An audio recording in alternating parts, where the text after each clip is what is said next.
The Project Gutenberg ebook of Warships and Their Story. This ebook is for the use of anyone anywhere in the United States and most other parts of the world at no cost and with almost no restrictions whatsoever. You may copy it, give it away or reuse it under the terms of the Project Gutenberg license included with this ebook or online at www.gutenberg.org. If you are not located in the United States, you will have to check the laws of the country where you are located before using this ebook. Title: Warships and Their Story. Author: R. A. Fletcher. Illustrator: Charles Dixon. Release date: January 29, 2024. Ebook number 72817. Language: English. Original publication: London, Castle and Company, Ltd., 1911. Credits: Alan, Peter Becker and the online distributed proofreading team at https://www.pgdp.net. This file was produced from images generously made available by the Internet Archive. Start of the Project Gutenberg ebook. Warships and Their Story. A coming type of battleship. An interpretation of the funnel-less ship with internal combustion engines as suggested by Mr. J. McKechnie, MINA. Warships and Their Story. Uniform with this volume. Steamships and Their Story by E. Keble Chatterton. Castle & Co., Ltd., London, EC. Warships and Their Story by R. A. Fletcher. Author of Steamships and Their Story with colored frontispiece by Charles Dixon, R.I. and 80 full-page plates. Castle & Company, Ltd. London, New York, Toronto, and Melbourne. 1911. All rights reserved. Preface to the people of a seafaring nation. The story of the growth of the warship, from the primitive craft of our savage ancestors to the marvelous fighting machines of the present day, should prove of endless fascination. In this book I have sought to indicate somewhat of the lines upon which the development of the world's warships has taken place. The amount of information available concerning warships is virtually inexhaustible, whether the ships are regarded structurally and comparisons are made of the forms of the hulls, the strains they may withstand, the speed of which they may permit, and their modes of propulsion, or whether, sociologically, as evidences of the stages of the progress of civilization of the different peoples, or simply as aids to an appreciation of naval combat, of deeds afloat of individual and national heroism, of the rise and decline of maritime powers, and finally as implements in that tremendous struggle, which has made England what she is, for maritime supremacy. I have not written this book from any one of these aspects, but to describe in popular, not technical, language the more important types of warships favored at different times in different parts of the world, to show, where possible, where type has succeeded type, and the main lines of divergence and development. Reversing the usual practice of treating the warships as incidental to the naval battles, I have preferred to treat the naval battles as incidental to the warships. For that reason I have attempted no word pictures of the onset of contending fleets, no more or less imaginary accounts of famous engagements, no descriptions of weird maneuvers and impossible strategy. Even under the restrictions I have been compelled to observe, the abundance of material to be dealt with is so vast that I feel I have done no more than skim the surface, as it were, and have by no means collected all the cream. The task of deciding what to insert and what to omit has been no light one. Much that my readers and critics may think ought to have been included has, perforce, had to be left out, and the necessity of keeping the book within the limits of its present dimensions must be my excuse for the sins of omission of which I shall no doubt be found guilty. So uneven, or erratic, has been the progress of warship construction, that in some of the world's harbors, riding the waters almost side by side, one may see dugouts and dreadnoughts, sampans and submarines, canoes and cruisers, barges and battleships, the vessels of peace, though in times past they were not always vessels of peace, resting securely under the protection of the grim and terrible modern warships. Every care has been taken to obtain accuracy, but I do not guarantee the absolute correctness of every detail given, for the simple reason that the authorities consulted are not themselves always in agreement, and this applies equally to the warships of the past as to those of the present time. Every care, also, has been observed to give credit to other writers for the assistance derived from their books, and in this connection I would specially mention the Encyclopaedia Britannica, Mr. Cecil Torr's Ancient Ships, Sir W. Laird Clow's History of the British Navy, Mr. H. W. Wilson's Ironclads in Action, The Warships of Europe by Chief Engineer J. W. King, USA, The New American Navy by John D. Long, ex-Secretary of the Navy, USA, Maori Art by A. Hamilton, The New Zealanders by George F. Ongas, History of Steam Navigation by John Kennedy, The Story of the Submarine by Colonel C. Field, Ancient and Modern Ships by Sir George C. V. Holmes, Submarines and Submersibles by E.C. Given, M.INSTC.E, Canoes of the Solomon Islands by C. M. Woodford, FRGS, Naval Architecture by J. Fincham, Rise and Progress of the Royal Navy by Ches Derrick, Transactions of the Institution of Naval Architects, Appleton Cyclopedia of American Biography, History of the Marine Architecture of All Nations by J. Charnock, Our Ironclad Ships by Sir E. J. Reed, Cyclopedia of Antiquities by Reverend F. D. Fosbrook, M.A., and the Navy League, and Fleet Annuals. A great deal of information has also been derived from the columns of Engineering, The Engineer, The Times, Illustrated London News, Marine Engineer, Scientific American, and other papers, to all of which I express my deep indebtedness. If it should be found that I have not acknowledged every item derived from these sources, I trust that this general admission will cover my shortcomings in this respect. I have also to thank personally the Chief Librarian of the Colonial Office for assistance in dealing with some of the canoes, various officials of the British Museum for valuable suggestions they were kind enough to offer, Mr. A. J. Dudgeon, M.INSTN.A.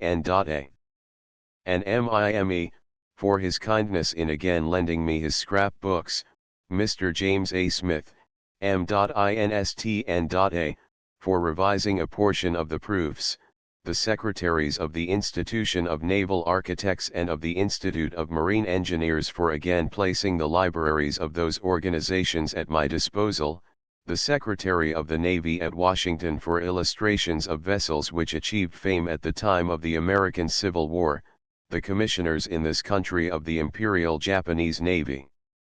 For pictures of the early Japanese warships, the Honorable J. G. Jenkins, formerly Agent General in London for South Australia, for New Guinea illustrations, Mr. Harry J. Palmer, of Patterson, N.J., for information and assistance in regard to American ships, and many shipbuilders, both in this country and abroad, for supplying details and illustrations of the vessels they have constructed.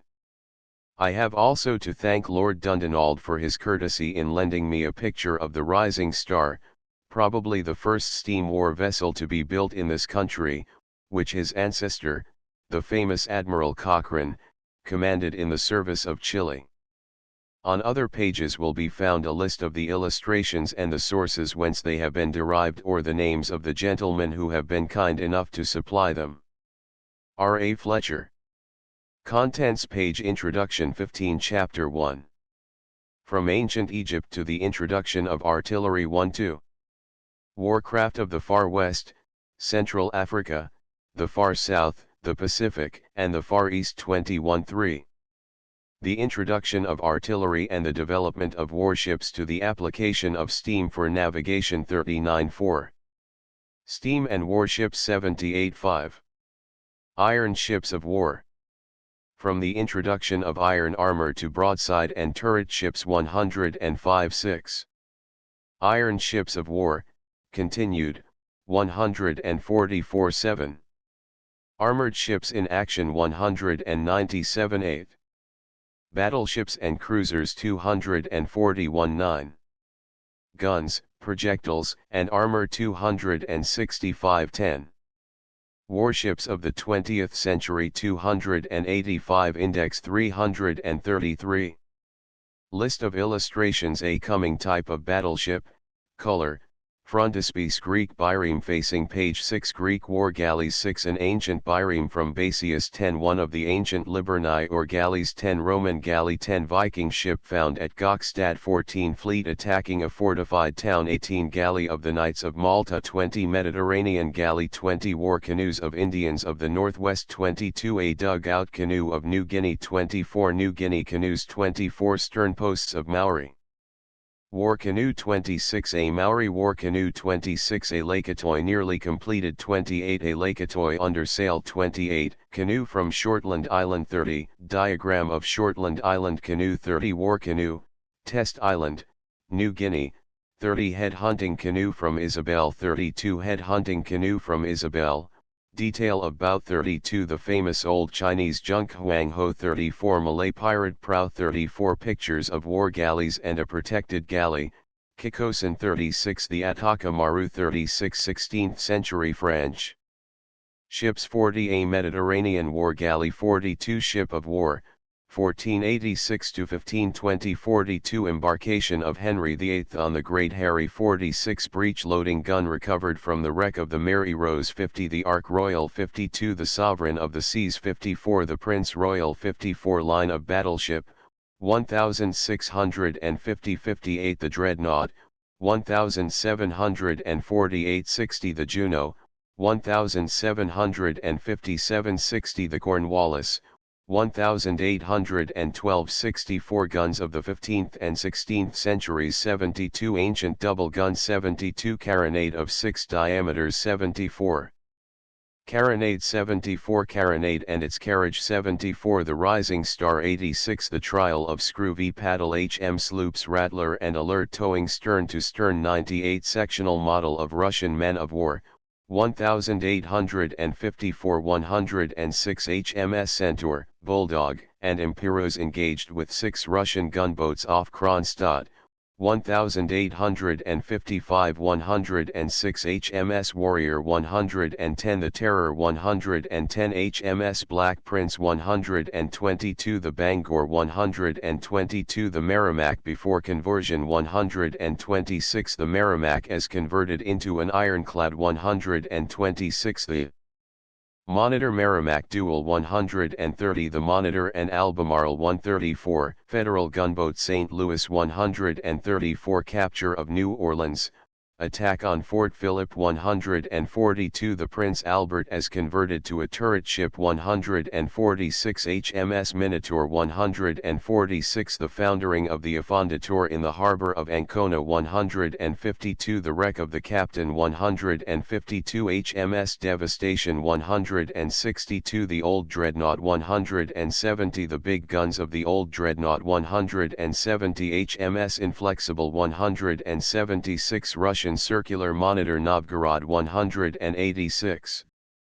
The French iron-plated ship Magenta 186 Duel between the Vesta and the Asarai Tufik 214 Russian torpedo boats on the Danube in the Russo-Turkish War 214 U.S. Ram Katahdin 222 The U.S. dynamite gunboat Vesuvius 224 The main entering Havana Harbor 224 The Spanish battleship Pelayo 230 U.S. battleship Texas 232 U.S. battleship Iowa 232 The Russian battleship Tsarevich after the fight off Port Arthur 236 Effects of Japanese shells on the Gromoboy 236 The Japanese battleship Asahi 240 The Russian battleship Navarin 240 HMS Victoria, firing 110-ton gun 244 HMS Victoria, showing 110-ton guns 244 HMS Majestic 248 HMS King Edward VII 250 HMS Lord Nelson 250 The German dreadnought cruiser von der Tann 254 Russian cruiser Rurik 258 Russian cruiser Rossiya 258 HM cruiser Indomitable 260 HMS Liverpool 260 French cruiser Ernest Renault 262 French cruiser Danton 262 4-inch Breech loading 40 caliber gun and mounting for torpedo boat destroyers 266 12 1/2 pounder quick firing 50 caliber gun and mounting 266 heavy gun unmounted 276-inch breech loading 50 caliber gun completed and with mounting 270 projectiles and charges used in the British Navy 274 12-inch breech mechanism, closed and open.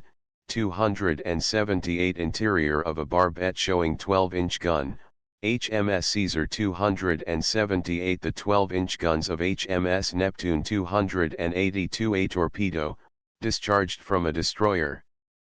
Traveling by its own engines towards an armored battleship 286 the Holland submarine 290 the Gaubet submarine 290 British submarine A.13 296 the British submarine C.22 296 submarine D.1 with wireless telegraph mast 298 launch of U.S. submarine Narwhal 298 French submarine X 298 the transporter 300 U.S. gunboat Paducah 300 first torpedo boat built for the Norwegian government 302 HM torpedo boat Lightning 302 HM torpedo boat number 79, built.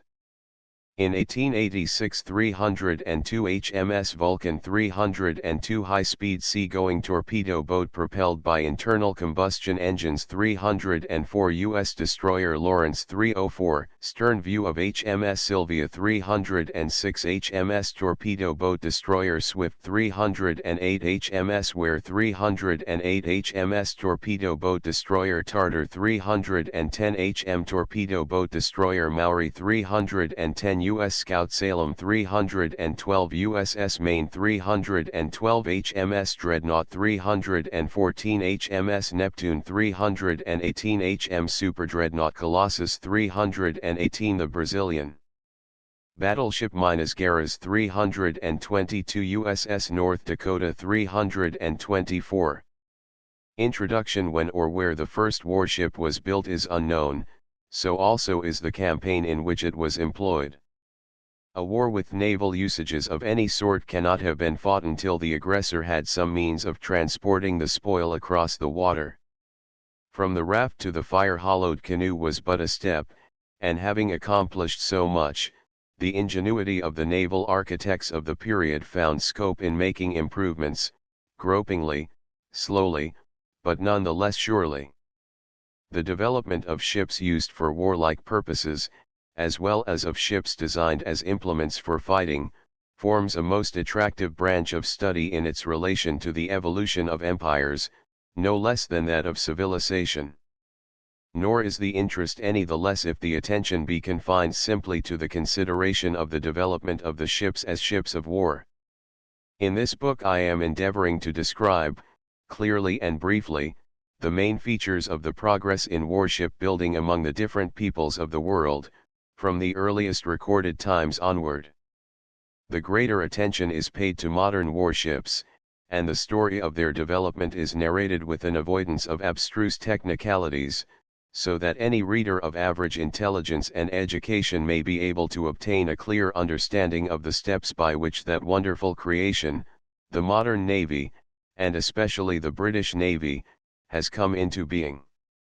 Whether my readers belong to the bluest of the blue water school, whether they advocate 2 British keels to 1 possessed by any possible combination of foreign powers as the irreducible minimum below which the British fleet shall not go, whether they take a more moderate view, founded, as they believe, on the power of the nation to pay for its fleet, and the ability of other nations to pay for their fleets, in which case the ability of some other nations to borrow money to have their best vessels built in British yards must not be lost sight of, or whether my readers belong to the other extreme and believe that any and every British fleet is too powerful and that the time is coming when the imperial cheek shall be turned to the envious smiter, whatever be their political and social faiths, the fact remains that the fleet in being is the sole guarantee of this nation's safety, and that the payments for the several warships and the personnel of the Navy are but so many premiums. For ensuring the defense of the country and the maintenance of the inviolate integrity of these islands. Whether the money has always been spent to the best advantage is a point upon which experts differ, and is outside my intention to consider. But I hope to show something of the types of vessels provided, and, incidentally, to indicate how engineering skill and profound science have been devoted to the evolution of the modern ship of war. The earliest known employment of a warship dates back, according to the present computations of Egyptologists, some 6,000 years BC, but discoveries yet to be made may cause that estimate to be revised, for the more the scientific investigation of ancient Egypt is pursued, the greater is the tendency to date events more remotely still. All that is known of this ship is that it existed, and that it saw service as escort to a trading expedition on the Nile. The first naval engagement of which we have any definite knowledge was fought near the mouth of the Nile about 1000 BC. The ships held only a few men each and were propelled by rowers, and so little dependence was placed on their sails that the latter were furled to be out of the way during the actual fighting. For hundreds of years oars were the chief means of propulsion, the sails only being availed of when the wind was very favorable. To increase the speed of the vessels, bank after bank of oars was added until ships carrying as many as 18 banks are averred to have been constructed, though the evidence of the correctness of the statement is a long way from being conclusive, and one historian even goes to the length of asserting that a ship having 40 banks of oars was built, but this may be disbelieved. For the most part, ships having 2, 3, or 4 banks were preferred for war purposes, because of their handiness. Greater ships were afterwards built and improvements made in the shape and size of the sails and spars used, and the number of masts was increased. Meanwhile in the far north a seafaring nation was proving its worth. The wild men of the wilder north, the Danes, the Scandinavian Vikings, turbulent, adventurous, and fierce, to whom fear was a word unknown, animated by the virile yet mystic mythology of the north, and inspired by the love of conquest and travel, now began to play their part in the world's naval history. The Vikings produced the long ship, the serpent, daring in conception, marvelous in construction, possessing wonderful qualities as a sea boat, fast under sail or oar, and of a beauty of outline and shape hardly to be excelled even now. Such were the vessels in which the Danes invaded England, and by building vessels as good as those of the Danes, and some rather better, King Alfred repulsed the invaders and implanted in the English that habit of the sea they have never lost. But the lesson of the Norsemen was destined to lie dormant for many a long year. Although the Romans had introduced the long ship for war purposes, so called because it was longer in proportion to its beam than the merchant ships, the Mediterranean shipbuilders preferred as a whole to retain the heavy hull, and the form they believed best suited to their needs upon the tideless sea. Slave power was cheap, and was to be had for the trouble of capturing, and for many centuries oar-driven galleys were preferred over any vessel dependent upon sails only, and were to be found in the Mediterranean as late as the beginning of the 19th century. As ships of greater size were provided in the Middle Ages, huge erections in the shape of castles were added at the bow and stern, great, unwieldy craft which contemporary historians liken to floating islands. The Venetian and Genoese republics elevated the art of constructing oared galleasses to its highest, and ere long Spain took the lead in producing warships with dimensions and power of armament which made her the chief maritime power of the world. In England, owing to alternate periods of stimulation and neglect by the authorities, the progress of shipbuilding was spasmodic. The roughness of the waters round our coasts, and along the Atlantic coasts of France, the Low Countries and northwestern Europe, caused greater dependence to be placed in small vessels having good sea-going qualities and using sail whenever possible. The Great Harry was begun in the reign of Henry VII, and finished in the reign of his uxorious successor, and is interesting as indicating that shipbuilders in England were even then able to turn out a sea-going vessel superior to anything afloat. Henry VIII established royal shipbuilding yards at Woolwich and Deptford, and thus founded the modern navy, but few warships for the king's service were built there in his time, and during his reign and for many a long year after it was the custom to hire merchant vessels and arm them if they were not already armed to protect themselves against pirates to augment the national fleet. Religious, no less than national, rivalry contributed, albeit unconsciously, to the development of the efficacy of the warship as a fighting unit. The enmity between Britain and Spain culminated, in Elizabeth's reign, after a series of daring attacks by reckless Englishmen upon the Spanish fleet in preparation for the great attack upon England, in the dispatch of the Armada. Hawkins and one or two others foresaw that the advantage would lie with the fleet which could be most effectively maneuvered. The disparity between the Armada and the British fleet was not so great as many writers have represented, either in the size or number of the vessels, but the British vessels on the average were smaller, faster, and better handled, in other words, efficiency told against sheer weight of numbers. This was the last great sea fight on the ocean in which oared ships took part. They were no match for their smaller and more speedy sailing antagonists. Structurally, most of the vessels of this time, the larger especially, were disfigured by high stern castles, but early in the 17th century this encumbrance and many others had disappeared.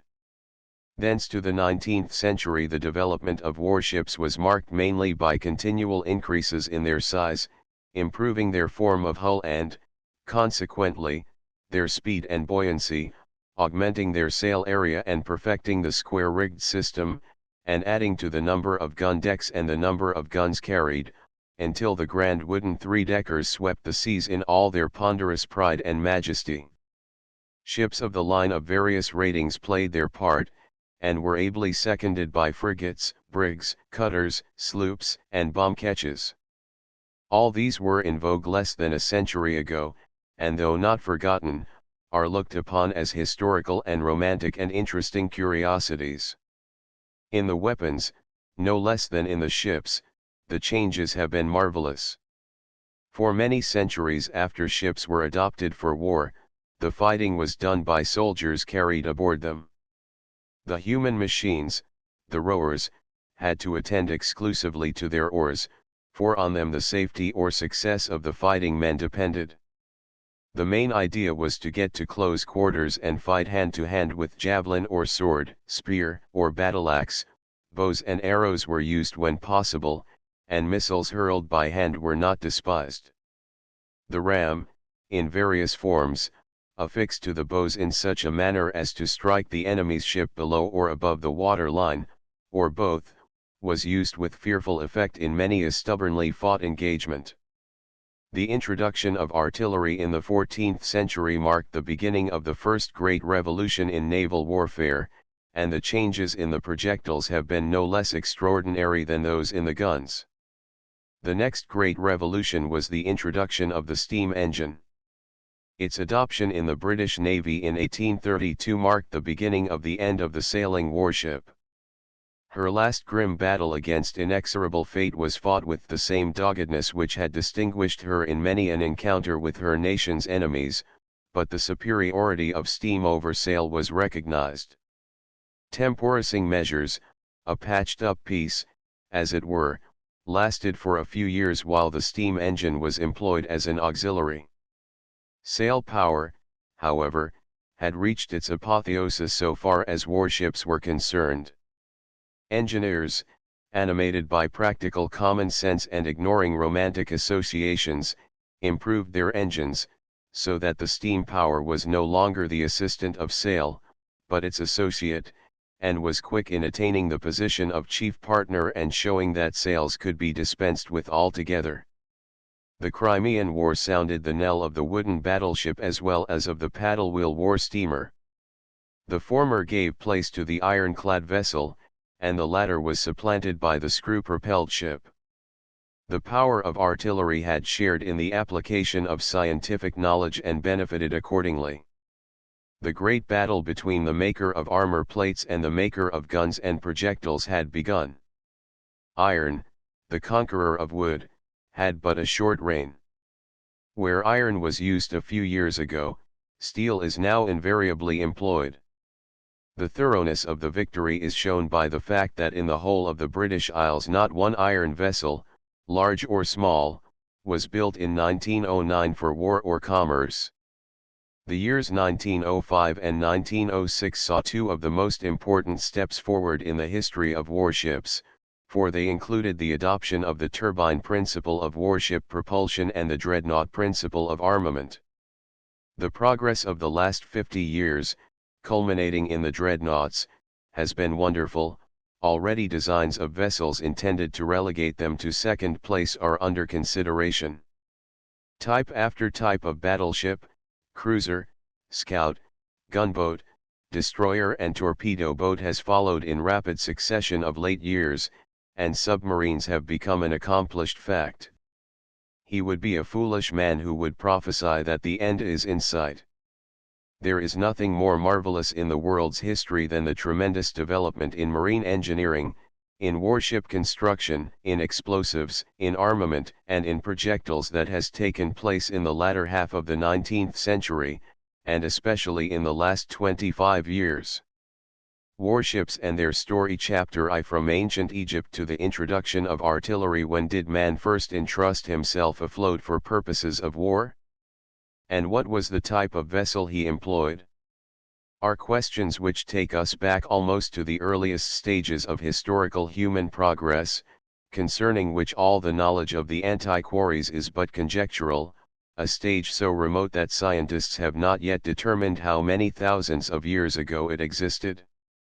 The earliest vessels thus employed must have been transports, and nothing else, but if employed as aids to aggression when the kings of the earth took counsel together and, impelled by avarice or a desire to assist in one another's turbulent love affairs, or, for their own safety, convinced of the necessity of finding an outlet for the energies of their restless subjects, invaded the territories of their neighbors, the ships, whatever their nature, will have been of a size sufficient to receive any spoil or any prisoners worth the trouble of carrying back again. So far, however, as research has disclosed in those parts of the Near East where civilization was cradled, there is no indication that man fought afloat boat against boat, or fleet against fleet until after a comparatively high stage of civilization had been attained and shipbuilding had made enormous advances. Evelyn remarks, concerning men of war, fleets, and armadas for Battelle, that Minos was reported to be the author, which shows that manner of desperate combat on the waters to be near as antient as men themselves, since the deluge. Minos, he adds, disputed the empire of the seas with Neptune, but these particulars may be uncertain. One among the legendary expeditions, those of Ulysses and Jason, are the best known. Possibly they took place, but the adventurers never did or saw half the wonders narrated of them. Herodotus, describing the type of ship attributed to Ulysses by Homer, states that such ships were made of acacia, of planks about 2 cubits in length, joined together like bricks, and built in the following manner: they fasten the planks round stout and long ties. When they have thus built the hulls they lay benches across them. They make no use of ribs, but caulk the seams inside with byblos. They make only one rudder, and that is driven through the keel. They use a mast of acacia and sails of byblos. These vessels are unable to sail up the stream, but are towed from the shore. 2 Book 2 of the Iliad mentions, in the famous catalogue, hollow ships, well-benched ships, swift ships, and dark ships, and that Ulysses had 12 red ships, but Homer, being a poet and a landsman, did not describe their differences. Recent excavations and discoveries in Egypt have revealed the existence of boats of considerable size, so remote in history that their period is only guessed at, though they are estimated to date from about 5,000 to 6,000 years BC. If the interpretation of the designs on the pottery recording these old ships be correct, they were propelled by over 100 oars or paddles, were steered by 3 paddles at the stern, and had 2 cabins amidships. They were, moreover, very high out of the water at the ends, having very long, overhanging bows and counters, and were shallow and flat-bottomed. Even at this period the art of shipbuilding was in a comparatively advanced stage. Vessels such as those depicted would be quite as capable of use in war for carrying warriors or stores, or both, as in commerce for conveying merchandise. Egypt has many historical secrets yet to reveal, and, judging by the constant reassignment of dates in all matters connected with ancient Egypt which exploration has entailed, it is not too much to expect that the dates quoted, assigned approximately by Egyptologists, may be revised and events placed more remotely still. Another hieroglyph, discovered in a tomb, ascribed to the year 4800 BC, shows enormous progress in shipbuilding and also in the art of representing a ship pictorially. During the 6th dynasty, a certain Ani, who was a person of note under 3 kings, sent, while the second, Pepi I, was on the throne, an expedition to the quarries of Syene or Aswan, to fetch stone for his master's pyramid. Another expedition, on behalf of Pepi's successor, merits attention, as the fact is emphasized on the inscription on the tomb as most remarkable, and as never having occurred before under any king whatever, that Ani had to employ 12 ships for freight and but 1 warship. 3. The flotilla consisted of 6 broad vessels, 3 towboats, 3 rafts, and 1 ship manned with warriors. 4. The Egyptians evidently had experience of some sort of fighting afloat, for there has been discovered at Gebel Abu Feda a tomb with a painting showing a boat with a triangular mast, and a stem extending forward below the surface of the water and presumably intended to be used to damage an enemy's boat by ramming it. 5. The first sea fight of which a pictorial representation is known to exist was fought off Migdol, at the mouth of the Nile, in the time of Ramses III, first king of the 20th dynasty, which began about 1180 BC, and lasted to about 1050 BC. Egypt was invaded from the east by warships and foot soldiers, and the Egyptian monarch mustered a fleet and attacked them. Ancient Egyptian warship. The ships on both sides, says the historian 6. We can recognize the Egyptian by the lion heads in the bows have reefed their sails in order not to interfere with the men who are fighting. The bracket at the masthead has been removed to make room for the slinger. The Egyptians understood how to pull round the ships of the enemy with their grappling irons, so as to bring them to close quarters. In fighting also they have the better of their opponents, for they all carry bows, whilst the barbarians with their short swords can only fight in a hand-to-hand medley. This battle is almost the only naval engagement in Egyptian history, for though in the wars with the Hyksos we certainly hear of fighting on the water, yet in the latter case the Nile was the scene of action. The ships had their individual names, such as Battle Animal, or Glorious in Memphis. The ship of Pharaoh was also called Beloved of Ammon. A remarkable difference between the ships of the Egyptians and those of the Asiatics is that the latter had no rowers, if the bas-relief is accurate. Possibly the Asiatics, Phoenicians probably, had discovered how to manage the sails of their warships and dispense with rowers. The example set by the Asiatic fleet does not seem to have been followed, for as the need of greater ships became manifest the problem of their propulsion was met by placing one bank or tier of oarsmen above another. Then, as now, the propelling power was vital to the efficiency of the ship, and means had to be devised for the preservation, or at least protection, of the oarsmen. The single-banked ships had planks placed round the gunwales, forming a parados, or gangway, which served also to guard the rowers from missiles. Later, the upper tier was in an open superstructure, and still later, planks were carried which could be adjusted for the protection of the oarsmen when necessary. The ram, employed by the Egyptians who seem to have retained for their sea-going craft the long, overhanging stem and stern so suitable to their river vessels, was a metal head, which added a finishing touch to the projecting bows, and was high above the sea level. At the time of the Battle of Migdol, and possibly also of the sea fights in the reign of the preceding Ramses, who is known to have conducted a naval war, though of this campaign no illustrations have yet been discovered. The captain of the warship was placed in a sort of crow's nest on top of the double oar-shaped mast. Then comes a long gap in the history of Egyptian shipping. The Phoenicians became the leading maritime people of the world, but the little that is known of them is derived, not from discoveries in their own cities of Tyre and Sidon, but from the records preserved at Nineveh. Sennacherib's conquest of Phoenicia was commemorated by mural tablets, on which are the only known records of Phoenician war galleys. The Phoenicians are stated to have invented biremes, or vessels carrying 2 banks of oars on each side. Perhaps for lightness, and in order to reduce the top weight as much as possible, these galleys had the upper bank of oarsmen unprotected. The prow, differing from that of the earlier Egyptian ships, curved forward at a point slightly above the water line, and continued to do so under the water, thus forming a formidable snout or ram which could inflict considerable damage to the most vulnerable parts. The beaks were generally carved to represent the head of some animal. The vessels also had apparatus placed outside the vessel and extending the whole length of the sides above the oars.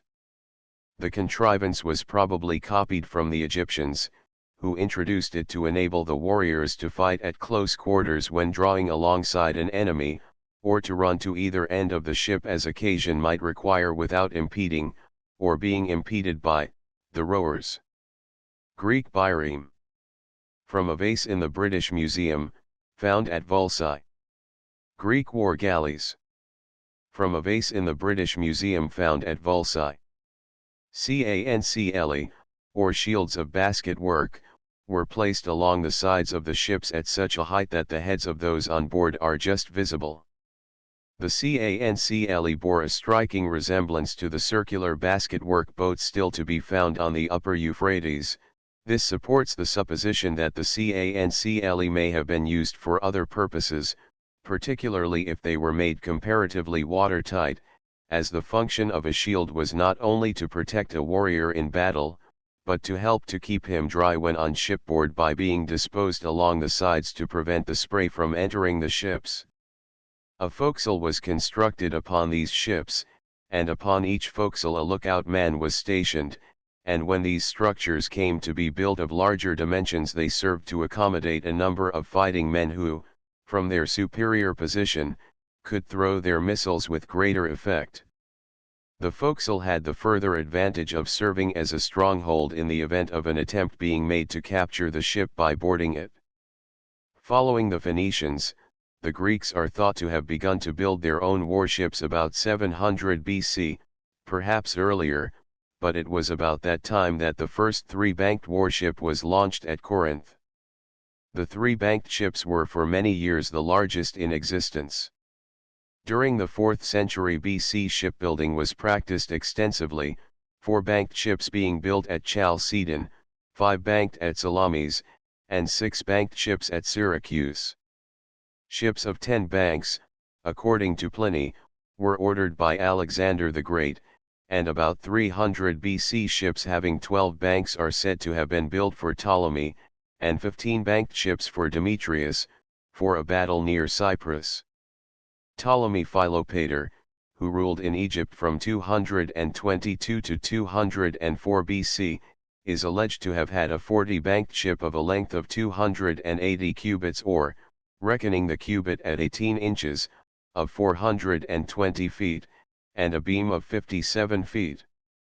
While increasing the size and number of oars, it would, nevertheless, be impossible to augment to any appreciable extent the speed at which these ships could be rowed, and the more unwieldy would they become, and the more difficult would it be to keep steering way upon them. Again, the assertions of the historians are so contradictory that it is a thankless task to attempt to reconcile all their stories, especially as they depended much upon hearsay for their information. For that reason, therefore, a great deal that has been recorded as to the early ships and their numerous banks of oars is not to be accepted without careful inquiry and verification. It has never been established beyond question what is meant by banks of oars, or whether the Greek text has been interpreted correctly when it is taken to express 40 superimposed banks of oars. From constructional reasons it may be assumed that a ship having 40 superimposed banks of oars never existed, and it is very doubtful whether ships having more than a fourth of that number of banks passed beyond the imaginations of their inventors. In any case they were soon dispensed with, and in course of time it was found that the best results were obtained with galleys having 2 or 3 banks of oars. It is not definitely known how the rowers were disposed in the ships of anything over 7 or 8 banks. If any vessels had 40 banks of oars, the upper rows must have been of an absolutely unwieldy length. Assuming the oars to have been weighted with lead so that the inboard and outboard portions were equally balanced, they must nevertheless have been exceedingly difficult to row even by a number of men, and it was impossible for any rowers to have moved these great oars at the same speed as the men at the lower banks moved their lighter and shorter ones.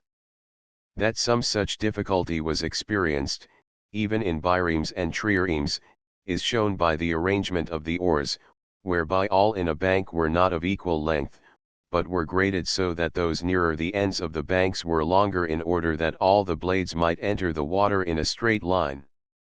Each row above must have had its own line in the water a little farther away from the side of the ship than the row beneath it, or the blades would have interfered with each other and the rowers thrown into hopeless confusion. The tremendous amount of lead that would have to be carried to counterbalance the outboard portions of several hundred oars would add materially to the dead weight to be propelled, and, much of it being placed high above the water, the stability of the vessel would be lessened. The Athenians used leather or skin aprons or covers over the oar holes to prevent the water entering, the oar passing through a hole in the leather, and the apron was bound to the oar in such a way as to be watertight. This contrivance was widely adopted later.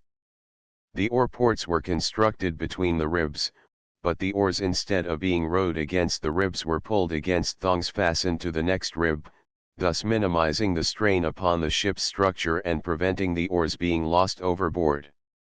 One man one oar was apparently the general rule at that time. In his most painstaking study of ancient ships Mr. Cecil Torr has gone very closely into the subject of the oar equipment of the galleys. An Athenian 3-banked ship would carry 200 oars, of which 30 were worked from the upper decking, 62 on the upper bank, and 54 to each of the lower. The earliest 2-banked ships had 18 rowers. An Athenian 4-banked ship might carry 266 oars. The Roman and Carthaginian 5-banked ships in use about 256 BC had 300 rowers besides the combatants. The statement is made by an early historian that in 280 BC the Heraclean fleet on the Black Sea included an 8-banked ship with 100 rowers on each file, or 1,600 rowers in all. As usually the fighting men carried exceeded the rowers in number, the ship must have had close upon 3,500 men aboard.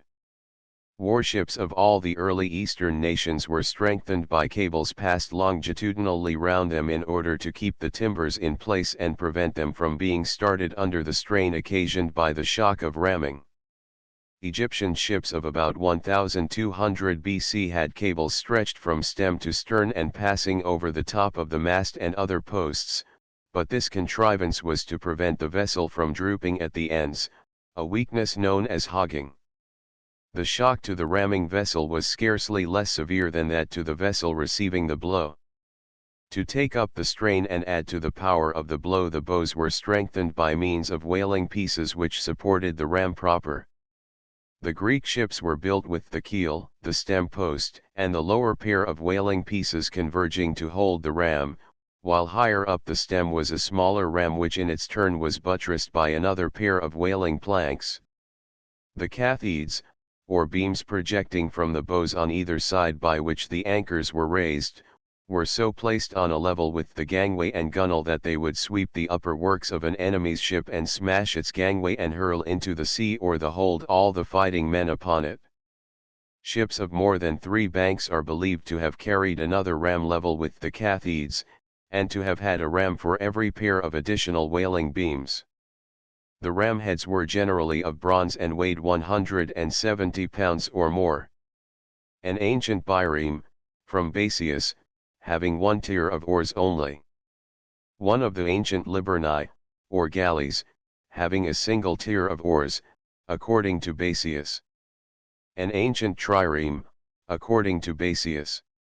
From Charnock's History of the Marine Architecture of All Nations. The later rams varied considerably in shape. The triple ram was sometimes made with the teeth pointing slightly downward, while others had an upward tilt. The lowest ram often extended farther forward than those above, the idea being that it would inflict severe injury about or below the water line, and that the upper rams, besides causing damage, would push the stricken vessel off the lower ram and let her sink without the assailant being dragged down by the head with her. The build of the ships rendered it necessary that an engagement should be fought on a calm sea, and daylight was preferred in order that the combatants could see what they were doing. As the fleets approached one another, the commanders of the different vessels decided upon their individual opponents. Much skillful maneuvering ensued to ram the enemy or avoid a blow. The slaves strained at the oars while their taskmasters ran between the files of rowers and, with unmerciful blows from heavy sticks and whips, stimulated them to still greater exertions if possible. Poor slaves, mostly prisoners of war, their prospects were gloomy in the extreme. If their ship were rammed, some of them were sure to be injured, and if she sank they went down with her, fastened to their places and having no chance of escape. If the oars were disabled in the collision between the ships, the rowers were bound to receive violent blows from the inboard end of the oars, or to be cruelly pierced by splinters of wreckage. Showers of missiles from the opposing ship fell upon the helpless wretches. In later years, when the terrible Greek fire was added to the means of attack and defense, it contributed the prospect of being burnt alive to the other horrors of their situation. Victory meant no rejoicings for them. The wounded were of little account and could be dispensed with when slaves were to be had for the capturing, and it was easy to put them overboard to die the more quickly. Those who survived the battle unhurt or not too severely injured to recover rapidly, were retained. If their ship were vanquished, they might look forward to greater cruelties as a punishment for their share of the defeat. If they belonged to the victors, they had only more battles, the torturing whips of their drivers, and insufficient food as their portion in life. Death came as a welcome relief to the slaves of victor and vanquished, in it lay their only hope of peace. When the Roman navy was at its best, the ships were painted a color which matched the waves, and the hulls were made as watertight as possible with tar. Occasionally in the later Roman ships layers of tarred cloth were placed outside the outer planking, and the hull was then lead-sheathed. Bronze nails and wooden pegs were used in fastening the timbers together, and some ships were so built that they could be taken to pieces and transported overland if necessary. Ships of 3, 4, and 5 banks were even conveyed from the Mediterranean to the Euphrates. The facility with which the Liburnians handled the 2-banked ships in their Adriatic campaign induced the Romans to adopt these vessels as models for their own 2-banked ships, and in course of time they adopted the name of Liburna for all war vessels of from 1 to 5 banks. If some of the historians may be believed, anything that could be piled upon the ancient ship and did not capsize it was permissible. One is said to have had a tower at the stern and another at the prow. Another bore a large tower of masonry with a great gate. Here appear some vases, probably filled with combustibles. Another Liburnus has a mast or yard, suspended perpendicularly by the side of the forward tower, and having at each end a crossbeam. Yet another Liburnus, besides carrying a protector for the helm at the stern, is said to have had 6 round towers.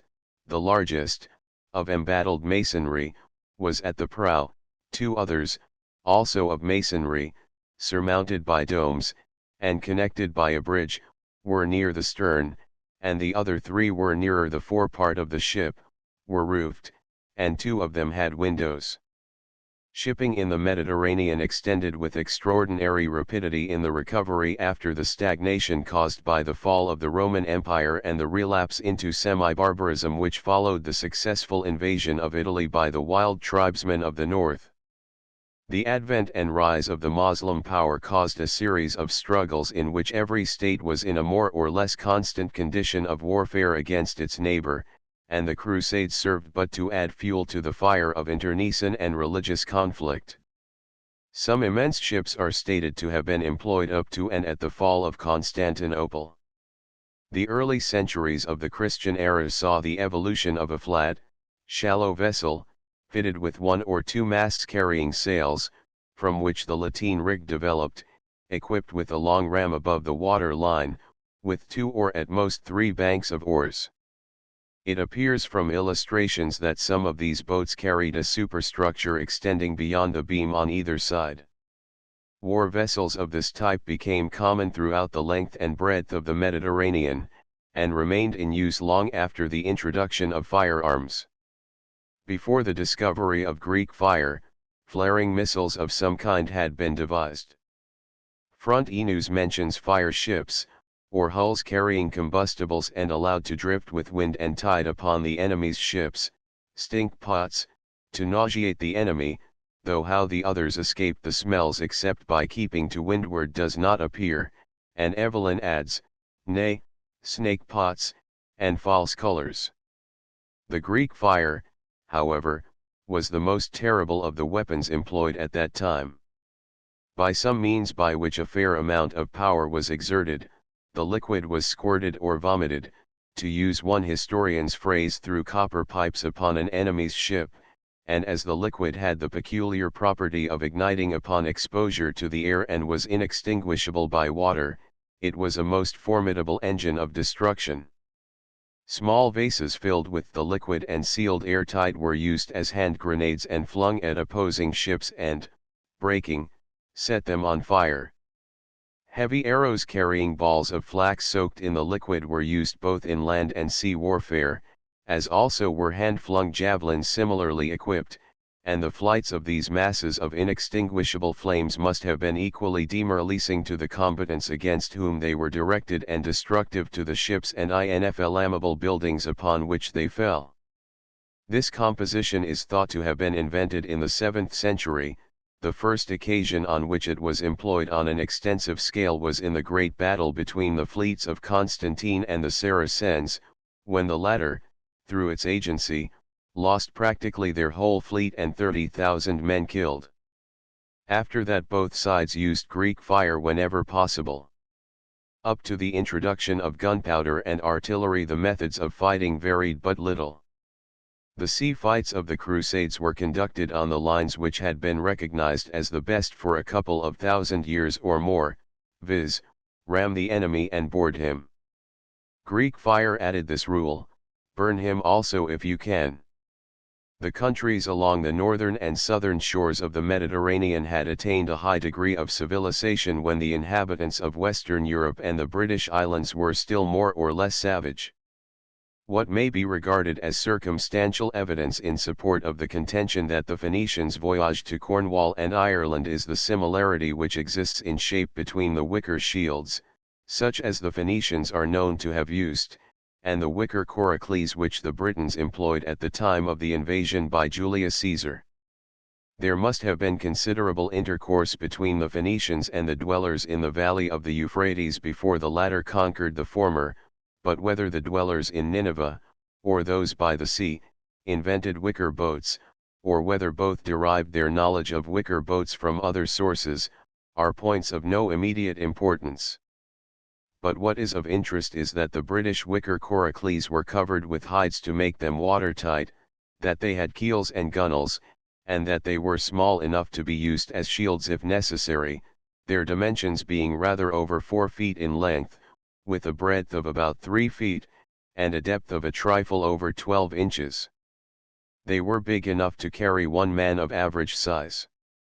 There are on the Euphrates to this day boats or rafts of proportionate dimensions, up to a maximum length of 40 or 50 feet overall, which are constructed with a light framework of wicker and timber, over which skins are stretched to keep them watertight.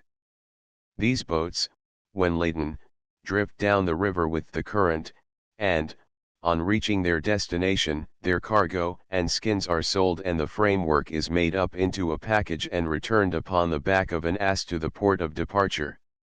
These cargo boats have been humorously referred to at a meeting of the Institute of Marine Engineers as of one ass power.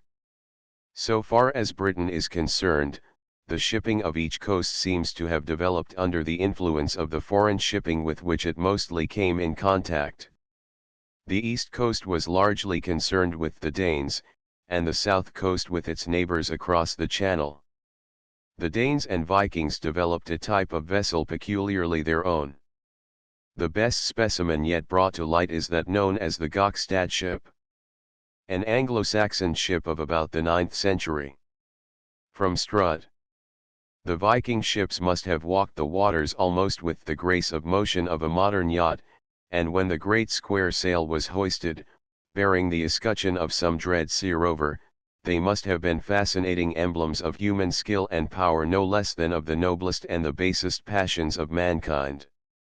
The large rowing and sailing galleys of the Mediterranean were fine weather ships, it being the custom to suspend merchant voyages, naval expeditions, and piracy in that sea during the winter months.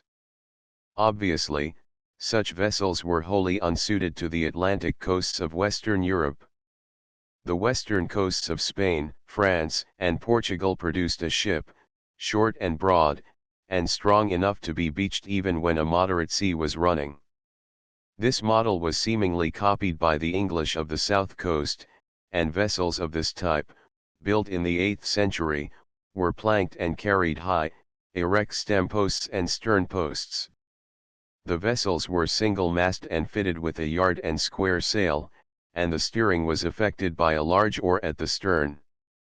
They were not unlike the Viking ships in some respects, but they were of less average length and broader in proportion, having bluffer bows, a less fine entry, and a long flat floor extending farther aft than did that of the northern ships. Some also had a ram. Viking ship found at Gokstad, South Norway. Photograph, Overing, Christiania. What may be regarded as the first great national step in British shipbuilding was inaugurated in the latter part of the 9th century, when King Alfred saw that in order to beat the Danes he must meet them with ships superior in size and strength to their own. His war galleys were virtually double the size of those of the invaders, and in some instances almost double their length. The Gokstad ship, by no means one of the largest of its type, had 16 oars a side. If Alfred's boats had 30 oars or more a side, as is stated, and were double-banked, that is, 2 men to each oar like those of his foes, the fighting strength of the individual ships of his navy must have been very great. By the 11th century the Norsemen had taken to painting their vessels externally, besides making them larger and giving them decks. The stempost and sternpost were more ornately decorated, gilded copper being the material used for this purpose. Sven Forkbeard's own ship, the Great Dragon, is said to have been in the form of this legendary beast, but what the historian most likely meant is that the stern decoration or the design on the sail may have shown a fantastic representation of the fearsome animal. The Vikings were too good seamen to have built the ship in any form likely to be inferior to the shape they had learned to appreciate so highly. The Long Serpent, which appeared in that century, is said to have been 117 feet in length, and decked, and to have carried 600 men. This is the first war vessel in the Western Seas known to have been decked throughout 7 and in which cabin accommodation was provided for the principal fighting men. Beneath the deck the hull was divided into 5 cabins or compartments. The foremost was the loket, in which, in a royal vessel, the king's standard bearers were quartered, next, the sacks or storeroom, then the craproom, where sails and tackle were kept, the foreroom, containing the arms chest, and forming the living room of the warriors, and astern of all was the lofting, or great cabin, devoted to the commander. For the comfort of the rank and file of the fighting men at night in port an awning was spread, supported by a ridgepole on pillars. At other times they would seem to have had to put up with sleeping on deck and making the best of it. They would certainly be no worse off than in the old days of the open ships, and being somewhat higher above the water would be less exposed to the spray. At the end of the 12th century King Sverre Sigurdsson had some merchant ships cut across amidships and lengthened, and then used them as warships. Fleet attacking a fortified town. Ms. Harl. 326 William the Conqueror's fleet in the 11th century is estimated at anything between 696 vessels and 3,000, a manuscript in the Bodleian Library gives the number as 1,000. Most of the vessels were small, if the illustrations on the Bayeux tapestry are to be accepted. The type of ship is no doubt represented with a fair amount of accuracy, but in certain other respects the efforts of the weavers of the tapestry are only less grotesque than the so-called ships which appear on some of the medals of the ports, but which nevertheless have been accepted as correct representations of the ships of the times, whereas they should be regarded as indicating approximately the type of vessel then in vogue. With the exception that a few ships were built of rather greater dimensions, the largest in the invading fleet can hardly have been more than 80 tons burthen. Shipbuilding shows but little development on the Atlantic coast until after the introduction of artillery. Warships of the 14th century. After Harley and Ms. 1319 FOL 18. A battle between a Cinque Ports fleet under Hubert de Burgh and a French fleet under Eustace is chiefly remarkable by reason of the English manoeuvring to secure the windward position, this being the first occasion on which this manoeuvre is recorded, and the attack on the French rear ended in a signal English victory. The fame of the English archers was great, and they added to their laurels by playing no small part in the battle. From their positions in the tops and on the forecastles they kept up a steady flight of arrows upon the French. The arrows carried flasks of unslaked lime which broke on striking the French ships, and the lime dust, borne on the wind, entered the eyes of the enemy and blinded them, the defeat of the French following. The ships of that period were provided with platforms, elevated on wooden pillars, at the bow and stern. The erections were the forerunners of the immense structures which were added in later years and did so much to render ships unstable. A Venetian ship constructed for Louis IX. of France in 1298, and named the Rochefort, was 70 feet long on the keel and 110 feet over all, with a width at prow and poop of 40 feet. She is stated to have had 2 decks and a fighting castle at each end. Possibly the weight of the Bellatorium, as the castle was called, may have necessitated such an extraordinary beam near the bows and stern, but she could never have been built with such dimensions to be other than a floating fortress. In the Mediterranean, however, great activity prevailed. The Crusades gave a tremendous impetus to the shipping of the Middle Sea. Christians and Saracens vied with each other in the production of ships of war. The larger busses sent to the Levant in the fleet of Richard Coeur de Lion carried, according to Richard of Devizes, a captain and 15 seamen, and 40 knights with their horses, 40 footmen, 14 servants, and 12 months' provision for all. Some vessels are said to have carried double this complement and cargo.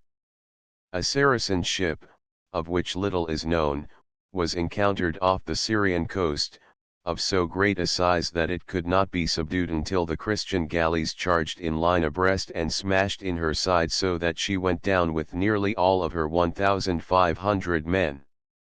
A galley of the Knights of Malta. From the model in the Victoria and Albert Museum. Mediterranean galley. From a model in the Museum of the Royal United Service Institution.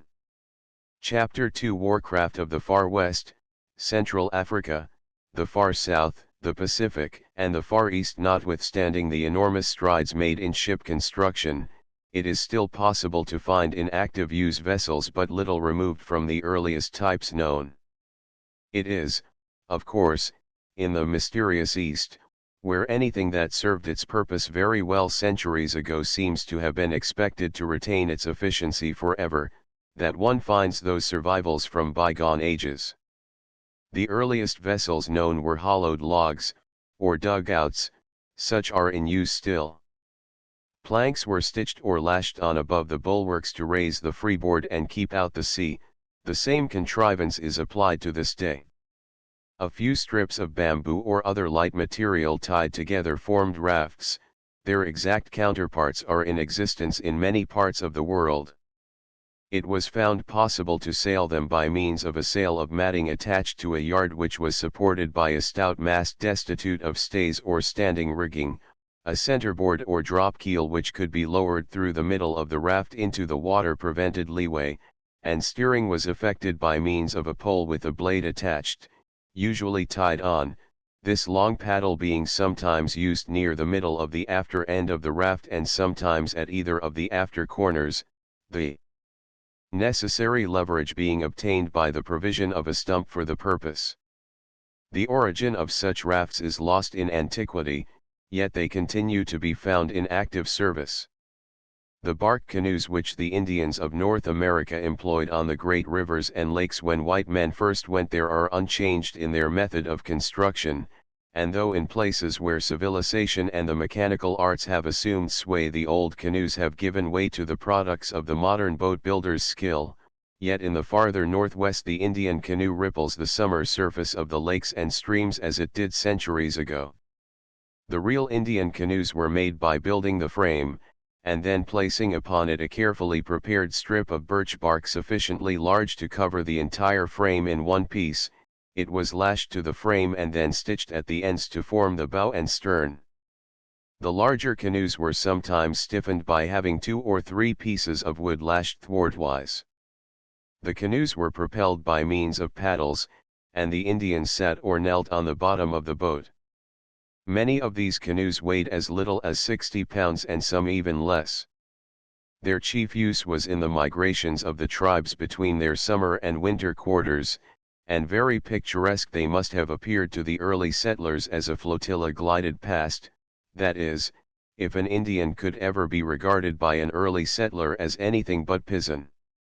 But these canoes served equally well to convey the painted and feathered braves to battle, and anyone who has seen the Indians in their canoes can well imagine how in days now happily past, it is hoped forever, a fleet of these boats, filled with cruel and relentless men, pass swiftly and silently over the waters at night, their paddles so skillfully wielded that the blades entered and left the water with never a splash to break the solemn stillness. Then the Indian canoe was no longer an emblem of joyous happiness, made only for the sparkling waters and clear nights and days of that foretaste of paradise, the Indian summer, fit craft for the romantic passing of Hiawatha to the kingdom of Ponema, but an evil thing, as swift and silent and terrible as the bloodthirsty men it bore to victory or destruction. War canoes of Indians of the Northwest. From a photograph of a painting, supplied by the curator of the Chicago Museum. The skin canoe or kayak of the Eskimo holds only one person, though its length may be anything from 7 or 8 feet to 25 feet. It is simply a light frame, running to a fine point at either end, never more than a few inches in depth, and with a breadth determined by the breadth of the man who is to use it. It is entirely skin-covered, except for a small hole in the deck, just abaft of amidships, in which the solitary occupant sits. The Eskimo are very clever in the management of their light craft. It weighs but a few pounds, and for its size is probably the lightest sea-going vessel in the world and employ it chiefly in hunting, even at some distance from land. The bark canoes of the Australian blacks were very primitive affairs. They have almost disappeared, sharing the fate of the rapidly dwindling Aborigines. It may be doubted if a trace of one of these canoes could now be found from one end of the Murray River to the other. Since the blacks saw how easily the white man knocked together a few planks and made a flat-bottomed, straight-sided boat, they ceased to labor at bark canoes, but instead obtained a few boards, usually by pilfering, borrowed or begged a few nails, and with a stone for a hammer have done likewise, patching the very leaky seams with anything that came handy, were it scrap of tin, leather, rawhide, or well-greased fragment of a dirty, torn, old blanket, and making up for deficiencies by incessant bailing. Never again on the southern Australian rivers will the bark canoe convey the braves to the scene of the tribal conflict, or ferry in the dying glow of the setting sun the skeleton-painted men to the edge of the grim, dark forest on the other shore to attend a great corroboree, whether of war, rejoicing, or grief. Nor have the African Negroes made much progress beyond the dug-out stage of war canoe construction.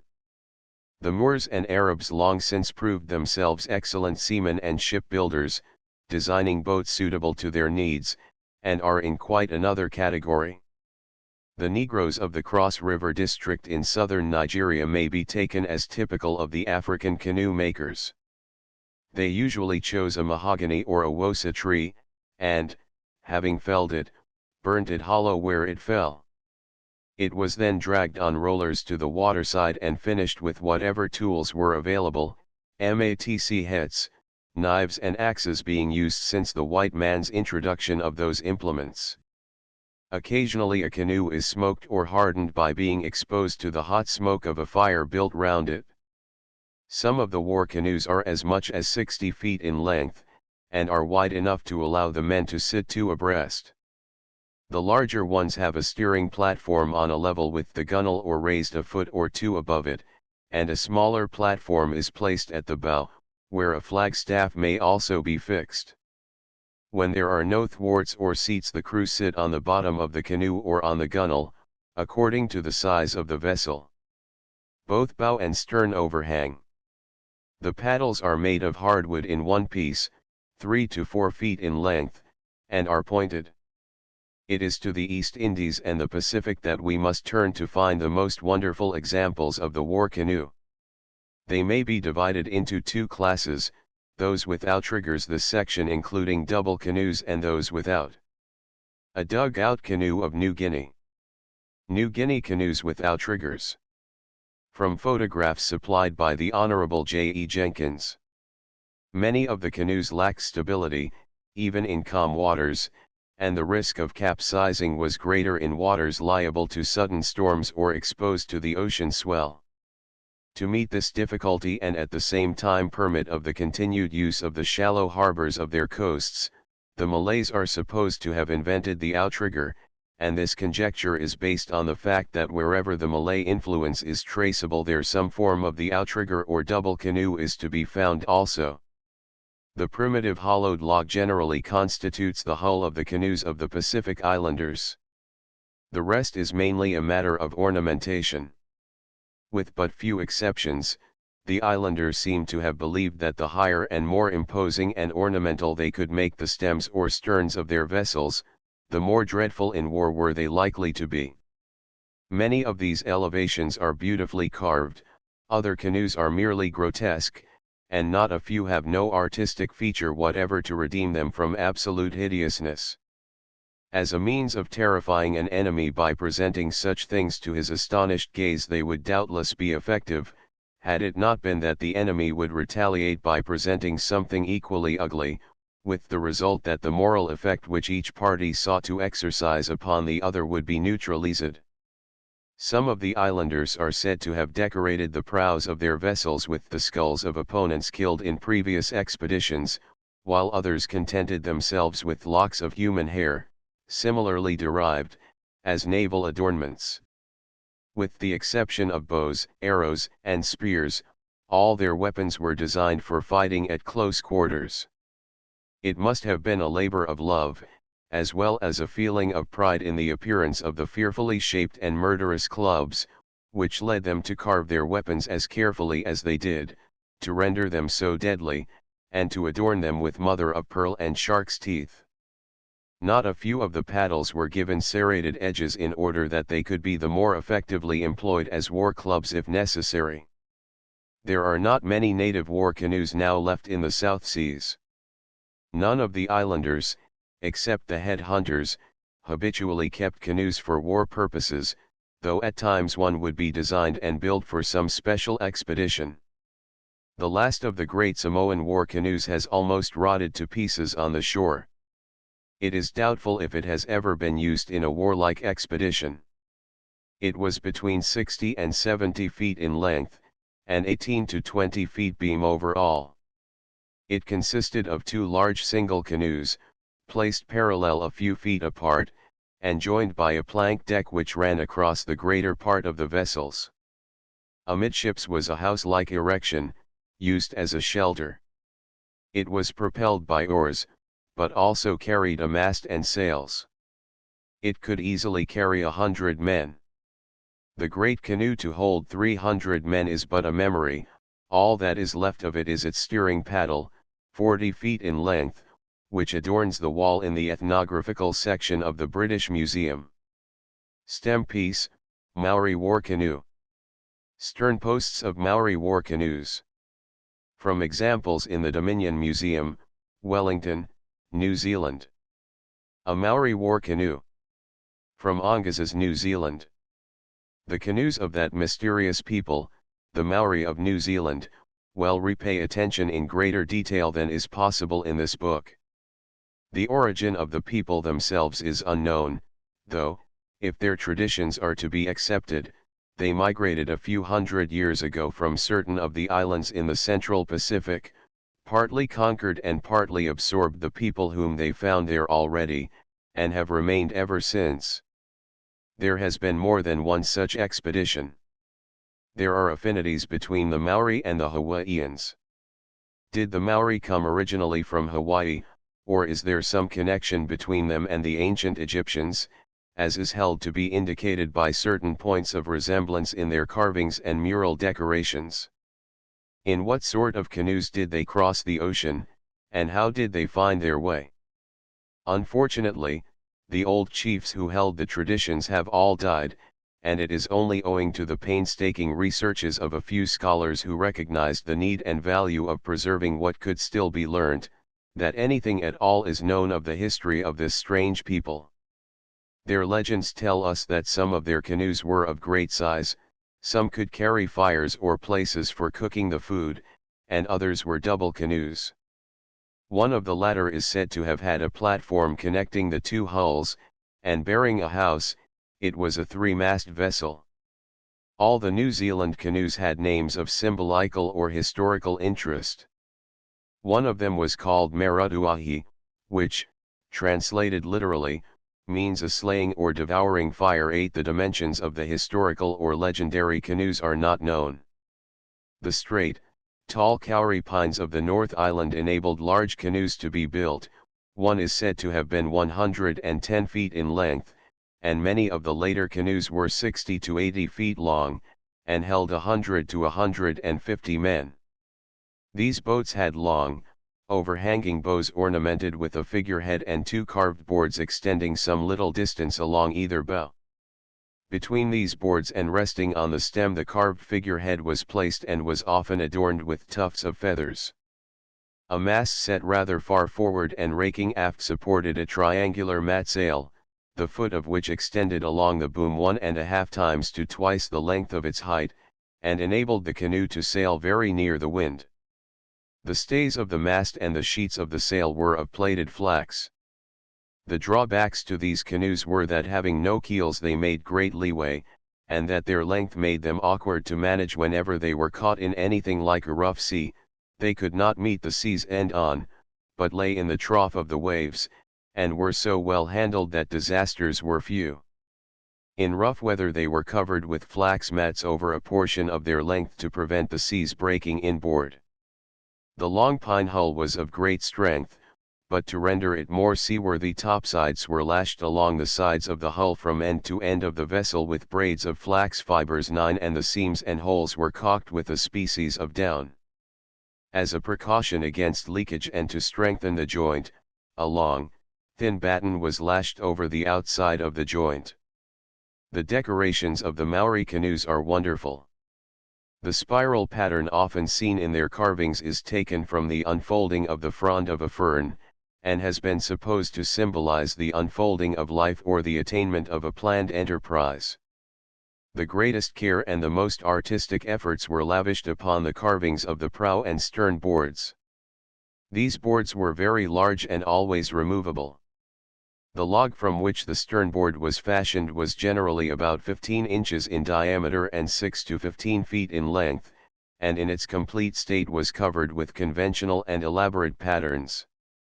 The figurehead log was about 6 feet in length and 4 feet wide, and 2 to 4 feet in thickness. Both were of hardwood and colored red with cocoa wye or ochre. If the figureheads represented the dead chiefs who had joined the immortals in the Maori heaven, they must have lost in the other world what little beauty was left to them in this world after being tattooed. Not a few of the figures are extraordinarily grotesque, and the weird effect of the red ochre is heightened by the introduction of bright shiny eyes made of the inner shell of the Haliotis. Many also show the tattoo marks which were supposed to add to Maori beauty, and most bore bunches of feathers of the kaka and albatross, and on gala days were further adorned with an elaborate and gaudy feather wig. The thin batten, already alluded to, covering the join of the topside and hull, was always stained black. Gannet feathers were inserted to cover the lashings and contrasted vividly with the black batten and the reddened canoe. The sides of many canoes also were painted in wavy lines of red, white, and black, as though in imitation of the wave motion. Streamers of pigeon-tail feathers hung from the top of the sternboard to the water, even the sail point on the boom bore its tuft and streamers of feathers. A lakatoi nearly completed. A lakatoi under sail. From photographs supplied by the Honorable J. E. Jenkins. The dugout, as the type common to all the Pacific Islands, usually has the outrigger attached. It can only be used in still waters. Very frequently it is duplicated to form a double canoe, or even three may be used abreast and covered, together with the intervening spaces, with a deck upon which a deck house is erected. As the deck extends a considerable distance beyond the sides, the amount of deck space thus obtained is very great, as can well be imagined if the hull be formed of 3 canoes each 50 or 60 feet long, and the deck extends 3 or 4 feet on either side and is nearly square. If canoes with outriggers were employed as double canoes, they were placed with the outriggers lashed together. The accompanying illustrations of a New Guinea boat or lakatoi show how these vessels are arranged. They each carry 2 short pole masts which support immense spars of bamboo or other light material to which sails of palm leaves are attached. These sails are so constructed that they can be hauled up or down their spars as required. They have been described as suggesting, when under full sail, gigantic lobsters holding up their claws in distress. The houses upon them are formed of rattan and palm leaves. An idea of their dimensions may be formed by comparing in the illustrations the vessels themselves and the men and women upon them. Not the least amazing features of these boats are that long sea voyages were undertaken in them, and that in spite of their size not a nail was used in their construction, the whole thing being tied firmly together with coconut or other fiber. The Fijian canoe was very similar to that just described. The Tahitian pahi is frequently 80 feet in length, of the raft boat type, and bears a distinct likeness to the balsa of ancient Peru, and has some of the features of the catamarans of the Chatham Islands, and has a closer likeness still to a Chinese junk, with its high latticed stern work. 10 These pahi were broad in the beam, neatly planked over inside, and were fitted with a bulkhead or inner casing, and had the usual elevated carved stern, sometimes consisting of 1 post and sometimes of 2. These vessels were capable of covering 120 miles a day without much difficulty if the wind suited. The Pacific Islanders, says the same authority, in the early days of Polynesian enterprise, about 1400 AD and earlier, would make voyages of over 1,000 miles at a time, taking the sun as their compass by day and the moon and stars by night, adapting the time of their sailings to the shifting of the trade wind, veering from northeast to southwest in its appointed season. Canoe from Shortland Island. Diagram of Shortland Island canoe. A. The keel. C. The timbers. D. The small, solid, wedge-shaped timber in bow, with ornament. By permission of C. M. Woodford, ESQ. FRGS, and the Royal Anthropological Institute of Great Britain and Ireland. War canoe, Test Island, New Guinea. From photograph supplied by the Honourable J. E. Jenkins. Unquestionably the most remarkable canoes to be found in the Pacific were those made in the Solomon Islands. Though destitute of metal tools, the islanders yet managed to design them with mathematical accuracy, to construct them to scale and in accordance with the designs, and to put them together with skill and precision. Such canoes were made by the Solomon Islanders as long ago as the 16th century, for de Mendana, who visited the islands in 1568, has left a description of them. The canoes, he says, were constructed of planks, well made and light, and were crescent-shaped and capable of holding about 30 persons. Later explorers have recorded that the hull was formed of a dugout, and that topsides were added. This type of canoe appears to be peculiar to the Melanesian inhabitants of the British Solomons. 11. For neatness and accuracy the Shortland Island canoes come first, but for beauty of line and exterior decorations the large tomako or head-hunting canoe of the New Georgia group unquestionably excels. The built canoes were cut with the aid only of stone implements, but now the natives use the plain iron, fitting it into the handle formerly used for the stone implement. In many canoes a central ridge is left along each plank to strengthen it, and a projecting boss is left at the places where the planks and timbers join. The timbers, or ribs, etc., are either naturally grown or shaped from the solid. The planks are properly seasoned in the building sheds, and when the canoe is being put together the various parts are accurately fitted and tied with strips of fiber through the holes in the bosses. The seams are caulked with a vegetable putty made from scraped nut kernel, which hardens in a few days. The canoes consist of garboard strakes, 2nd, 3rd, 4th, 5th, and gunwale strakes, stem and stern pieces, and the timbers or ribs. The last fine specimen of the head-hunting canoe of the New Georgia group was 44 feet overall, 4 feet 8 inches beam, and 2 feet 4 inches deep. The height of the bow, in addition, was 9 feet 7 inches, and that of the stern 10 feet 9 inches. All the Solomon Islands canoes are ornamented with shells. A white painted arm on the side of the vessel has a sinister interpretation. It indicates that heads have been taken, if the arm points to the bows the victims were males, and if to the stern the collection taken up was of female heads. Both stem and sternboards had human faces carved upon them, the idea being that the faces kept a good lookout in every direction. This was, no doubt, a pleasing fiction or a superstition. The natives placed more reliance upon their keenness of hearing and vision than upon the vigilance of the wooden faces to detect the approach of an enemy. The Malay influence has been shown not only in the building of outrigger canoes, but in the popularity of piracy among the natives of the East Indies. Probably the Malays have been pirates ever since there has been commerce in those waters upon which to prey. It is certain that the earliest European vessels to wander into the distant Orient found the industry established, active, and prosperous. Steam navigation, improved firearms, and the electric telegraph have done much to curb the propensities of these merciless marauders, and the influence of noble men like Raja Brooke of Sarawak has been of equal value. But they found it a hard lesson to learn that commerce must be respected and commercial vessels let alone. It was gradually accepted as inevitable that piratical exploits would be followed by the visit of a European gunboat which would blow every Malay prau and pirate to pieces at the first opportunity. This idiosyncrasy of the Western world had to be observed, but the pirate does not take kindly to the uninterrupted ways of peace, and whenever he can he indulges in his hereditary calling, though his victims may be only small native trading boats and junks. Head-hunting canoe from Isabel. By permission of C.M. Woodford, Esq., FRGS, and the Royal Anthropological Institute of Great Britain and Ireland. Head hunting canoe from Isabel, detail of bow.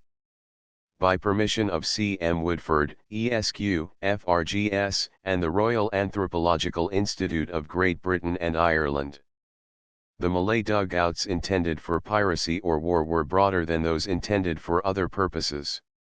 A writer in 1848 described them as built of timber in the lower part, with the upper part of rattan, bamboo, and dried palm leaves, this lighter part being added to prevent the sea washing in over the low sides. Outside the bends, he continues, about a foot from the water line, runs a strong gallery in which the rowers sit cross-legged. Apparently the gallery was on or outside the gunwale, an arrangement which would help to steady the long, narrow hull. Then, as now, a cabin was placed in the after part for the accommodation of the chief in command of the boat, but an interesting feature of the prow he describes was an unrailed flat roof extending from the cabin roof almost the length of the ship and serving a double purpose of providing a fighting deck for the warriors and affording shelter for the crew. The weapons were the kris and spear, which to be used with effect require elbow room. As the Malays were energetic fighters, they were seldom long in obtaining all the elbow room necessary. A brass gun in the prow, under the flying deck, was the only firearm. The modern Malay prow is a more ambitious affair.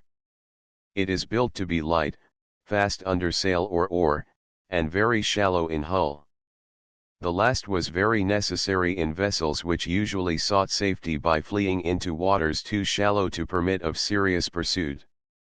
A convenient length was 64 feet, or 72 feet overall. The breadth would be 14 feet and the depth only 4 feet 6 inches. Some were longer and broader, but the Malays were usually careful to increase the draft as little as possible. The accompanying photograph is of a model of a prow having these dimensions, and recently added to the South Kensington Museum. The boat is a combination of Chinese and Malayan design. It will be noticed that the vessel has very fine lines forward, almost identical with those of the Arab dhows of the Red Sea and the Persian Gulf, a sharp run aft and shallow floors, and should be very fast. Instead of the fighting deck overhead, already described, she has a deck extending the whole length and breadth of the vessel and slightly below the level of the gunwale, an arrangement which would enable a large number of men to lie concealed behind the bulwarks and ready for instant attack. The deck has two covered hatchways. The roof of the cabin at the stern provides a platform for working the rudder and the guns, there being one brass muzzle loader on each quarter. The projecting platforms or galleries at the bow and stern provide additional deck space and would facilitate the boarding of a prize.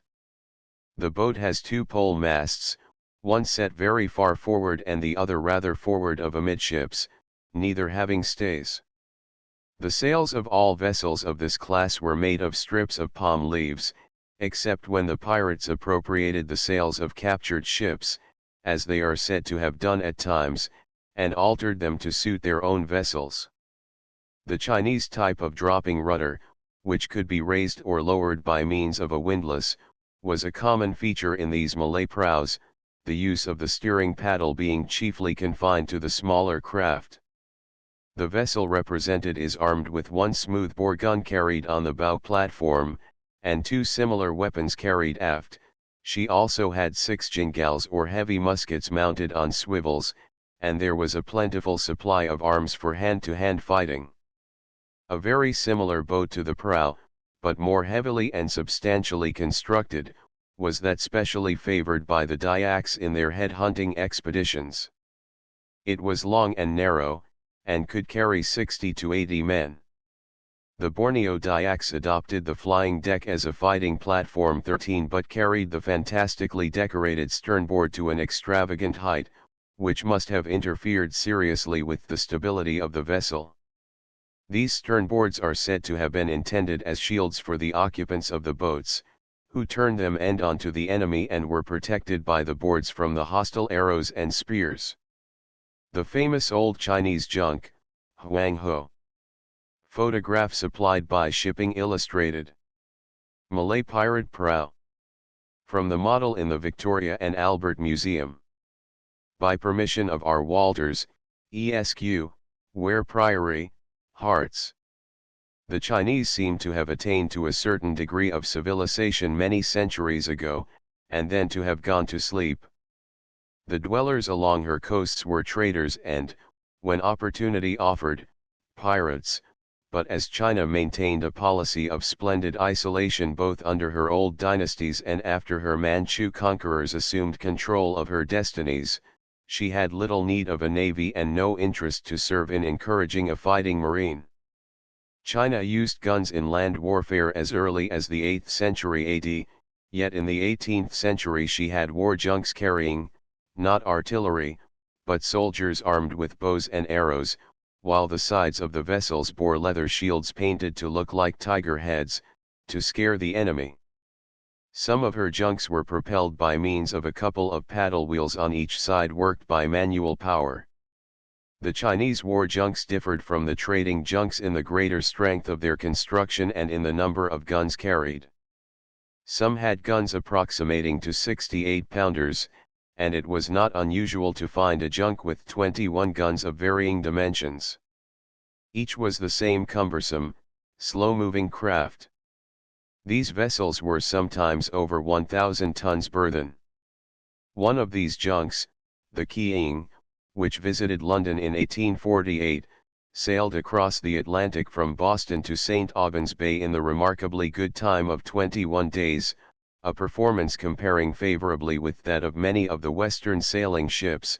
Generally she sailed like the wind, that is to say, where it listeth, and was as likely to arrive at one port as another.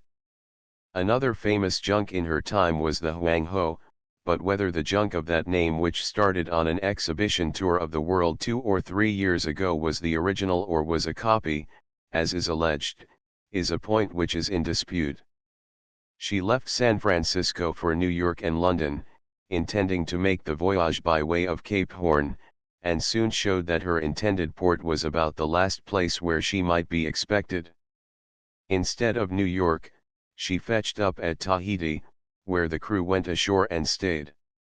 She sailed with a new crew for the stormy waters of Cape Horn, and was thought to have gone to the bottom until she turned up in Torres Straits, and nearly got into trouble through being suspected of smuggling, or carrying contraband. After being nearly wrecked off Java, she entered Batavia River, and sailed again some weeks later, but her condition became so bad that she had to be abandoned. Her captain wrote in his logbook, in October, 1909, "She will not hold together much longer. The beams are not fastened to the hull of the vessel, but lie loose in her. It is certain she has never been a man of war, but has been specially built for exhibition purposes in the most careless fashion." A few days later she was left to her fate. Japanese war galleys and a protected galley Kikosan, 15th century. Photographed by special permission of the Japanese Imperial Naval Commissioners. Click image to enlarge, the Atakamaru. Photographed by special permission of the Japanese Imperial Naval Commissioners. The Japanese, who pursued a policy of isolation until they were forced to admit Western influences, were as conservative in their shipping as in everything else. Their trading junks were all built to pattern, externally and internally, decreed by the authorities, and no deviation from it was permitted. In their warships, however, a greater variety of design was allowed. As early as the 15th century they had sea-going ships carrying cannon, a weapon derived at some time, perhaps, in the unrevealed past, from the Chinese after the latter conferred upon the Japanese the Chinese system of writing, a religious system, and other evidences of celestial superiority. There were several types of these war galleys, some of which are here illustrated. The vessels shown were generally very strongly built with a displacement of about 200 tons. They were propelled by over 150 oars, and their gun positions had bulwarks about 4 feet high, protected by thick wooden shields. A smaller type of vessel, also in use at that time, may be called a protected galley. They were very small vessels, displacing only about 25 tons each. They were nearly flat-bottomed, but had a top covering, or hood, made of metal sheets, which extended from side to side and almost from end to end, like a turtle back. Their guns were mounted inside the cover and fired through small ports cut through the sides of the vessel itself. These boats were two-ended, that is, of similar shape at either end, so that they could travel either end foremost, and they had a curious tunnel constructed along their bottoms in which a peculiarly shaped paddle wheel was revolved by manual power for the propulsion of each vessel. The Japanese warships increased in size and ornamentation until the Ataka Maru was built. She is of more than ordinary interest, as she was the last and the largest of the old native warships built for the Japanese government before the adoption of Western methods. She was 180 feet long by 63 feet beam and 22 feet depth, and was propelled by 130 oars. Her armament consisted of 5 heavy guns and a number of smaller weapons, and her vital parts were protected by copper sheathing. The Japanese, as already stated, probably obtained their knowledge of explosives and firearms from the Chinese, and a few years ago repaid the obligation by giving the Chinese most instructive lessons in the superiority of modern methods and weapons. One of the oldest vessels, and at the same time one possessing characteristics supposed to be essentially modern, is the Arab dhow.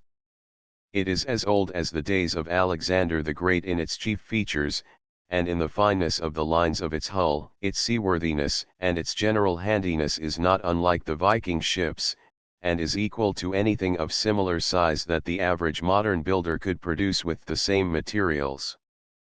They are employed in gun running, smuggling, and the slave trade, when more legitimate cargoes are lacking or not sufficiently remunerative. The Siamese were among the eastern nations who took kindly to the sea, and were able to use their warships to some effect. Thus, about 250 years ago, when a European power, depending upon its superior strength, took forcible possession of the island of Jungsalan, the king of Siam of that day ordered the immediate building of 6 warships, each carrying 10 guns with pat arrows, and well manned and fitted with small arms. These vessels were built in 1 month, and this emergency mobilization and the fighting orders were all to be obeyed under penalty of death and forfeiting of estates, the latter penalty being added no doubt to prevent the expectant heirs of a warrior depriving his majesty of the latter's services. Chapter 3: The introduction of artillery, and the development of warships to the application of steam for navigation. Sails having proved their superiority over oars as a means of propulsion, and sailing ships with seaworthy qualities being fairly numerous, the world was ready for a great revolution in naval warfare. The warriors also were about equally divided in the matter of attack and defense in hand-to-hand encounter.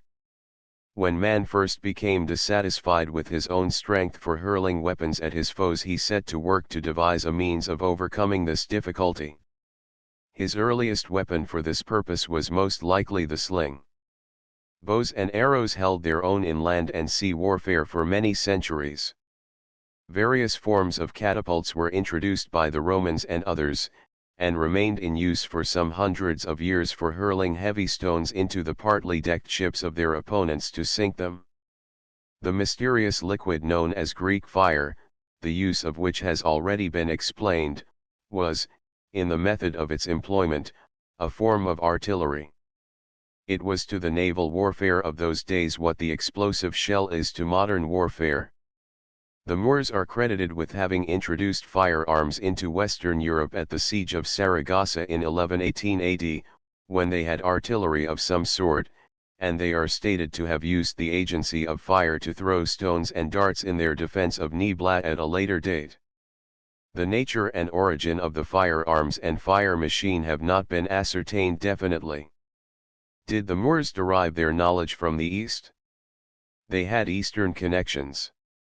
Mortars were used in China in the 8th century, which fired large stone balls, and by the 12th century the Chinese had wall pieces or siege guns. They employed explosives in war before the Christian era. These events were certainly long before Western Europe discovered how to make gunpowder. Cannon, as the term is now understood, was introduced about 1330. Edward III is credited with having possessed cannon in 1338, but historians differ as to whether he employed cannon of any kind at the Battle of Sluis, in 1340, or in any of his later naval engagements. Arrows and stones were the chief missiles. The English relied on their famous crossbows, and the French upon machines for hurling stones. The latter sent several English ships to the bottom. The Battle of La Rochelle, in 1372, when a combined Spanish and French force defeated the English, is probably the first naval battle in which cannon were used, as some of the Spanish vessels are said to have carried a few. Artillery was certainly used at sea shortly after the middle of the 14th century by the Mediterranean countries. The Venetians found it effective against the Genoese in 1377, and its use became very rapidly general from the Levant to Spain. 16th century French ships. From an old print. The earliest guns were simply tubes, not cast, but built of strips of iron or wood held together by rings. They were breech loaders, the charge being placed in a loosely fitting chamber. How the chamber was secured and the gun fired are still undecided. The guns were usually innocent of trunnions and were fastened lengthwise upon wooden beams which could be propped up to give them the desired elevation. It has been recorded that in one of the earliest siege operations at which this primitive artillery was employed, both sides were so interested in the operation of firing that they ceased exchanging missiles and defiance, and even stopped their personal combats, until after the discharge, when, being much relieved that the stone bullet had inflicted no damage on the assailed castle wall and had wounded no one, they resumed hostilities in the old-fashioned way. In those days one discharge per gun per diem was regarded as sufficient.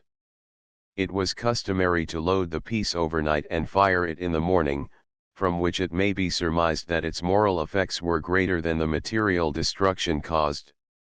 Artillery would have to be in a more advanced stage to justify its use at sea, for no vessels could afford to carry guns which could only be used so infrequently.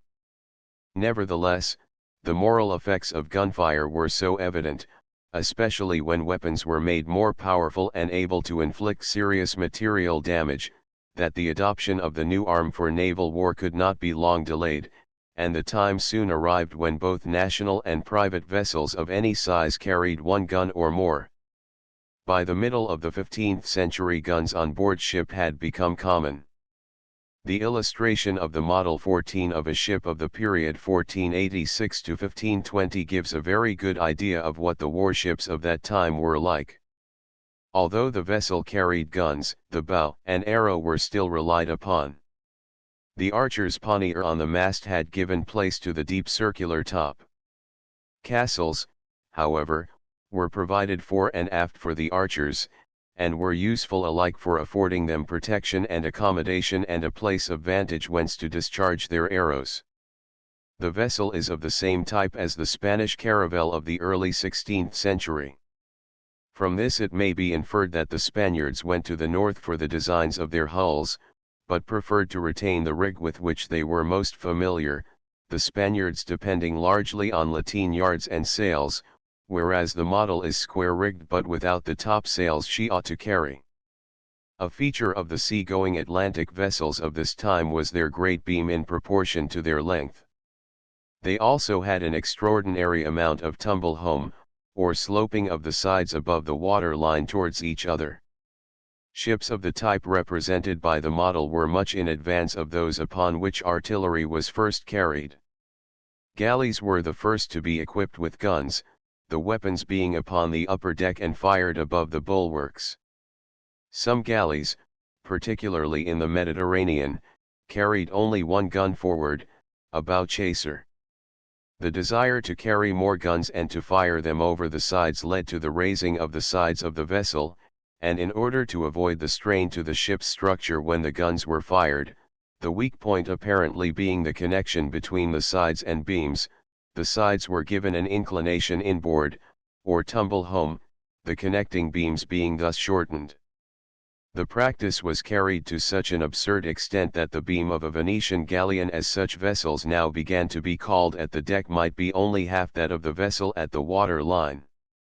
The narrower deck space left less room on which to place the stern castle, which instead of being an addition became a structural part of the ship, provided with 3 and sometimes 4 decks, all carrying cannon.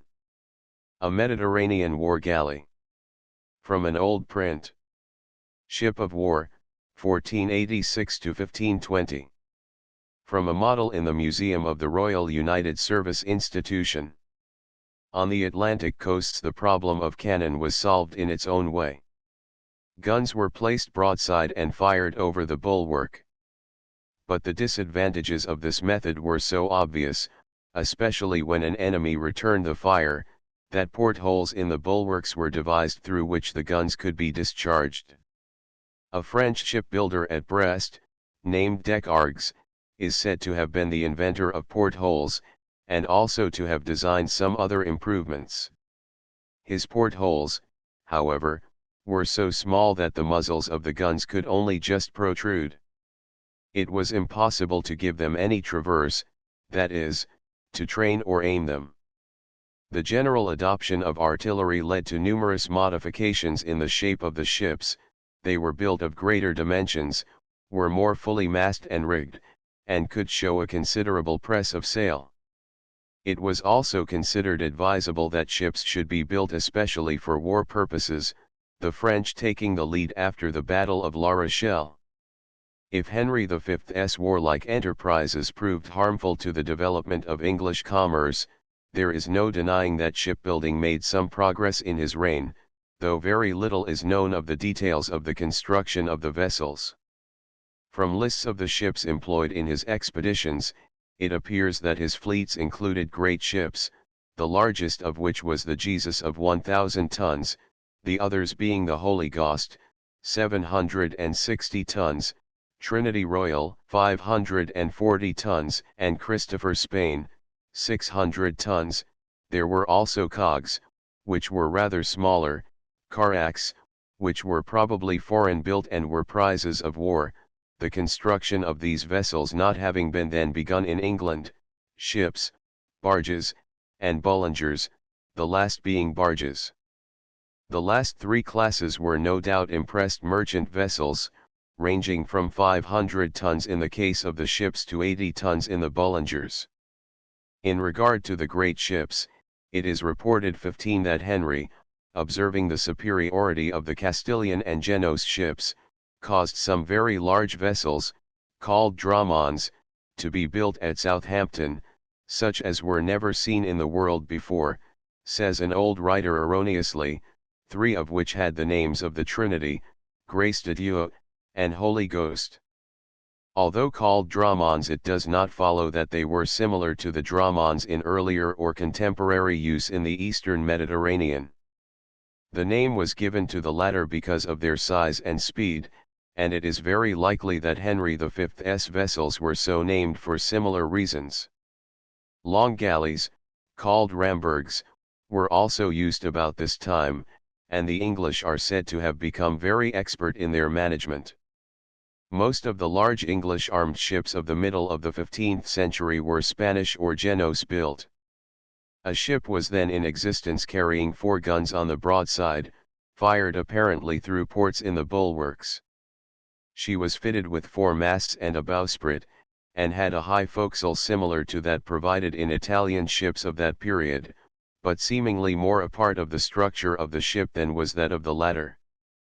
The mainsail bears the arms of the Earl of Warwick. 16 A remarkable ship in the history of naval building was the Great Harry, sometimes confounded with the Henry Grace de Dieu.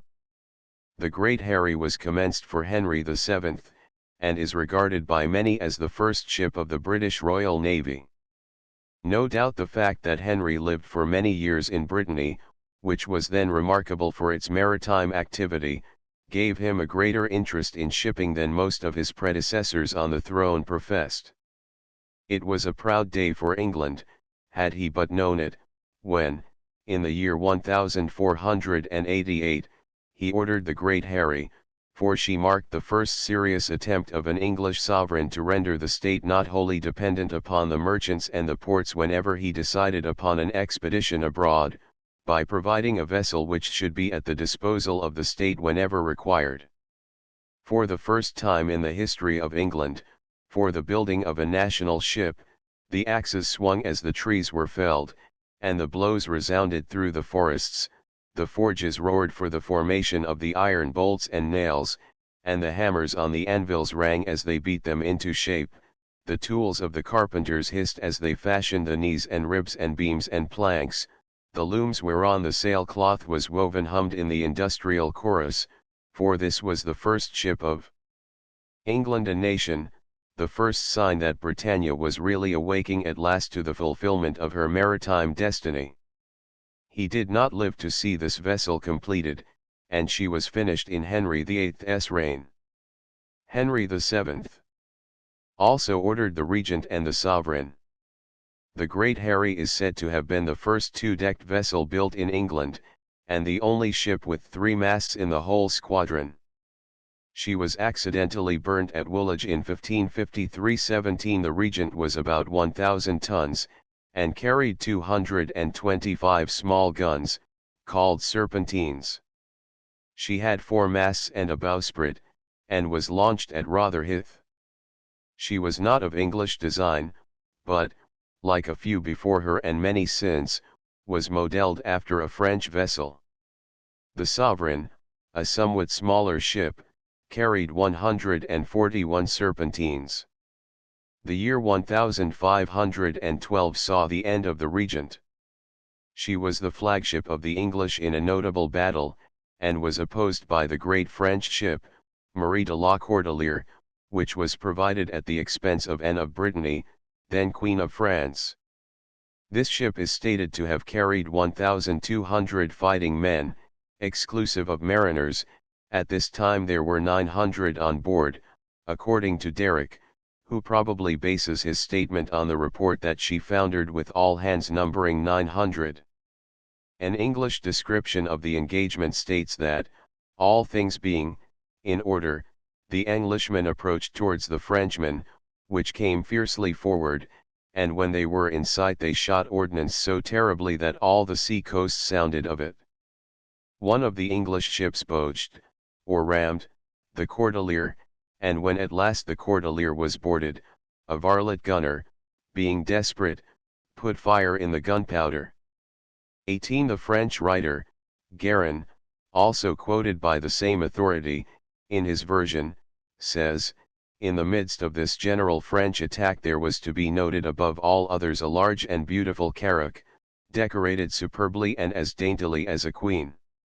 She of herself had already sunk almost as many hostile vessels as all the rest of the fleet, and now found herself surrounded by 12 of the principal English ships. From the top of a hostile vessel there was flung into her a mass of fireworks. Then, sighting the Regent, she, like a floating volcano, bore down, a huge incendiary torch, upon her, pitilessly grappled her, and wounded her in her own flaming robe. The powder magazine of the Regent blew up, and with it the hostile ship, while the Cordelière, satisfied, and still proud amid the disaster, and a whirl of fire and smoke, vanished beneath the waves. The English version, if less vivid, is also less imaginative. Embarkation of Henry VIII. On the Great Harry. From the painting by Volpe at Hampton Court Palace. Photograph by W. M. Spooner & Co., click image to enlarge, to replace the Regent, and to emulate Francis I of France, who had built a ship called the Caracon, afterwards burnt at Havre, carrying 100 guns. Henry ordered the Henry Grace de Dieu, of the same tonnage, 1,000 tons, but carrying 122 guns. It is disputed whether she was built at Erith, as usually stated, or whether she was launched at Deptford and completed at Erith. Her launch took place in 1515. Historians differ as to what became of this vessel. One version is that she rolled incessantly and steered badly, and, having been built rather for magnificence than use, only made one voyage and was disarmed at Bristol and suffered to decay. If this be so, it affords an explanation of the discrepancies in the illustrations of the Henry Greystadeau, as it is permissible to suppose that another vessel bearing that name was constructed to take its place and that the newcomer afterwards became known as the Edward. The Henry Greystadeau was sometimes called the Great Harry, but must not be confused with Henry VII's ship bearing that name. The Henry Greystadeau was renamed the Edward after the accession of the next monarch. She had 4 pole masts, the foremast was placed almost over the stem, an arrangement which must have made her pitch deeply and recover slowly. The mainmast was at the break of the after deck house or stern castle, the mizzen or third mast was midway between the mainmast and the stern, and the fourth, or second mizzen, was at the extreme stern, as far aft as it was possible to place it. Her forecastle overhung her bows by 12 feet or so, an arrangement which must have made her very uncomfortable in anything like a sea. She is asserted to have been the first four-masted vessel. There was also a fifth mast, if it may so be called, which slanted forward like an immense bowsprit. The first, second, and third masts had 2 round tops each, and the fourth mast 1 top, these being for the archers. Her sails and pennants were of damasked cloth of gold. Her armament comprised 21 heavy brass guns, and numerous smaller pieces of various types, but when she passed into the possession of Edward VI, she had 19 brass guns and 101 of iron. Great ship of Henry VIII. From a drawing by Holbein. As already stated, the great majority of the ships built for mercantile purposes were intended to be able to give a good account of themselves if they should be assailed by a hostile vessel, a contingency which was not at all unlikely in the days when ships roved the seas under the protection of letters of marque and made mistakes as to the nationality of the prize when the prospective booty might be held to justify the error.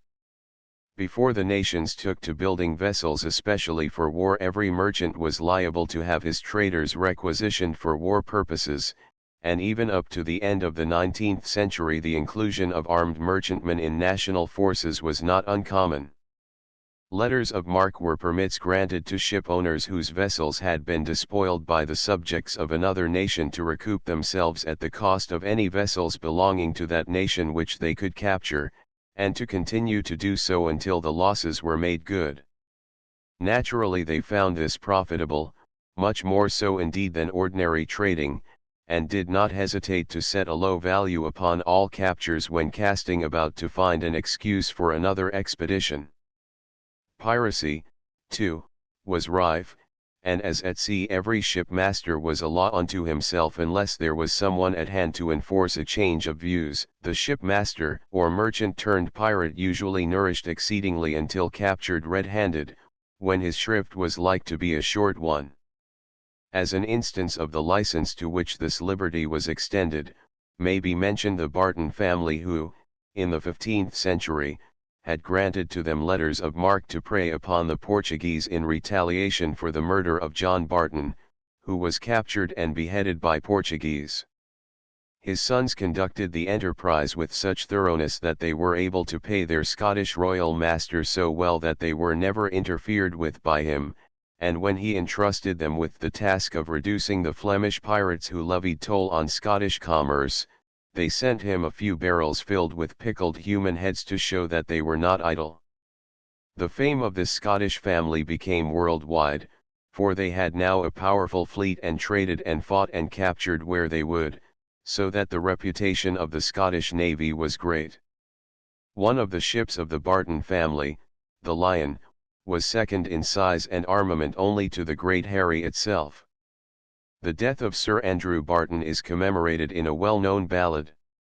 When vessels with 2 and more decks were constructed, the lower ports were cut so near the water that when the vessel heeled, or even a moderate sea was running, the guns could not be worked.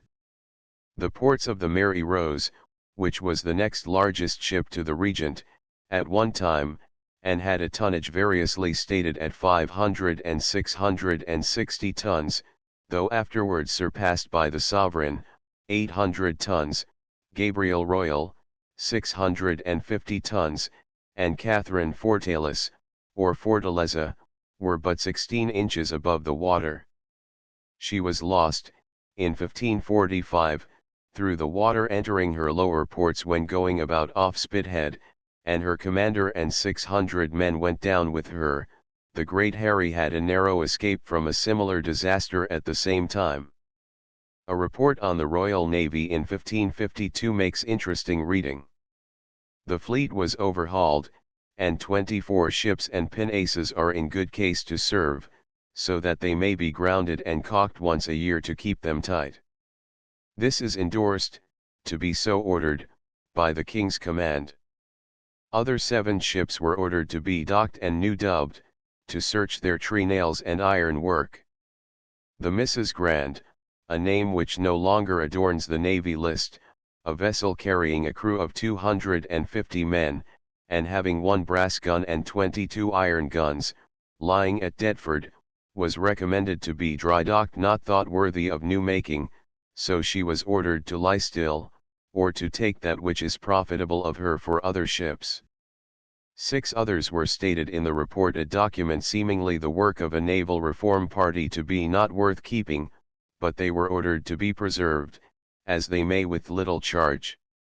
Queen Elizabeth, whose patriotism and naval enthusiasm were about equally in evidence, was careful of her men and ships, raised the pay of her officers and seamen, and took steps generally to have the navy and the naval resources strengthened and conserved. She seems to have had 29 vessels in 1565. She also encouraged merchants to build large vessels, which could be converted into warships as occasion required. The exigencies of trading oversea, however, were such that many of the vessels required little to be done to them in the way of conversion. Vessels were also rated at from 50 to 100 tons more than they measured. Breech-loading gun recovered from the wreck of the Mary Rose. In the Museum of the Royal United Service Institution, a spare chamber is shown in the front. The Queen's Highness, a contemporary historian, writes 19 hath at this present already made and furnished, to the number of 120 great ships, which lie for the most part in Gillingham Road. Beside these, her Grace hath other in hand also. She hath likewise 3 notable galleys, the Speedwell, the Triarite, and the Black Galley, with the side whereof, and the rest of the Navy Royal. It is incredible to say how marvellously her Grace is delighted. I add, to the end that all men should understand somewhat of the great masses of treasure daily employed upon our Navy, how there are few merchant ships of the first and second sort, that being apparelled and made ready to sail, are not worth £1,000, or 3,000 ducats at the least, if they should presently be sold. What then shall we think of the Navy Royal, of which some one vessel is worth 2 of the other, as the shipwright has often told me? Queen Elizabeth had, in 1578, 24 ships ranging from the Triumph, of 1,000 tons, built in 1561, to the George, of under 60 tons. When the Spanish Armada arrived in the Channel in 1588, the British fleet, which numbered 197 vessels, included 34 belonging to the state. The remainder were ships of various kinds and sizes, mostly small, hired by the state or provided by private owners, and fitted out hastily for war purposes by their owners or the ports. The Cinque Ports, it should be remembered, which furnished a considerable number, were obliged by Henry VIII, in return for certain privileges, to supply him with 57 ships, each containing 21 men and a boy, for 15 days once a year at the port's expense, and it often happened that the ports had to find a greater number of vessels. After the 15 days they received state pay. A similar arrangement held good at the time of the Armada. The largest ships in the English force are sometimes stated to have carried 55 or 60 guns, and one may have carried 68 guns. The armament of the Triumph, which was the heaviest armed English vessel, comprised 4 cannon, 3 demi-cannon, 17 culverins, 8 demi-culverins, 6 sakers, and 4 small pieces. The Elizabeth Jones, of 900 tons, built in 1559, carried 56 guns, and the Ark Royal, Lord Howard's flagship, launched in 1587, had 58 guns and a crew of 430 men, her tonnage being 800. The principal royal ships and the number of guns they carried were, as far as can be ascertained accurately, Ark Royal, 55 guns, Lion, 38, Triumph, 42, Victory, 42, Bonaventure, 34, Dreadnought, 32, Nonpareil, 38, Rainbow, 40, Vanguard, 40, Mary Rose, 36, Antelope, 30, and Swift Shore, 42. The Spanish ships were rather floating fortresses packed with soldiers, and desiring to come to close quarters so that the fight should be of the hand-to-hand description to which they were accustomed. The English ships were smaller, and though more numerous, of little more than half the total tonnage of the Armada, and were, on the whole, more lightly armed. Still, a large number of the English vessels carried what were long, heavy guns for those days, and they used them at short range when they assumed a windward position and attacked the Spanish rear, inflicting great damage and throwing the enemy into confusion. This defeat definitely established the cannon as the principal weapon for warfare afloat, and inaugurated a new era in the history of the world's fighting navies. The Ark Royal, the English admiral's flagship. From a contemporary print. Click image to enlarge. Of the merchant ships engaged, the largest were the Leicester, sometimes called the galleon Leicester, and the Merchant Royal, each of 400 tons. The great galleys and galleasses of the Armada were not the largest ships afloat by a great deal, for they were far exceeded in size by many contemporary merchantmen in the Mediterranean. The Queen's ships were sometimes employed upon peaceful and ambassadorial errands. The voyage of the Ascension to Constantinople shows a definite attempt to spread English prestige in distant seas by means of English trade openings, instead of by the diplomacy of the day, a prominent feature of which was the discovery of means and opportunities of raiding a state having much portable riches and not sufficient power to protect them. The Ascension, in which Queen Elizabeth sent her second present to the Sultan of Turkey, left London in March, 1593, and arrived in August, 1594. She was a good ship very well appointed, of 203 tons, whereof was master one William Broadbank, a provident and skilful man in his faculties.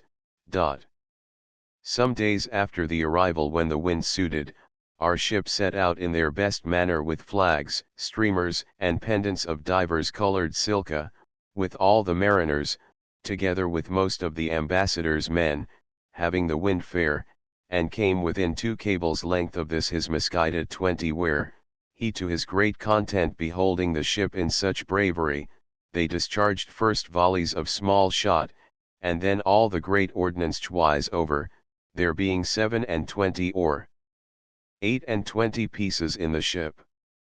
21 The early part of the 17th century, when James I was king, saw a remarkable advance in shipbuilding, thanks to Phineas Pett, who dropped the somewhat haphazard rule of thumb methods of ship construction and introduced a more or less scientific system of measurement and estimate of weights.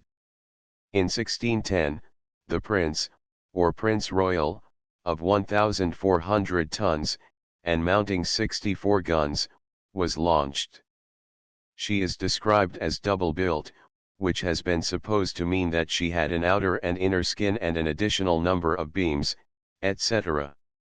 This may afford a partial explanation of the fact that those 775 loads of timber were estimated to be necessary for her construction, 1,627 loads were used.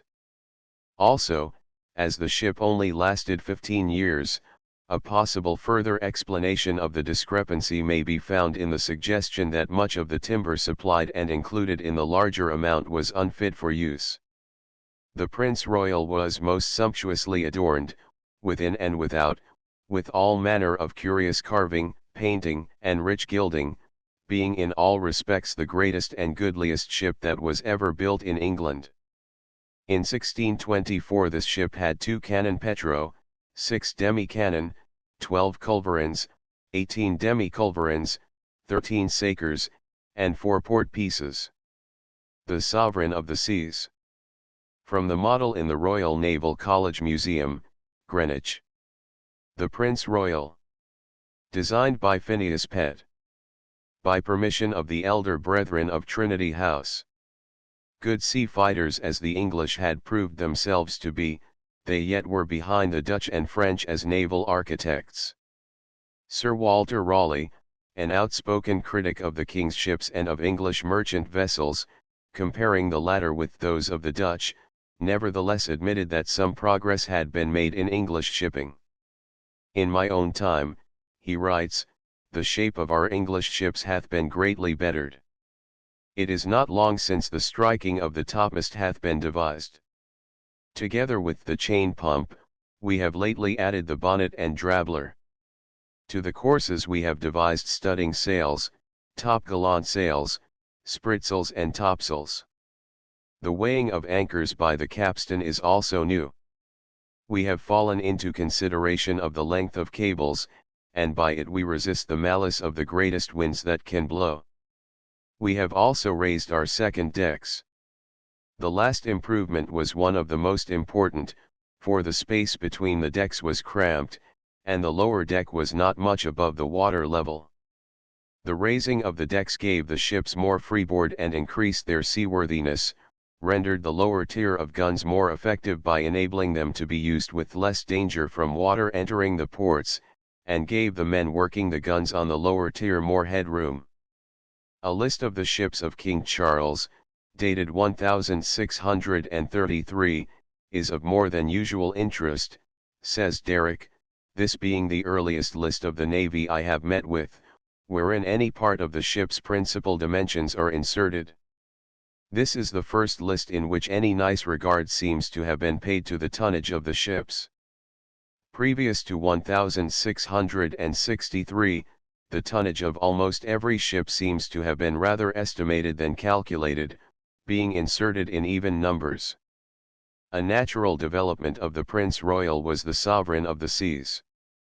These two vessels may be regarded as marking the first and second stages in the final period of transition from the old style of warship to the wooden walls. She was a remarkable vessel in national as well as naval history, for she played not a small part in the agitation over the question of ship money, which had such a tremendous influence on the nation's development. This famous vessel, Heywood states in his publication addressed to the King, was built at Woolwich in 1637. She was in length by the keel 128 feet or thereabout, within some few inches, her main breadth 48 feet, in length, from the fore end of the beak head to the after end of the stern, a prora ad pupim 232 feet, and in height, from the bottom of her keel to the top of her lantern, 76 feet, bore 5 lanterns, the biggest of which would hold 10 persons upright, had 3 flush decks, a forecastle, half-deck, quarter-deck, and roundhouse.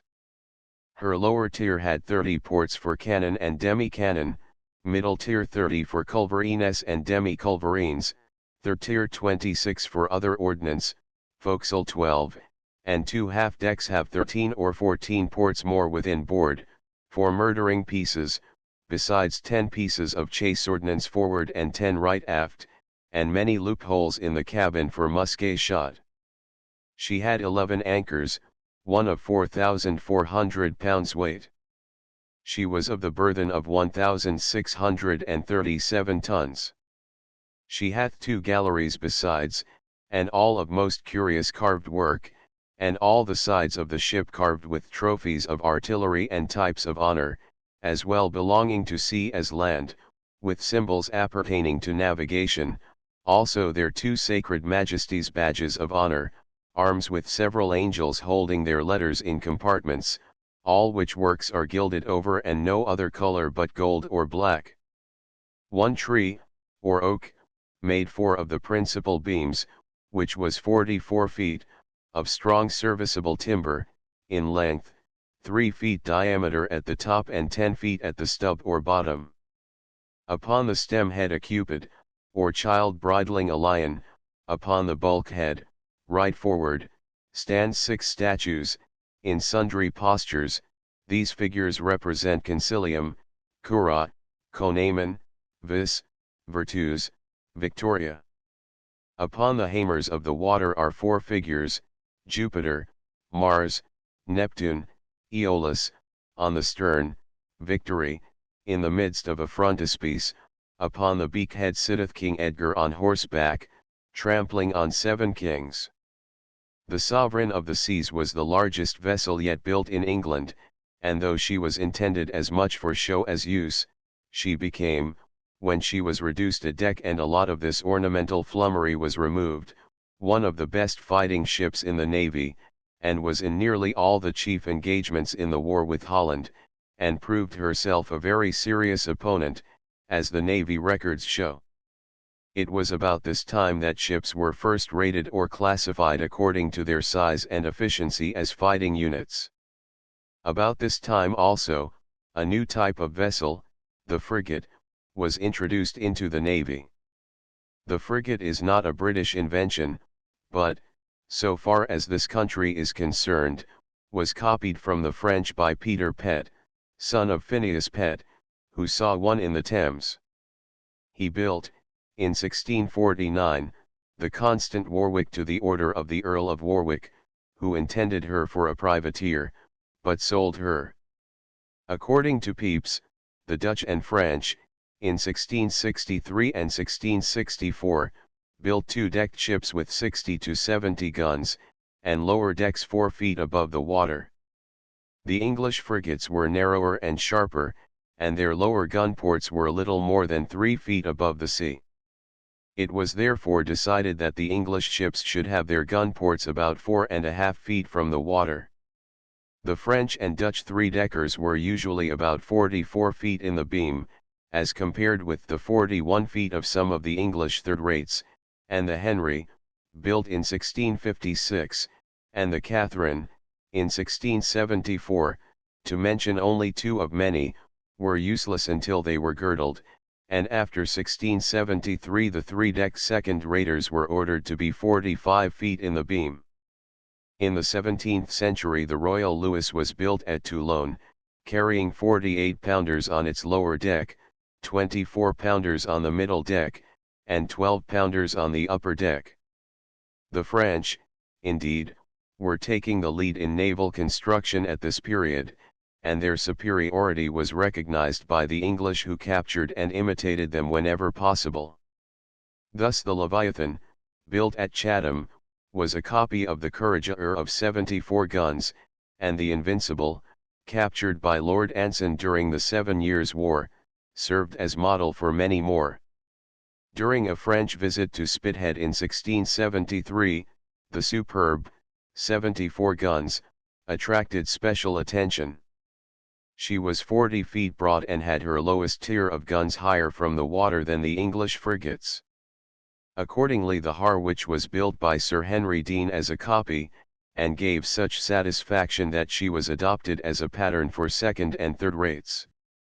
Besides the 6 rates of fighting ships, other classes were included in the Navy list, these being, in Charles II's reign, 13 sloops, 1 dogger, 3 fireships, 1 galley, 2 ketches, 5 smacks, 14 yachts, 4 hoys, and 8 hulks.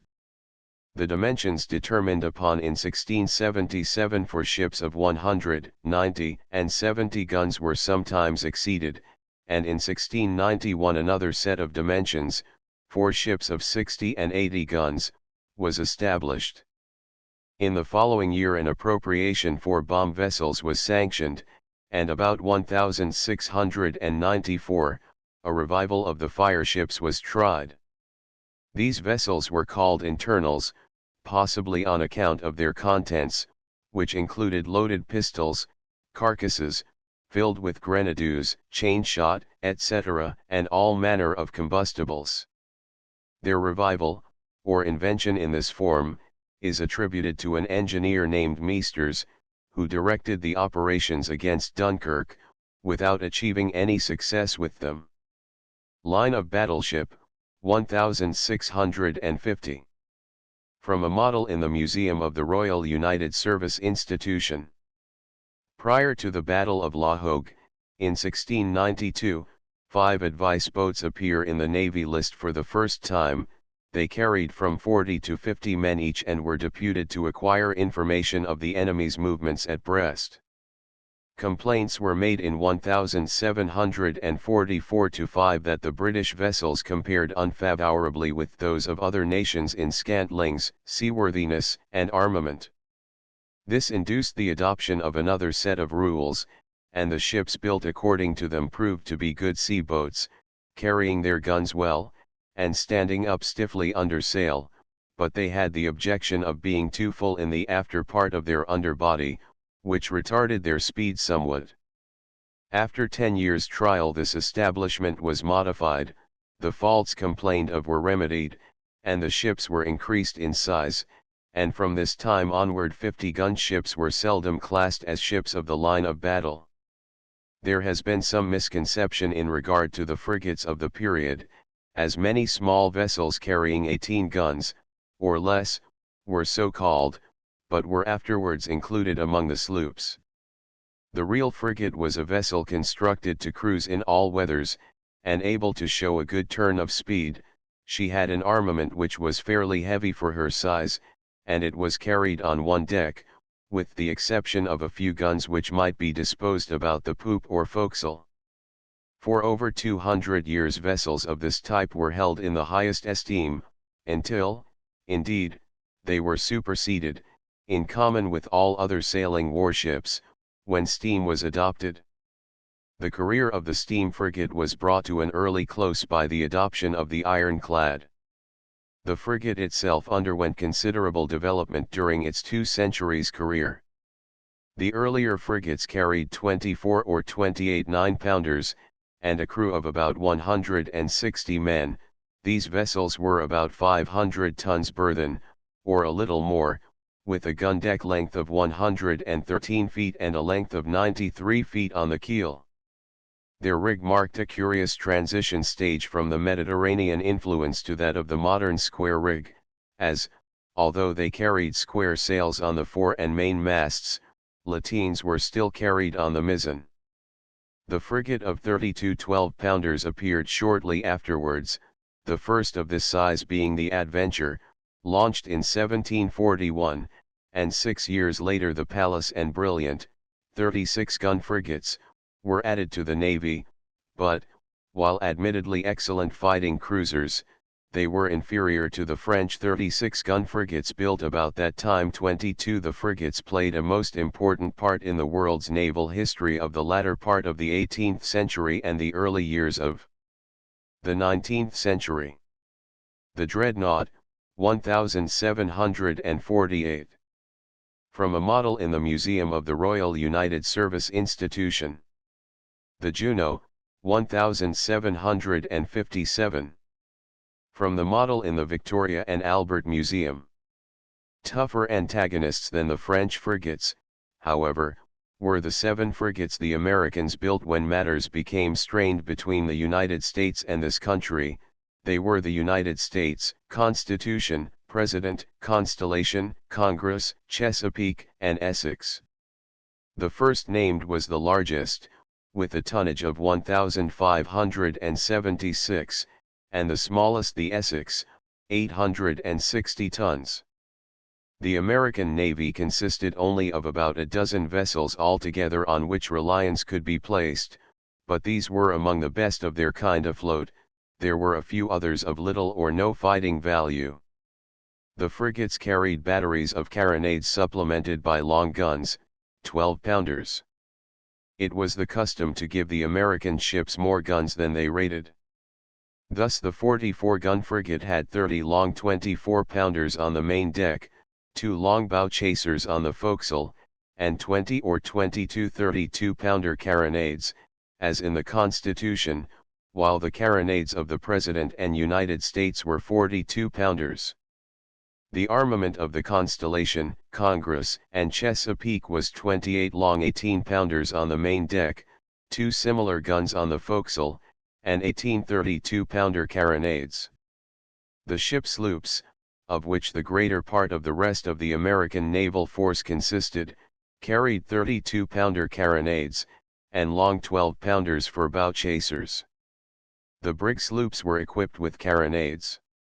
The Americans claimed to have been the first to employ the heavy frigate effectively, notwithstanding that the cannonballs their guns fired were of less weight in some instances than the projectiles discharged from the corresponding weapons in the British or French navies, and the shot would also appear to have been really lighter than they were supposed to be by as much as 2 to 10%. These frigates were remarkable for the series of duels they fought with British warships, winning 6 in succession, by superior seamanship and better sailing qualities, to some extent, but mostly by superior gunnery, until the final duel was won by the Shannon in her memorable encounter with the Chesapeake. The series of American victories was inaugurated by the Constitution, otherwise Old Ironsides, the British victim being the Guerriere. In considering the development of the warships of other types, it is necessary to go back a few years. The British dockyards were unequal to the demands upon them for the wars of the latter part of the 18th century, and a greater number of warships than ever before was built by contract at privately owned yards. It is interesting to note that one firm of shipbuilders which built ships for the Navy in those days and even a century earlier, on Thames side, is still in existence, and in spite of limited liability company laws and the introduction of new partners, is still known as Green's Yard, at Blackwell, and is still managed by bearers of the name. 26 sail of the line and 82 smaller vessels were launched from private yards during the war ending in 1762, and 24 sail of the line and 12 smaller ships were launched at the King's Yards between the declaration of war in 1756 and the proclamation of peace 7 years later. This is of importance as showing the resources of the country even at that time in warship building, and the assistance the government was glad to receive from the private builders at times of emergency. During this war it was decided that no more 80-gun three-deckers or 70-gun or 60-gun ships should be built. In place of the first named, ships of 74 and 64 guns were ordained, and 50-gun ships with a roundhouse were ordered to replace the latter. The first 74s and 64s were too small for the weight of the guns they had to carry, and their successors of that class were larger. No 80-gun ship with 3 decks was built after 1757, and no 70-gun ship after 1759. The Caesar was the first English 80-gun ship with 2 decks. She was built in 1793. Towards the end of 1778 many of the second rates were given 8 additional guns on the quarter deck, which virtually raised them to 98-gun ships. An important constructional improvement in 1783 was the adoption of copper fastenings in all classes of ships below the waterline. Iron bolts had been found to corrode under the influence of the salt water. Ships continued to increase in size and power of armament. The Ville de Paris, of 110 guns and 2,332 tons, and her sister ship, the Hibernia, ordered in 1790, were the first of their class. Before the latter was finished she was lengthened and her tonnage raised to 2,508 tons. Another new class, introduced about that time, comprised 3 ships of 776 tons each, carrying 32 guns, the main deck armament consisting of 18-pounders, they did so well that several others were added. About 1,783 a greater length in proportion to beam was adopted, which made the ships faster sailers and better sea boats, and several vessels of the higher classes were altered, and many others had their bottoms specially thickened to withstand stranding. The 42-pounder guns of the largest ships were found difficult to handle and of less rapidity of fire than the 32-pounders, and were removed from the main deck battery of the Royal Sovereign and other ships in favor of the 32-pounders. The Commerce de Marseilles, of 120 guns, was one of the French vessels which accompanied under compulsion the combined English and Spanish squadron from Toulon in 1793. She was considered to be the largest ship in the world. Her gun deck was 208 feet 4 inches in length, and her keel for tonnage 172 feet 0.18 inch. Her depth of hold was 25 feet 0.5 inch, and her extreme breadth 54 feet 9.5 inches, her tonnage being 2,747 tons. She was not a very valuable acquisition, however, for her timbers were in such a state that she was not worth repairing. She was accordingly taken to pieces in 1802.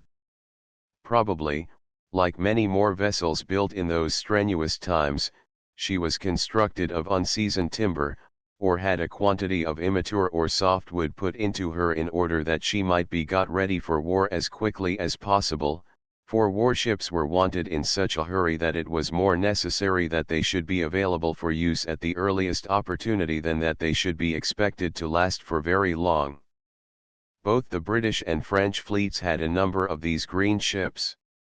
If the French could have a vessel of such gunpowder and dimensions, there was no reason why the English should not, so the Caledonia, of 2,602 tons, was ordered in 1794, and was to be the largest and most powerful yet built in England.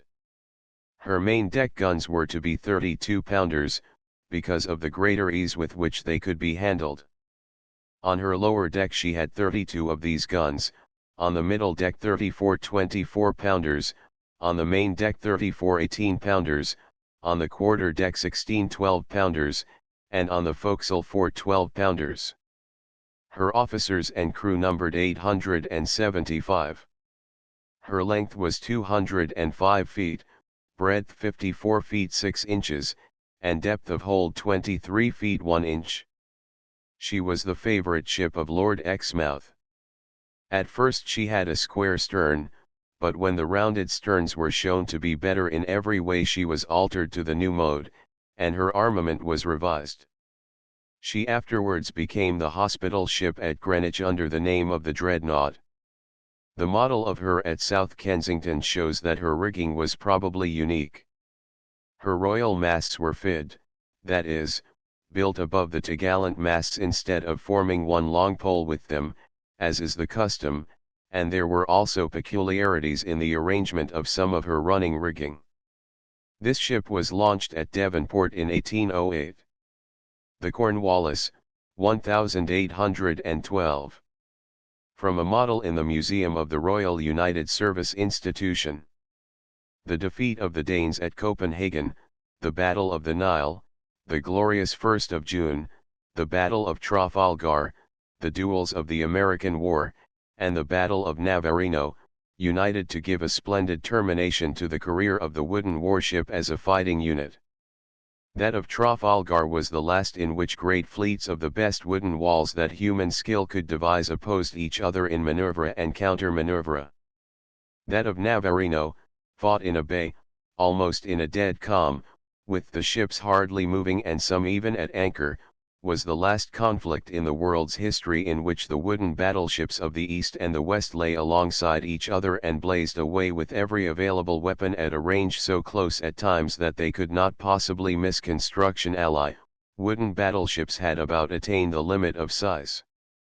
Already they revealed unmistakable signs of longitudinal weakness, and it had been a problem, which the builders up to that time had been unable to solve, how to stiffen the hulls so that they would withstand the hogging and sagging strains.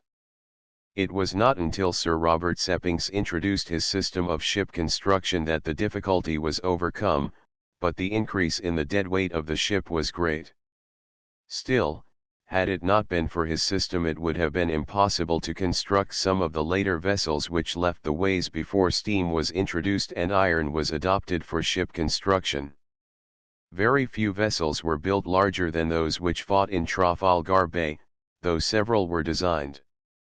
The improvements made were rather in the form of the underbody in order to increase the speed and sea-going qualities of the ships. One of the largest old-style battleships ever proposed was the Duke of Kent, which was to have been a four-decker carrying 170 guns, and having a tonnage of 3,700.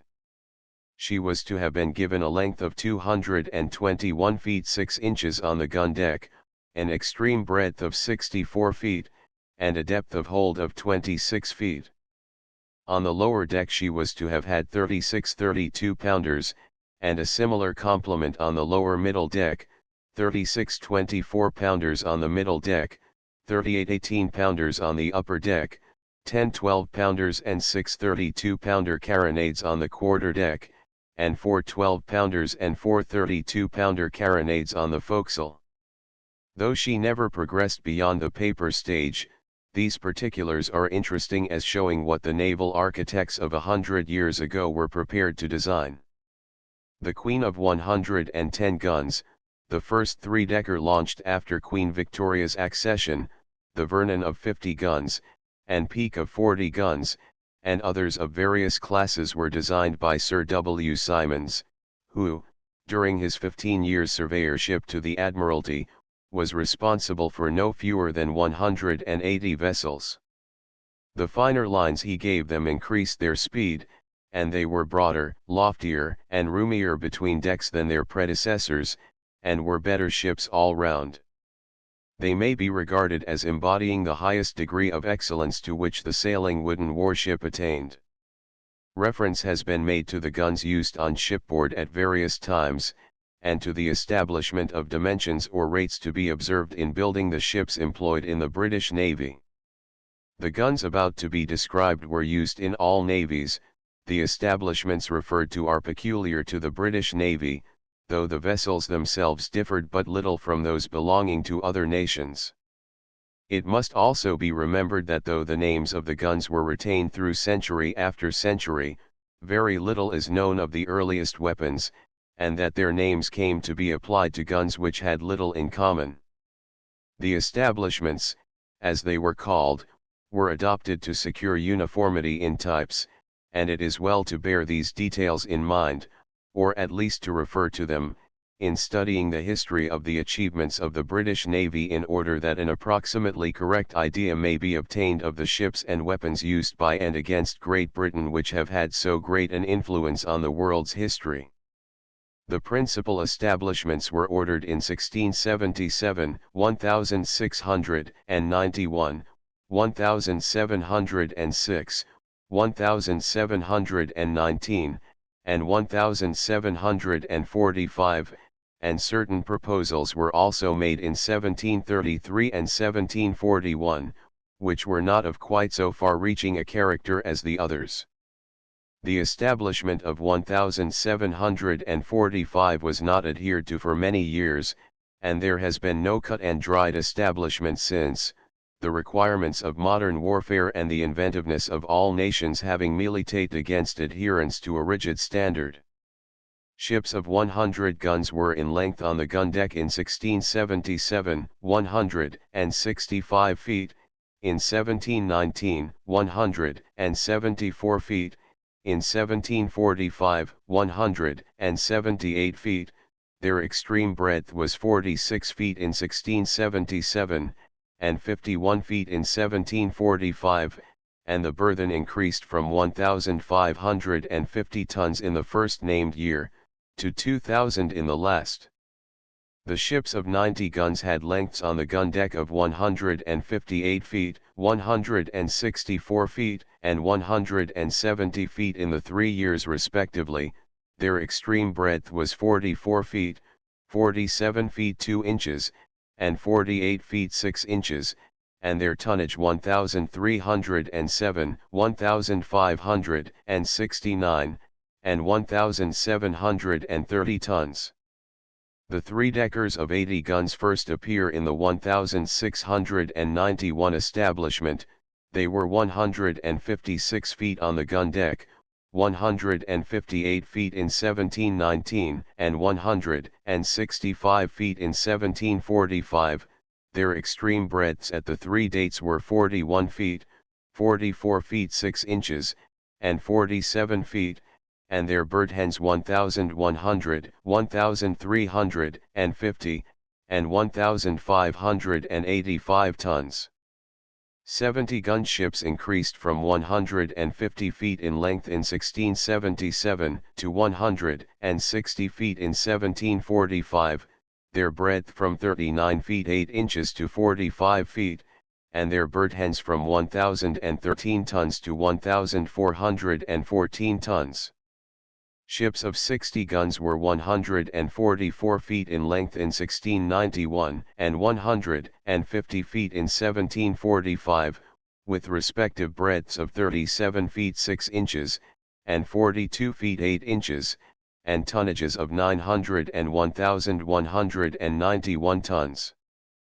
50-gun ships appear in the ratings of 1,706 with a length of 130 feet, and in 1745 of 144 feet, then respective breadths being 38 feet and 41 feet, and tonnages 704 and 1,052 tons.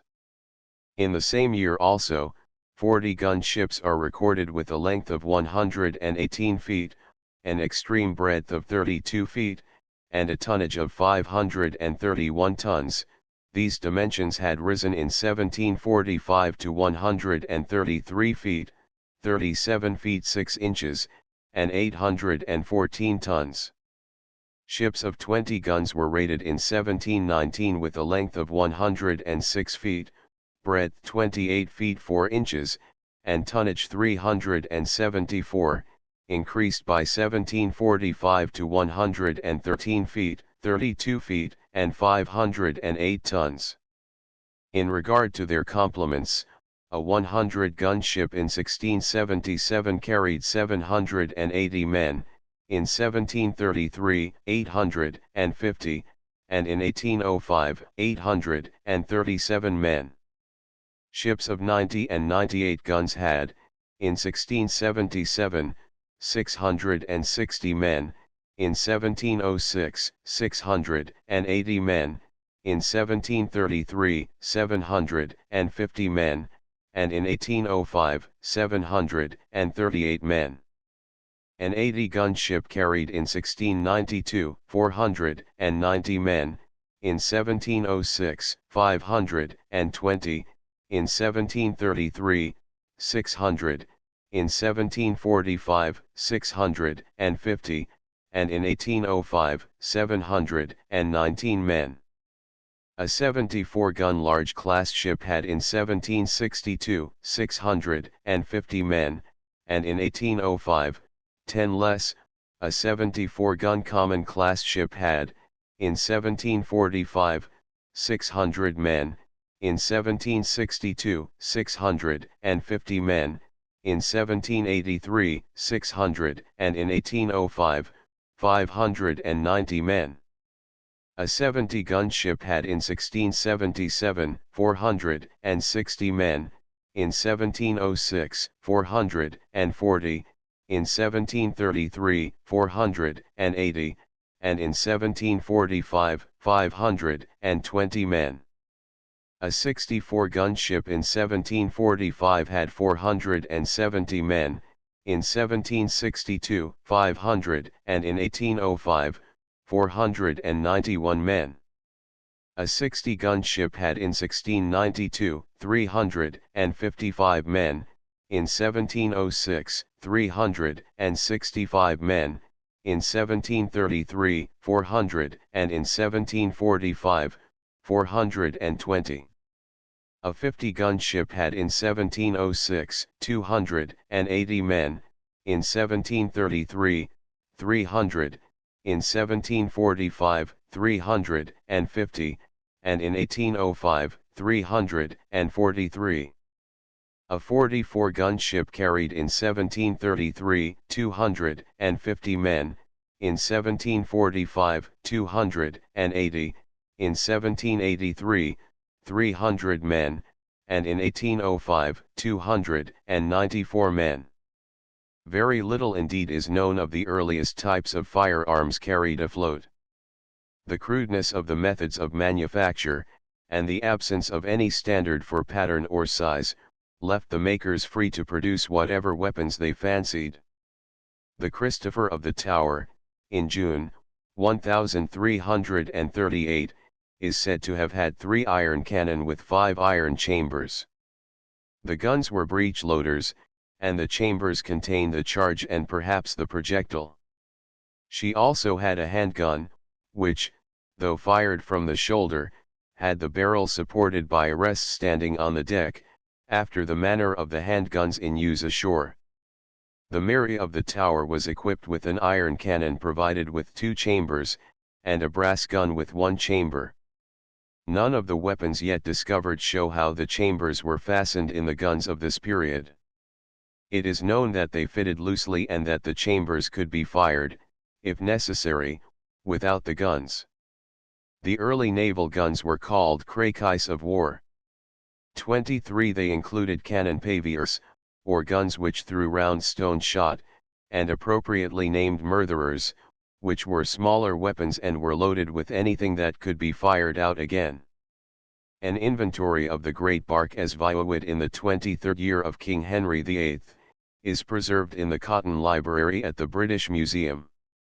The following are extracts hereafter followeth the ordinances pertaining to the said shippy, item, in primus, 2 brazen pecis called cannon pecis on stockies which weigheth the one 9 c3 quetzales 11 pounds, the other 10 c1 17 quetzales pound, whole weight 20 c 28 pounds, item 2 pair of shod wheels new, item 2 lading ladles. Starboard side. Item un port piece of urine cast with 2 chambers, item a port piece of urine, with 1 chamber. Item a spruch slyng with 1 chamber. Larboard side.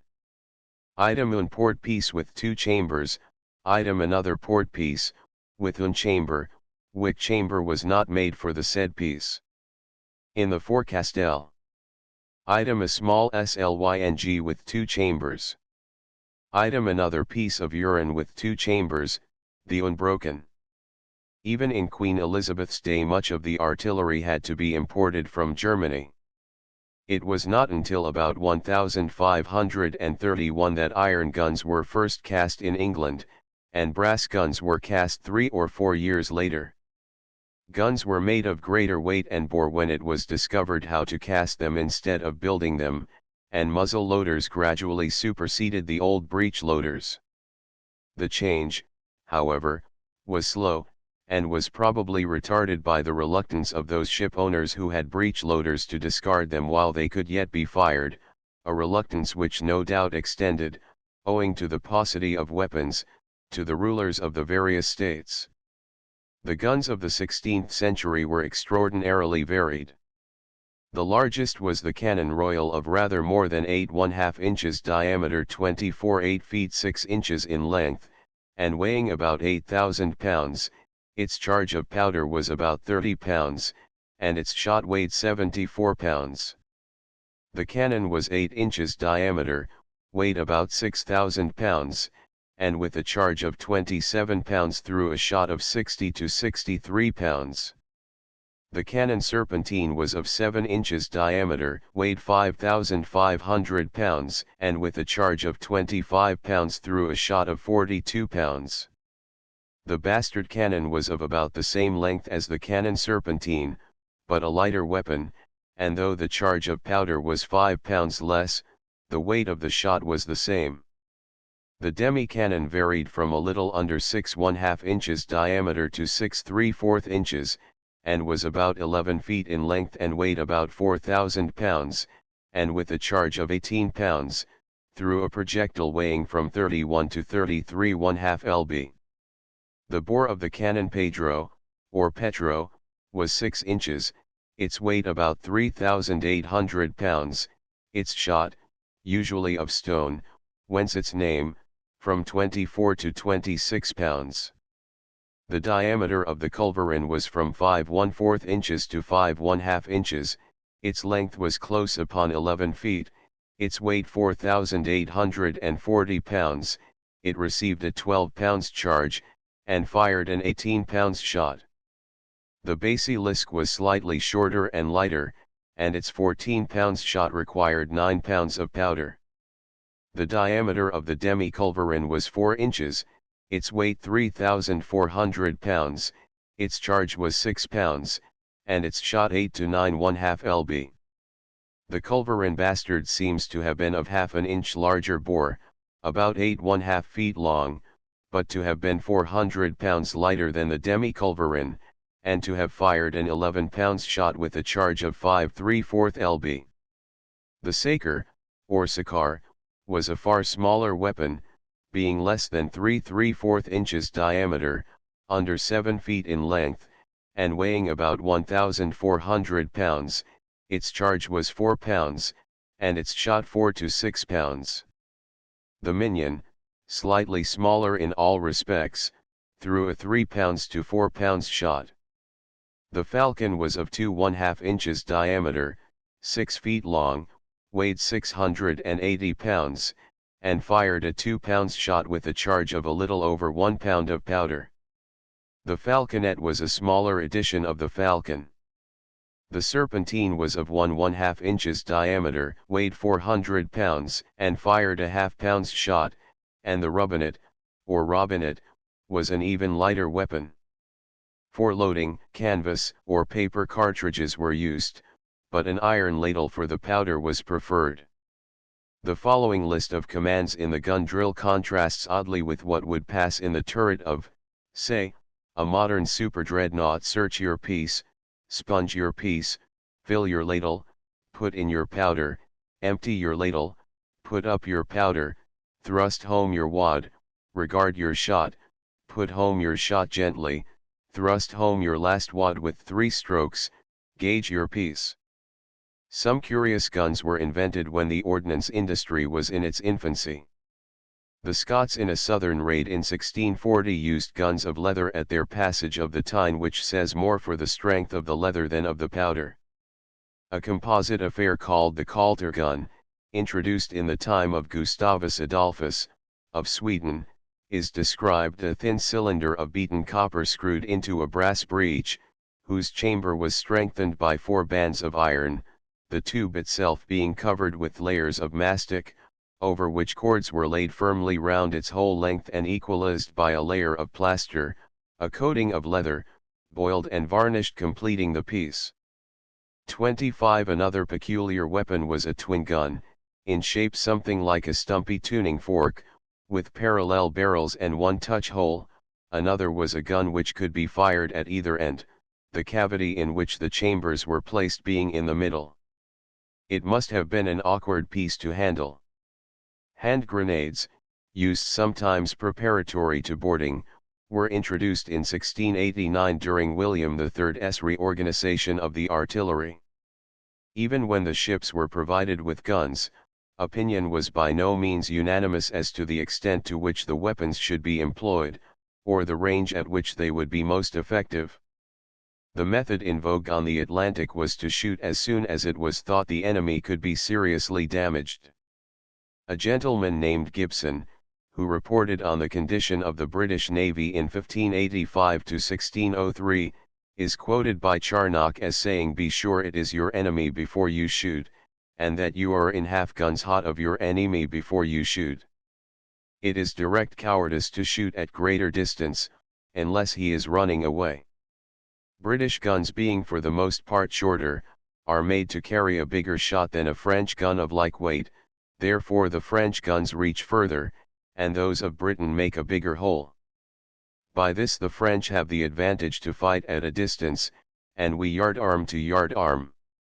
The like advantage we have of them in shipping, although they are broader and carry a better sailing, our sides are thicker and the better able to resist their shot. By this they are more subject to be sunk by guns hot than we are. Guns of the 15th and 16th centuries. In the Tower of London.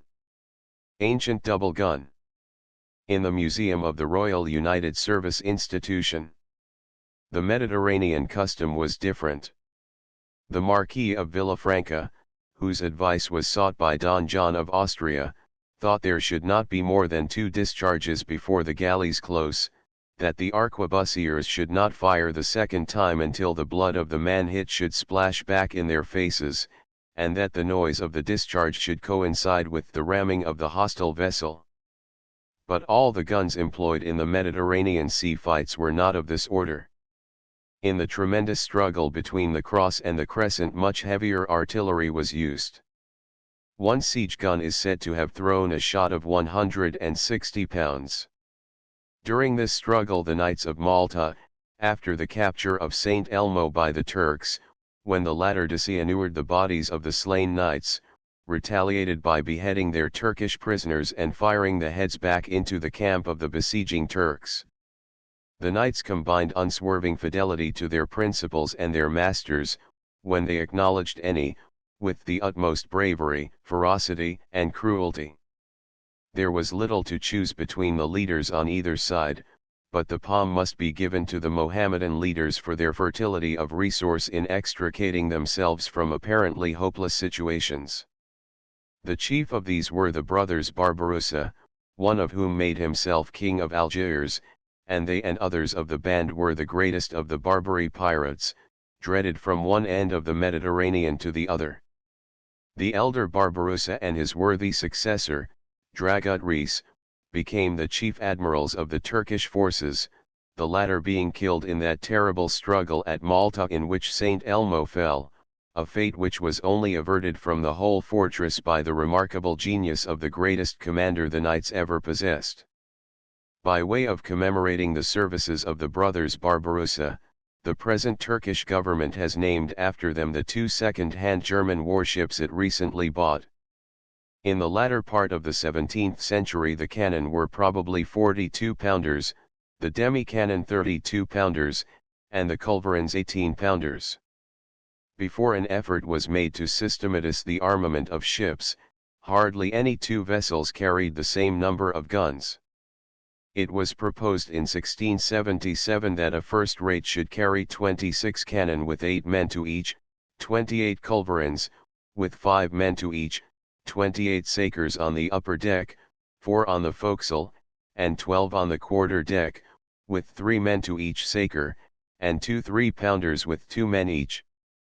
A second rate should carry 26 demi-cannon, with 6 men to each, 26 culverins, 26 sakers on the upper deck and 10 on the quarter deck, and 2 3-pounders, with the same number of men to the guns as a first rate.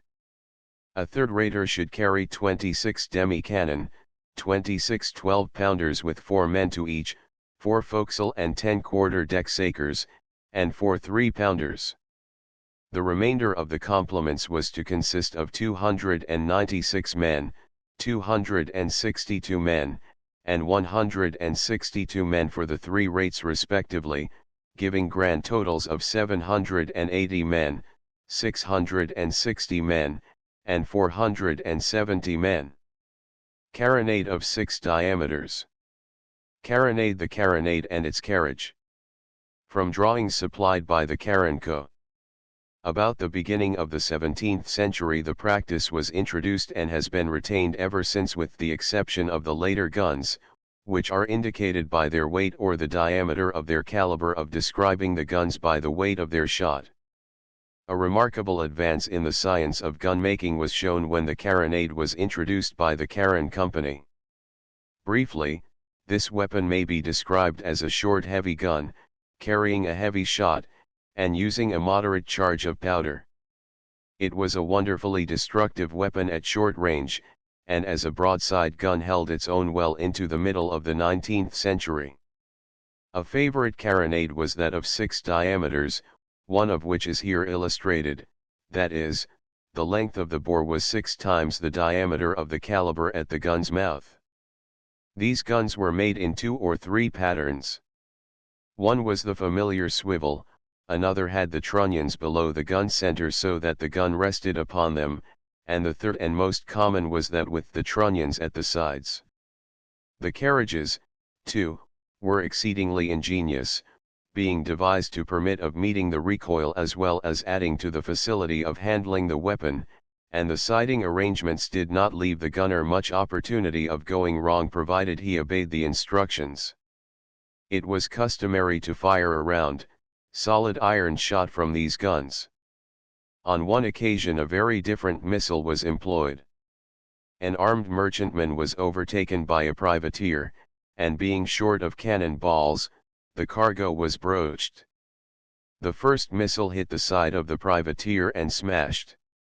The second hit a mast, dented it, and flew to pieces. Another missile smashed itself and a privateersman's head at the same time, and the enemy then hauled off, wondering what new projectile had now been discovered. The merchant ship had defended itself with round Dutch cheeses, a testimony alike to the ingenuity of her commander and the strength of the missiles. The East India Company had several vessels built in the Far East, and great was the outcry at the proposal that Indian-built ships should be included in the British Navy. However, the success which attended the armed ships of the company, such, for instance as the Grappler, launched at Bombay, in 1804, was responsible for the launch of a beautiful frigate at Bombay, called the Pitt, the first ever built in India for His Majesty's service. 26. A picture of her is in the Guildhall Museum, London.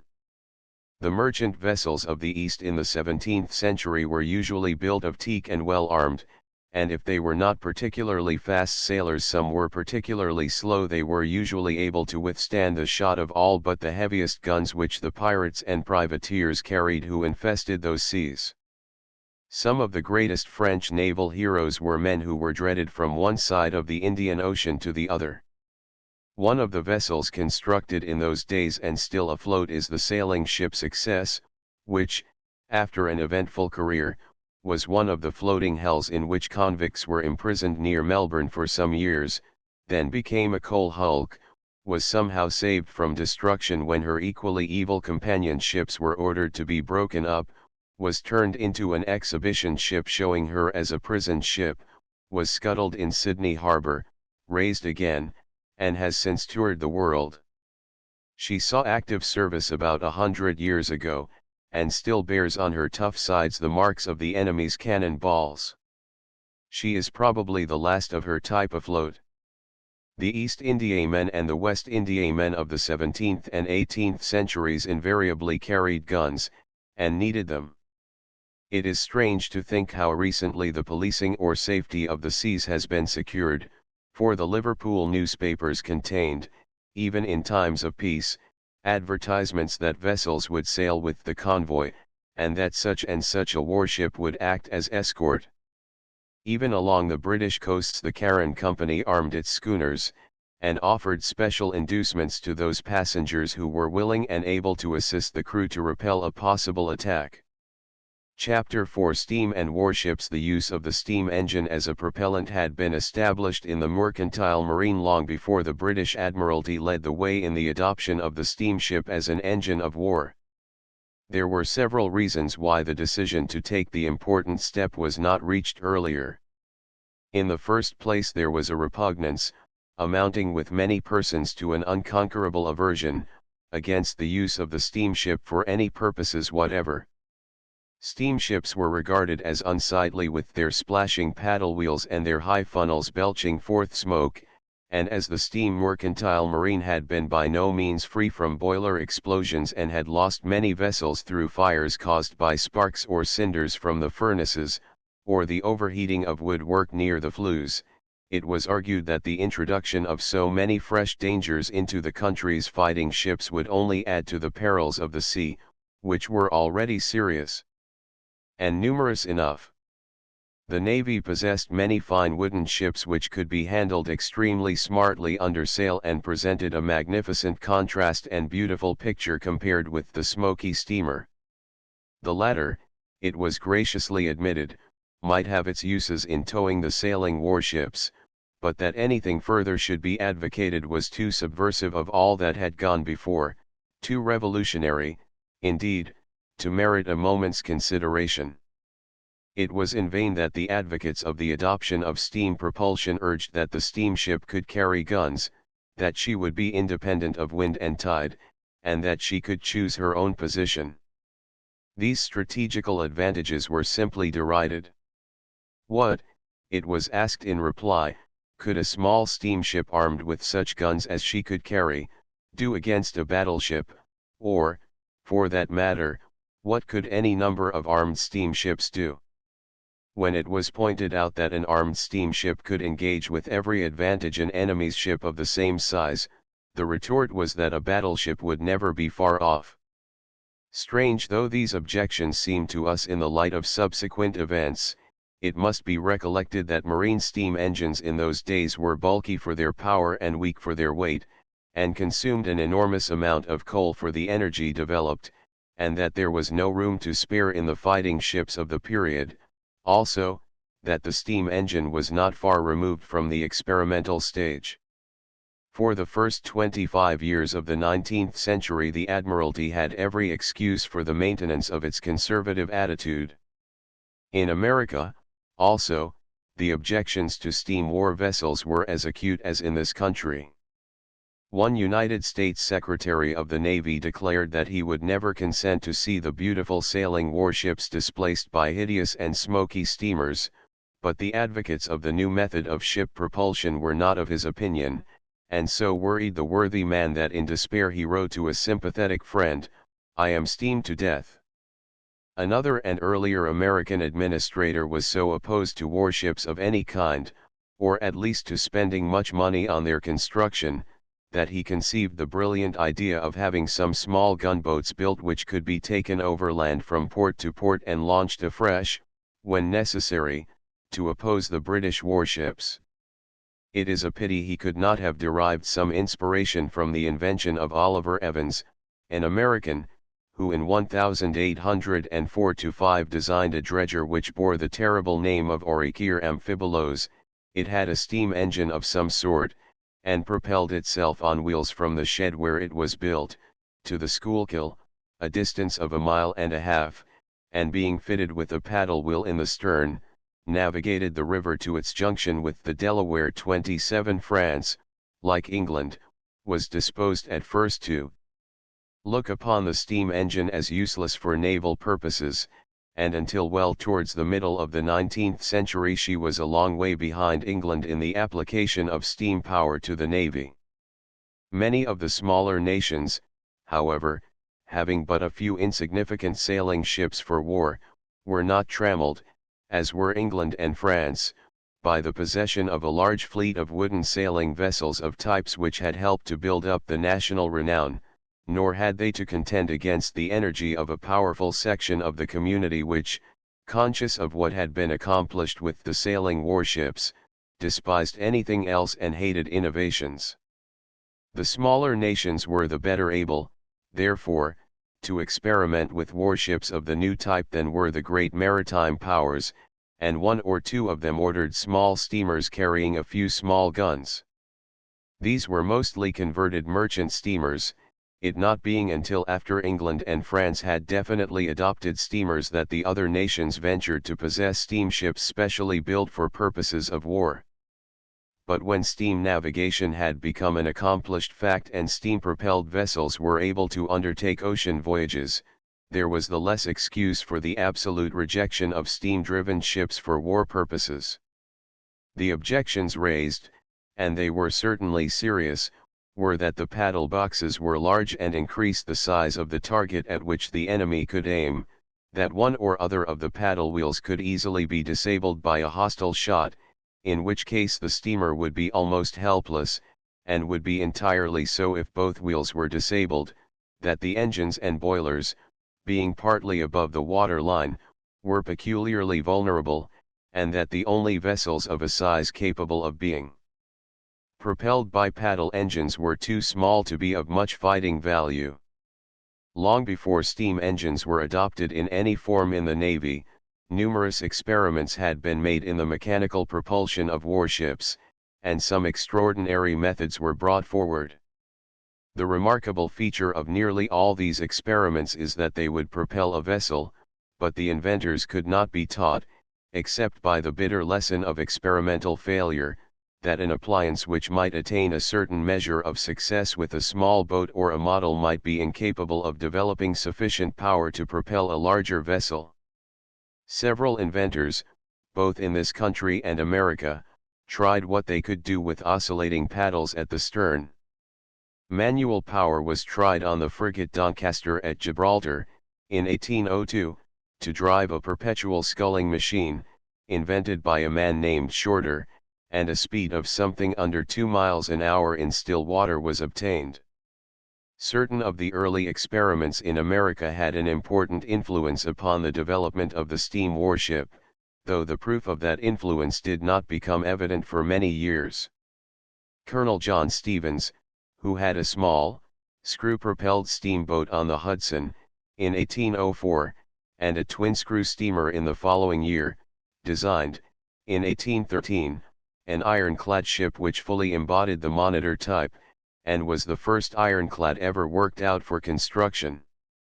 It was Stevens who sent the first steamer on a sea voyage, his vessel, the Phoenix, being shut out of the waters of New York by the monopoly which Fulton and his friends had secured, went round to the Delaware by sea in June, 1809, experiencing a gale on the way, which compelled her to seek shelter in Barnegat Inlet. Of Fulton's early experiments and failures in the matter of submarines and torpedoes it is unnecessary to speak. In 1814, some years after his return to the United States from Europe, where he had been impartially offering his services to the French and then the British, he submitted to the American Coast and Harbor Defense Committee plans for a steam warship which was to carry a large number of guns. The boat was launched in October of that year and given the pedantic name of Demo-Logos, which was simplified to Fulton I. The war ended before the vessel could be tested, and she became a receiving ship. Her machinery was arranged to drive a large paddle wheel, placed amidships and working in a tunnel in the hull. She was to carry 20 guns, not 44 as sometimes stated, and furnaces for red-hot shot, and was to travel at a rate of 4 miles an hour. Besides her deck armament, it was proposed that she should have 2 submarine guns suspended from each bow, which were to send a 100-pound ball into an enemy's hull 10 or 12 feet below the water line. Her machinery was intended to pump a tremendous column of water upon the enemy's decks and through the latter's portholes. Her gun deck was completely covered over so that no hostile shot could reach it from above. Her wooden walls were 5 feet in thickness, and capable of withstanding the heaviest shot of the day. The dimensions of this remarkable craft were, length, 156 feet, beam, 56 feet, and depth, 20 feet, but her draft, loaded, was only 10 feet. The water wheel, the position of which is indicated in the center of the accompanying plan of the gun deck, was 16 feet in diameter, and had blades or buckets measuring 14 feet with a dip of 4 feet. The cylinder of the engine measured 48 inches, and the stroke was of 5 feet. The boiler was 22 feet long by 12 feet beam, and 8 feet deep. The gross tonnage of the vessel is set down at 2,475 tons.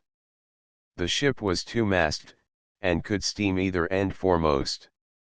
She was built at Brown's Yard at New York, in 4 months after her keel was laid, and given her machinery and guns at Fulton's Works on the North River.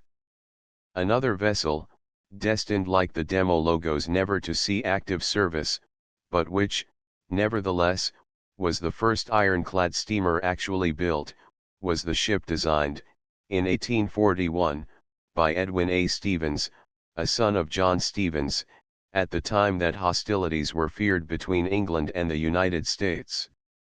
Mr. J. Elfreth Watkins, in an address before the Philosophical Society of Washington, in 1892, said as thick armor plate could not be made at that date, he devised the method of armor plating in laminae, or plates laid over each other and riveted.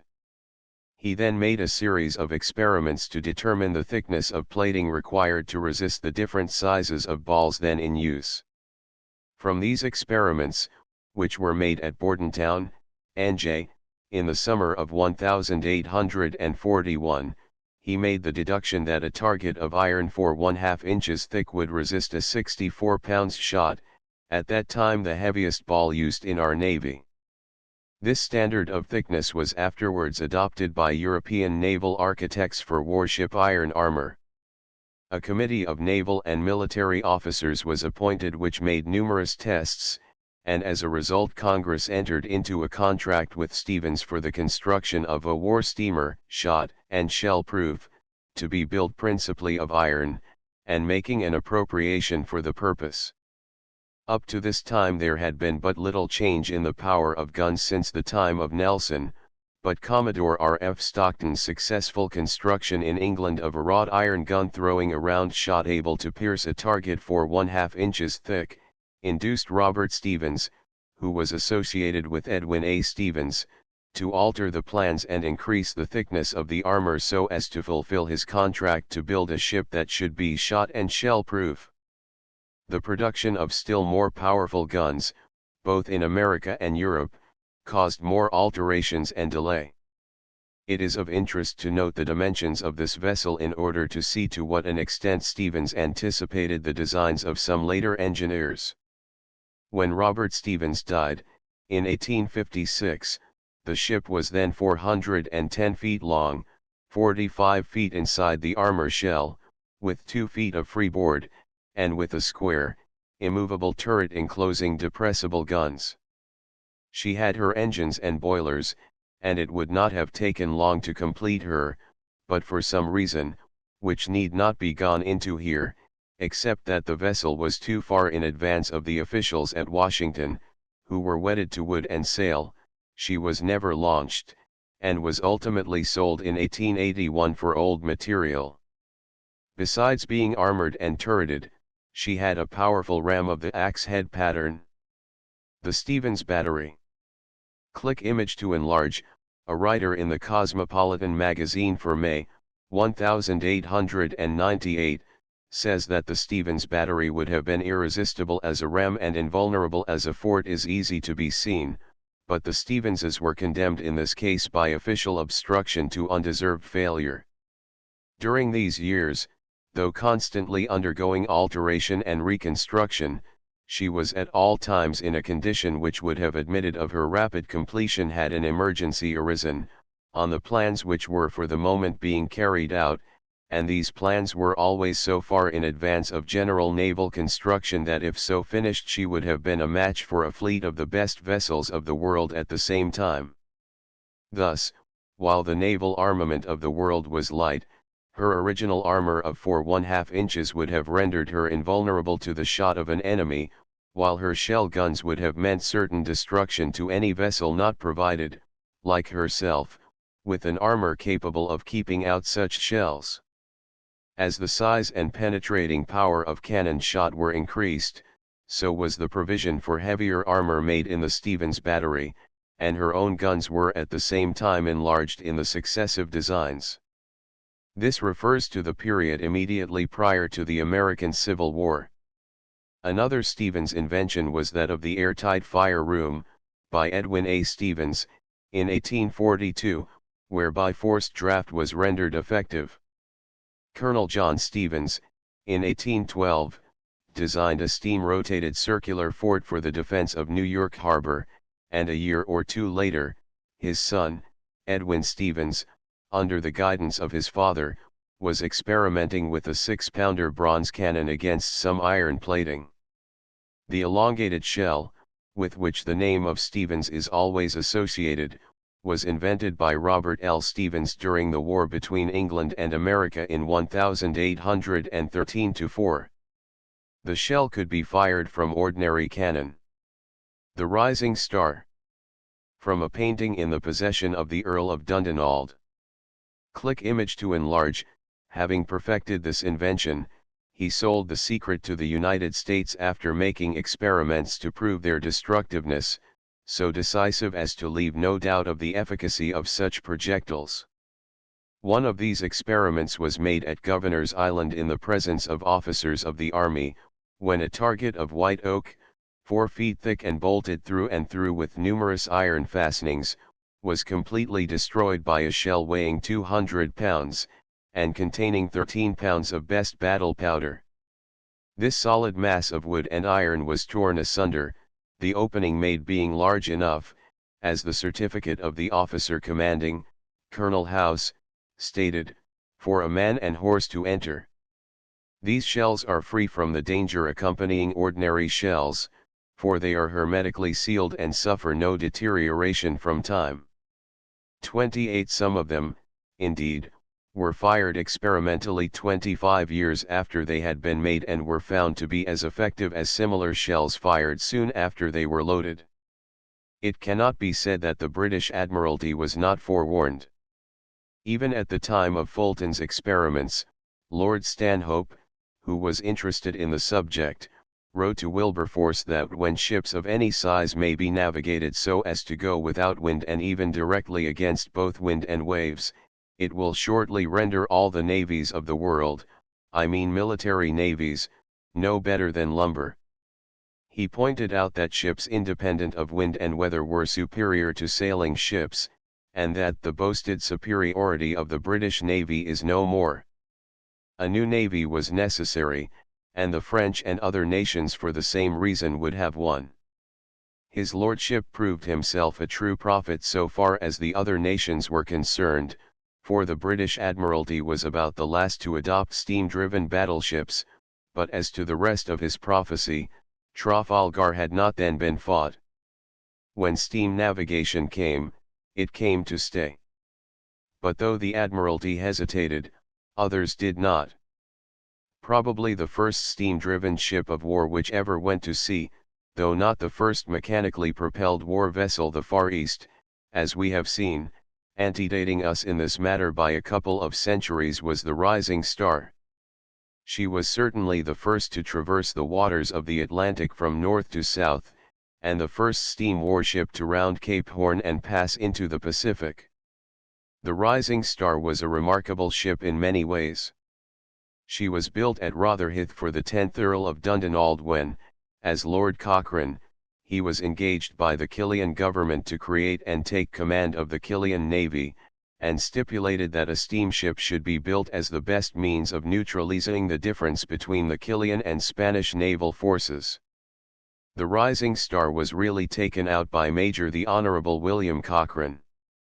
Owing to various vexatious delays in construction, she did not reach completion in time to permit of her arrival in time to participate in the war, the energetic Admiral Cochrane having, in the meantime, disposed of the Spanish fleet with his customary thoroughness. The ship was begun at Keir's Yard in 1820, and arrived at Valparaiso in April, 1822. How she was propelled is a matter of conjecture. At one stage of her career she had paddles of some sort, and also paddle wheels, but when she finally left England a different system altogether appears to have been adopted, which seems to have been an application of the jet method, by which the ship is propelled by forcing out of streams of water through apertures in the hull below the water level.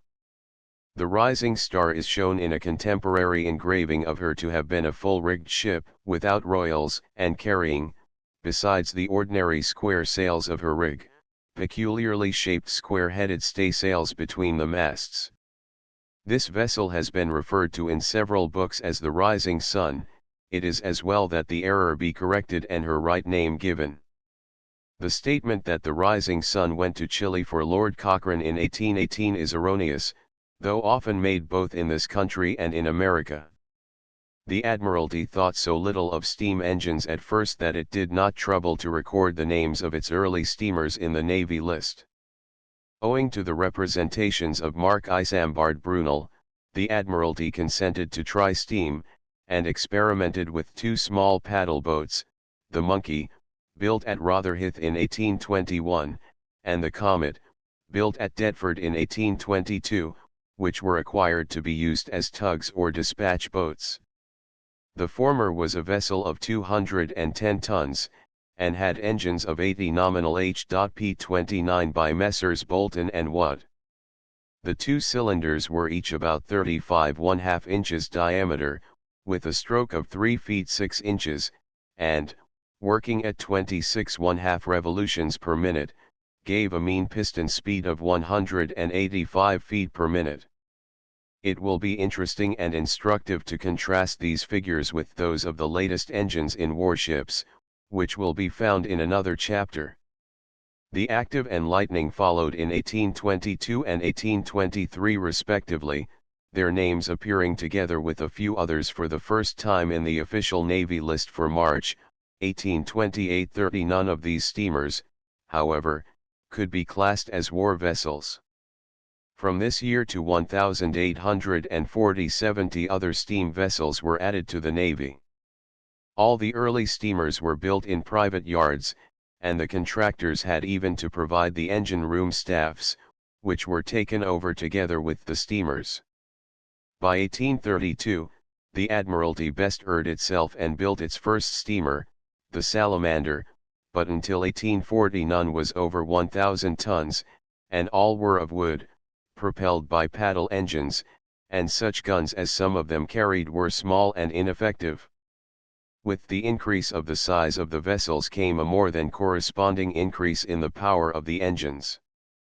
The Rhadamanthus, for instance, built in 1832, had engines capable of being worked up to 400 indicated HP, though they were of 200 HP nominal. The safety valves carried a load of 4 pounds to the square inch, and the total weight of the machinery was 275 tons. In 1839, 5 wooden steamers were built for the Admiralty, and 2 of them, the Hecla and Hecate, of 817 tons, and 250 HP each, were sent to Scots, at Greenock, to be engined, and were the first naval vessels to have their machinery fitted on board in Scotland. But when men like Brunel, Scott Russell, and Laird of Birkenhead, were loudly advocating the adoption of steam-propelled war vessels, and the steamers were proving their superiority over the sailing ships in every respect, the Admiralty was compelled to pay attention. These men also urged the adoption of iron in place of wood for shipbuilding. The idea was ridiculed. It was in vain that it was pointed out that, though a piece of iron would sink and a piece of wood of the same size would float, the true test of buoyancy lay in the total weight of the material used in the construction of a hull, and that a hull of given external dimensions and build of iron would be more buoyant than a hull of the same dimensions and build of wood, and that the difference in favor of iron amounted to as much as 20 to 35%. The mere fact that iron steamers were already in existence had little influence with the Admiralty. The first of these was the Aaron Manby, built at Horsley in 1821, for Captain, afterwards Sir, Charles Napier and the gentleman after whom she was named. Others were doing service in Ireland. In 1832, Messrs. MacGregor, Laird and Co. had the Alberca constructed for employment on the Niger. She was 70 feet long, by 18 feet beam, and 6 feet 6 inches depth. 2 years later Mr. Laird built at Birkenhead the Gary Owen, a little vessel only 125 feet long and fitted with 2 engines of a total of 90 nominal HP. She went ashore during a gale on her maiden voyage, having as companions in misfortune several wooden vessels, and was the only one to be refloat, being little the worse for her misadventure. This proved the strength of an iron-built ship beyond doubt, and iron coasting steamers after this became comparatively numerous. The first iron warship, a frigate, was proposed by Laird in 1836, and built at his yard at Birkenhead in 1842, it was offered during construction to the Admiralty, which would have none of it, so it was sold to the Mexican government, which christened it the Guadalupe. This vessel was 175 feet in length, by 30 feet 1 inch beam, and had a depth of hold of 16 feet. The East India Company appreciated the value of iron steamers suitable for war purposes, and placed an order with Laird in 1839. One of those, the Nemesis, built under this order, went to India via the Cape, and took part in the China operations in 1842. She was struck several times by cannon balls and holed. Her commander, Captain Hull, reported in his evidence before the Royal Commission, in 1848, on the naval estimates, that the holes were made clean and without splinters, thus disposing of the theory that iron when struck by a shot would splinter worse than wood. Her armament consisted of two 32-pounder pivot guns so mounted as to give her a wide range of fire, and as she drew but 5 feet of water she may be regarded as the first of the shallow river gunboats which have done such excellent service in so many parts of the world. Meanwhile Francis Pettit Smith in this country had adapted the screw propeller to steam navigation, and after 1 or 2 experimental boats had been successful, the Archimedes, fitted with a screw propeller of his design, made her memorable journey from port to port of the British Islands in 1838. The Novelty, a slightly larger vessel, of 117 feet in length, was launched the next year, both coming from the yard of Mr. Wimshurst, at Blackwell. About this time Ericsson brought out his screw propeller, and having equipped a small steamer with it, towed the Admiralty barge a considerable distance upon the Thames with the Lords of the Admiralty on board, besides making other experiments, all of which were not without a fair measure of success. The Navy officials were not convinced, however, that the application of the power at the stern was of practicable value for warships. So Ericsson went to America, and devoted his remarkable inventive genius to the welfare of his adopted country. Had he remained in England, and had his inventions been taken up by the government, the history of the 60s might have been very different, for it was he who designed the Monitor, the small turret ship which prevented the Confederates from obtaining the command of the sea in the American Civil War. In 1841, he accepted an order from the United States government to furnish the designs for a screw warship, the Princeton, this being the first vessel which had the machinery wholly below the waterline and out of reach of an enemy's shot. This vessel is claimed by Americans to have dictated the reconstruction of the navies of the world. 31 Several mechanical novelties and contrivances strange to warships, and for the most part owing the form in which they were introduced into this vessel to the fertile brain of the inventor, made their appearance in the Princeton. She had a direct-acting, semi-cylindrical steam engine of great compactness and simplicity, independent centrifugal blowers for ventilating the machinery compartment and assisting the combustion in the furnaces, so as to avoid the exposure during an engagement of the smokestack which, as a greater measure of safety, was made on the telescopic principle. The 12-inch wrought iron gun, with which the vessel was armed, was the first of its kind, and was at that time the largest and most powerful weapon afloat. He designed the wrought iron gun carriages, and provided them with contrivances for dispensing with breeching and taking up the recoil. There were also an optical instrument to enable the commanding officer by mere inspection accurately to ascertain the distance of the object to be aimed at. The Admiralty relented towards iron for shipbuilding in 1840, when it had the paddle steamer Dover built at Birkenhead, and 3 small iron gunboats followed from the same establishment before the end of the year. The demonstration afforded by the Gary Owen has been alluded to. The Great Britain, that magnificent pioneer of the iron screw steamship, launched at Bristol, in December, 1844, ran on the rocks at Dundrum Bay on the coast of Ireland, in 1846, and was successfully refloated after being ashore for nearly 11 months, during which she withstood several severe gales. After this it was no longer possible either to ignore the superiority of iron over wood for constructional purposes, or to doubt the immense strength with which an iron ship could be built. The enterprise and daring of Brunel in designing this ship without any data to go upon stamp this vessel as an evidence of his extraordinary genius. She was in a sense the forerunner of the Great Eastern, for she demonstrated what could be done with iron, and the Great Eastern, constructed on the longitudinal system, though a commercial failure, proved the advantages of that system for vessels of such remarkable length, as to a large extent her design solved the problem of overcoming the sagging and hogging strains and showed the Admiralty what could be achieved in contending with this difficulty. This success helped in no slight degree to the introduction of the ironclad citadel system some years later. The success of the Archimedes and the Great Britain demonstrated the power of the screw, and in the latter that iron must be the material for future ship construction, whether in the navy or the mercantile marine. The government clung to wood for all its fighting ships as long as it could, but it decided to try the screw propeller, without, however, abandoning the paddle wheel, and many fine vessels were launched.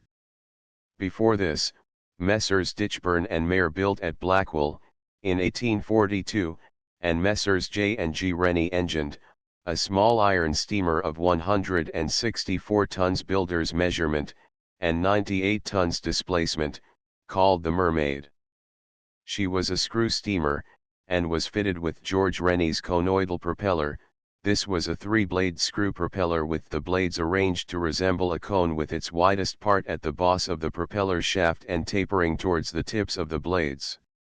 The engine, having two vertical cylinders of 40 inches diameter each, and 32 inches stroke, and with a pressure of 8 pounds in the boiler, indicated 216 HP. A spur gearing transmitted the power to the screw shaft, giving it 153 revolutions per minute and driving the vessel at its trial, in May, 1843, at a little above 10½ knots, or over 12 miles, as the Admiralty had promised to take over the vessel if she attained a speed of 12 miles, she was accordingly purchased and under the name of HMS Dwarf has the honor of being the first iron screw steamer the British government possessed. The Dwarf was largely used afterwards for experimenting with various kinds of screw propellers.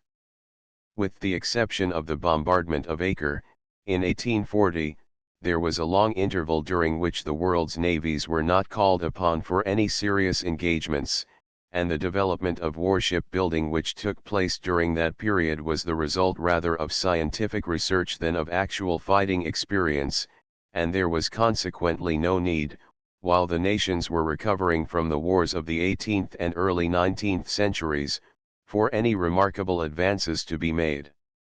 For the first 50 years of the 19th century the warships were much as they were in Nelson's time, except that some of them were fitted with mechanical means of propulsion.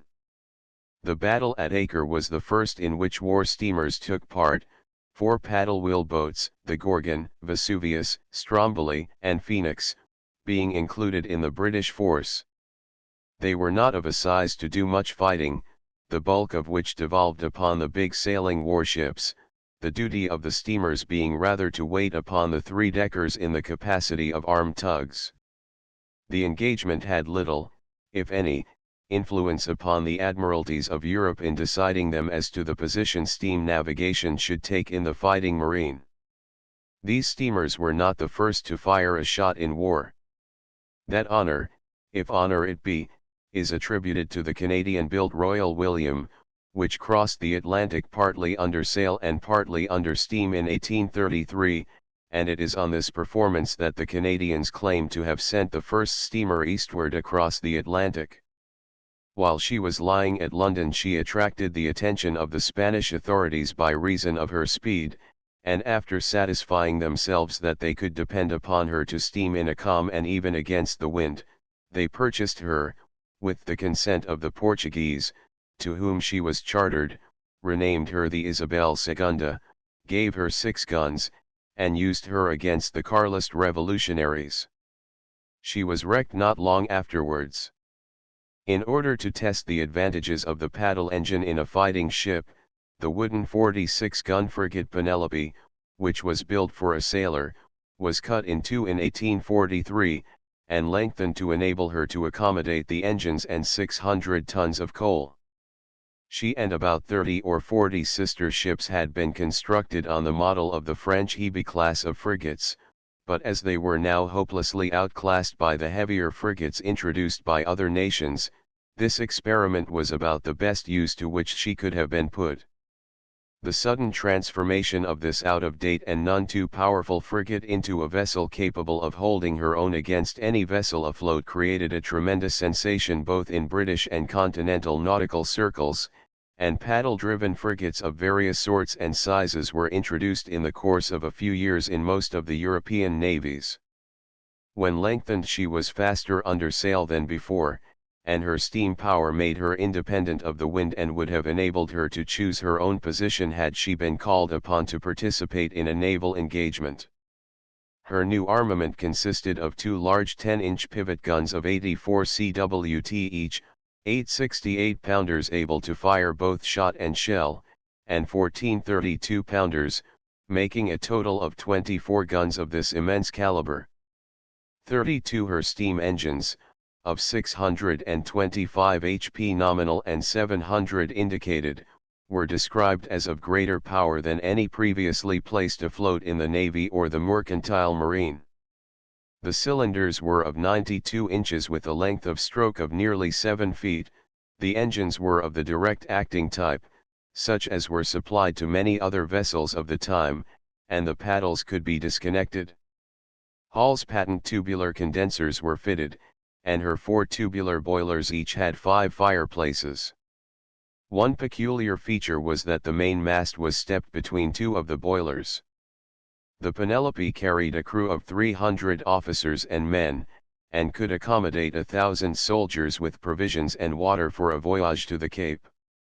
Inasmuch as her tonnage was only 1,780 tons, she must have been uncomfortably crowded, especially if the soldiers' wives and families accompanied them. Some frigates were built to be paddle-propelled, one being the Terrible, 21 guns, which had engines of 800 HP. The Valorous, the last of the type, was withdrawn in 1883. Probably the most luxurious paddle-propelled steam frigate ever launched was the Fate Jihad, whose sumptuous fittings were intended to gratify the taste for comfort, no less than the extravagant whims, of the then Pasha of Egypt. She carried on the upper deck 2 84-pounder pivot guns and 12 32-pounder broadside guns, and on the main deck 14 guns of the latter type. Yet she was described as a yacht of 2,200 tons. She was built by Mayer & Co., of Blackwell, in 1852. One drawback urged against all paddle-wheeled war vessels was that the deck space was seriously encroached upon, and that the paddle boxes restricted the range of the guns. To get over this difficulty the sponsons were carried further forward and aft, before and abaft the paddle boxes respectively, the deck houses, which usually encumbered the sponsons, were removed, and the bulwarks were carried along the outer edge of the sponsons, thereby giving greater deck space, and as each sponson under this arrangement carried a gun, a vessel thus fitted had 4 more guns than was previously possible. 2 of the guns had a range extending from a beam to right ahead, and 2 from a beam to right astern.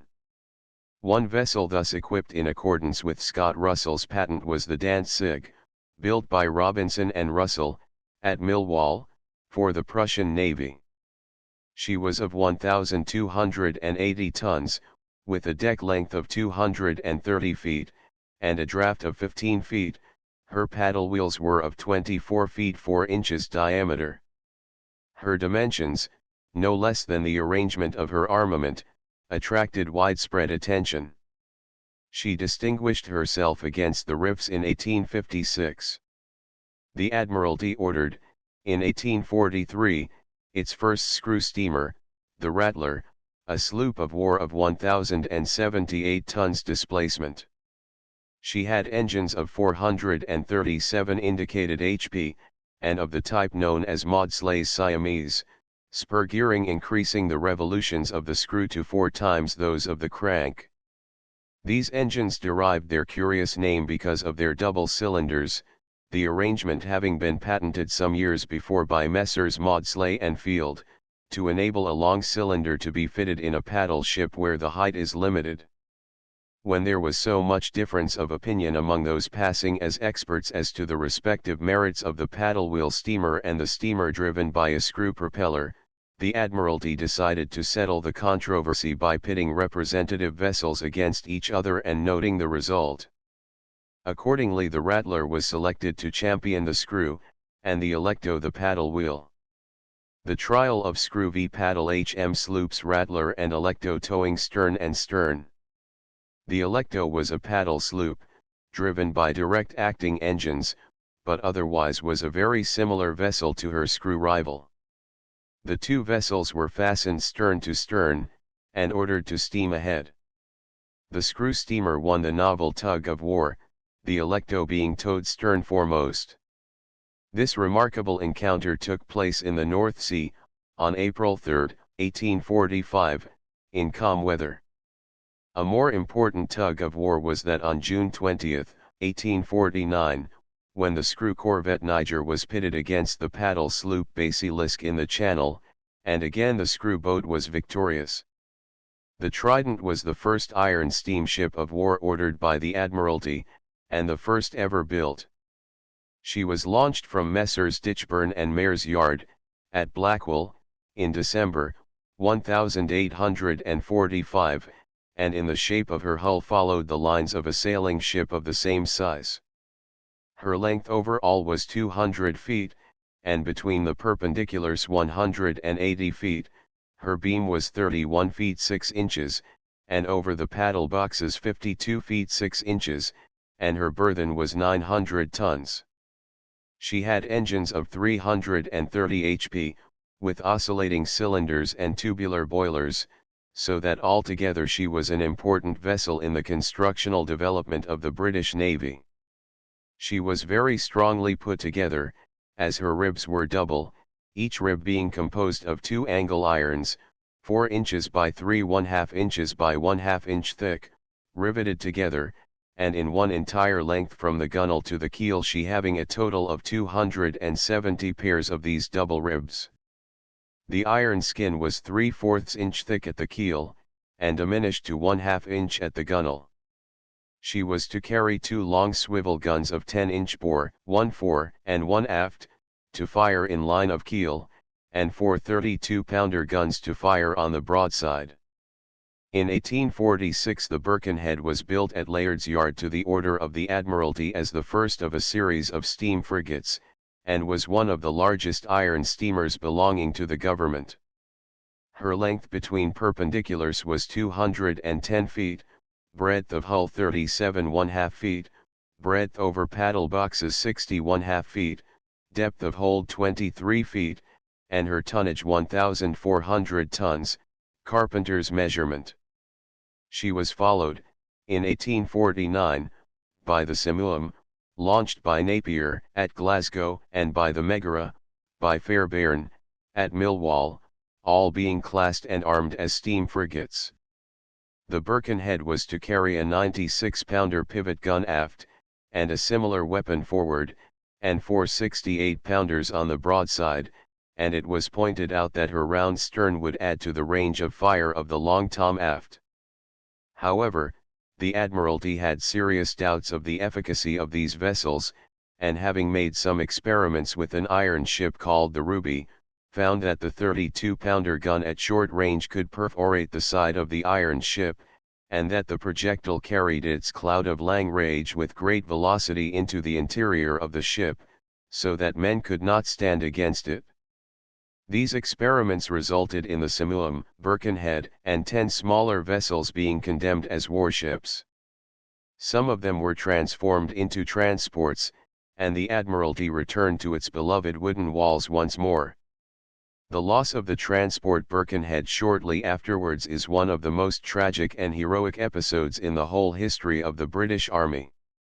The Admiralty caused other tests to be made with 16 wrought iron plates superposed, having a total thickness of 6 inches, but these also were perforated by the projectiles of the 32-pounder at 400 yards range 33. The result was that the adoption of iron for the main structure of a ship was delayed until the discovery was made of the rolling of armor plates, in the time of the Crimean War, but it was not until 1859 that the Admiralty may be said to have definitely adopted rolled armor plates. In the year 1849 Scott, Sinclair and Co. launched, at Greenock, the first steam frigate built on the Clyde for the British Navy, and thus inaugurated that association between the Admiralty and the Clyde iron ship builders which has been maintained uninterruptedly from that day to this, to the marked advantage of both. The Greenock, for the vessel was named after the port, was 213 feet in length of keel and forerake, by 37 feet 4 inches beam, and was of 1,413 tons Admiralty measurement, and had engines of 565 HP. Her machinery compartment measured 72 feet in length and contained the whole of the machinery, consisting of 4 rectangular boilers, fitted with brass tubes, and 2 steam engines, lying flat on the bottom, the whole being so arranged that all parts were several feet lower than the surface of the water. The screw, which weighed 7 tons, and was 14 feet in diameter, could be detached and lifted from the water. The funnel also, says the Illustrated London News of May 12, 1849, in describing the vessel, is to have some peculiar mode by which its hideous and crater-like physiognomy can be made at once to disappear, and leave the ship devoid at once of this unsightly feature, and of those cumbrous excrescences, paddle boxes, giving her all the appearance and symmetry of a perfect sailing ship. She carried 10 32-pounder muzzle-loading guns. Her machinery is of special interest as it embodied one of the earliest attempts to drive a screw propeller by gearing. For this purpose it had 4 sets of massive spur wheels and pinions, in the ratio of 2.35 to 1, so that 42 revolutions of the engines per minute gave 98.7 revolutions per minute to the propeller shaft. The engines installed in steamers, whether for war or commerce, were of the side lever type, until they were superseded by the direct acting type. The former was peculiarly suitable to the paddle wheel, and in one form or another is in use to the present day. In America, the practice has been to place the beam or lever above the crank, but on this side of the Atlantic the beam was placed below the crank. So far as warships were concerned, this method had the advantage that a great part of the machinery could be placed low down in the vessel. But the very fact that a vessel was propelled by paddle wheels made it impossible to place the whole of the engine below the water level. It is evident that the greater the diameter of the side wheels the greater must be the distance between the surface and the crank or shaft upon which the wheels are fastened for rotation. As increased power was required, it became necessary to add to the size and weight of the engines, which in this respect soon reached the profitable limit of their employment. Engineers were not long in foreseeing the extent of the difficulty, and, in seeking means to provide a smaller engine without loss of power, discovered a method of eliminating the lever and causing the engines to act direct upon the crankshaft. One very ingenious method by which the desired result was accomplished was that associated with the name of Mr. Penn, who introduced the oscillating cylinder in 1836. In these engines the connecting rod is done away with altogether, the piston rod works directly on the crank pin, and the cylinder is carried on trunnions which permit of the necessary oscillation, and are themselves made hollow in order that the steam may be admitted to and exhausted from the cylinders through them. The first Admiralty vessel in which they were fitted was the yacht Black Eagle. Another method by which great economy in space was effected was the double-cylinder engine invented by Messrs. Maudslay. It consisted of two cylinders of equal size placed side by side, but with a space between them into which the foot of a T-shaped crosshead passed, the foot of the T-head being connected by a connecting rod with the crank pin. With the side lever engines, the difficulty of driving the paddle wheels at the required speed was overcome by the introduction of the gearing wheel, and this contrivance was applied also to the engines for driving the screw propeller. As the piston speed was increased, it became possible to connect the crankshaft direct to the screw shafting. The engines used for driving paddle wheels were either inclined or vertical, but after the introduction of the screw propeller for warships, the engines were built of the horizontal type, and this method remained in vogue for about 30 years. The difficulty of working in the confined space was met by Mr. Penn with the trunk engine, with which he achieved a still greater success. His equipment of the warships Arrogant and Encounter with trunk engines in 1847 so satisfied the Admiralty that engine power for driving screws could be placed so far below the water line as practically to be safe from an enemy's shot, that altogether he applied them to no fewer than 230 vessels, from a gunboat requiring 20 HP to such ships as the Sultan, 8,629 HP, and the Neptune, 8,800 HP. This invention, curiously enough, helped in the retention of the sailing power, by leaving the decks unencumbered by engine houses and paddle boxes, so that when the engines were not in use the vessels could be kept under sail only, to gladden the hearts of the adherents of the old school. It also hastened the abolition of sail, for it showed that the machinery could be placed below the water line, and when armored sides and protecting decks were introduced, sails were dispensed with altogether. The trunk engine remained a favorite model until it became impossible to keep the trunks in a steam-tight condition owing to the adoption of high-pressure steam. The use of a geared wheel for multiplying the number of the revolutions of the screw shaft was continued until the crankshaft could be connected direct to the screw shafting. Up to about 1,860 horizontal engines were the rule in warships, and though not particularly economical in the matter of fuel, they were a great improvement on the type which had been so useful for paddle engines. Surface condensation became general about 1860, and made possible the introduction of compound engines and cylindrical boilers. The old flat-sided boilers were retained when surface condensation was first introduced, but additional stays were added to enable them to stand the increased steam pressure which had by now advanced from 4 pounds to the square inch, at which it was deemed effective in the early days of the steamship, to 30 to 35 pounds to the square inch. The warship of the perfect sailing ship type, with the engines as little conspicuous as possible, remained in favor until the experiences of the British and French fleets in the Crimea and the Baltic compelled the abandonment of all the theories and practices which had been nursed for years, while the innovations which were made at the time of the American Civil War brought about the introduction of types of vessels which were about as unlike the historical wooden walls, the growth of centuries, as anything could well be. Some years ago, when visiting the Brooklyn Navy Yard, the writer was discussing with the officers in charge there the effects of the war between the northern and southern states, and the expedients tried by the two sides, upon warship construction, irrespective of generally accepted theories and the opinions of the experts. "Happy is the nation that has no precedents," was the sententious comment of an American officer. Chapter V. Iron ships of war. From the introduction of iron armor to broadside and turret ships when the Crimean War broke out, Great Britain and France shared the naval leadership of the world. Nearly all the other nations had warships of one kind or another, but the finest specimens were to be found in the fleets of those two powers. They included the Duke of Wellington, fitted with screw engines of 700 HP and carrying 131 guns, the Agamemnon, of 600 HP and 91 guns, and the frigate Shannon, of 600 HP and 51 guns, to mention three of the best examples of their classes.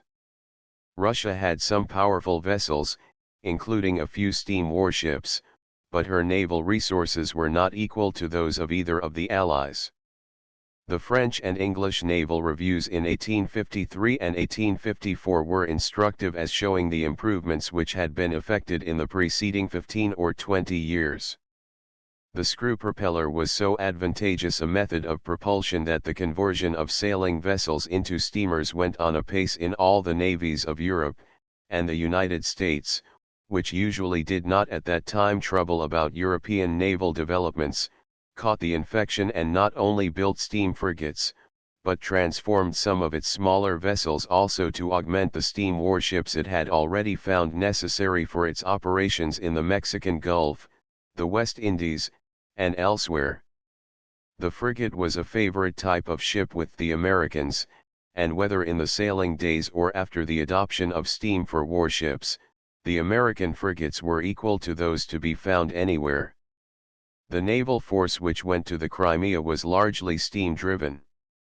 The Battle of Sinope, in November, 1853, in which the Russians annihilated a Turkish fleet, proved alike the superiority of a steam war fleet over a sailing fleet, and, incidentally, the range and power of the Russian guns. The Russian squadron was more powerful in every way, but its great superiority lay in its heavy artillery. All the Russian ships of the line carried smoothbore guns which could fire shells, and the shells, exploding, set fire to and demolished the Turks in a few minutes. This demonstration of the effectiveness of the Muscovite weapons showed the Allies for what they ought to be prepared when the expected war broke out, but the Russians knew that in fighting capacity their fleets were no match for the British and French fleets, so their vessels were kept under the protection of the Russian forts, and for the most part destroyed a few at a time as the war went on.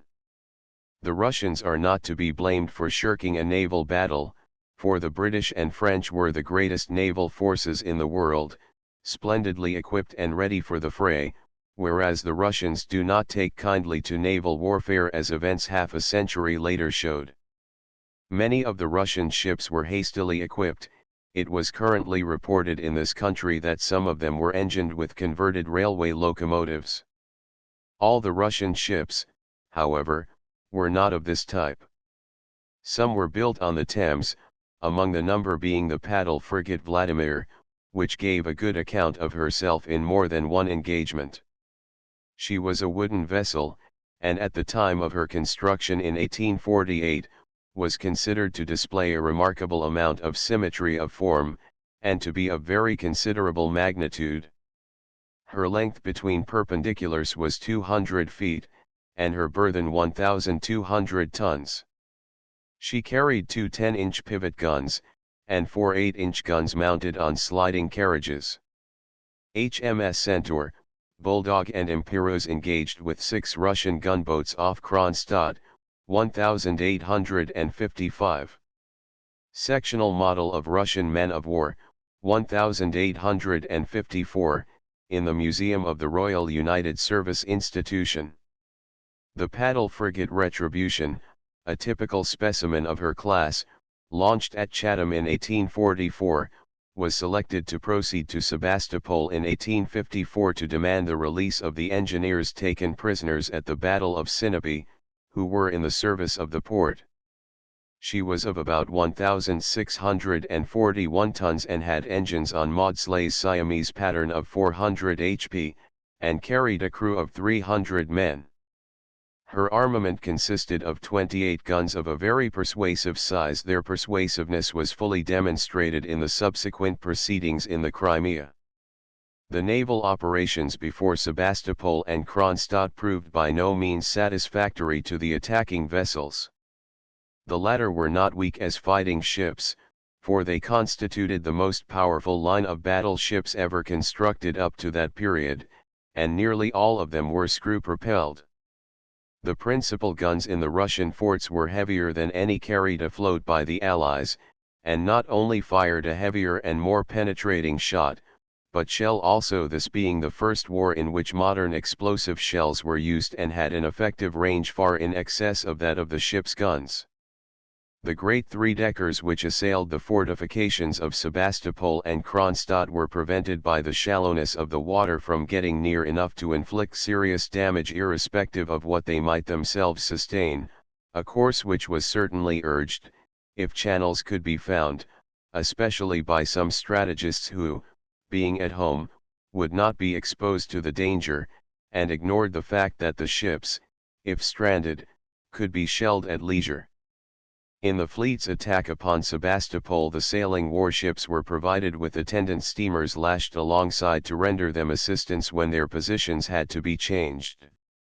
But the range at which, for the most part, the Allies' warships had to operate rendered them comparatively ineffective, and when Kinben, like Kronstadt, proved a tougher nut to crack, a characteristic it shared with many of the Russian defenses than the Allies expected, the English and French could do nothing but blockade the places and adopt other means of reducing the fortresses than by bombarding them from their big wooden battleships. Two fresh problems had thus been created for solution. The first and most pressing was to provide the type of ship best fitted to cope with the Russian batteries. Hitherto, engagements between fortresses and battleships had been fairly equal because the guns employed by one side would be much the same as those of the other, while the ships had the further advantages of being able to shift their positions as suited them best, and to concentrate the fire of their broadsides wherever necessary. The majority of shore and battery engagements ended in victories for the ships. The second problem was how to carry more powerful guns afloat, and how to strengthen the sides of the hull supporting them so as to offer adequate resistance to the projectiles of equally heavy guns carried by hostile ships or discharged from the enemy's forts. The first problem was found to be comparatively easy, notwithstanding that the solution when proposed was declared by many to be impossible. It had, moreover, an important influence upon the attempted solution of the second problem. The latter was even thought to be no more difficult than the other, but the effort to grapple with it marked the beginning of the great struggle between guns and armor, and the introduction of the question of long range as against short range fighting, the end whereof is not yet. Some little time before the war, the Emperor of the French expressed the opinion that armored vessels of the types the Americans had devised, notably Stevens's and Ericsson's ships, were more suitable for purposes of war than the large two-deckers and three-deckers.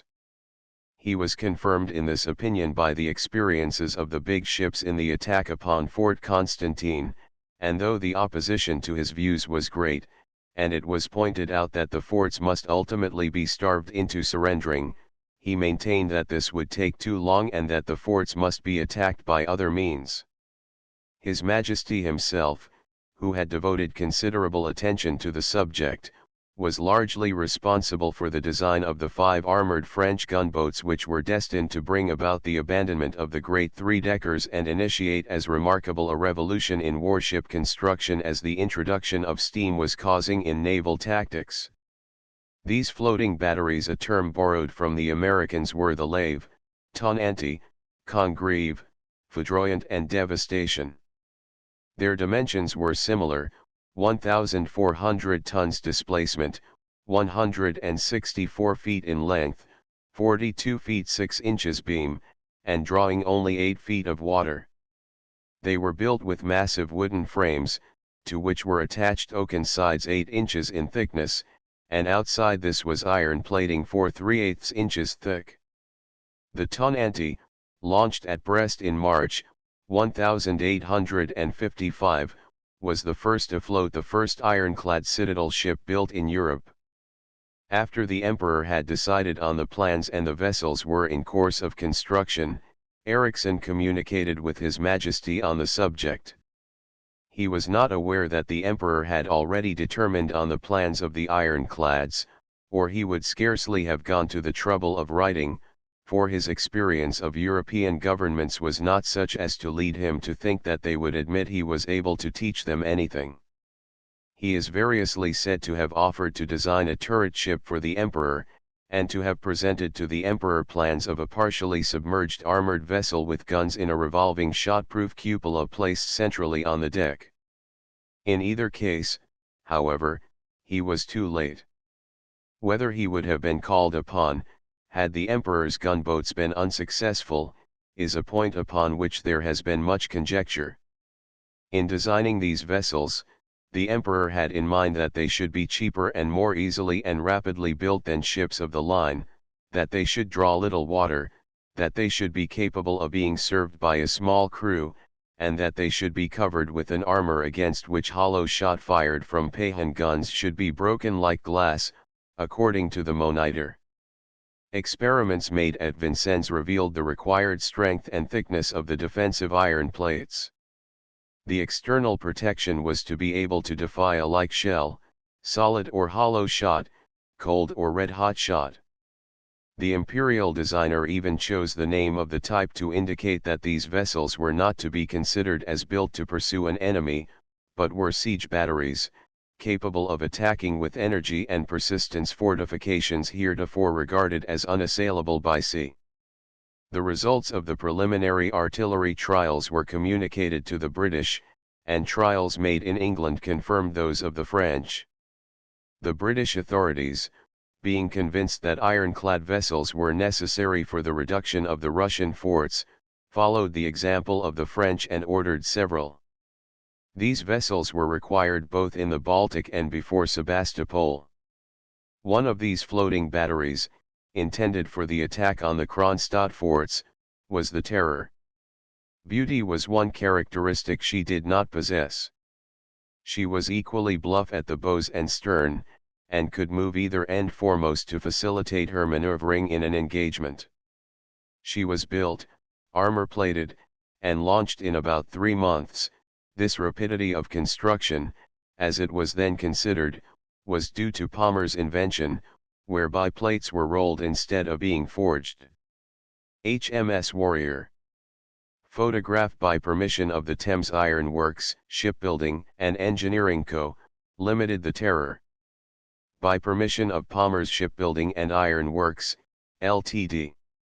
The English-built Glatton and Trusty differed from the other floating batteries constructed at this time, as they were pierced for 16 guns, as against 12 for the others. As innovations they were unmercifully criticized. Their portholes, measuring 3 feet 4 inches by 4 feet 10 inches, were considered much too large. They were rigged as 3-mast schooners, of all rigs in the world, with 2 square sails on the foremast. Why such things as these should be completely equipped and rigged, we cannot, for the life of us, divine. The Admiralty is decidedly masting mad. 34 They were 172 feet 9 inches between perpendiculars, 43 feet 8 inches extreme breadth, with 14 feet 7 inches depth of hold, and 7 feet 9 inches draft, and they were of 1,469 tons. The 2 decks were of oak 9 inches thick, resting on beams 10½ inches square, which were placed 21 inches apart from center to center, the beams being supported amidships by stanchions hinged so that they could be hung up out of the way in action. The frames, iron plates, and planking were altogether 2 feet thick on the sides. The engines were of 150 HP, of the non-condensing type, and with 4 tubular, cylindrical, flat-ended boilers with 2 furnaces each, the pressure being 60 pounds to the inch above that of the atmosphere. Owing to their slow speed, for they could only make 3 knots, it was decided to give them 2 additional or wing screws. These batteries, according to those who had to handle them, would neither sail, steam, stay, nor steer, and might be depended upon to affect the men's health injuriously. Jury rudders had to be rigged up to get them along. All these floating batteries, whether French or English, were equally slow, and equally bad sea boats. The gunboats of the Trusty class were wooden-built and armored, the Erebus class, launched in 1854–56, were iron-built. The floating batteries were regarded with hope by those who were prepared to believe that the ironclad system would prove effective, and with undisguised contempt by the majority. What, it was asked, could these little unwieldy vessels do when the great line of battleships were not equal to the task of reducing the fortifications? Still, as the emperor had ordered them, it was but right that the experiment should be made. So when, in October, 1855, the great attack was begun, the 3 floating batteries which had arrived, steamed slowly into position, and came to anchor between 700 and 800 yards of the Kinban forts. A correspondent who visited the devastation after the bombardment, left her with the conviction that, in the attack of maritime fortresses, a new era had commenced. The bulwarks had been removed from the deck, to lessen the mark, and the funnels of the steam engine alone projected. The captain conned the ship standing on the companion, and giving directions to the helmsman below, and when the vessel came to an anchor he remained below. 12 embrasures were opened, and the effect as witnessed from the village was terrific, whilst that of the enemy's guns upon her was very slight indeed. She had 3 men killed and 6 or 7 wounded through shots entering the portholes, 1 shell bursting inside. Not a shot from the enemy damaged the devastation in the slightest degree. She was hulled 60 or 70 times, the balls each time bounding from her sides harmless into the water, leaving their marks, it is true, in the shape of dents, in some cases 1.5 inches deep, but inflicting no real damage on plates of iron 4 inches in thickness. This, the first experiment, proved that at a distance of 800 yards, 32 and 18-pounders are harmless against the sides of a floating battery, and the trial has been made first by the French, the arrival of the Meteor and Glaton being delayed. When they did arrive, the work for which they were intended had been accomplished. The Devastation and her 2 sisters had platforms on stanchions near the water's edge. Upon each platform were 50 French riflemen who made excellent practice upon the Russian gunners. The Prussian government ordered from Messrs. Robinson and Russell, in 1851, 2 paddle-wheel gunboats called Nix and Salamander. They were double-ended and could go either end foremost, and though they could take enough coal to carry them 2,000 miles, they only drew 7 feet. Their load displacement was 468 tons, and their oscillating cylinder condensing engines gave them, together with their sails, a speed of a little over 11½ knots. The British government exchanged the 36-gun frigate Thetis for them, and having renamed them Recruit and Weezer, sent them to the war. They were the only vessels of their class in the British Navy. The former was employed in the operations in the Sea of Azov, and both were held to combine the 3 essential features of light draft, ability to carry heavy armament, and to possess the highest known rate of speed, so as to give them the power of choosing their own time and place of attack. The Recruit mounted 4 68-pounders on her stanchions and bombarded the Russian positions at Taganrog at 1,400 yards, in company with a French steamer, the Mouet. Among the numerous types of boats, recognized as belonging to the Navy or improvised for some special circumstance, few acquired during the campaign in the Baltic greater renown than the mortar boats, the gunboats, and the ship's boats with their rocket apparatus. In the Baltic, as in the Black Sea, the need was felt of small, shallow, powerful ships which could engage the enemy's batteries at short range, and similar batteries to those sent to the Crimea were forwarded to the Baltic also. The same difficulty of shallow water was experienced by the forces in the Sea of Azov. So there was improvised by the officers and crew of the Stromboli a remarkable raft of 29 casks placed in 6 rows and cradled in a framework of heavy spars, a portion of the upper part being planked over. The gun tackles were fastened to a spar lashed over the front of the planking, and the train tackle was similarly fixed aft. She was named the Lady Nancy. Her construction took 12 hours, and she carried a long 32-pounder, weighing over 2 tons, 100 rounds of ammunition, a heavy hawser, and a crew of 18. She gave a good account of herself at the Battle of Taganrog. A fleet of screw gunboats, numbering nearly 100, and having engines of 60 HP each, was added to Britain's naval strength during the war. These vessels were armed with 68 and 32-pounder pivot guns and 24-pounder brass howitzers. The possession of this force, according to a contemporary writer, cannot be too highly estimated.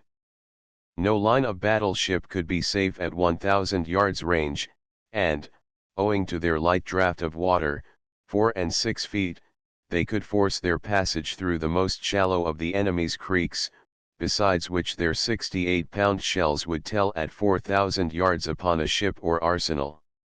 Another 100 of these were all but completed, and the whole force was to take part in the Great Review at Spithead in 1856. There will also, said the chronicler, be a new description of screw-gun dispatch vessels, equally elegant and powerful. These beautiful specimens of British naval architecture have been built in the government and private yards. They will average a speed of 16 knots an hour, and will mount 5 of the heaviest pivot guns. In addition to these there will be 100 iron and wood mortar vessels of the most powerful build, each armed with a 18-inch mortar, weighing 5 tons, besides half a dozen mortar frigates, old 42s converted. To sum up, then, England is prepared with line of battle ships, 42, heavy frigates, 56, corvettes, 123, gunboats, 220, mortar vessels, 100, troop frigates, 10, transports, 340. And nearly the whole of this gigantic force is composed of screw or paddle box ships, besides an immense reserve. Well may Russia be desirous of coming to terms. After the feverish activity of the war came a period of comparative inaction. The whole political atmosphere of the world, however, was too heavily charged, too electric, as it were, to permit of hopes of lasting peace. In the United States of America the tension between the northern and southern states was already becoming acute, while in Europe the prevailing attitude of the powers towards one another was that of frigid politeness, which at any moment might thaw into hostilities. So there was no lack of incentive to continue the development of the fighting marine. The principal reasons why more was not done at this time were that naval architects and administrators were at the parting of the ways. Some urged that the types with which they were familiar should be adhered to, and that though armored vessels were useful in the war against Russia, where peculiar conditions had to be met, it did not follow that such vessels would be of use in another war, and it was pointed out that they would be of no value whatever in a naval engagement on account of their unseaworthiness, or rather clumsiness, and the difficulty of handling them. Others, more far-seeing, urged that ironclad vessels were bound to come sooner or later, and sooner rather than later, since it had been demonstrated that such were not only possible but, so far as they had been used in the war, effective, and that they showed that vessels of less size, armor-plated and carrying a few heavy guns, would be more than a match for any wooden line of battle ship afloat. It was contended that the gunboats which silenced the Kinban forts would be able to give a good account of themselves against the best three-deckers in the Allied fleets.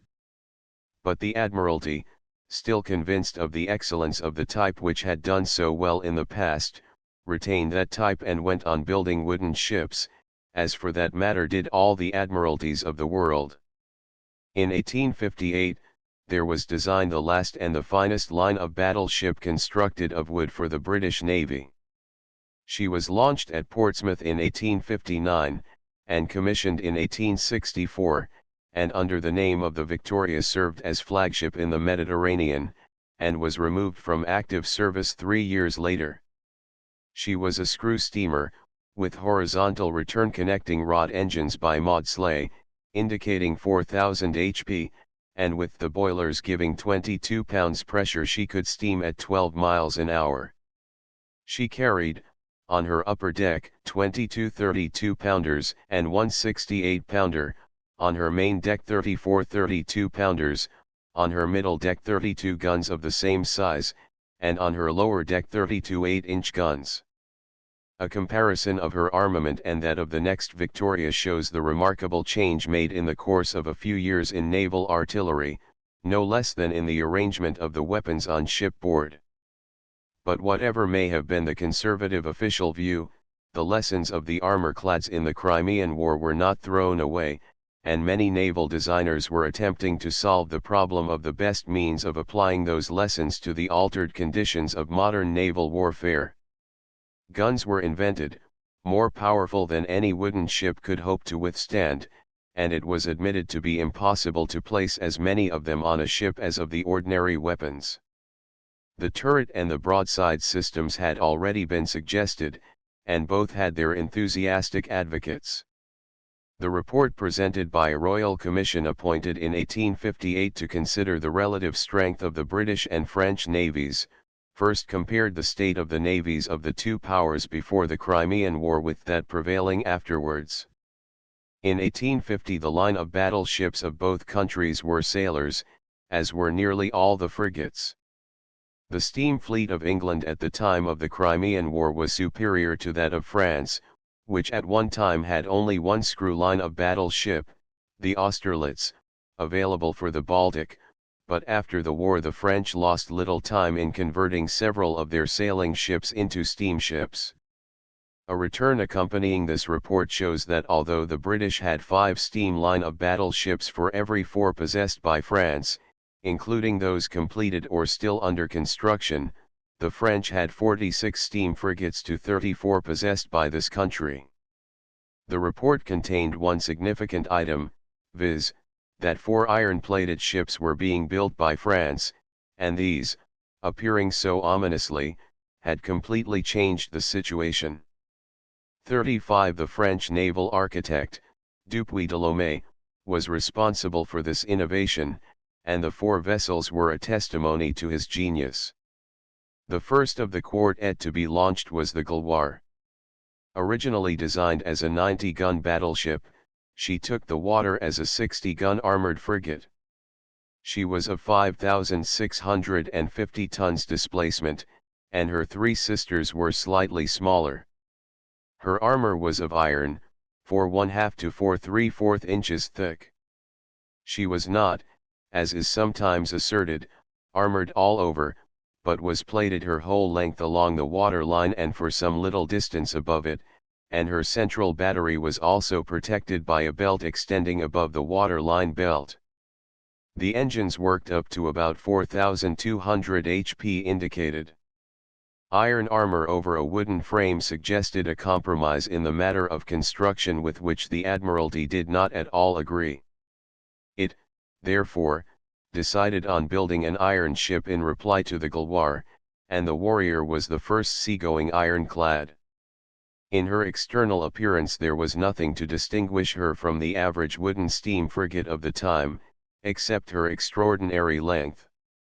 She was a 3-mast square-rigged ship, with a graceful overhanging cutwater, her dimensions being as follows: length 380 feet and 420 feet overall, draft 25½ feet, depth from spar deck to keel 41 feet 6 inches. Her engines of 1,250 HP nominal gave her a speed of nearly 14½ knots. She carried 28 7-inch muzzle-loading rifle guns, 2 other rifle guns, and 2 20-pounder breech-loading rifle guns. She was built at what is now the Thames Iron Works, then the no less celebrated yard of Messrs. Ditchburn and Mayer. In describing the vessel, the builders say, it may be of interest to note here that the Warrior's armor plates were all fitted at edges and butts with tongues and grooves, the tongues being formed solid out of the plate 1¼ inch wide and 1/2 inch deep, the grooves being formed slightly larger to facilitate entering.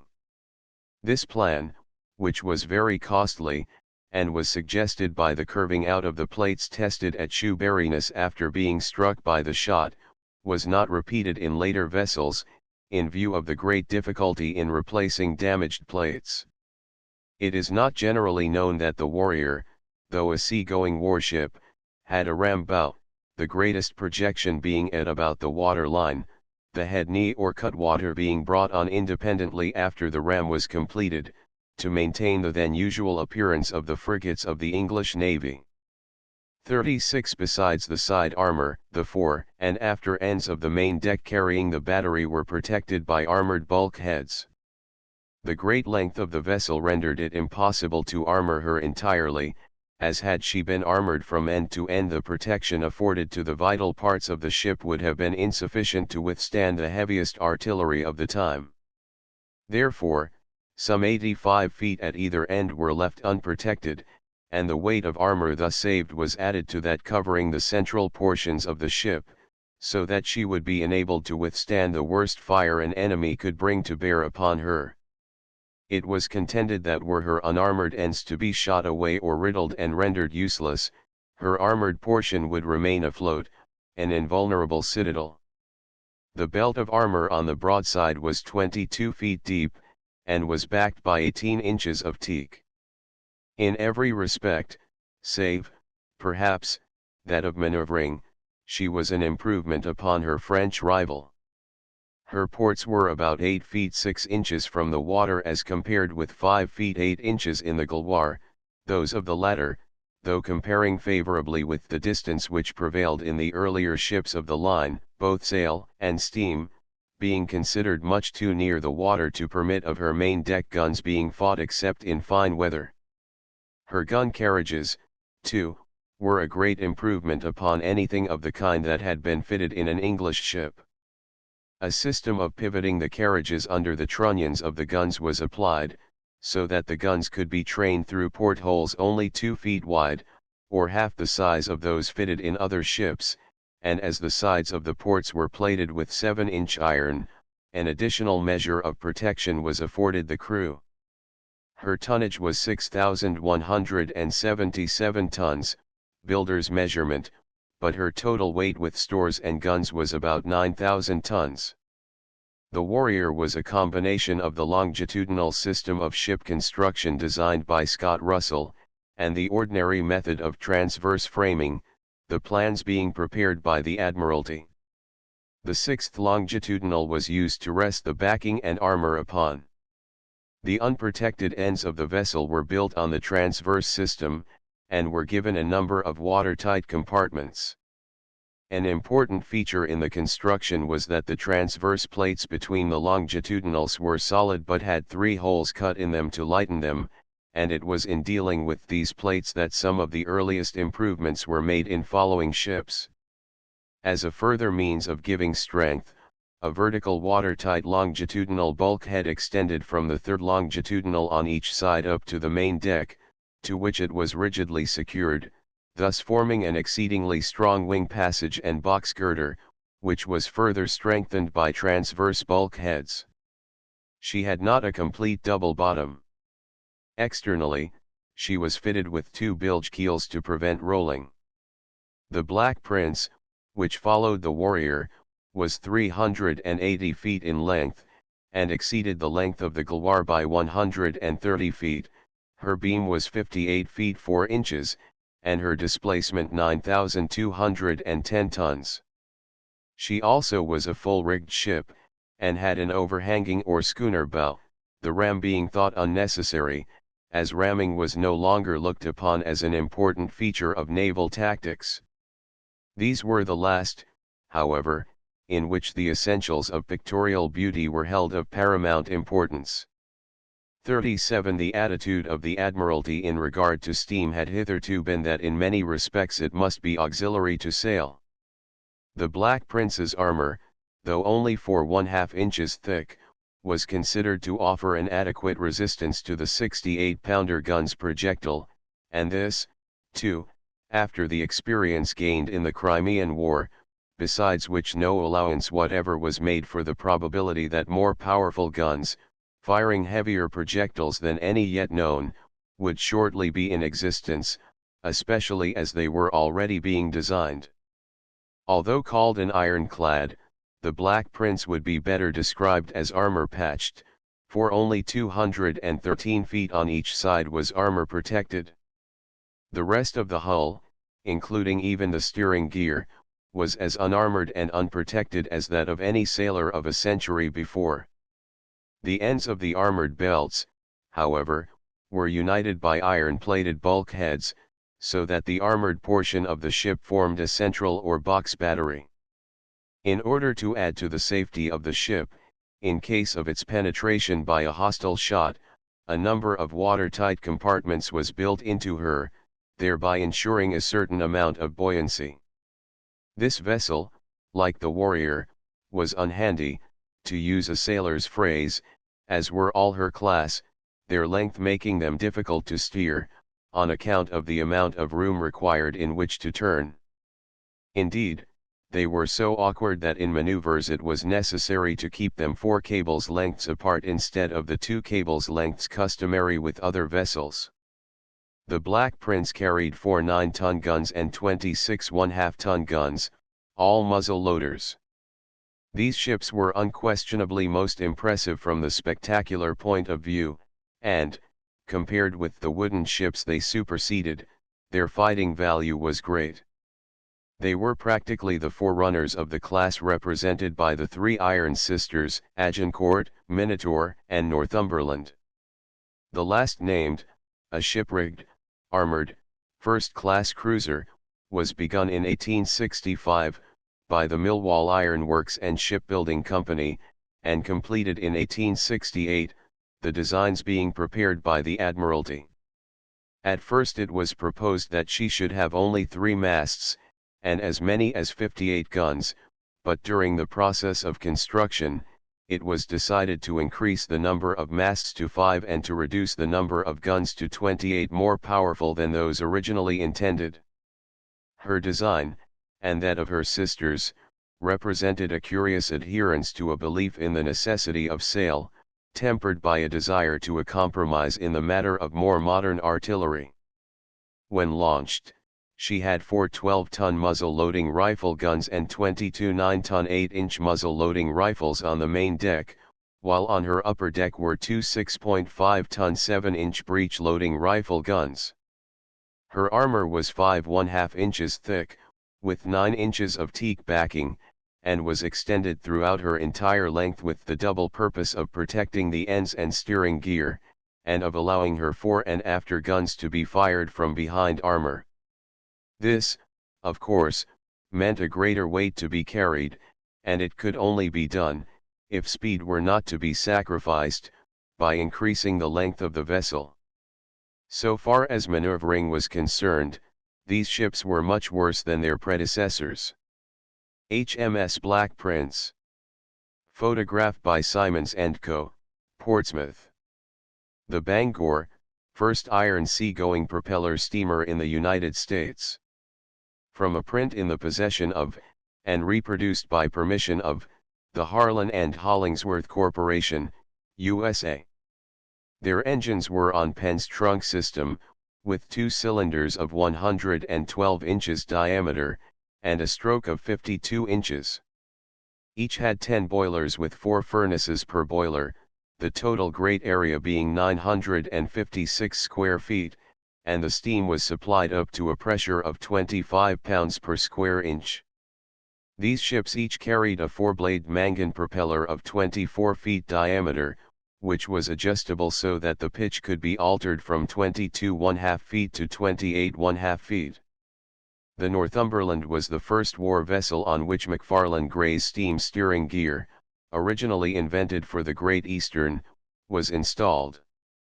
These 3 vessels were 400 feet 3 inches in length, and had a beam of a fraction over 59 feet, and drew 27 feet 3 inches, with a displacement of about 10,786 tons. Before referring to the historic American ships of the third quarter of the last century, some attention may be given to a remarkable vessel which passed into the possession of the United States government.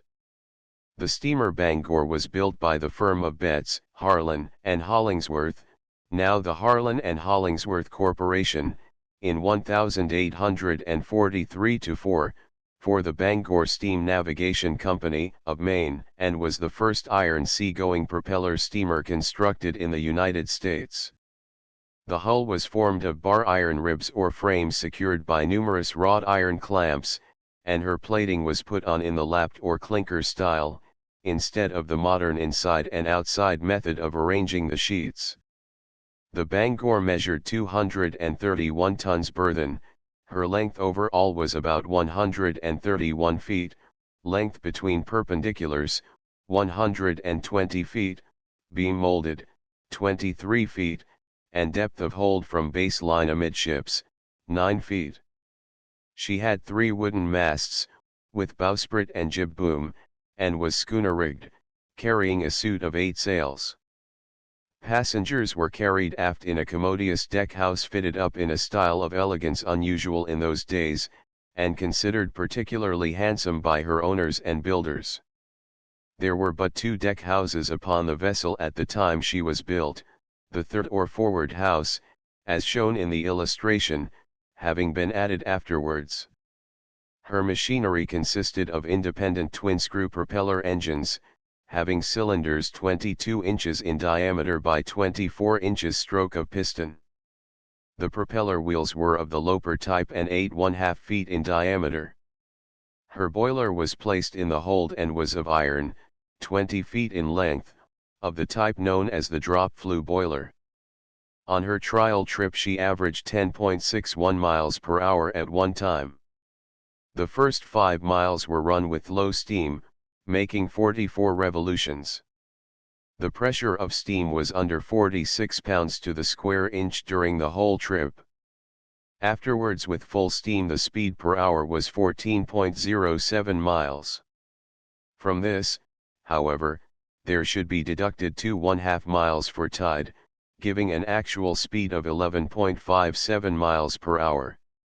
On the second trip of the Bangor from Boston, she caught fire, and was beached upon the New England coast, near Nantucket, in order to save the crew and freight. She was afterward adjudged a wreck, the insurance settlement was effected, and she was towed to a New England shipyard, probably at Bath, Me, where she was repaired and rebuilt. She afterwards continued to run on the same line until she was, in 1846, purchased by the United States government, and renamed the Scourge at the time of the outbreak of the Mexican War. During her employ as a war vessel she was equipped with 3 guns.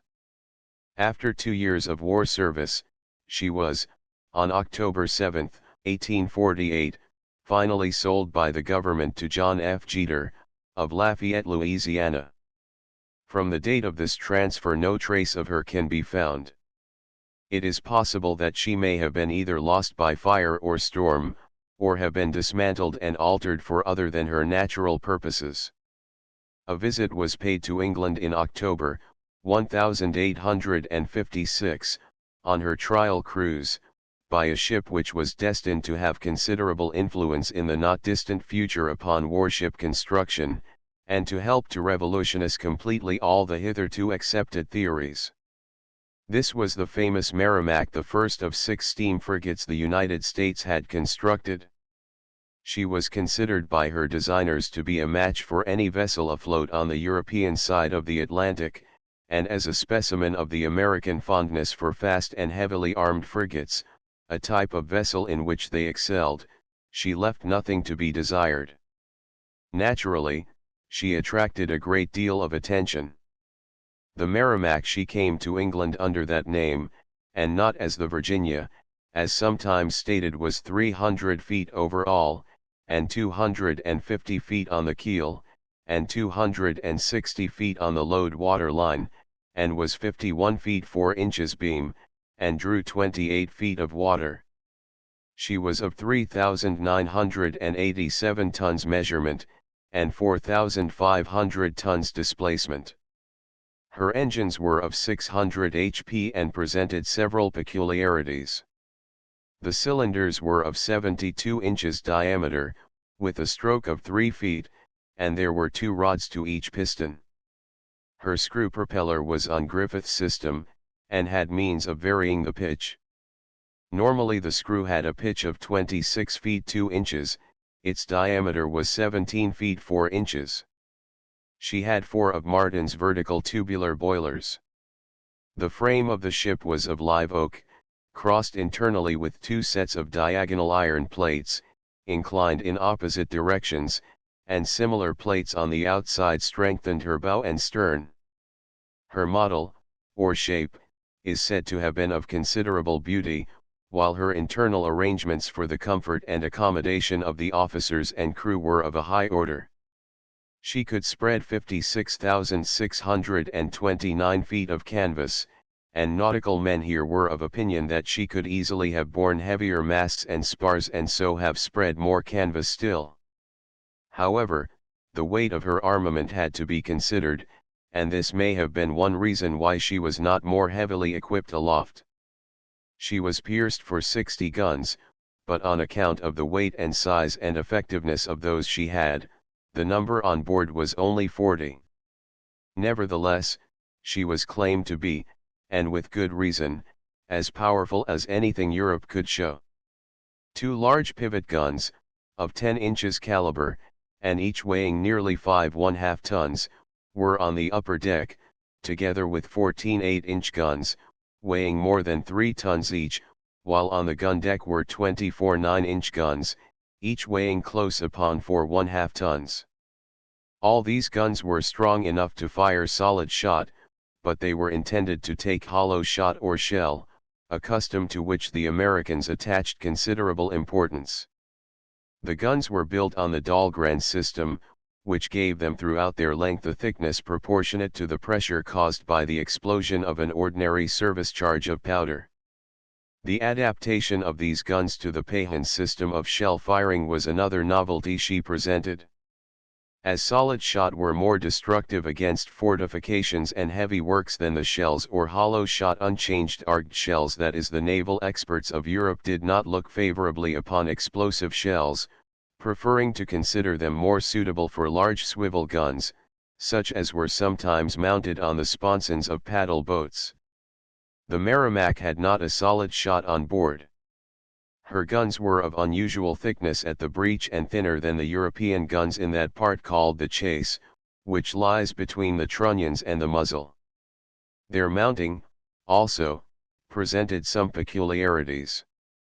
There was no hinder truck, the force of the recoil being taken up by the friction of the carriage against the deck, but the gun recoiled sufficiently on discharge to permit of reloading, while, instead of the hinder truck, a contrivance attached to the end of a handspike was thrust under the gun carriage. There were, in addition, a number of smaller guns. The Merrimac before conversion. The Merrimac as converted into an ironclad. From photographs supplied by the U.S. Navy Department. The next that was heard of the Merrimac was that when the Federals found it necessary to burn certain stores and ships which could not be removed beyond reach of the Confederates after the American War began, she was one of those set on fire and then sunk. The Confederates, being short of ships indeed, they seem to have been short of everything except enthusiasm and a belief in their cause, raised her to see what could be done with her. All her upper works had been destroyed, and her hull somewhat damaged, but she was held to be sound enough to be worth fitting out afresh. Accordingly, to meet Commander Brooks' design, she was cut down to the water line, and given a superstructure in the shape of an ugly, squat rectangular deck house with sloping sides, and was referred to afterwards by her northern opponents as a floating barn. The overall deck length of this casemate was about 170 feet.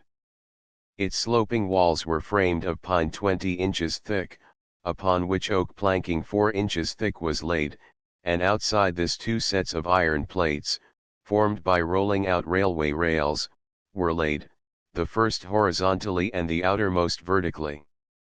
Both sets of plates were fastened on by bolts 1/3 inches thick, passing through to the back of the timber. The side sloped considerably, according to some writers 35 degrees, while others put the inclination at 45 degrees. The intention was that any shot striking her should only inflict a glancing blow and ricochet harmlessly. For the same reason the ends of the casemate were given a similar angle, but instead of being straight like the sides, were semicircular, or almost so.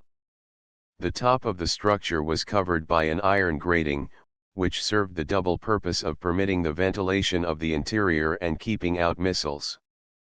This grating measured about 20 feet by 120 feet. Her armament consisted of two 7-inch rifle guns mounted on pivots so that they could be fired through any of the ports in the sides of the casemate, a 6-inch rifled gun on either broadside, and three 9-inch smoothbore Dahlgren guns. Altogether she had 14 gun ports. To add to her effectiveness, an iron ram was affixed to the bow. Her stern lay very little above the water, but the highest point of the bow was about 2 feet above the sea. Her conning tower, a cone 3 feet high and protected by 4 inches of armor, was placed beyond the forward end of the casemate. Her funnel was unprotected. Though supposed to be renamed the Virginia, she never lost her old name of Merrimac. Against the wooden ships in Hampton Roads she was invulnerable. Even at point-blank range their broadsides did not suffice to stop her. This was her trial trip, and her engines, patched up after their experiences in the fire and at the bottom of the harbor, could only get her along at about 4 miles an hour, and her crew had never been afloat in her before. Nevertheless her commander, Franklin Buchanan, combined the trial trip with active service, and attacked the northern ships with a determination which carried consternation to the north. The wooden Cumberland was blown up and the Congress sunk, the latter as the result of an application of the ram, which, however, injured the ramming vessel so much that the future effectiveness of her ram was greatly reduced. Buchanan was so badly wounded in this engagement that he was unable to command the Merrimac in her duel the next day with the Monitor. The Monitor, designed by Erickson, was built under very arbitrary conditions. When it became known that the Merrimac was under construction, President Lincoln advertised for something to meet her on equal terms, and Erickson tendered. He pointed out that the armor plates of the Gilwar or Warrior would be useless against the heavy 12-inch wrought iron gun he had brought out in 1840, in connection with Colonel Robert Stockton, and as he pledged himself that he could complete in 100 days a steam vessel carrying 2 of such guns placed in a turret which should be armor-plated and proof against the heaviest guns the Confederates could place in the Merrimac, his tender was accepted. Erickson was hampered in his work by the interference of the government officials, hardly any of whom understood his plans, but all of whom thought themselves competent to improve upon them. Considering the limitations under which his undertaking had to be accomplished, the Monitor was a remarkable vessel in every respect. He had to draw out his plans to scale, have all the parts designed, see that everything was made as he designed it, and supervise the construction of the ship and engines, and the whole of this work had to be done within a stated time. The Adventure, for such it unquestionably was hailed throughout the length and breadth of America as the work of a madman. Like all innovations destined to play an important part in the world's history, it was greeted with derision and abuse. There were a few people on both sides of the Atlantic who recognized the importance of the change in naval construction which Erickson's ship inaugurated. These were they who had profited by the lessons of the armored gunboats or floating batteries employed by the French and English in the Crimean War. They saw that if small but powerfully armed ships could effectively attack powerful shore batteries, and by reason of their shape could never receive a direct blow but only glancing shots, a vessel carrying a circular fort which also could not receive a direct blow must be superior to any vessel afloat, especially if its fort or turret were so heavily armored as to be proof against the heaviest ordnance to whose fire it should be subjected. Moreover, if the hull were made to offer the least possible mark to an enemy, the difficulty of striking the vessel to sink it would be greatly increased. The form of the vessel was such that if it were used as a ram the weight behind the ram would be in a horizontal plane with the ram at the point of contact, and greater injury would thereby be inflicted upon the side of an opposing vessel than were there a greater amount of weight above the horizontal plane. These considerations were ably supported by Admiral Porter, of the United States Navy, who was well aware of the value of such a means of attack even if the propelling engines could not give the ship a speed of more than 4 or 5 miles an hour. The gallant admiral himself was the butt of no slight amount of ridicule by his emphatic declaration that the Monitor is the strongest floating vessel in the world and can whip anything afloat. The vessel was built of iron, and can best be described as a shallow, oblong box, with sloping sides, having upon it a pointed, flat, shallow box or raft with a stumpy, circular tower or turret amidships. This box or upper part projected a considerable distance all round above the lower part, and especially so at the stern, and had not the whole vessel been very strongly constructed, the fearful blows which the under part of the projection received from the sea as it rose and fell on the waves on its passage from New York to Hampton Roads would have driven the two parts asunder. The Monitor-Merrimac duel. From a photograph of a contemporary drawing supplied by the U.S. Navy Department. Up to the last Erickson was bothered by the government officials. Had he been left to himself the ship would not have had such a narrow escape from going to the bottom.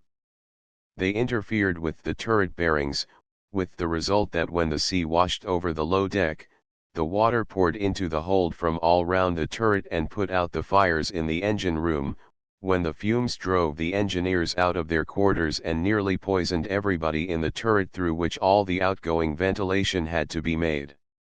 However, the tugs got the vessel safely into smoother water, the furnace was set going again, and the pumps were restarted, and by the time Hampton Roads was reached the vessel was laboring along as best it could under its own steam and with the aid of a couple of tugs. The narrow escape the Monitor had from foundering on this voyage served to stimulate the chorus of disapproval, and there were not wanting many on the northern side as well as on that of the south to predict the failure of Ericsson's folly. Ericsson had confidence in his ship. He had never forgiven the British Admiralty for its rejection of the screw propeller, nor for ignoring his suggestions in regard to the Princeton, and one reason why he chose the name of the Monitor, as he told the writer and others more than once, was that it should be a perpetual reminder to the British Admiralty of the chance it had lost. In the turret were two 11-inch Dahlgren smoothbores which fired solid iron shots weighing 135 to 136 pounds each with charges of 15 pounds of powder, and were even more powerful than his own gun. Solid iron stoppers closed the ports when the guns were run in. The deck had 5 projections besides the turret. Right forward was a small square pilot house measuring 4 feet, and constructed of bars of iron 9 inches thick, and provided with a flat iron roof 2 inches thick. In the sides of the pilot house were narrow slits as side holes. The other projections were 2 small chimneys 6 feet high, removable before an engagement, and 2 intake ventilators. Neither side on the morrow shirked the coming duel. From the outset the Monitor was the better prepared. Her guns fired solid shot, the Merrimac had only shell and grape, neither of which was calculated to do much harm to the Monitor's turret, whereas the blow of the Monitor's shot upon the sloping sides of the Merrimac's battery was bound to be delivered with terrific force, even though the blows were slanting. For another thing, the southern vessel was built of wood and had already suffered severely in the hard contest at short range with the battleships the previous afternoon. Her engines were shaky, and her steering gear worked worse than before, and the experiences of some of her crew, coupled with the wounding of her commander, had not been such as to leave their confidence unshaken. The Merrimac was now commanded by Commodore Tatnall, the hero of the episode in the Anglo-American attack some years before upon the Chinese forts at Pahou, when he justified the participation of the Americans by the famous remark that blood is thicker than water. Tatnall proved himself a worthy successor to Buchanan. When the Merrimac sallied forth the next morning intending to complete the destruction of the northern warships, She found the Monitor waiting for her. Notwithstanding the inferiority of his ammunition, Tatnall never hesitated for a moment. The firing between the two ships was mostly at short range, and by the time the battle was over both vessels had had enough of it. Neither side admitted defeat, but neither side had succeeded in destroying the other. The Monitor was struck 22 times, and in return she fired 41 shots. Precisely how many of these were effective on the southern ship is not known, but including the fight of the previous day, she was found afterwards to have no fewer than 97 indentations on her armor. Her layers of plating were shattered, and the heavy wooden backing was splintered, but not one of the heavy shots of the Monitor succeeded in penetrating the Merrimac. The backing only splintered where the heavy shot had struck direct blows. 9 of the Confederate shells struck the turret, and the pilot house was struck twice, and the other projections and the deck also showed marks of the enemy's fire. The result of the battle was that the Monitor was able to resume hostilities and the Merrimac was so badly crippled that she could not do so. The steering gear and anchor of the Monitor were protected by the overhanging deck, and were out of reach of the Merrimac's fire. This arrangement was repeated with modifications in most of the northern Monitors afterwards built, and greatly puzzled the Confederates until they discovered the method by which the vessels could be anchored or lift anchor without anyone appearing on deck. It should be remembered that the Merrimac had to contend not only against the Monitor, but also against the gunboats of the Northern Fleet, which fired upon her whenever they had a chance. The subsequent fate of these two typical ironclads is interesting. The Monitor was sent to sea in weather she could never hope to contend against, and went to the bottom. When the fortunes of war drove the Confederates away from the positions they had occupied at Hampton Roads, the Merrimac was scuttled by her commander to prevent her falling into the hands of the Federals. Both sides went on building ironclads of the types they had introduced. The Federals rapidly acquired a fleet of Monitors, because they were convinced of the superiority of that type of vessel, and had almost unlimited resources. The South built a few more broadside ironclads because it had no option in the matter. It was a case of taking wooden steamers and plating them as best it could with rolled-out railway metals, boiler plates, and, in fact, anything metallic that could be bolted on. The Atlanta, formerly the English steamer Fingal, was cut down much as the Merrimac had been, and given a heavy wooden casemate plated with iron.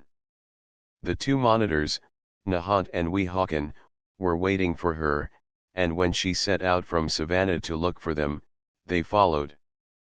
So also did some steamers carrying a large number of Southerners who went to see their ship defeat the Monitors. The Atlanta fired one shot at the Weehawken and missed, and the Monitor returned the compliment by steaming to within 800 yards and firing her heavy 15-inch gun. The projectile smashed the Atlanta's armor and wooden backing, and the flying splinters wounded 16 of the crew. She returned the fire 2 or 3 times without hitting once, but the Weehawken's second shot smashed the pilot house and the third started the casemate from the deck. The Atlanta surrendered in 15 minutes after the firing of the first shot. Her subsequent employment was as a guardship in the Northern Fleet. The Nahant did not fire. The Albemarle, another Confederate ram of the Merrimac type, had a short but exciting career. She carried only 2 100-pounder rifled guns, pivoted to fire end on or on the broadside. Her first exploit was to ram the northern gunboat Southfield. In the Albemarle Sound, her ram entered about 10 feet, and the Southfield began to sink so rapidly that, before she rolled off the Albemarle's ram, she nearly took the latter down with her.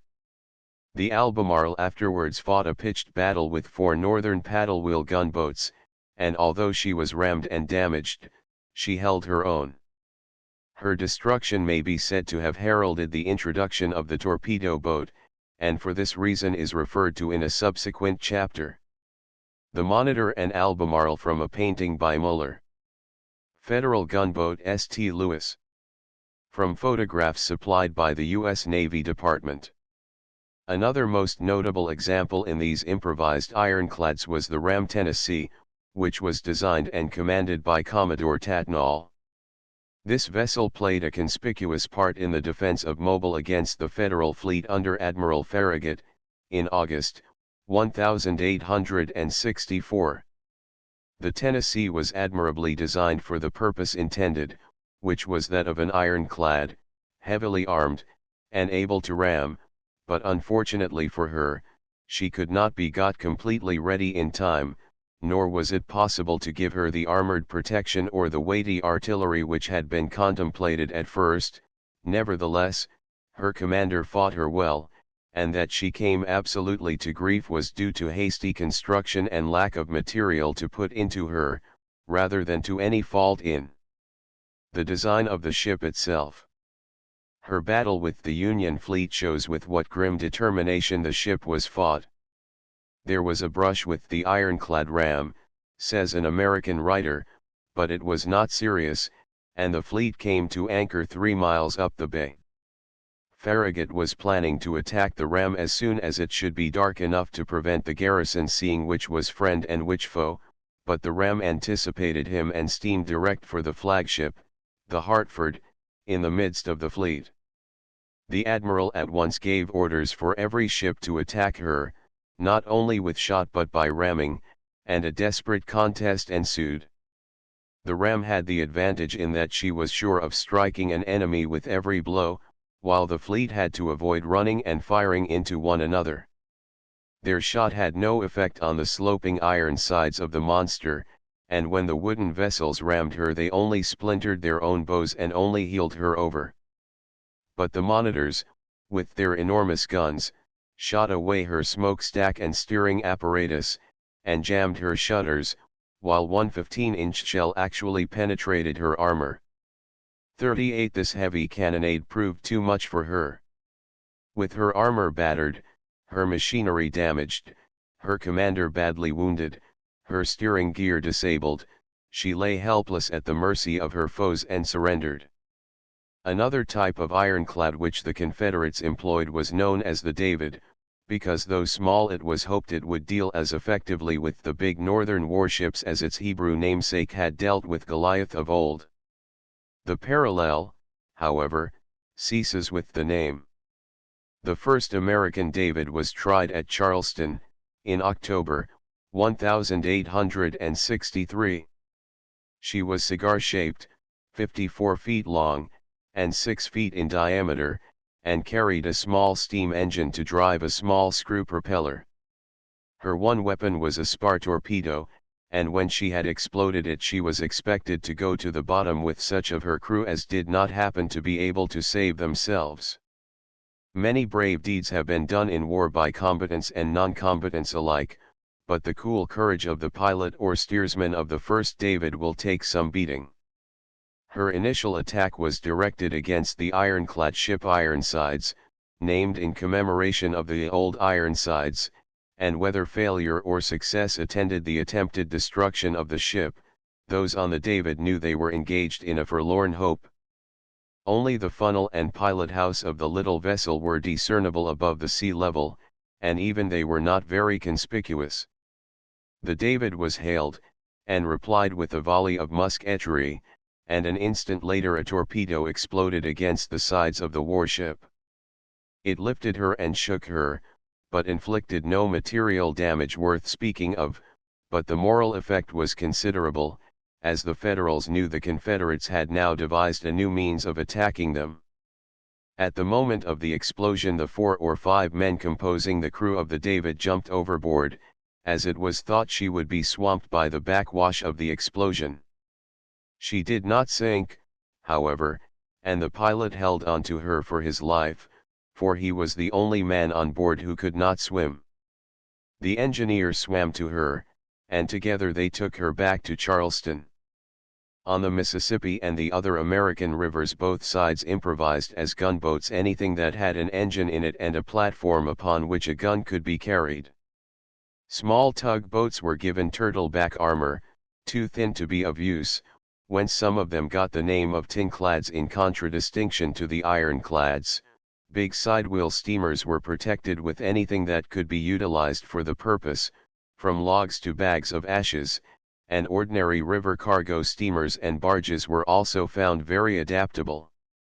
It may, indeed, be doubted if in any war there has been such an assemblage of opposing warships improvised from the most unpromising materials as in the American Civil War.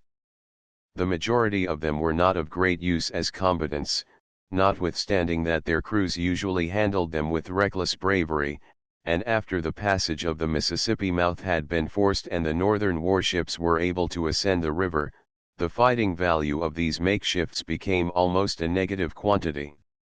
In the absence of superior force, however, there was no telling what they might attempt, for their crews were as reckless as they were daring. When the Civil War began, Edwin Stevens offered the federal government, at his own expense, a small vessel called the Naugatuck. This was a twin-screw vessel, which could be immersed 2 feet below her load line and raised again in 8 minutes by pumping out the water admitted into the tanks. The solitary gun was mounted on a revolving carriage, and the recoil taken by rubber disc springs.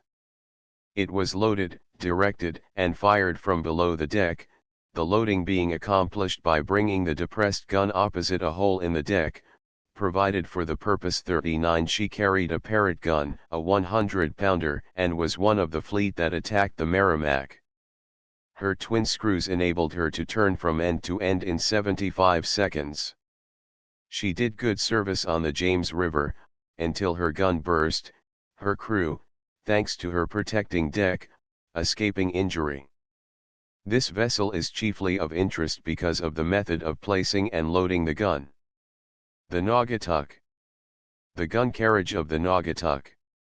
Ericsson's inventive genius was responsible in 1861, before the war broke out, for a vessel of 3,033 tons, which he named the Dictator, but she was not launched until 1863, the builders being the Delamater Iron Works. She was an iron-framed vessel, and had a wooden skin 3½ feet thick. The iron protecting her sides was 11 inches thick, 5 inches of which were solid bars measuring 3 inches by 5 inches, and the other portion was built up in single 1-inch plates. Her ram, a heavy structure of oak and iron, projected 22 feet beyond the bow. On deck she carried a single turret with an inside diameter of 24 feet. The walls of the turret were protected by 15 inches of iron plates, each 1 inch in thickness, and weighed 500 tons. Her engine was of Ericsson's vibrating lever type with 2 cylinders 100 inches in diameter, and indicating 5,000 HP. The screw was 21 feet 6 inches in diameter, with a pitch of 34 feet, and was cast in one piece, its weight being 17 2/5 tons. The Dictator's armament was 2 smoothbore 15-inch guns, known as Ericsson guns, which were of the same type as he introduced into America on behalf of Colonel Stockton, and with a charge of 80 pounds of powder, through a round shot weighing 460 pounds. The ship was 320 feet long, 50 feet broad, and drew 22 feet of water. In the subsequent monitors the conning tower was placed above the turret as in the case of the Passaic. Monitors were built later with 2 turrets, and a flying deck connected them. They were of much greater dimensions than the single turret ships, and carried twice the number of guns, and being considerably heavier and faster and more extensively armored, were exceedingly capable fighting machines. But the wooden warships were not destined to pass away without making a gallant struggle well worthy of the traditions of centuries. The last great battles in which they engaged were at New Orleans and Mobile, and well they acquitted themselves. Stranded, rammed, and almost set on fire, as they were time after time, they yet carried on an unequal contest until they achieved splendid victories at these places. Not even torpedoes, as mines were then called, daunted Admiral Farragut, who, at Mobile, when a ship that was leading hesitated and nearly threw the whole line into disorder, inquired, "What is the matter?" "Torpedoes," was the answer. "Damn the torpedoes," roared Farragut from his usual place in the rigging, to which he was accustomed to mount in order to see over the smoke. Whereupon his ship, the Hartford, assumed the lead. On the Atlantic coast the South endeavored to maintain its unequal contest by means of blockade runners and privateers. Foremost among these were the Shenandoah, which has the distinction of being the only ship to carry the Confederate flag round the world, the Sumter, a small commerce destroyer, commanded by Captain Raphael Semmes, who afterwards had the Alabama, and the last named herself. The Sumter was described by Captain Semmes as a stone which had been rejected of the builders, and he says that he endeavored to work it into the building which the Confederates were then rearing. The vessel was reported to him as a small propeller steamer of 500 tons burden, sea-going, with a low-pressure engine, sound, and capable of being so strengthened as to be enabled to carry an ordinary battery of 4 or 5 guns. Her speed was reported to be between 9 and 10 knots, but unfortunately, said the board, she carried but 5 days' fuel, and has no accommodation for the crew of a ship of war. She was, accordingly, condemned. When I finished reading the report, I turned to the secretary and said, "Give me that ship, I think I can make her answer the purpose." My request was at once acceded to. The secretary telegraphed to the board to receive the ship, and the clerks of the department were set at work to hunt up the necessary officers to accompany me, and make out the proper orders. And this is the way in which the Confederate States steamer Sumter, which was to have the honor of being the first ship of war to throw the new Confederate flag to the breeze, was commissioned. He got her into shape somehow, and she began her adventurous career by running the blockade in a most daring fashion at Passe-l'Outre, in spite of the presence of the Brooklyn, which was faster and more heavily armed. She beat the northern ship simply because she could sail nearer to the wind. After 6 months' experience of this ship, he says that in her best days the Sumter had been very inefficient, being always anchored, as it were, in the deep sea, by her propeller whenever she was out of coal. A fast ship propelled entirely by sail power would have been better. She captured 17 ships, consistently dodged 5 or 6 northern ships, and at last had to be laid up at Gibraltar. She afterwards sailed as the Gibraltar under the English flag as a merchant vessel, and made one successful voyage as a blockade runner to Charleston, South Carolina, and went to the bottom of the North Sea soon afterwards. The Sumter's battery consisted of an 8-inch shell gun pivoted amidships and 4 32-pounders of 13 cwt each for broadside firing. The slide and circle for the pivot gun were constructed of railway iron. She captured 7 prizes in 2 days, and escorted 6 of them into the harbor of Cienfuegos at once. The Alabama was built at Birkenhead under a contract with the Confederate States, and was paid for out of the Confederate treasury. The Alabama had been built in perfect good faith by the Lairds. When she was contracted for, no question had been raised as to the right of a neutral to build and sell to a belligerent such a ship. 40 be that as it may, the settlement of the Alabama claims proved an expensive item for Great Britain. She was responsible for the destruction of no fewer than 67 American ships, and such was the terror she inspired that the armed frigate Kearsarge was sent to hunt her down and exterminate her. Soon after embarking on her privateering, the Alabama fought and sank the Hatteras in the only engagement she was concerned in until she met her fate at the guns of the Kearsarge. There was not much to choose between the ships in size, but in all other respects the advantage lay with the northern ship, which had further strengthened her sides with a concealed belt of chain cables. As for the ships, writes Captain Semmes in service afloat, though the enemy was superior to me, both in size, staunchness of construction, and armament, they were of force so nearly equal, that I cannot be charged with rashness in having offered battle. The Kearsarge mounted 7 guns, 2 11-inch Dahlgrens, 4 32-pounders, and a rifled 28-pounder. The Alabama mounted 8 18-inch, 1 rifled 100-pounder, and 6 32-pounders. Though the Alabama carried 1 gun more than her antagonist, it is seen that the battery of the latter enabled her to throw more metal at a broadside, there being a difference of 3 inches in the bore of the shell guns of the 2 ships. Still the disparity was not so great but that I might hope to beat my enemy in a fair fight. But he did not show me a fair fight, for, as it afterwards turned out, his ship was ironclad.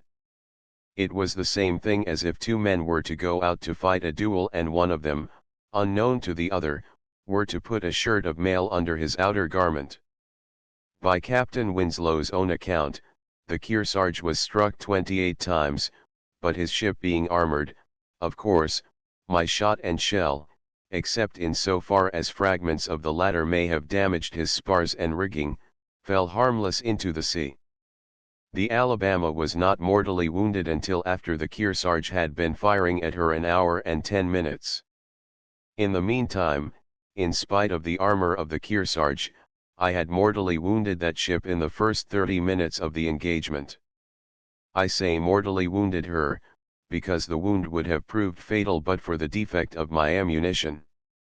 I lodged a rifled percussion shell near her sternpost where there were no chains which failed to explode because of the defect of the cap. If the cap had performed its duty and exploded the shell, I should have been called upon to save Captain Winslow's crew from drowning, instead of him being called upon to save mine. On so slight an incident the defect of a percussion cap did the battle hinge. The enemy was proud of this shell. It was the only trophy they had ever got from the Alabama. We fought her until she would no longer swim, and then we gave her to the waves. Capture of New Orleans, attack on Fort Phillip. From a contemporary steel engraving, showing improvised warships employed. The Shenandoah was the name given by the Confederates to the Glasgow-built auxiliary steamer Seahorse, which was the only ship to carry the Southern flag from Dixie's Land to the Cape, thence to Australia, and up to the North Pacific. She found her chief prey among the American whalers. Chapter 6 Iron ships of war continued. The admiralties, naval architects, and a great many other people throughout the world were troubled for several years through trying to reconcile all the divergent and often contradictory claims put forward as to what should constitute a fighting ship. Those who troubled most were those who knew least of the subject. The naval architects, having to make the necessary calculations, were not without some knowledge of the limitations of the materials at their disposal, and the admiralties left matters to the experts, whether employed by governments or in private shipbuilding establishments, confident that those who were best acquainted with such a technical subject would be most likely to set forth something possible of attainment and destined to show certain definite results. And this has been the attitude of all governments towards all inventors, whether their inventions were of practical utility or were merely the outcome of seeing visions and dreaming dreams. This does not imply, however, acceptance of the official theory that government experts know everything. Many people, after the American War, went turret mad, and became possessed of the idea that this country should own a numerous fleet of monitors, so numerous, indeed, that every port all round the British coasts should have 2 or 3 of such vessels in order that an enemy's fleet, usually conjectured by the turret enthusiasts to consist of large 2 or 3-decked battleships, should be met by a succession of monitors each manned by a fresh crew and full of ammunition, and reduced to submission if possible, or sunk, or scattered as was the Spanish Armada, an historical allusion which these good people found very useful as adding a picturesque touch. Nor were the enthusiasts of other countries behind those of Great Britain in their advocacy of their pet theories. Naval economists, who yet wished to swim with the current of naval enthusiasm, did not hesitate to point out the economy of construction to be affected by a fleet of monitors or of small vessels carrying turrets. Some contended that no guns were too heavy to be sent afloat, so that they should smash any armor by the weight of their projectiles, and ingenious were the calculations to demonstrate how easy it would be for a heavy gun, such as was used for land fortifications, to be sent to demolish a hostile vessel whatever her dimensions and armament. Others clamored for the heaviest possible armor, even if only moderately powerful artillery should be installed, coupled with great ramming power. That every part of the ship should be so heavily armored as to be invulnerable was another contention which found much favor, its adherents forgetting that too much armor would sink the vessel, but its opponents rejected it in favor of the concentration of the armor over the vital parts of the ships, and leaving the ends unprotected or nearly so. Other claims were for high speed, great coal capacity, large sail power, lofty freeboards, seaworthiness, steadiness of gun platform, small size, shallow draft, and comparative invisibility to an enemy's gunners. 41 As it was manifestly impossible to build ships which should meet the requirements of all the nation's advisers and be suitable to be sent to perform all kinds of duties anywhere, armored ships began to be constructed of special types according to the work expected of them. The first division was into battleships, armored cruisers, and coast defense ships. As the result of Captain Coles's advocacy of the turret system, which he began in 1861, the Admiralty, when converting a number of old and new wooden ships into ironclads, had one of them, the Royal Sovereign, cut down, covered with armor, and given 4 armored revolving turrets placed on the upper deck in the middle line of the ship. She marked the conversion of the Admiralty to the new order of things which steam power and iron armor in combination had rendered possible. One step in the process of conversion was that sail power was no longer considered necessary in fighting vessels, another was that the combatant part of every ship intended for heavy fighting should be afforded as much protection as possible, and a third step was that the guns should be few in number, of considerable power, and so disposed as to have the widest possible range. This ship could fire all her guns on either broadside, and also had a direct fire ahead and astern. She started her career as a 131-gun line of battle ship, but after her alterations she carried 5 12-ton muzzle-loading guns, of which 2 were in the foremost turret and 1 each in the others. She was also the first of the converted vessels to be given a steel protective deck, in her case 2 inches thick, but it was not curved so as to place the edges below the water line, and it consequently would not have afforded any protection to the vessel had a shot penetrated the armor at the water line. Her low freeboard would have rendered her difficult to hit, and she would have been able to approach an enemy and deliver a telling fire at comparatively short range without running undue risk of receiving much damage in return. The Prince Albert, sister ship to the Royal Sovereign, as converted to a turret ship. From the model in the Royal Naval College, Greenwich. HMS Minotaur. Photograph by Simons & Co., Portsmouth. The dimensions of the first British turret ship compare curiously with those turret ships which followed her in rapid succession, both in the British and other navies. She was 240 feet 7 inches in length, with an extreme beam of 62 feet and a draft aft of 24 feet 11 inches. Even after the launch of the Warrior, the Admiralty ordered a few wooden ships, but in 1866 decided upon the adoption of iron warships. One of the last and certainly one of the best to look at of the wooden armor-plated ships was the steam frigate Lord Clyde, but as a sailor she had many defects, of which slowness was not the least. In her case the armor extended to the ends of the ship, and nowhere was it less than 4½ inches in thickness, while at the waterline the armor plates were 5½ inches thick.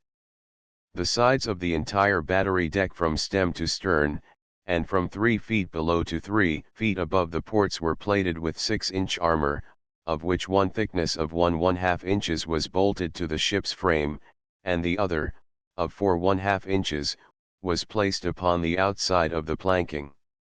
The armor went 6 feet below the water line amidships, and for the sake of lightness was only 4½ feet deep at the ends.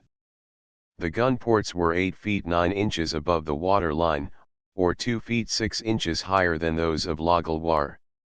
She was the first vessel in the British Navy to carry an armor-plated bow battery on the main deck. This armor plating also was carried upwards to protect an upper-deck bow battery mounted under the ship's forecastle. This arrangement enabled her to fire 4 guns ahead, while exposing to the enemy's fire only the curved surface of her bow armor. She also had a distance of 15 feet between each gun port on her main deck. Her engines of 1000 HP nominal, and 6000 indicated, drove a 2-blade Griffiths adjustable propeller 28 feet in diameter. From 1860 to 1866 10 broadside ironclads were added to the Navy, the last and the largest being the Northumberland of 10,780 tons. All these vessels, except the Hector and Minotaur, carried muzzle loaders, but these two had breech loaders of the early Armstrong screw type, which were soon superseded by more powerful weapons. The Minotaur carried 50 guns, the Northumberland 26. Then followed the abandonment of the broadside and the confinement of the heavy armament of an ironclad to a central battery protected by thick iron side armor and armored bulkheads, the only other portion of the ship to be thus protected being that near the water line. The first of these in the British Navy was the Bellerophon, launched in 1865. She was of 7,550 tons displacement, and her engines, of 6,520 HP indicated, drove 1 screw and gave her a speed of 14 knots. Her thickest armor was 6 inches, and her heaviest gun a 12-ton muzzle loader. Altogether she carried 14 guns, including one in a small armored citadel in the bows. Great though the advantages were of the screw propeller, it was admitted that it was not without many drawbacks. The single screw took up a lot of room, weakened to some extent the structure of the stern, and if anything happened to the engines or propeller the ship was helpless and had to depend entirely upon whatever sail power she might possess. To overcome this difficulty Messrs. J. and W. Dudgeon were the first to build, from the designs of Mr. John Dudgeon, a twin-screw ocean-going steamship. Twin and triple screws had been used before, but were driven by the one engine. Before this, however, Messrs. Dudgeon experimented with a small iron vessel, of 400 tons, called the Flora, which was given 2 independent engines and screws. The propellers were placed under the counter, and proved the advantage of this position over that of the practice, where 2 screws were used, of placing one before, and the other behind the rudder. The advantage of placing the screw either in a space cut in the deadwood, or, in the case of twin propellers, under the counter, was much greater than the method at one time adopted of placing the screw behind the rudder. Under the newer method the steering power of the rudder was not impaired, but under the older method, when the screw shaft was carried beyond the rudder, a slit known as a shark's mouth had to be made in the rudder so that the upper and lower portions would be able to pass the screw shaft. The practice of equipping the vessels with wells or recesses into which the screw could be lifted was found to possess but slight advantages for warships, and was ere long abandoned. The best that could be said for it was that when a ship was traveling under sail only, the screw could be lifted from the water and the strain upon the wooden stern caused by dragging the screw, whether of the fixed or folded patterns, through the water, or running loose, was avoided altogether. The Hebe was the third vessel on this principle built and engined by Messrs. Dudgeon, and the advantages of the twin-screw system over the single screw were again strikingly manifested during a series of maneuvers. The Hebe was an iron vessel of 470 tons, and 165 feet long. The screws were 3-bladed, 7 feet 6 inches in diameter, and had a pitch of 15 feet, and were worked by two separate and independent engines, each having two cylinders 26 inches in diameter, with a 21-inch stroke of piston, and being collectively of 120 nominal HP. The tests showed that the vessel with both screws working ahead could make a complete circle in 4 minutes or less, and in still shorter time with only one screw working and the helm thrown over, or with the two screws working in opposite directions. The tests were severe, but they proved more effectively than any tests before had done the great superiority of the independent acting twin screw over the single screw, and the results in far greater maneuvering power, speed, and reliability were so satisfactory that the Admiralty was most favorably impressed. The Messrs. Dudgeon, in 1863, built the steamship Far East, and her launch and trial trip took place in the presence of the representatives of the Admiralty. She was fitted with twin screws which had a diameter of 8 feet 2 inches, and a pitch of 16 feet. The shafts of the screws were carried through a wrought iron tube bolted to a false iron bulkhead clear of the ship's frame. The Admiralty not long afterwards adopted twin-screw propellers. The advantages of the twin-screw were that were one to be disabled, the other could propel the ship without trouble, and that as an aid to steering, one screw could be sent astern and the other worked ahead, so as to turn the vessel in little more than her own length.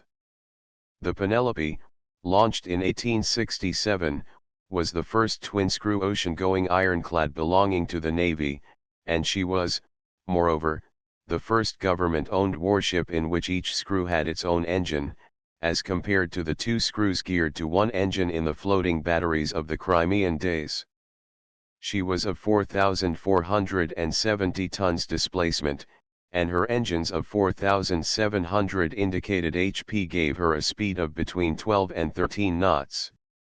Each of her twin screws was fitted to a distinct stern with separate deadwood and rudder, an arrangement which neither added to the steering capabilities of the ship nor increased its structural strength at the stern.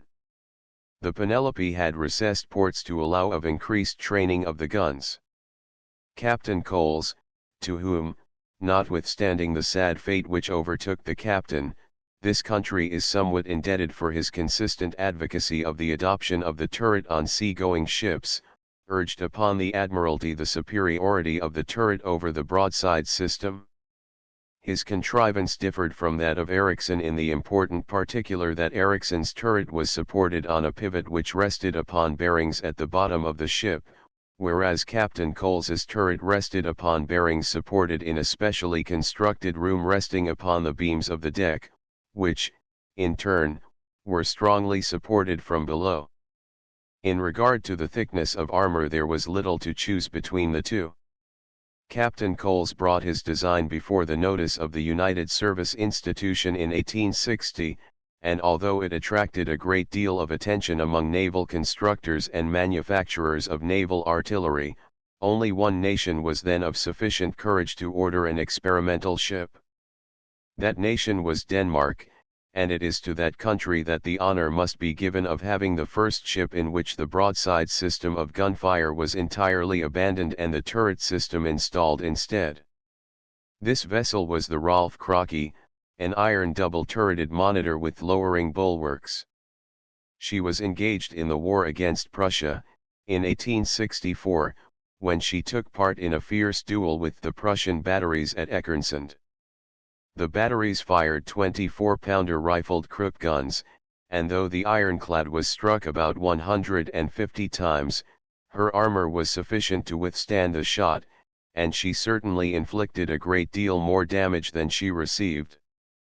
Numerous experiments were made in France and in this country with the object of determining the special characteristics of a vessel which should meet the rapidly altering condition of affairs caused by the increase of the power of the guns and the development of the torpedo from the stationary mine, which was so terrifying in the American War, to the torpedo which could attack a vessel at anchor, or even be directed at one moving slowly. The requirements were a moderate displacement, increased protection, and ability to carry heavier guns capable of fore and aft fire as well as over the broadside. The problem was not an easy one by any means. The cellular double-bottom system was extended as a precaution against torpedoes. The number of guns and the extent of the armor were lessened, but the thickness of the armor was increased in order to protect the vital parts and the guns from the fire of the newer and more powerful ordnance, while to compensate for the increased weight in the middle third of the ship, the beam was made greater in proportion to the length. Foundering of the Affondatore in the harbour of Ancona. Reproduced by permission of the Illustrated London News. Wreck of the Captain. From a contemporary wood engraving. Matters were in this experimental stage when the first engagement was fought between European fleets, each of which included sea-going ironclads. The Battle of Lissa, in 1866, was no less remarkable for the crushing defeat which the Austrians inflicted on the Italians than for the fact that that defeat was against all that the naval experts had considered to be the natural order of things. The Italian fleet was more numerous than the Austrian, it had more ironclads, its armament was greater, it had a greater number of wooden warships of various sorts and sizes, but as a powerful offset to all these advantages it had an amount of muddle and disorganization truly appalling. The Italian fondness for big ships and big guns was as much in evidence in the fleet of 1,866 as in the immense armored ships Duilio and Dandolo, which that country built a few years later, and to which a more extended reference is made on another page. Its principal ships in the attack on Lissa and the subsequent engagement with the Austrian fleet were the Re d'Italia and the Re di Portogallo, two American-built vessels of 5,700 tons, old measurement. They were plated with armor 7 inches thick. They were designed to carry, the former two 150-pounders, and 36-inch guns and 4 smoothbore guns, and the latter two 300-pounders, and 26 6-inch guns. These ships were poorly constructed, and the design was so faulty that the rudders were left without protection and open to destruction by ramming or gunfire, a weakness of which the Austrians took full advantage. There was also a turret ram called the Affondatore, 4,070 tons, built at Millwall, and armed with two 300-pounder Armstrong guns in 2 turrets, which was supposed to epitomize all the lessons of the American War. Her ram projected 26 feet, and what with this and her big guns and her thick armor, the Italians expected her to do wonders. As sea boats the three were about equally bad.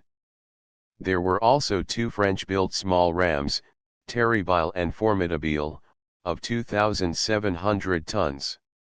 The French at that time favored comparatively small ships with large rams for coast and harbor defense, giving them iron plating 4½ inches thick, and 6-inch rifled guns as their principal weapons.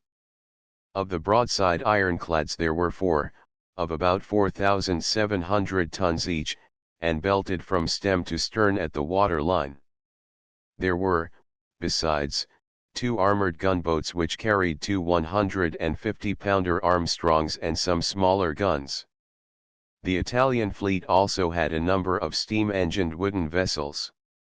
The Austrian fleet had 6 very indifferent ironclads, slow, none too well armed, smoothbores of no great size predominating, and a few other vessels, mostly of wood, of little fighting value, but capable of holding in check the Italian wooden ships for a time at all events. The Austrian ships were the Drache, Kaiser Maximilian, Prinz Eugen, and Salamander, whose tonnage ranged from 3,400 to 3,800, each carrying 4½ inch armor of home manufacture, the steam line of battleship Kaiser, 4 steam frigates, and some smaller boats. These were practically ready for sea when hostilities were commenced. The 2 unfinished ironclads Habsburg and Ferdinand Maximilian were got ready in an improvised fashion and given smoothbore guns, and the Don Juan, another vessel in a state of even greater unpreparedness, had the deficiencies in her armor made good with heavy wooden beams. The Italians had 276 rifled cannon to 121 on the Austrian ships. The Austrian admiral, Tajathoff, was a man who left nothing to chance. He knew what he had to do, and he had that genius for command which enables a man to do his best with the materials at his disposal. Great though he knew the discrepancy to be between his own fleet and that of the Italians, it is a remarkable testimony to his organizing power that he was able at the first glimpse he had of the Italian fleet to understand the extraordinary lack of cohesion that characterized it from first to last, and to prepare to meet it with every expectation of victory. He placed his fleet in wedge formation with the intention of breaking the enemy's line of ironclads with his own ironclads, so as to avoid subjecting his weaker vessels to the fire of the heavier Italian vessels, as might have been done had he attacked the Italian line near or beyond its center. He also intended to ram the Italian ships whenever he had a chance, but though the chances later were numerous, the ram proved a less effective weapon than had been expected. The duty of the Austrian smaller vessels was to rake with their guns the Italian ships after the heavier Austrian ships should have thrown them into confusion, for owing to the longer range of the Italian guns and the heavier weight of their projectiles, the Italians had a superiority at long-range fighting which the Austrian commander was by no means disposed to allow them to turn to their advantage. The ships on both sides were slow, those of the Austrians being worse even than those of the Italians. This may to some extent explain the comparative ineffectiveness of the ram, the blow being of not sufficient force to inflict much harm. The Austrian ships were to ram everything grey, the Italian fleet having been painted a conspicuous light grey which made them easily distinguishable, whereas the Austrian ships were black, but their funnels were differently painted, so that any one of them could be identified in a moment. The shock when the Ferdinand Maximilian rammed the Re d'Italia was not very violent, but, possibly on account of the weakness of construction of the hull, the ram did its work. A gaping wound was formed in its side through which the water rushed, and the great ship, after giving a couple of rolls, like some ocean leviathan in agony, heeled heavily over and went down, the first sea-going ironclad to be lost in this manner. The Austrians were appalled for the moment at the result of the experiment, for such, indeed, it was. Disablement had been expected, but that such a powerful ship should be sent under the waves in a few moments by a single blow was a result that had not been anticipated. The Austrian ship rammed 3 Italian vessels, but this was the only one of her victims to succumb. The Re di Portogallo received a similar attention from the Kaiser, but the blow, though delivered with all the force of which the ship was capable, did herself as much harm as the other, for she lost her bowsprit and foremast, and left her figurehead in the gap formed in the side where it was wrenched off by the blow. The Kaiser had previously passed 3 of the Italian ships, but thanks to her armor the few shots which struck her caused no damage. The Re di Portogallo was little the worse for the ramming, and when it had the Austrian ship at its mercy a moment later, lost, by delay and incompetence, the opportunity to pour in a broadside. The Kaiser was not built to be used to ram heavy vessels, or else her designers had underestimated the resistance she would have to encounter in striking another ship, the iron plates forming her bows being carried rather forward so that she had really a blunt projecting nose under water. Curiously enough, the only damage she sustained was a few plates started from the bows under the water line. As to the results of the fighting, the armor fully justified its use. The Austrian ships were struck several times by the heavy Italian shot and shells, but not once did the Italian projectiles penetrate both the armor and the backing, while for the most part the injuries caused by them were insignificant. The Italians lost 2 ironclads, and a third, the Affondatore, went down a few days afterwards as the result of the knocking about the Austrians gave her. But the injuries which caused the loss of these 3 Italian vessels were received below the water line. Their armor was badly battered, but the ships themselves were little the worse. The 4-inch armor of one of the Italian ships was penetrated, but the backing prevented the shot going farther. The Austrians did not lose one ship, and on their armored ships they had only 3 men killed, while on the wooden ships they lost 38 killed and 138 wounded. The Italian losses are unknown, as a number of men were drowned when the 2 ironclads went under.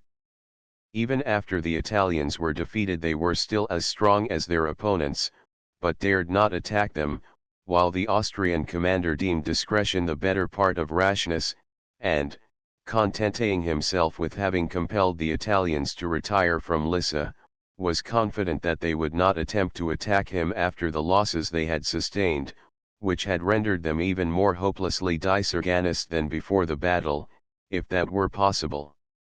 The Italians, in spite of the vainglorious boasting in which they were pleased to indulge, were in no mood for another sea fight. They were short now of ammunition, and their sailors were completely disheartened. Some of the commanders and all the crews showed extraordinary bravery in maintaining the fight when the circumstances, though not the odds, were against them, but the other commanders were remarkable for incompetence and some of them for cowardice, for they had no plan of action. One at least fled as soon as the shooting began, and 1 or 2 others were careful to keep out of harm's way. The main lessons drawn from this engagement were that armor was indispensable in protecting a ship from the effects of hostile shot, and that the gun must remain the chief weapon of naval warfare. The advantage given to a numerically weaker side by superiority in organization and efficiency had been too often demonstrated in previous engagements in the world's history to render attractive a repetition of the lesson, but it is to be feared that the need of such lessons at frequent intervals has not yet passed. It also showed that big ships and gigantic guns are not of much account if the men who are to use them are untrained, and that no matter how heavy the guns and far-reaching their range they are of little use if the gunners miss nearly every time. The Austrian concentration of fire upon a given spot, even though the firing were only maintained by comparatively small guns, told its own tale. Ramming only sent 1 ship down as the immediate result of the blow, but the moral effect of the fear of being rammed was very great, as no crew, seeing an enemy making straight for their ship, could foresee the result. In any case, the damage was sure to be considerable. Yet the Italian admiral, when he had 2 splendid opportunities of ramming his opponents with his most powerful vessel, the Affondatore, deliberately turned his ship aside and shrank from delivering the blows. The battle was noteworthy for its demonstration of the importance of accurate gunnery. Nearly all the Italian projectiles passed over the Austrian ships, and the Italian gunners were heedless whether they fired when their vessels were on the upward or the downward roll. The trained Austrian gunners fired to hit. Such lessons as the Battle of Lissa was regarded as having presented were accepted, more or less, in the ironclads constructed in the 5 years immediately subsequent to that engagement. The Hercules, begun in 1866, launched in 1868, and completed in 1869, was intended to combine the best features of the Black Prince and Minotaur. She was built entirely of iron, was 325 feet long between perpendiculars, 55 feet beam, and drew 34 feet 6 inches.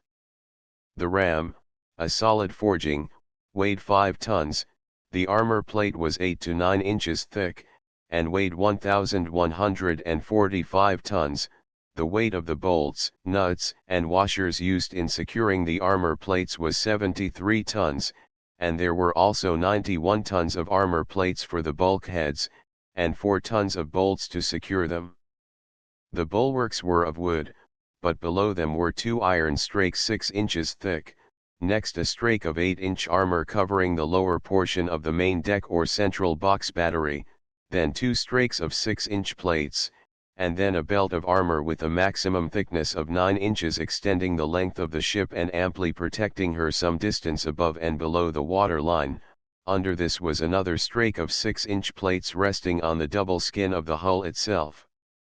The 9-inch plates were backed by 10 inches of teak, inside which was an iron skin 1½ inches thick supported by vertical frames 10 inches deep and 2 feet apart, further stiffened by other beams. From the lower deck downwards the wing passages were strengthened with 18 to 20 inches of teak, and backed by a 3/4 inch iron skin, which was also most substantially supported. The rest of the armor was backed by 10 or 12 inches of teak fastened to an iron skin 1½ inches thick, with a similar strengthening of vertical and longitudinal frames. She carried 8 10-inch 18-ton guns, 4 on either broadside, the 2 foremost and the 2 hindmost training through embrasures at the ends of the thwartship bulkheads and through recesses in the ironclad sides. These 4 guns were established on what was known as Captain Scott's turntable and racers. 2 12½ ton guns were in protected batteries on the same deck, one at the bow and the other at the stern. 3 portholes were provided for each of these guns, so that it could be fired either in line of keel or on either side as necessary. Their weight made her pitch deeply and recover slowly, thereby impeding her speed and lessening the value of her gunfire. She also carried some 6 1/2-ton guns on her upper deck. Special attention was paid to the protection of the rudder head and steering apparatus, events at the Battle of Lissa having showed the imperative necessity of doing so.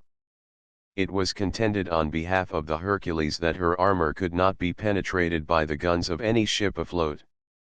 The 18-ton guns were the heaviest ever worked in an ocean-going vessel up to that time, and were only 1½ tons lighter than the famous 15-inch Rodman guns, which were the heaviest that the American monitors had managed to work with success. Although the immense guns of the Hercules were muzzle loaders, and discharged 400-pound shots, it was found possible to fire the gun a second time in 1 minute 15 seconds after it had been fired once, but naturally this rate of firing could not be kept up for long owing to the overheating of the gun. In the same year the Monarch, a full-rigged, double-turreted, ocean-going ship, was launched, with a displacement of 8,320 tons. Her turrets had 10-inch armor, while that of her belt and bulkheads was 7 inches. Her engines were of 7,840 indicated HP, and she had a speed of about 14 knots. The Monarch was intended to have all the advantages of a turreted vessel combined with the freeboard of a sea-going ship. Her armament included 4 25-ton 10-inch muzzle-loading guns, and some lighter weapons under her raised poop and forecastle, she being the first of the turreted vessels to have a secondary armament. The raised poop and forecastle were added to increase her seaworthiness, but though they accomplished this they only did so at the expense of her direct fire ahead and astern from her turret guns. The adherents of the low freeboard sea-going turreted ship, as advocated by Captain Coles, pinned their faith to the Captain, which was launched at Birkenhead in 1869, and was of 6,950 tons register. Probably no warship's designs were ever more bitterly criticized and condemned by one party and upheld by another than those of the Captain. This ship had several features to recommend her, and several others which more than counterbalanced the conditions she was supposed to embody. The believers in the Captain argued that she represented what a sea-going turret ship should be, being powerfully armed, of good speed, well armored, powerfully engined, and able to use extensive sail power if necessary. That she possessed all these qualities is unquestionable. Her engines of 900 HP nominal gave her a speed of 13 knots. Her heaviest gun was the 25-ton 12-inch muzzle loader. Her freeboard as designed was 8 feet 6 inches, but when she was in sea-going trim it was found that her actual freeboard was 6 feet 8 inches, through some error in the calculations, and this, added to the fact that she carried a large spread of canvas, caused many misgivings as to her stability. In 2 cruises in the Channel she gave every satisfaction, and it was contended that she really had solved the problem of a low freeboard ship carrying canvas and turrets, and able to go to sea. Her 3rd cruise, in company with the Channel Fleet, marked the end of her career and of all the theories she was supposed to represent with such conspicuous success, for during a squall at night she rolled over and went to the bottom, taking nearly all on board with her, among the lost being Captain Cole's. The exact circumstances of the disaster were never established. All that is known is that with her low freeboard and small margin of stability she rolled beyond the point at which recovery was possible. As a reply to the Monarch, the captain was a failure, and the high freeboard turret ship was a success. Whether the captain would have done better under steam alone it is impossible to say. Perhaps she would, though she was under shortened sail at the time of the disaster. Some profess to believe that the hull would have been stable had it carried only one mast for signaling purposes, and suggested that another vessel should be constructed to take her place, but the experiment was never made. The captain was too heavy for her size, and therefore lacked buoyancy.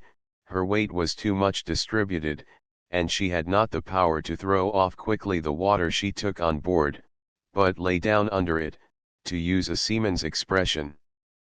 Some 6 months before the captain was lost a ship was launched which introduced another and most successful type, yet she was rather an improvement on certain earlier vessels than an entirely modern conception.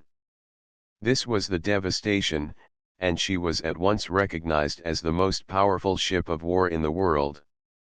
The Glatton, a single turret ship, launched in 1869, may in some respects be regarded as the forerunner of the Devastation.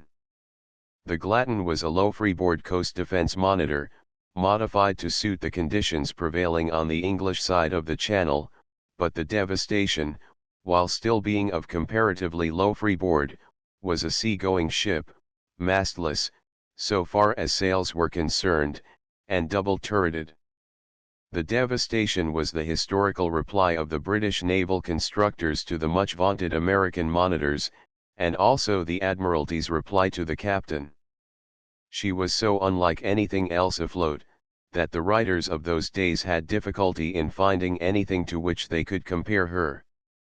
One describes her as like an impregnable piece of Vauban fortification with bastions mounted upon a fighting coal mine. As a mastless turret ship or fighting machine, she possessed powers of offense, defense, and maneuvering greater than those of any other ship in the world. This ship, which was built at Portsmouth, and the Thunderer, built at Pembroke, were the pioneers of this class of vessel, and were the first to embody in their construction the most perfect examples of the turret principle as at that time understood. Applied to a sea-going ship 42 they were superior to any others built or building as fighting machines, and in their coal-carrying capacity. They were of 4,406 tons burden under the old system of measurement. They were given 12 inches of rolled armor plating on a teak backing built into an immensely strong framing, 18 inches in thickness, which was further backed with an iron skin 1½ inches thick. There was not only the increased thickness of the armor, but also its quality to be taken into consideration in comparing these vessels with the Warrior and Minotaur, for the resistance offered by the rolled armor of the new ships increased very nearly as the square of the thickness, so that the sides of the Devastation and the Thunderer were, all things considered, about 7 times as strong as those of the Warrior. The thickest armor carried in the French Navy was that of the peculiar rams of the Taureau or Bellier type, mentioned on another page, viz. 8¼ inches, while that of the American monitors was 6 inches of plating on a system of armor stringers. The two English ships by reason of their higher freeboard were better sea boats than any monitors built on the American principle could ever hope to be. The American turrets leaked badly whenever it was necessary to place their weight on the spindles to enable them to revolve, and their low sides allowed almost every other wave to wash over their decks. The turrets of the Devastation and Thunderer were worked on Captain Cole's system of rollers fixed at the circumference of the base of the turret and centering at the central cylindrical spindle, but their base rested upon the upper deck within the breastwork. In measurements these vessels were considerably smaller than the Warrior or Minotaur classes. The Warrior's 4½ inch hammered plates would have offered little more resistance than so much glass to the heavy blows which the Devastation's guns could inflict, nor would the Minotaur's rolled plates have had much more defensive effect. Even when the Devastation was built, it was contended that the Hercules armor was practically impenetrable to the heaviest of British guns afloat yet, and that of the Devastation was 3 inches thicker still. One reason why this vessel was so strongly constructed was that she was built on an improvement of the bracketed frame system first introduced by the Admiralty in the Bellerophon. These improvements enabled a lighter framework to be constructed without reducing the strength, and the weight thus saved was put into the defensive armor. The Devastation's upper deck when the ship was in sea-going order was about 4½ feet above water, except at the bows, where a sunk forecastle raised the height to 9 feet, and increased her capacities for going head to sea. The turret ports were 13 feet above the water, so that the guns were carried higher than those of any broadside-armed ironclad afloat. Those of the Hercules, for instance, were 11 feet above the water. As at first designed, the Devastation would have had a less freeboard than the Captain, but after that disaster the plans of the Devastation were altered considerably, and the Admiralty Committee decided that it would be safer and wiser to increase the freeboard amidships. This was done with iron plates raised to a level with the walls of the armored breastwork, the freeboard for about half the ship's length being as much as 12 feet. The turrets were placed one at each end of this breastwork, with the funnels, ventilators, and so on, between them. The breastwork deck, as it was called, was strongly plated as compared with the main deck plating of all existing ironclads, and the protective plating of the upper deck was from 2 to 3 inches thick. Above the turrets was the usual hurricane deck. She carried 2 30-ton guns in each turret, the guns being of an Armstrong type improved upon at Woolwich, and throwing projectiles weighing 600 pounds, and of the Palliser pointed type. Her 2 turrets gave her an absolutely all-round fire, a consummation which was impossible with any vessel depending at all upon sails. Her engines, which constituted her sole motive power, were the largest which had yet been applied to working twin screws and were each of 800 HP nominal, and gave her a speed of 12½ knots. HMS Devastation. Photograph by Simons & Co. Portsmouth. She was 285 feet in length between perpendiculars, with an inside beam amidships of 58 feet, and an extreme beam of 62 feet 3 inches, with an average draft of 26 feet. The depth from the midship portion of the covering in deck to the top of the keel was 18 feet. The double bottom contained the water tanks, and above these were a series of watertight compartments containing the engines and so on, and above these again were another series of watertight compartments used as coal bunkers and lockers, and another series, formed of watertight bulkheads, enclosed the officers' accommodation. They were said to be as strongly constructed as the strong room of a bank. The Devastation was probably the first ship in which a built-up keel of steel was introduced. The plates of steel were 5/8 inch in thickness, and the depth of the keel was 4 feet 6 inches, and it was strengthened by an angle iron 1 inch thick. The stem was a solid forging, the upper deck part being 9 inches thick, and the lower part which formed the ram was 36 inches thick. This immense prow was strengthened by longitudinal iron frames. The sternpost was also forged solid, and was 26 feet in length and weighed 15 tons, and measured 12 inches deep by 8 inches thick. Steel plates riveted vertically over the transverse frames and running longitudinally and crossed by vertical fixed iron plating formed the double bottom. The interior of the hull was divided both longitudinally and transversely into a great number of watertight compartments. The 2 magazines, one near each end of the ship, were protected from a dropping fire by a bulkhead covered with 5-inch armor plating, and above the magazines again was a strongly constructed deck 4 feet 6 inches below the load water line. The armored belt was 9 feet 6 inches broad amidships, but tapered off gradually towards the ends.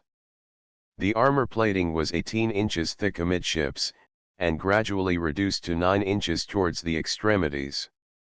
The braced-works or armored walls built up from the upper deck near the forecastle, and extending to a wall behind the after turret, were 7 feet high, 74 feet long, and had an interior breadth of 50 feet. Their armor plating varied from 10 to 12 inches, with the usual backing of wood and iron frames, and an inner iron skin. The deck was 2 inches of iron covered with 4 inches of oak. The turrets, which stood at either end of the braced-work, were 31 feet 3 inches in exterior diameter, and 24 feet 1 inch interior diameter. They were built up as follows: outside, 9 inches of iron plating, then 9 inches of Italian oak set in iron frames, then 6 inches of iron plating, then 6 inches of Italian oak set in iron frames, then 2 thicknesses of iron plating each 3/4 inch thick, to form the inner skin, then iron frames 10 inches in depth, and finally a series of rope mantelets, or nets, to protect the men working the guns from injury through fragments of rivets or bolts being driven in by a shot striking the outside of the turret in battle. The military mast was introduced in the sea-going turret ships like the Devastation, and a few years later all such masts were given fighting tops or platforms upon which machine guns or small quick-firing guns were mounted, or were equipped with searchlights. These masts were of steel and hollow, and in some ships the tops could be reached by ratlins and shrouds in the old-fashioned way, and in others by means of internal or external ladders affixed to the masts themselves. Conning towers were introduced later, but to meet the wishes of naval officers alternative places of control are also provided in all large ships, for use in case the conning tower should be made the target for the concentration of the fire of a hostile ship. The experiments with the Glatton's turret proved the unsuitability of turret armor being made with horizontal joints, as there is always the chance that a projectile may strike the actual line of joining, where the resistance would be less than at any other part.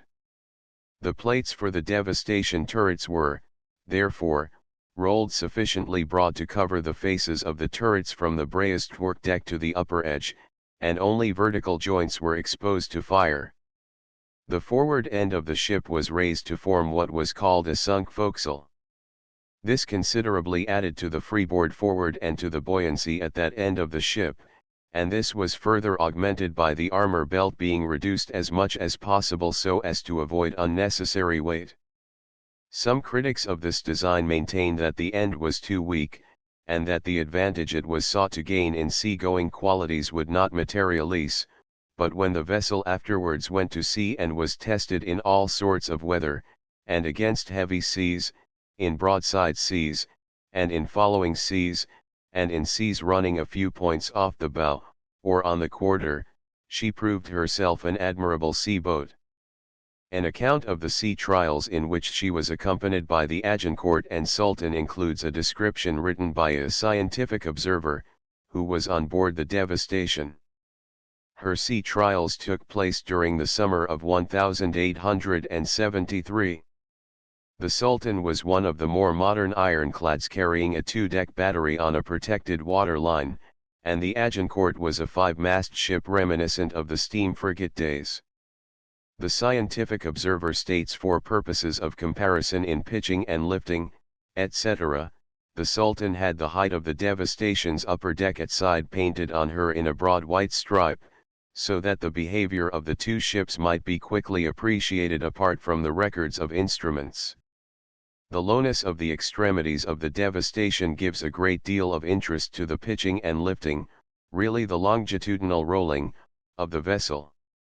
2 trials were made, one on the 9th and the other on the 15th of September. On the first of these occasions, she was accompanied by the Sultan only, and on the second she was accompanied by the Agincourt only. The seas met with on the 9th of September were lumpy and irregular, the wind having shifted somewhat suddenly during the previous night.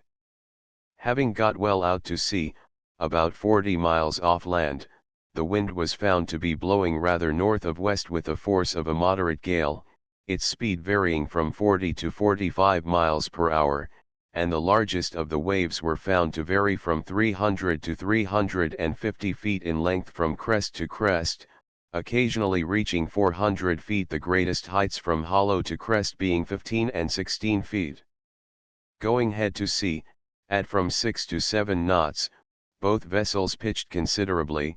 The Devastation, however, had the best of it, pitching through smaller angles than the Sultan. The latter vessel was remarkably lively. At one moment she was to be seen with her forefoot completely out of water, and the next with her bow dipped down to so great an extent that it was difficult to see from the flying deck of the Devastation, although the ships were pretty close together, whether the sea did not really break inboard, and this notwithstanding that the bow of the Sultan rises forward some 30 feet above the surface of the water. On the other hand, the forecastle deck of the Devastation was repeatedly swept by the seas, to each of which she rose with surprising readiness. Indeed, it invariably happened that the seas broke upon her during the upward journey of the bow, and there is no doubt it is to this fact that her moderate pitching was mainly due, as the weight of the water on the forecastle deck during the short period it remained there acted as a retarding force, preventing the bow from lifting as high as it otherwise would, and this, of course, limited the succeeding pitch, and so on. The maximum angle pitched through on this occasion, i.e. the angle between the extreme elevation and depression of the bow, was 7½ degrees. Each vessel behaved extremely well when placed broadside onto the sea, rolling very little. The trial of the ship on the 15th of September, in company with the Agincourt, was by far the most severe of any. Early in the morning the vessel got under way and steamed out to sea, accompanied by the Agincourt. The wind was blowing with considerable force from the northwest, while the sea was at times very regular, long, and undulating, just the sort to test the rolling propensities of a ship, but scarcely long enough to be most effective in doing so, either in the case of the Devastation or Agincourt. The largest waves ranged from 400 to 650 feet long, and from 20 to 26 feet high. The ships were tried in almost every position with regard to the direction of the sea, and at various speeds, the result in point of comparison being extremely interesting, and, so far as the Devastation was concerned, very satisfactory. With the sea dead ahead, and proceeding at about 7 knots, the Devastation pitched rather more than the Agincourt, although the great length of the latter compared with that of the former caused her bow to rise and fall through a much greater height, giving her the appearance of pitching through a greater angle. The usual angles pitched through by the Devastation, measuring the whole arc from out to out, were from 5 degrees to 8 degrees, the maximum angle pitched through was, however, 11 3/4 degrees. The scene from the fore end of the frying deck when the vessel was thus going head to sea was very imposing.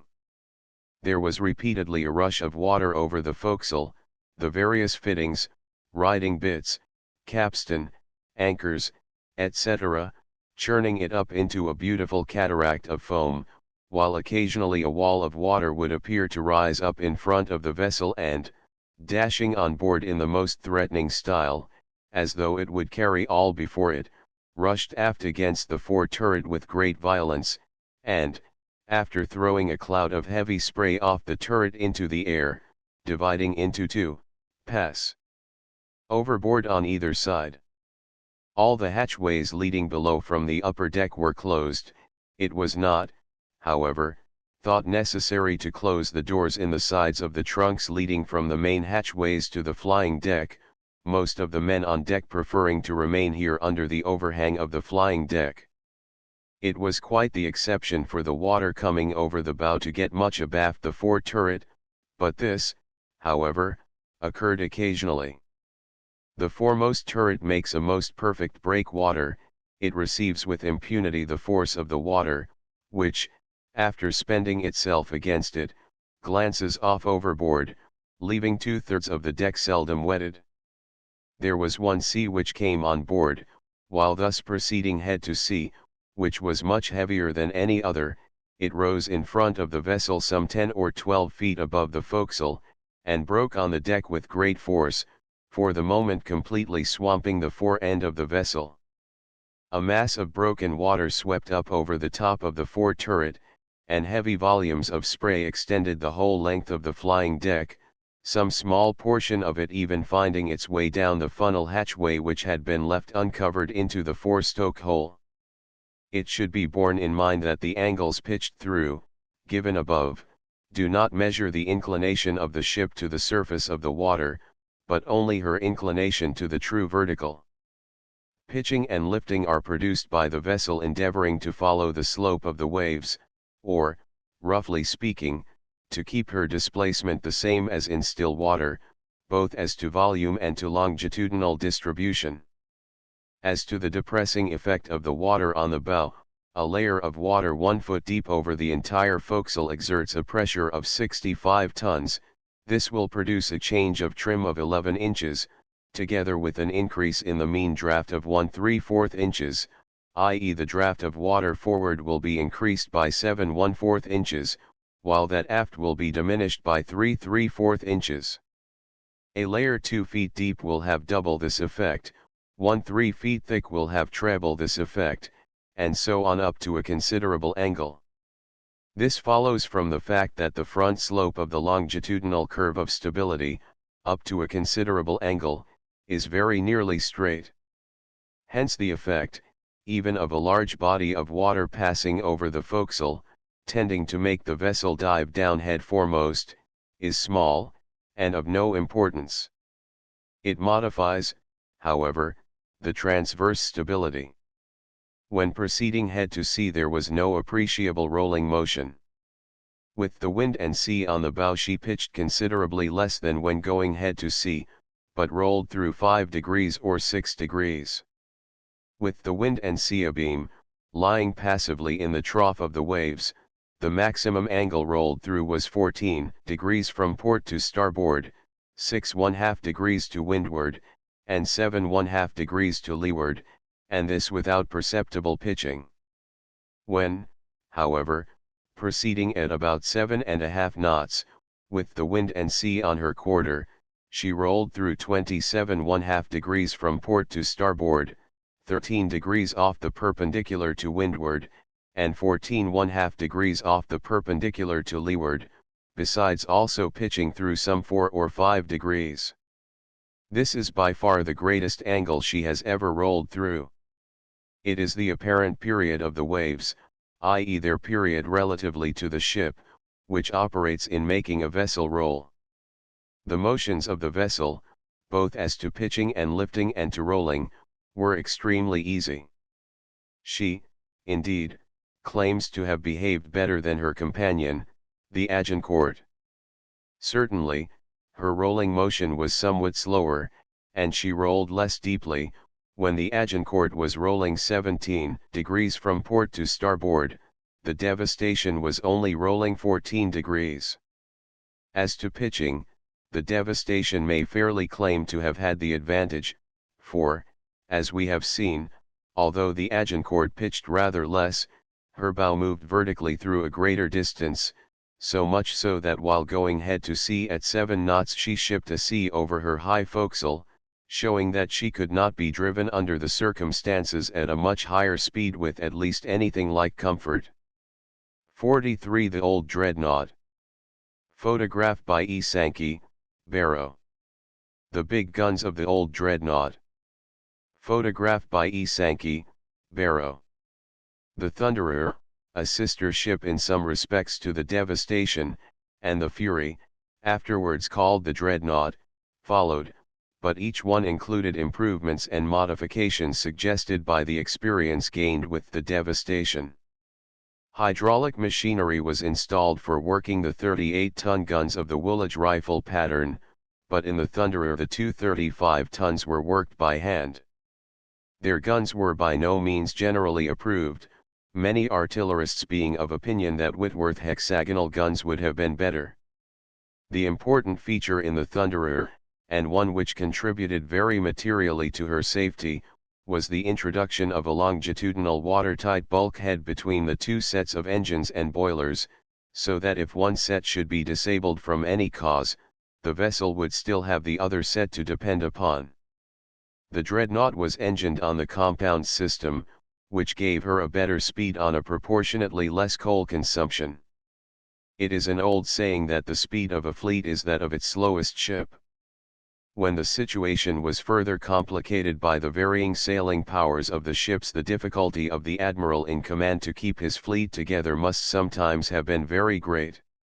Admiral Yelverton, for instance, when in command of a Channel squadron, in 1866, consisting of the Caledonian, Lord Clyde, Bellerophon, Achilles, Hector, Pallas, Ocean, Wyvern, Research, and Helican, reported that he took every opportunity of trying them to their utmost, always placing them in positions as to wind and sea most likely to test their capabilities as sea boats, without much regard to the safety of their spars or the risk of shipping far more water than under ordinary circumstances. Ships of war would be exposed to. The Pallas and Research were the only two ships that could not keep company with the squadron. The Pallas appeared to plunge heavily, and carried away her jib boom, but took her place in the squadron on the following morning. The Research, from her very small steam power, was out of sight at sunset, and put into Plymouth to fill up with coal. On the 23rd we reached the prescribed rendezvous, when steaming ceased for a while, and the trials of sailing began. The ships varied as much under sail as they did under steam. The Wyvern, which was not a good sea-boat, and her sister ship, the Scorpion, were built for the Confederate States, in 1864, at Birkenhead, and were bought by the British Admiralty. They were 220 feet by 42 feet, and of 1,827 tons, and had engines of 350 nominal HP. Each had two turrets containing two 300-pounders. They had ram bows, and, except on the poop and forecastle, the bulwarks could be let down when the ships were cleared for action. The Pallas, an armor-plated 6-gun ship, and the Research were given recessed ports, in order to increase their firing range, but the ports were constructed angularly and did not allow the guns to be sufficiently depressed to hit a small boat close at hand. Thus the weapons would have been no defense against a torpedo boat attack, if the latter got to close quarters. This fault was remedied in the Venezuelan transport and cruiser Bolivar, in which the recessed ports were fitted under the personal superintendence of their inventor, Captain Simons, and were slanted outside the gun ports so that they would allow of a gun being depressed to strike a small boat lying nearly alongside, while their wall was curved instead of flat as in the British ships mentioned. Her sister ship, so far as dimensions were concerned, the Mary, was devoted to the more peaceful requirements of the cattle trade between London and Gothenburg. The Bolivar was a twin-screw vessel, and it is curious to note that even then, when this method of propulsion had proved its superiority, it was gravely stated concerning her trials that to keep time in all weathers and in all seasons nothing is superior to the paddle, but in long voyages, especially where sails are occasionally used, the screw may be employed with advantage. 44 several vessels followed in rapid succession after the turret ships, and an upper deck battery was added in the Sultan, a vessel which otherwise much resembled the Hercules, and then followed a class to which the Iron Duke and Vanguard belonged. The conditions imposed in the construction of this class were that they should draw 22 feet 6 inches of water, that they should carry armor not less than 8 inches thick at the waterline and 6 inches elsewhere except at the bow and stern, that they should have a speed of 13.5 knots, and that their guns should be capable of firing in any direction. This class was named after the Audacious, and proved fairly successful. The principal event which distinguished the class was the accidental ramming of the Vanguard by the Iron Duke, in September, 1875, off the coast of Ireland. They were all broadside ships, and the type was brought much nearer to perfection in the Alexandra, which was then the largest mast ironclad that had ever been designed, and though she was a central battery ship, 4 of her 12 guns could fire right ahead, and 2 right astern, and 4 to 6 guns could fire one either broadside. She carried 2 Woolwich rifled muzzle-loading guns of 25 tons each, and 10 18-ton guns. The 2 big guns were placed in the upper deck battery forward.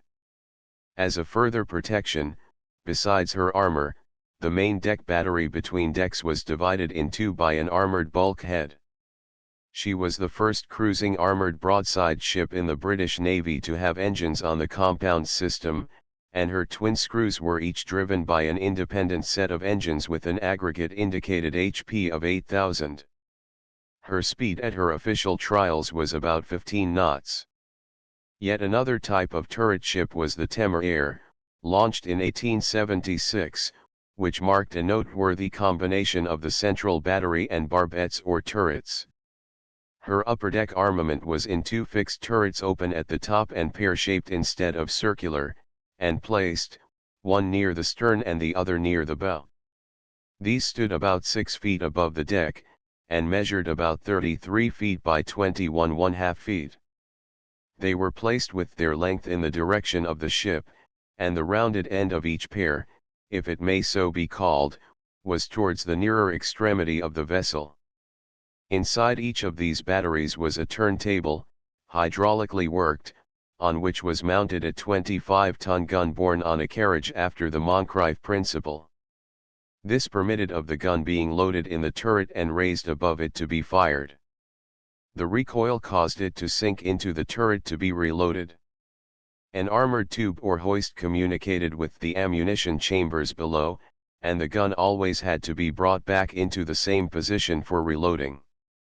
It will thus be seen that the guns were fired as barbette guns and loaded as turret guns, and many were the discussions as to the category in which they ought to be placed.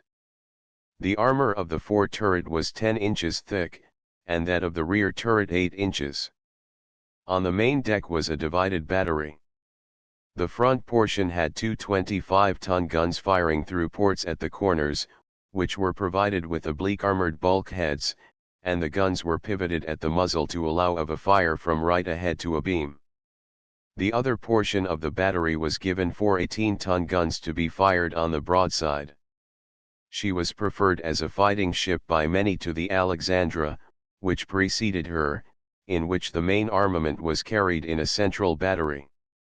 The Temeraire was heavily armored down to below the ram, to protect her from an attempt to rake her bows when pitching, for it will be evident to anyone that when the forepart of a vessel is on the crest of a wave the bows are greatly exposed, sometimes nearly to the foot of the stem, and would be peculiarly vulnerable to hostile shot. The last central battery ship for the British Navy was the Superb. She was built to the order of the Turkish government, but was acquired by this country. She carried 16 10-inch muzzle-loading rifle guns and 6 4-inch breech loaders. She was a sister ship to the Turkish armor-clad Mizudi.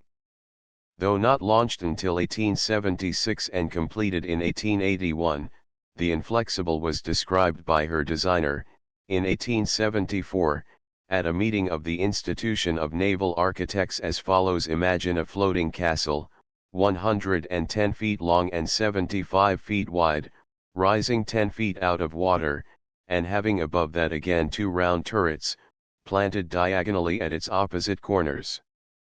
Imagine this castle and its turrets to be heavily plated with armor, and that each turret has 2 guns of about 80 tons each. Conceive these guns to be capable of firing, all 4 together, at an enemy ahead, astern, or on either beam, and in pairs towards every point of the compass. Attached to this rectangular armored castle, but completely submerged, every part being 6 to 7 feet under water, there is a hull of ordinary form with a powerful ram bow, with twin screws and a submerged rudder and helm. This compound structure is the fighting part of the ship. Seaworthiness, speed, and shapeliness would be wanting in such a structure if it had no addition to it, There is, therefore, an unarmored structure lying above the submerged ship and connected with it both before and abaft the armored castle, and as this structure rises 20 feet out of water from stem to stern without depriving the guns of that command of the horizon already described, and as it moreover renders a flying deck unnecessary, it gets over the objections which have been raised against the low freeboard and other features in the Devastation, Thunderer and Dreadnought. These structures furnish also most luxurious accommodation for officers and seamen.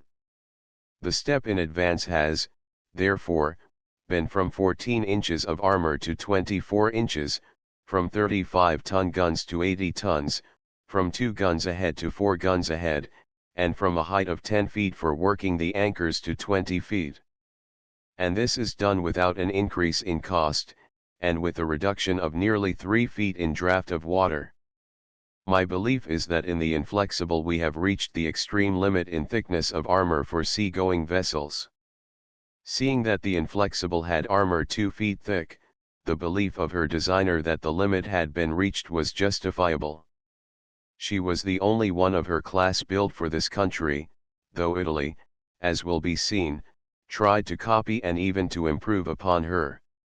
Her displacement was 11,800 tons, and her engines of 6,500 indicated HP were designed to give her a speed of 12.5 knots, though on occasion she attained nearly 15 knots. Her length was 320 feet, beam 75 feet, and draft 26 feet 4 inches.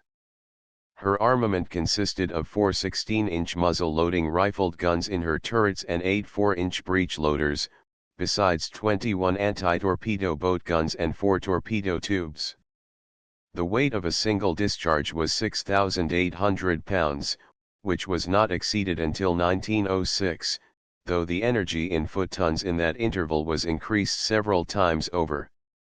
She was, moreover, the first vessel in which the turrets were placed en echelon, i.e. diagonally, instead of one behind the other on the center line. HMS Inflexible, 1880. Photograph by Simons & Co., Portsmouth. The affection of the Italians for immense ships and guns to match was demonstrated even more remarkably by those which were built after the Battle of Lissa than by those which took part in that memorable and disastrous engagement. Probably the 2 finest specimens were of the mastless turret type, the sister ships Duilio and Dandolo, which were designed to surpass any other fighting ship in existence, no matter what her nationality, and especially to show that Italian naval architects and constructors could surpass the Inflexible, on which Britain so justly prided herself. The Duilio was built at Castellamore, and the Dandolo at Spezia.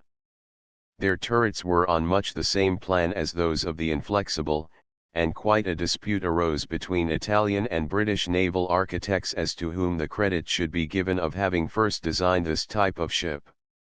The Duilio was of 10,650 tons displacement, her length between perpendiculars was 339 feet 7 inches, her extreme breadth 64 feet 7 inches, and her mean draft was 25 feet 11 inches. The height of her main deck above water was 11 feet, and that of her battery 15 feet 9 inches. The hulls of both these ships were built of iron and steel. Each had a double bottom extending for 230 feet of her length, and the numerous watertight compartments into which the double bottoms were subdivided were so arranged that any one or more of them could be filled with water or emptied as might be found necessary.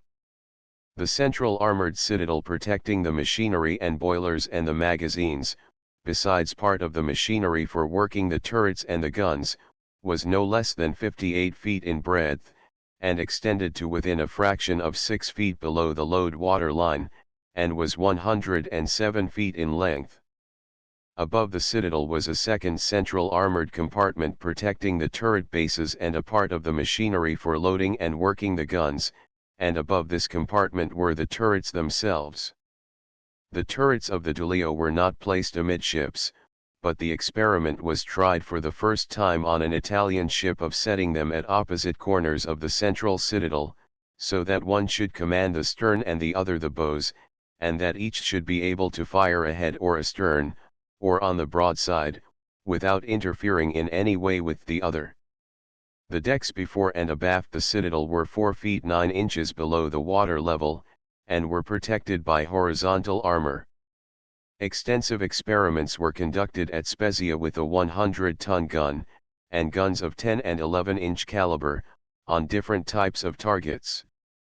As first designed, these ships were to carry 2 60-ton guns in each turret, but when the British Admiralty announced that the Inflexible would have guns of 81 tons, the Italians equipped these 2 warships with 100-ton guns manufactured at the Elswick works.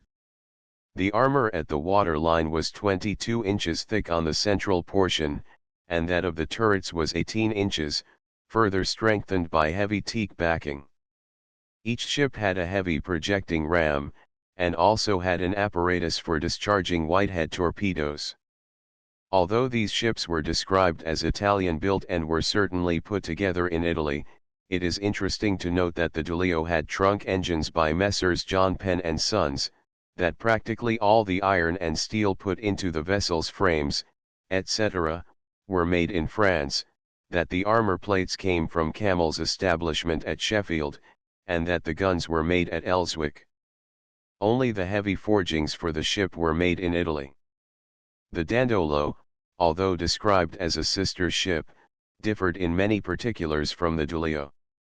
The Dandolo had engines of Maudslay's inverted vertical compound type, a pair of which was given to each of her screw propellers, and she had 8 boilers, heated with 34 furnaces, and working at a pressure of 60 pounds per square inch.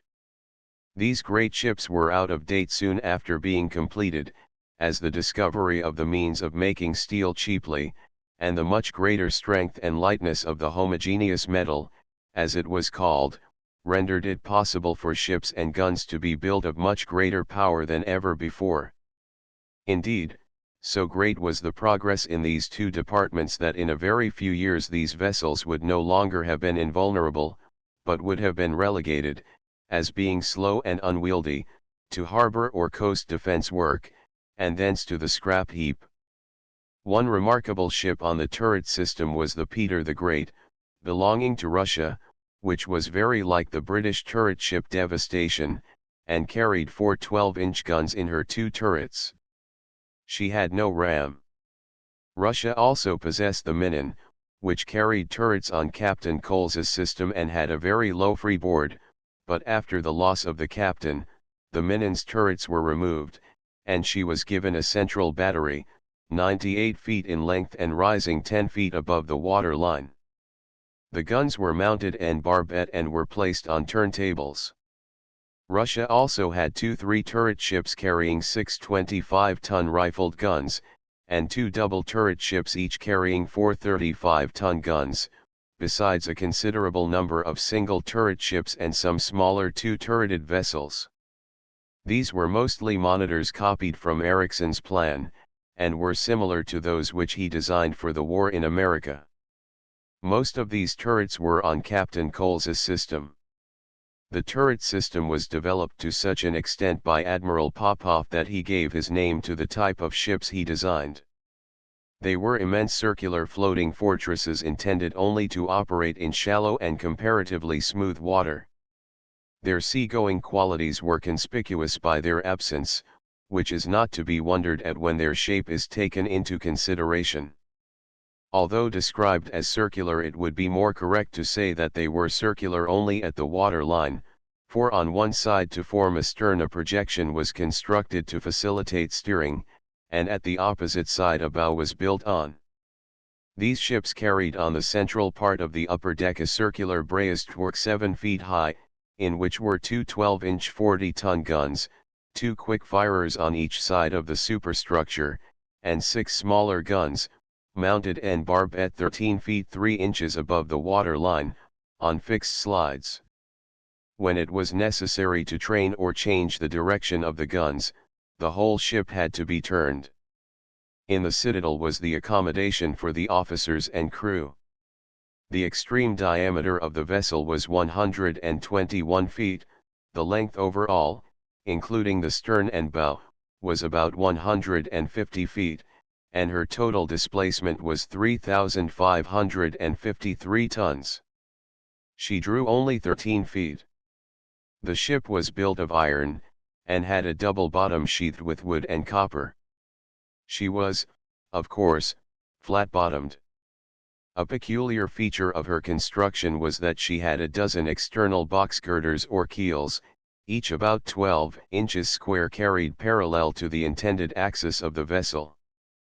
There were 8 radial frames and 2 rings of web frames, the vessel being divided into 24 compartments. These 2 vessels, the Admiral Popov and Novgorod, were alike in most particulars, except that the latter was the smaller of the 2. The height of the armor on each vessel was 1 foot 6 inches above the water line, while below the water line it was 4 feet 6 inches. They each had 6 screw propellers driven by 3 sets of engines. Their average speed was about 6.5 knots. Although Admiral Popov is usually given the credit of the invention of this type of vessel, Mr. John Elder, the Glasgow shipbuilder, designed and patented a circular floating battery in 1867. He proposed that the circular ship should carry 26 guns in a lower battery and 10 in a central one, and that the sharp edge of the circumference should be used as a ram. According to his design, his vessel would have had a diameter of 144 feet, a freeboard of 6 feet, and a draft of 9 feet. The great ironclads described and their armament represent what may be regarded as the apotheosis of the iron turret ship and the heavy iron gun. Before passing on to the great change introduced by the adoption of steel in shipbuilding and gun manufacture, it may be as well to note something of what has been accomplished in the production of warships of other types and modifications of types, and how some of them acquitted themselves in actual conflict. One drawback to all the heavy British ironclads of this period was that so much weight and space were taken up by the armor and its backing, that comparatively little space was left for bunker accommodation. Obviously, the very heavily armored ships could not travel for long at high speed under steam without exhausting their coal supply. In order to obtain speed and allow space for the engines of the necessary dimensions, together with adequate coal supplies, the amount of armor carried had to be reduced, and in July in the summer of 1869 the first of a new class of armored frigates, the Inconstant, was launched for the Navy. She was constructed of iron sheathed with 3 thicknesses of wood and coppered. She was the first vessel which had a stern post and rudder frame made of brass. She carried 16 guns, viz. 10 9-inch muzzle-loading guns on the main deck, and 6 7-inch muzzle-loading rifles on the upper deck. Her engines, of 1000 HP nominal, gave her a speed of about 16 knots, at which she was faster than any other warship in the world. She was unusually narrow for her length, in order to add to her speed, her length being 337 feet 4 inches, and her beam 50 feet 3½ inches. At one time on her trials she made nearly 18.5 knots. A series of coast defense monitors was decided upon in deference to public clamor, and the first of these, the Glatton, was begun in 1868, and finished in the latter part of 1870. She was intended to be for coast defense purposes only, and not an ocean-going ship in any sense of the term. Consequently her coal capacity was small, and she was very heavily armored. She had but one turret, and this was so disposed that as the vessel had no masts the turret could be turned to give the guns a range of fire all round except for a small section astern, only about 20 degrees being thus uncovered. Although her design was admittedly founded upon the American Monitor type, several important improvements were introduced. The American monitors had shown on several occasions that a heavy shot striking near the base of the turret was liable to cause the turret to jam or become unworkable. To render this impossible in the case of the Glatton, she was equipped with a heavy breastwork built outside the base of the turret, in such a position that the lower part of the turret was absolutely protected and consequently could not be disabled, while if a shot were to strike the upper part of the turret it would do little damage. The Glatton had a freeboard of only 3 feet, the hull was plated with iron 12 inches thick above the water line, and 10 inches thick below it, and behind this was a teak backing 20 inches thick, and behind this again 2 thicknesses each of 1 inch of iron forming an inner skin, while the frames to which this was attached were no less than 10 inches deep, and were only 2 feet apart. Altogether the sides of this vessel were 3 feet 8 inches in thickness.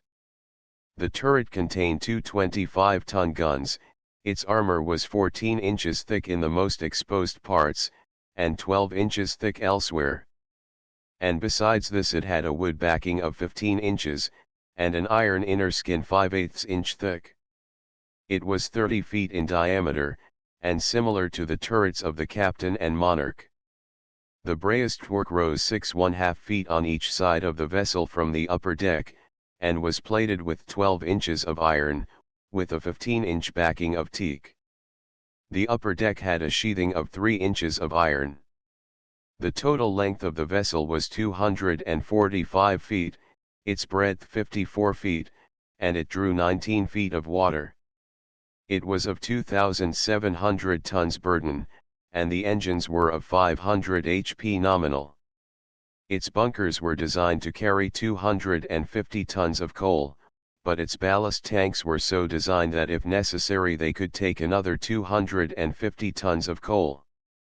With such dimensions and such a weight of armor to carry, she was, of course, a slow vessel, but in regard to her fighting power it was estimated that she would give a good account of herself against even such a vessel as the Monarch. Powerful though the Glatton's turret appeared, the experimental turret on the same pattern fired upon at Portland by the 21-ton gun of the Hotspur suffered somewhat badly.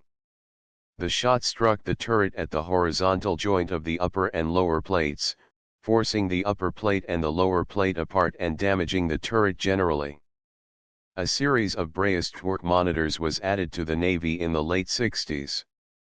Besides the Magdala, Cerberus, and Abyssinia for colonial coast and harbor defense, the Admiralty ordered 4 similar but larger vessels for home defense, much to the general surprise. For some unfathomable reason the Cerberus and Magdala were bark-rigged. False bows and sterns were added to them to enable them to make the voyages to their respective destinations. They carried 2 18-ton guns in each of their turrets. On her outward voyage the Cerberus earned a reputation for rolling which she never lost. The first reports of her voyage as far as Gibraltar described it as being successful and prosperous, but when her commander's report was received it showed that the voyage was successful in the sense that the ship succeeded in getting that far, but prosperous it never was. She had dirty weather in crossing the Bay of Biscay, and for 12 hours rolled so heavily that it was thought she would not get through it. It is said she rolled 40 degrees each way, which is far more than the captain rolled, and she pitched so heavily that sometimes the whole forepart of the ship as far as the foremast would be lost sight of, and the decks be quite under water. She was very slow under steam, the utmost speed that could be got out of her being 6 knots. The crew detested her so thoroughly that they deserted whenever they found the opportunity. 3 of them had to be punished and sent to prison by way of example by the time Malta was reached, and 6 volunteered to go to prison rather than continue the voyage. However, she arrived at Melbourne at last, and lay year in and year out at her moorings in Hobson's Bay except for such short intervals when she went down the bay for firing practice.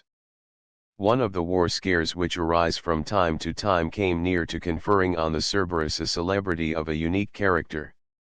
Irresponsible and irrepressible politicians of a sort find colonial life offers them more scope for the display of their exuberance, and as the scare revived the question whether the defences of Melbourne at Queen's Cliff were sufficiently strong, A politician of this variety proposed that the Cerberus should be sent out to sea and then endeavor to steam back past the batteries, which should fire upon her, in order to test both her armor and the strength of the defenses.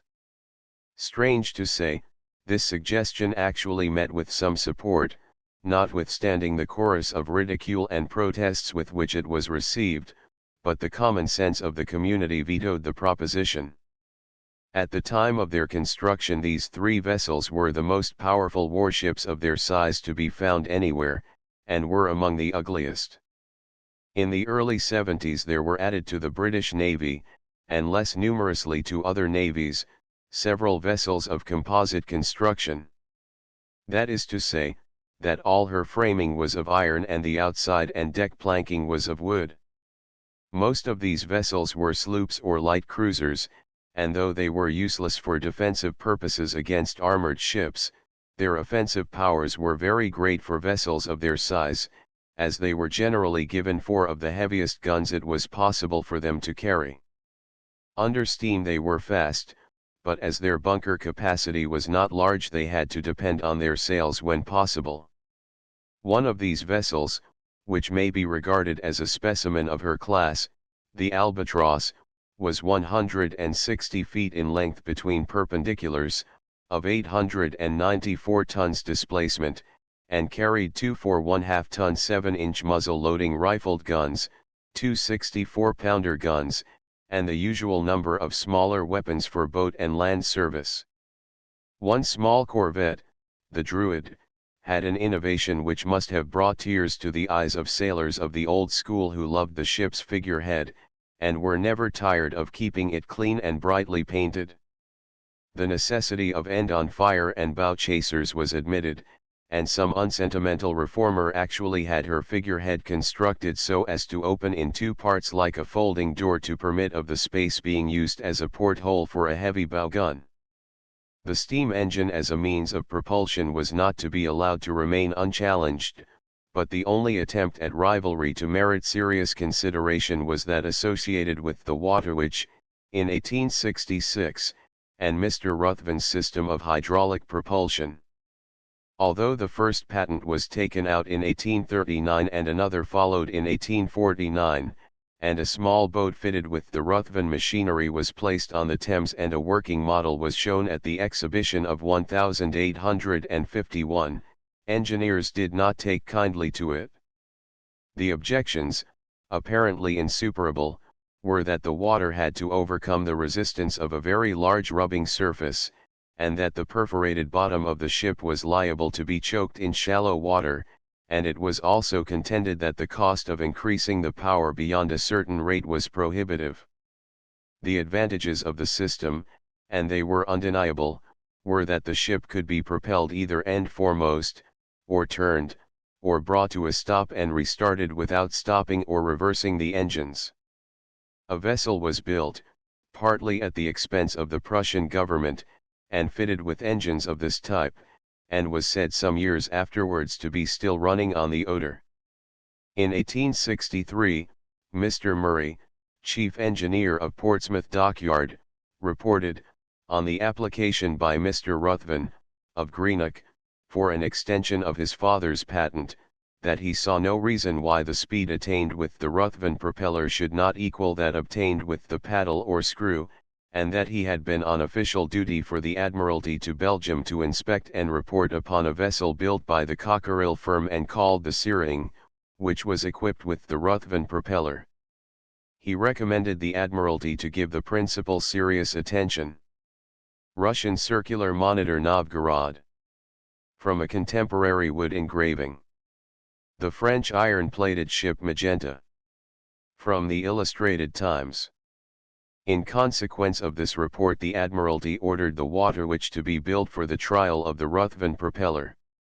In order to check the vessel by a comparison with one fitted with the ordinary screw, the trials of the armor-plated twin-screw gun vessel Viper were selected. The Waterwitch was of iron, 778 tons measurement, 162 feet in length by 32 feet beam, and 13 feet 9 inches depth. She was rather broad in proportion to her length, and had a rudder at both ends. Her armor plating was of the usual 4½ inches in thickness at the waterline and on her broadside, and she had athwartship armored bulkheads across her upper deck with gunports in them, through which it was proposed to fight guns on the line of keel. The main interest of the vessel centered in her machinery. Her first trials on the Thames were so satisfactory that a more extended series at Stokes Bay was determined upon, the 2 sets of trials lasting about a year. A portion of her bottom was made flat and without external keel. From what may be regarded as a semi-official and certainly expert report of the ship and the Stokes Bay trials, the following description of the vessel may be quoted in the forepart of this flat surface, in a space about 12 feet square are 144 perforations 12 inches each in length, and cut laterally through the bottom plates of the vessel, the plate being bent inwards on each side of the cuts to a central depth of about 3 inches. Through these perforations the water on which the vessel is floating finds admission to an oblong iron box, fixed longitudinally and parallel with the vessel's keelson, closed when the vessel is not under steam by 4 sluice valves, each having an opening of 2 feet 10½ inches by 1 foot 11½ inches. With the vessel under steam these valves are open, and give further admission to the watertight cast iron casing, in which is fixed, on a vertical axis, the turbine. This wheel is 14 feet 4 inches in diameter at the bottom plate, and 14 feet at the top. It has 12 blades, and these, with the top and bottom plates, are made of boiler plate about 3/8 inch thick, vertical at the periphery and with the lower edge gradually twisted from near the circumference towards the center in the direction of its motion. From the cast iron casing which encloses the wheel, branch off laterally copper pipes, which convey the water from the wheel, or centrifugal pump as it might not inaptly be called, to the discharge pipes and ejection nozzles on the outside of the ship. By this arrangement, therefore, the water which enters through the perforated bottom of the ship passes by way of the sluice valves into the wheel casing, and thence, by the action of the wheel, through the copper conducting pipes and out into the sea again from the nozzles at the end of the discharge pipes on the outside of the ship. The wheel is driven by 3 cylinders fixed round it at equidistance, each of the connecting rods being coupled on the one crank. One eccentric gives motion to each of the slide valves for the 3 cylinders. The cylinders are each 38½ inches in diameter, with a stroke of 3 feet 6 inches.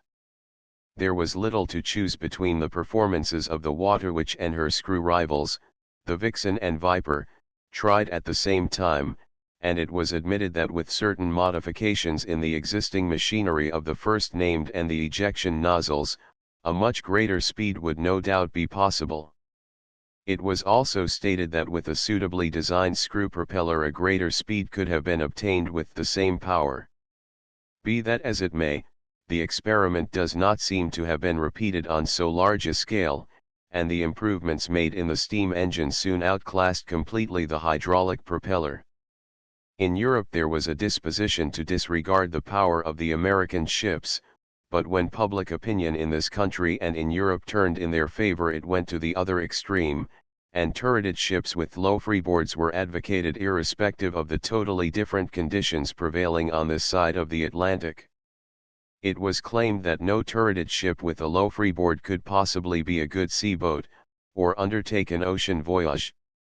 The double-turreted Monitor Miantanama, built at New York, in 1865, proved the contrary in the latter detail, when in 1866 she crossed the Atlantic under her own steam, in company with 2 other monitors, and visited some English and European ports.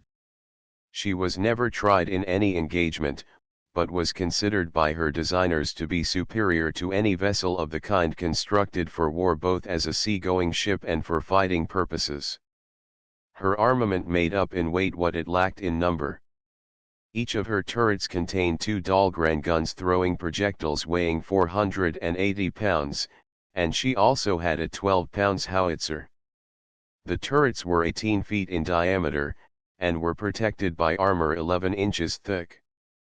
She did not, however, prove a good sea boat, which is not to be wondered at when her low freeboard is remembered, and though she made the voyage in the summer months when the Atlantic is usually fairly calm, she proved very wet. However, her advent was quite sufficient to demonstrate to the European powers that she could make the voyage, and her novel appearance gave the impression that her fighting value was tremendous. When the American War was over, the United States government had no further need of a number of its vessels, and disposed of some of them, France buying 2 of the most powerful, and 1 or 2 other European powers were also purchasers. Among the vessels France acquired was the Dunderberg, which was renamed Rochambeau by her new owners. It consisted of a long iron fortress mounted with guns to fire on the broadside and also a head and astern.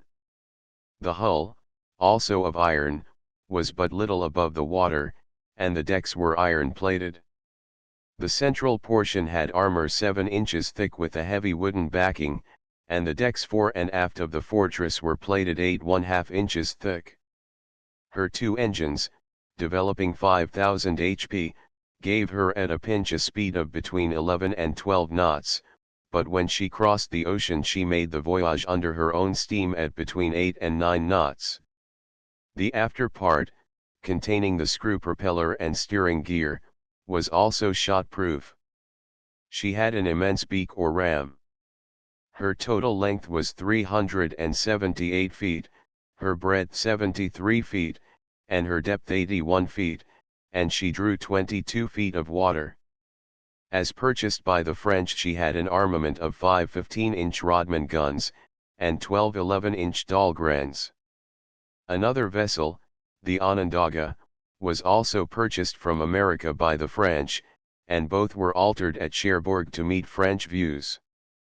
When the French decided to adopt ironclad ships carrying a very few guns of great power, they did not hesitate to make some extraordinary experiments. One of their vessels, built in 1866, was the Toro. It was like nothing that had been afloat before or has been launched since.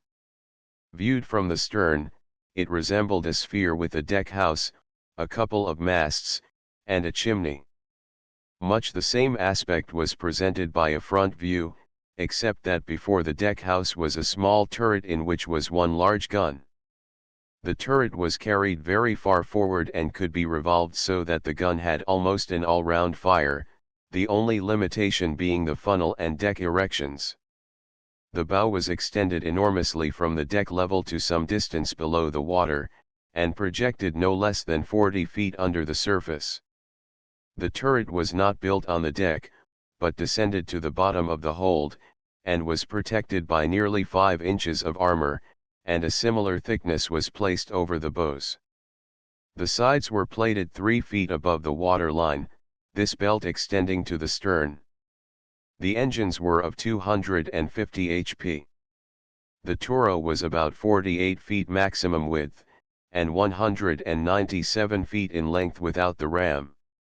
The idea underlying the construction of this unwieldy ship was that she should be able to deliver a heavy shot at close range to an enemy's ship, and follow this up by ramming it, thereby completing its destruction, while her convex bows and circular turret would present no plane surface to the enemy, so that any shot which might strike it could only give a glancing blow and bound away harmlessly. In 1862 another remarkable vessel called the Magenta was added to the French fleet. She was iron-plated and carried 80 guns on 2 decks, and in addition had a raised forecastle with ports on either bow, through which guns could be fired. She also had an immense blunt ram which projected like a cone upon the bows of the vessel and extended from the forecastle almost to the forefoot. She presented an attempt to combine some of the features of the Monitor with the broadside ironclad, one American invention copied being the provision of a shot-proof tower just abaft the funnel for the accommodation and shelter of the officers during an engagement. She was barkentine rigged, and under sail and steam could get up a speed of about 8 or 9 knots. The Marengo, another wooden ship which was plated with 8-inch iron armor, was designed to carry 12 guns. She had a central battery extending to the upper deck, and above this at each corner of the battery was an open armor-plated turret. The turrets each carried a large pivot gun, mounted en barbette, this being one of the first vessels France possessed in which it was sought to combine the advantages of the turret system with those of the barbette. These guns could fire in line of keel, and there were also 4 heavy guns on each broadside. She was 280 feet long by 57 feet 6 inches beam, and 28 feet draft, and was intended to have a speed of 12 knots. Her rudder was on the balanced principle. The rigging was brought down inside the bulwarks, something after the fashion of some modern sailing ships, so as to present a clean side outside. All the French ships were broad for their length. The first large armor-plated ship to enter the Pacific was the Spanish screw-steam frigate Numancia, constructed at La Seine by the Société de Forges et Chantiers de la Méditerranée. She was 317 feet in length by 57 feet 2 inches beam, and depth 37 feet, and her draft of water was 27 feet 6 inches, with a displacement of 7,303 tons, according to English measurement. She was built of iron throughout, and had 5 inches of armor plate backed with 16 inches of teak from end to end of the ship, and from no less than 7 feet 9 inches below the water line up to the level of the upper deck. Her armament was 40 68-pounders. She was built in less than 2 years, a piece of unusually quick work for a French yard, and was launched in 1864. In 1868 the Dutch government received from English builders 2 single-turret ironclad monitors, intended for harbor defense, which were stated to be the first of the low freeboard type completed in this country, and carrying turrets on Captain Coles's system. These vessels, the Crocodile and Hylagerly, were about 180 feet in length, with a beam of 44 feet, and a depth of 11 feet 6 inches. From the gunwale to 8 feet below the water line they had iron armor plates of a total thickness of 5½ inches, tapering off to 4½ inches at the extreme ends. This armor rested against a teak backing 10 inches in thickness, behind which was an inner skin of 1-inch iron, and inside this again was a series of longitudinal iron girders. For their size they were exceedingly strongly constructed, but as they were designed to be able to meet any hostile vessel which might approach any of the harbors of the shallow Dutch coast where they might be stationed, the reason for such substantial construction is apparent. The turret armor was 11 inches thick at the gun ports, and 8 inches thick elsewhere. The armament consisted of 2 12½ rifled guns firing a 300 pounds projectile, which could be discharged from within 4 degrees of aft on either side to direct ahead. The turrets could be revolved by steam or hand power as desired. The twin-screw engines were of 140 HP nominal. Another vessel of considerable interest, designed and built for the Dutch government by Napier, was the turret gunboat De Tigre, which inaugurated a type which found much favor in Holland. This vessel, of 187 feet in length, 44 feet breadth, and molded depth 11 feet 6 inches, and of 1,613 tons, builder's measurement, was built in compartments and with watertight doors, and was like most of the turret ships of the Monitor variety, as she had a double bottom which could be filled with water to sink her to her fighting level. Thus only about 2 feet of her topsides would be exposed to the enemy. As an improvement upon her came another vessel from the same builders, which was described as of a build which has long seemed to us as one of those most likely to become employed for the ship of the future, not because she is a ram, but because she is essentially a sea-going turret ship. She was the De Tigre over again, with the following exceptions: she has about 3 feet less beam, a rather greater draft of water, and light topsides are raised over the armor plating and the deck, with which it terminates to the level of another deck. The vessel is thus in appearance an ordinary sea-going ship of war, for she is pierced for a few light guns on the lower deck, but her fighting strength consists in her turret, which is similar to that of the de Tigre, except that the ports are at a higher elevation. This vessel is, therefore, a cruiser, unarmored, higher than a level of 2 feet from the water, but practically for a fight at close quarters she is a monitor, exposing only a turret and a low topside as parts vulnerable to shot.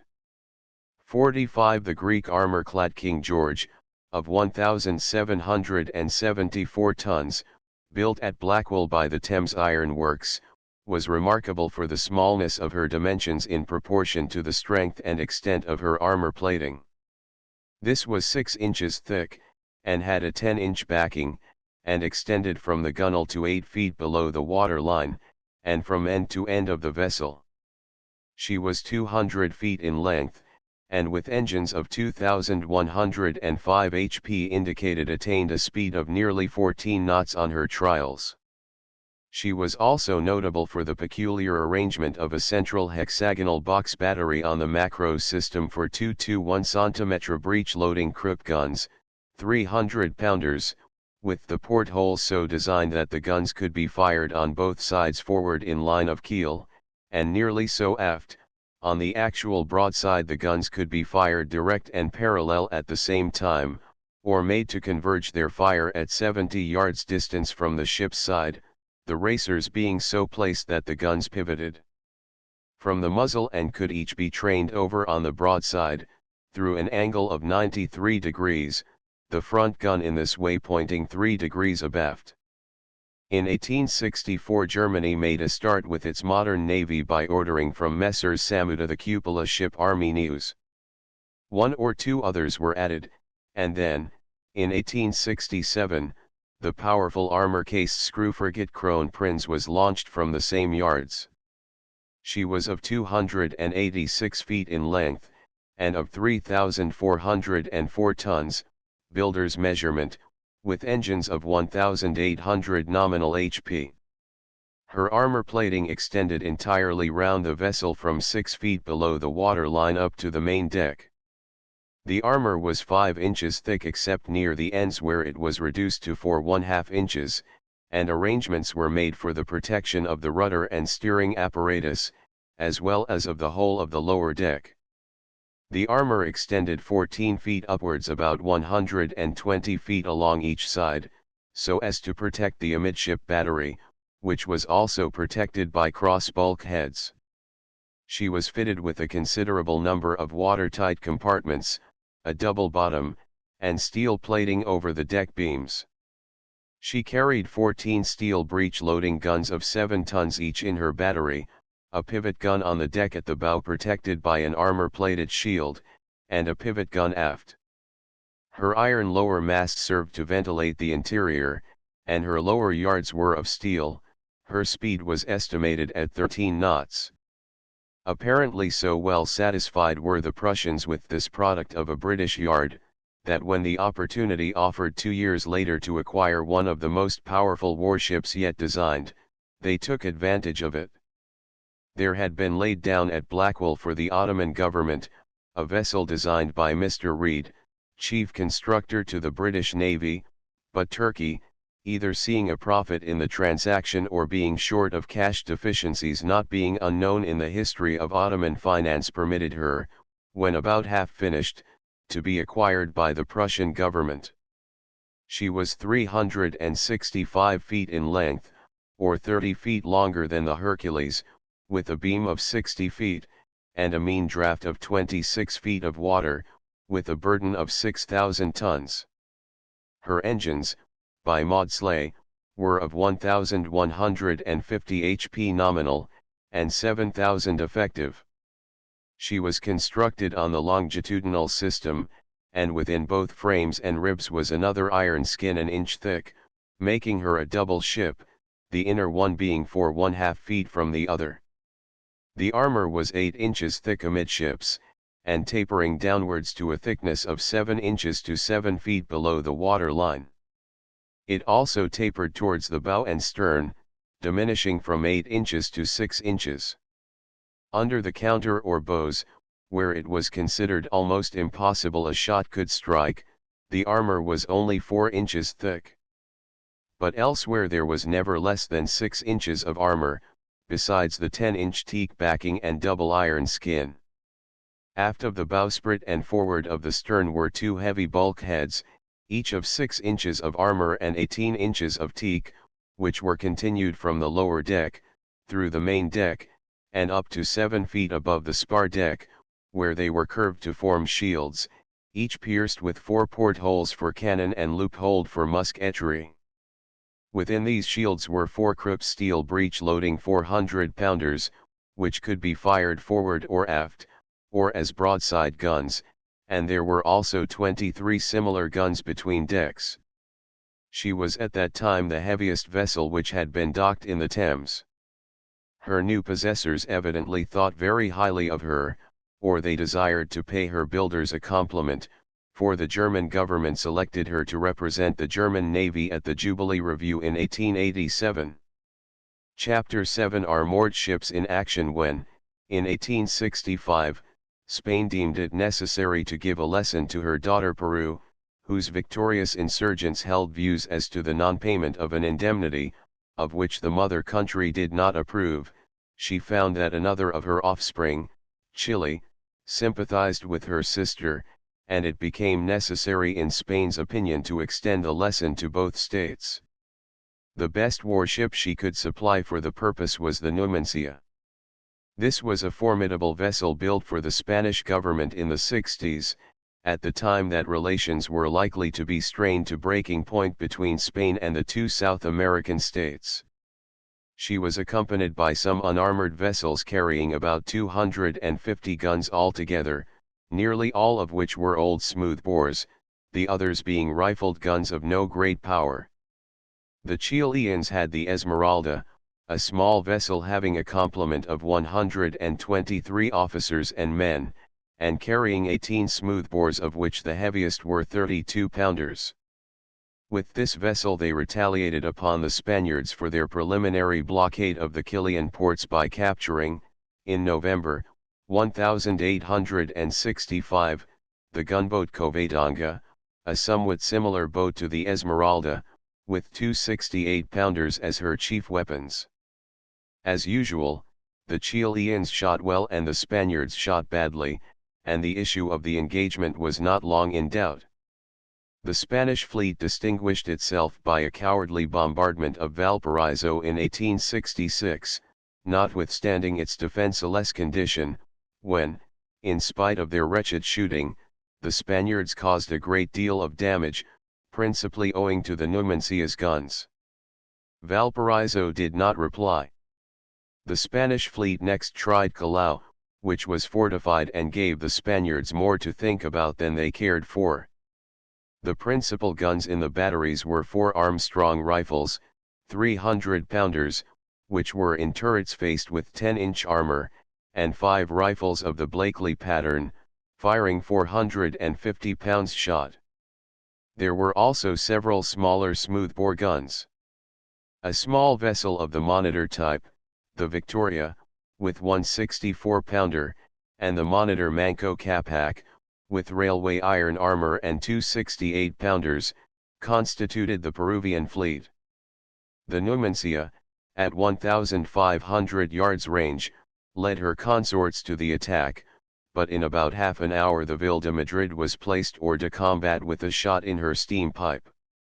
The next disaster to the Spaniards was when the Berenguela had a hole blown in her side by a Blakely shell, so that she could do no more fighting. Then 2 more Spanish ships had to retire, as they had fired away all their ammunition. The Numancia was hit repeatedly, but her armor saved her from serious damage. The smaller projectiles did her no harm at all, but one of the shells from an Armstrong gun went through her plating and was prevented by the backing from going farther.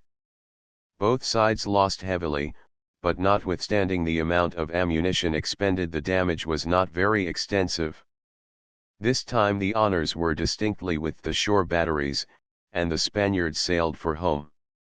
That the advantage given by the possession of powerful warships may be entirely neutralized was demonstrated by the Brazilians in their conflict with Paraguay, in 1865. The Paraguayans fought with the energy of despair. They were between the devil and the deep sea, for they knew that if they did not conquer their enemy, their commander would reward them with tortures from which death would give them a welcome release. In these circumstances the Paraguayans displayed extraordinary daring with a by no means adequate fleet for resisting the Brazilians, who were allied with Uruguay and the Argentine Republic, as the outcome of the Paraguayan president, Francisco Lopez's, energetic, if unconventional, methods. During this war the Cabral and Colombo were added to the Brazilian fleet from Thames builders. They were each 160 feet long and drew 9 feet 9 inches when loaded, and with two pairs of direct-acting horizontal engines of 200 HP, each driving a screw propeller, so that they were twin-screw boats, they could attain a speed of 10.5 knots. They were really oblong iron forts, supported on rafts. There was no central battery, but each vessel carried 6 guns forward, 2 being disposed in the front of the citadel and 2 on either side of the forepart. A similar battery was placed at the other end. The armor plates were 4½ inches in thickness, and the deck before and abaft the battery gradually sloped all round to the water line, and being covered with 2 1/2-inch armor plating, prevented a shot from penetrating into the ship. The arrangement of the guns enabled these vessels to be fought either end-on, or on the broadside. Each was armed with 12 70-pounder Whitworth guns. 2 other powerful vessels were also built for Brazil at Birkenhead. One of the oddest naval encounters on record was fought in March, 1866, between a powerful Brazilian fleet and a Paraguayan vessel. The Brazilians had 3 of these ironclads, a single turreted monitor, and several wooden ships. The Paraguayans opposed this armada with a barge mounting an 8-inch smoothbore gun. The firing was fast, furious, and inaccurate. The smoothbore made good practice. The Brazilians hit everything in range for some time except the 1-gun barge. By dint of perseverance they struck it eventually and sunk it 46. This glorious naval exploit was followed by another piece of daring, in which the Brazilian fleet engaged in a more or less uninterrupted encounter for 3 weeks with a fort mounting 1 gun, the fleet won. The last quarter of the 19th century saw not a little warlike activity in one part of the world and another in which the navies of the contestant powers were conspicuous. The naval engagements in the Russo-Turkish War were mainly remarkable for the regularity with which the Turkish warships were blown up by the Russians, the daring of Russian officers in making attack after attack, and the apparent disinclination of the Turkish officers to take adequate means to protect their vessels. Had the Turks been as vigilant as the Russians, the latter would hardly have scored so many brilliant successes. The South American republics, too, were indulging in one of those periodical bursts of unrest and pugnacity which seem inseparable from South American states in their relations with each other, or in the administration of their internal affairs, and when carefully fomented may lead plotting politicians on to become dictators and the victims of assassinations unless they are fortunate enough to retire to Paris with the spoils and live in luxury and die naturally. One of these revivals of political ferment brought the Huáscar into prominence, and made her for some years the most famous fighting ship in the world. The interest taken everywhere in the doings of this ship was extraordinary.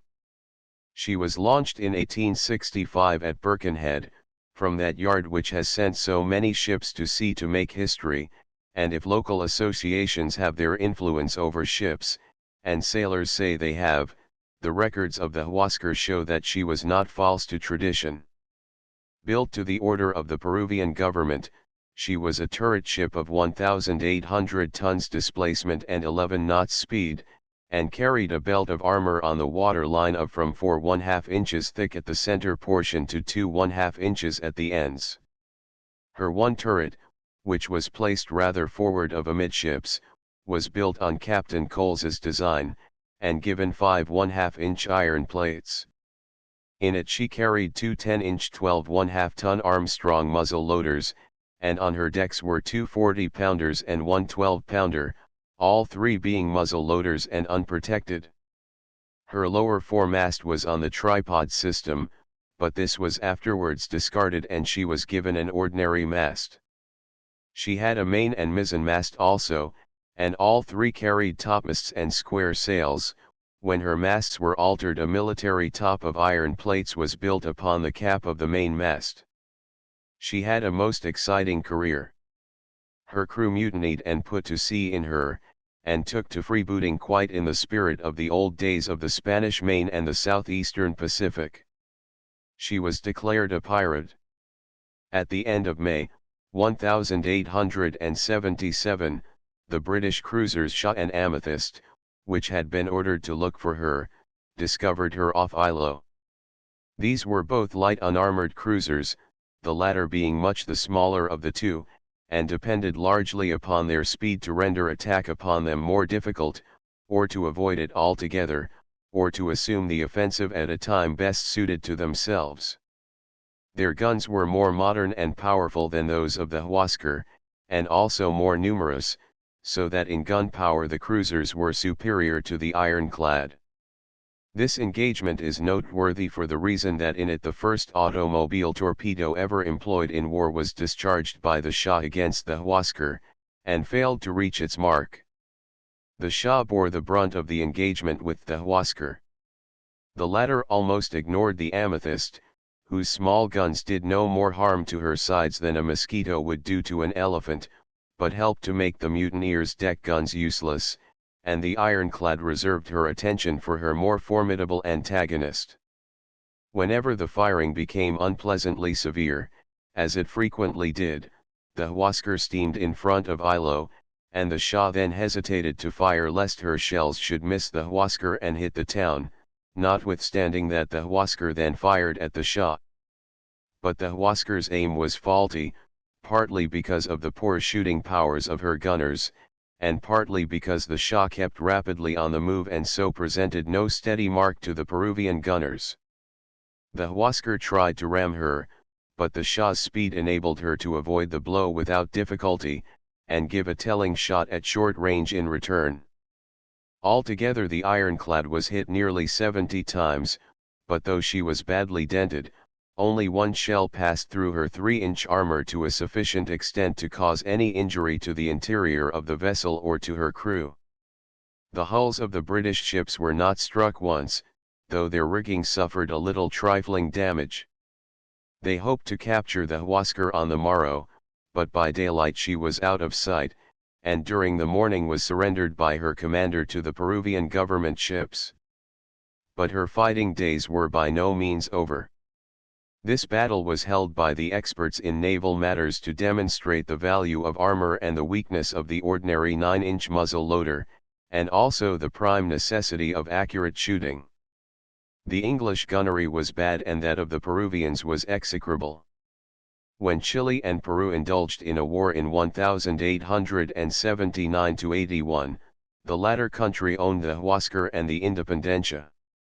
The latter was an armored vessel of 3,500 tons, built in England in 1865, and occasionally confused with the other Independencia built on the Thames a few years later for another South American state, but which passed into the possession of the British government. The Peruvian Independencia carried two 150-pounders, 12 72-pounders, and four 30-pounders, all muzzle-loading rifled guns, and for this war her fighting power was strengthened by the addition of a 9-ton gun and a 150-pounder. The Huáscar had been reboilered since her fight with the Shah and the Amethyst. The Peruvian Navy was a fairly formidable fighting fleet, but what it displayed in this respect was more than neutralized by the inefficiency of its personnel who, however brave individually they may have been, sadly lacked order and control. The Chileans included in their fleet two modern powerful ironclads, the Blanco Encalada and the Almirante Cochrane, both of which were built in England in 1874-5. Each was of about 3,500 tons, and designed on the central box battery plan, and as will be seen from the accompanying particulars of the Almirante Cochrane, both vessels were exceedingly formidable fighting ships. The Blanco Encalada also had two Nordenfeldts and the Almirante Cochrane one. The Almirante Cochrane was 210 feet in length on the water line, with a breadth of 45 feet 9 inches, and a depth of hold of 21 feet 8 inches, and in fighting trim she drew 18 feet 8 inches of water forward and a foot more aft. Her whole length in the neighborhood of the water line was protected by a stout belt of armor and teak backing 8 feet wide, with the armor plates 9 inches thick at the water line and the teak backing 10 inches. The battery was amidships, and was armed with 6 12.5-ton Armstrong guns. The whole of the armor and backing was fastened to a double thickness of skin plating by bolts similar to those used in the British Navy. She was the first ironclad built at Hull. With the 3 guns on each side she was able to fire over all the points of the compass, this advantage being attained by placing each of the fore and aft guns at the corners of the battery, and recessing the side of the ship so as to enable the foremost guns to fire right forward and in a line with the keel, and in like manner the after guns to fire right aft. The batteries being octagonal, the corner guns could be brought into the broadside position and command any single angle between that and the line of keel. The midship guns on each side were made to fire on the broadside, and also to support the fire of the forward guns up to within 20 degrees of the line of keel. It is unnecessary to describe the naval maneuvers preparatory to the meeting of the hostile vessels, or to deal with the causes of the war. The Huáscar very nearly blew herself up instead of her antagonist, the Abtayo, off Antofagasta. She fired a lay torpedo at her, but the missile turned and headed straight at the Huáscar, whose turbulent career would most likely have been ended there and then had not one of her lieutenants dived overboard at the torpedo and diverted it so that it missed the warship by a few inches. As soon as the Chileans heard that the Peruvian fleet had come south, the former left the historic Esmeralda and another wooden ship, the Covadonga, which was equally slow, behind at Iquique, and went to look for the Peruvian ships. The latter slipped past in the darkness and sent the Huáscar and the Independencia to smash up the 2 wooden ships left behind to blockade Iquique. The Huáscar attacked the Esmeralda and the Independencia endeavored to account for the Covadonga. Thus, 2 modern powerful ironclads were opposed to 2 old wooden ships indifferently armed and painfully slow. On the face of the paper statistics the battle should have lasted 4 minutes, as it was, it lasted 4 hours.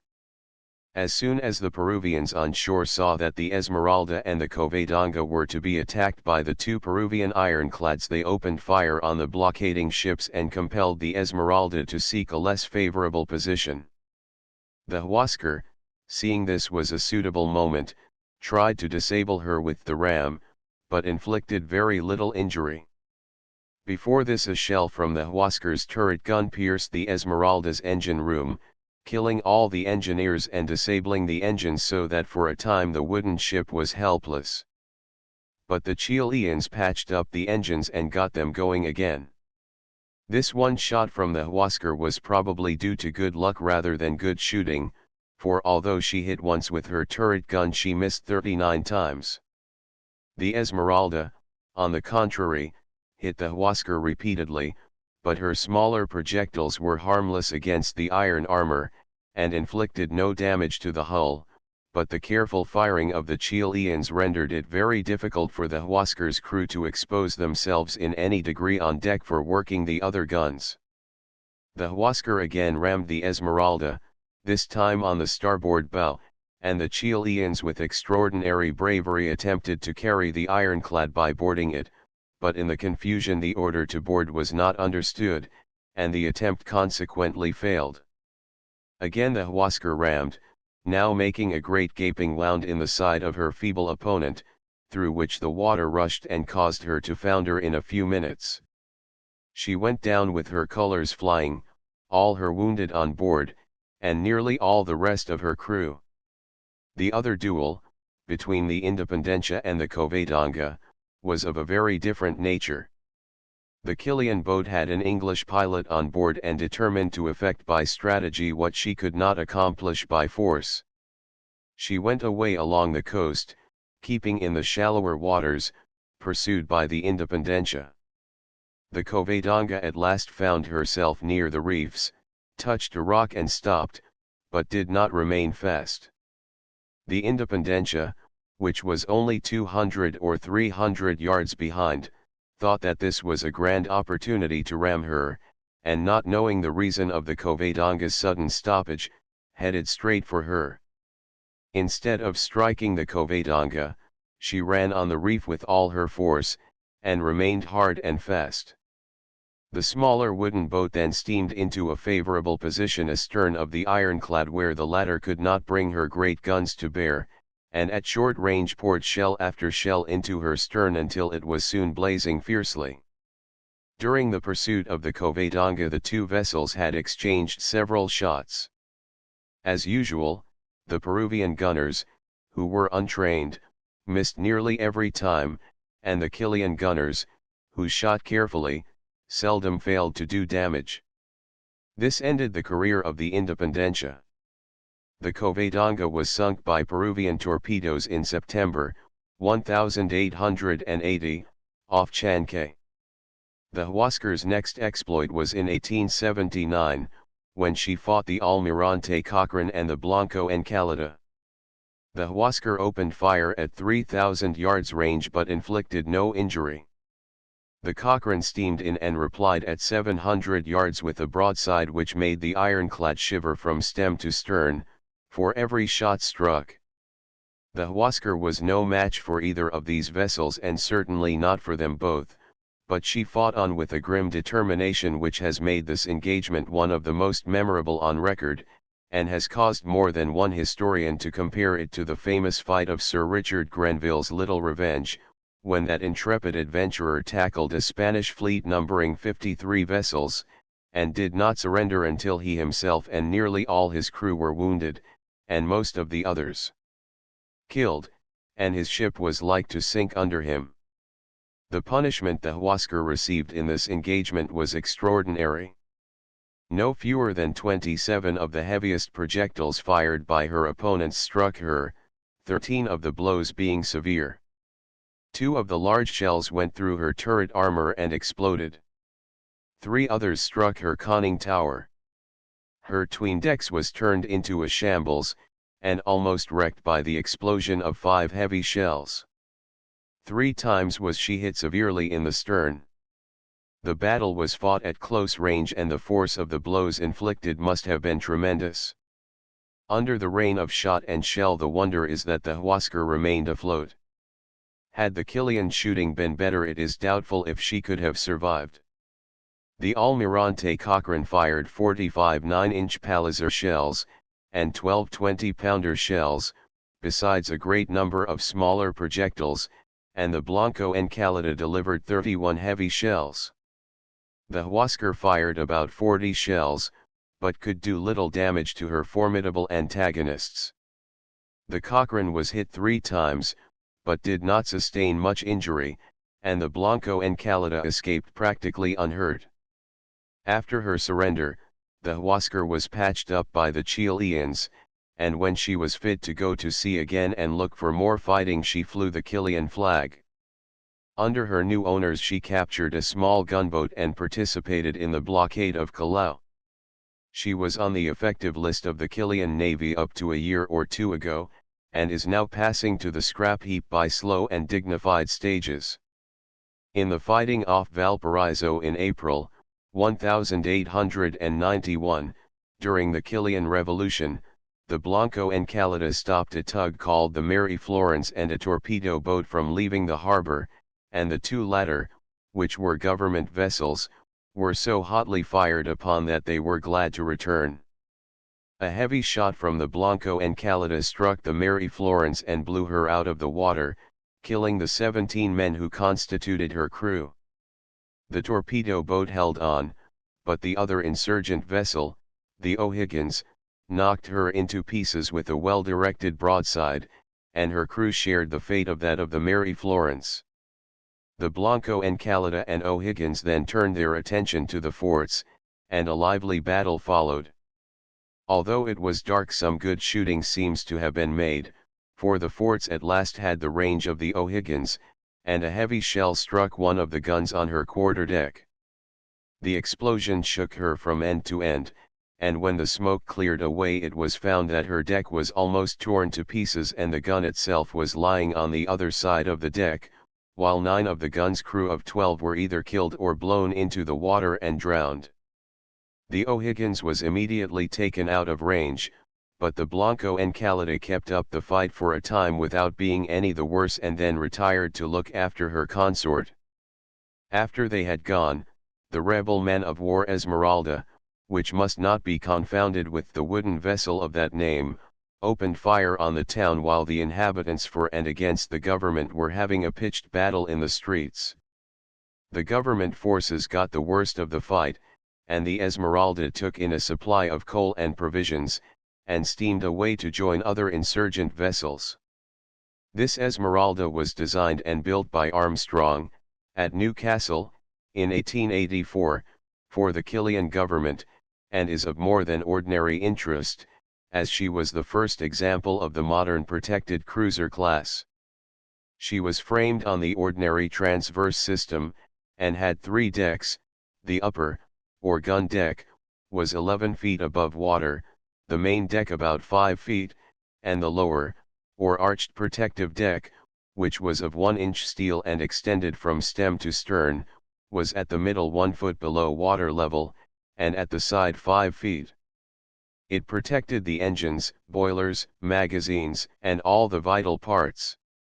Minute subdivisions of the hold space below the protective deck and of the space between it and the main deck were effected by means of transverse and longitudinal bulkheads and of horizontal flats or platforms. Cork was also packed in the cellular spaces to ensure sufficient buoyancy and trim in case the waterline region should be riddled. Her twin screws were driven by 2 independent sets of 2-stage expansion engines, developing 6,500 HP, which gave her a speed of 18.25 knots. She had 4 double-ended boilers, 13 feet diameter and 18½ feet long, working at 90 pounds pressure, each with 6 furnaces supplied with forced draft.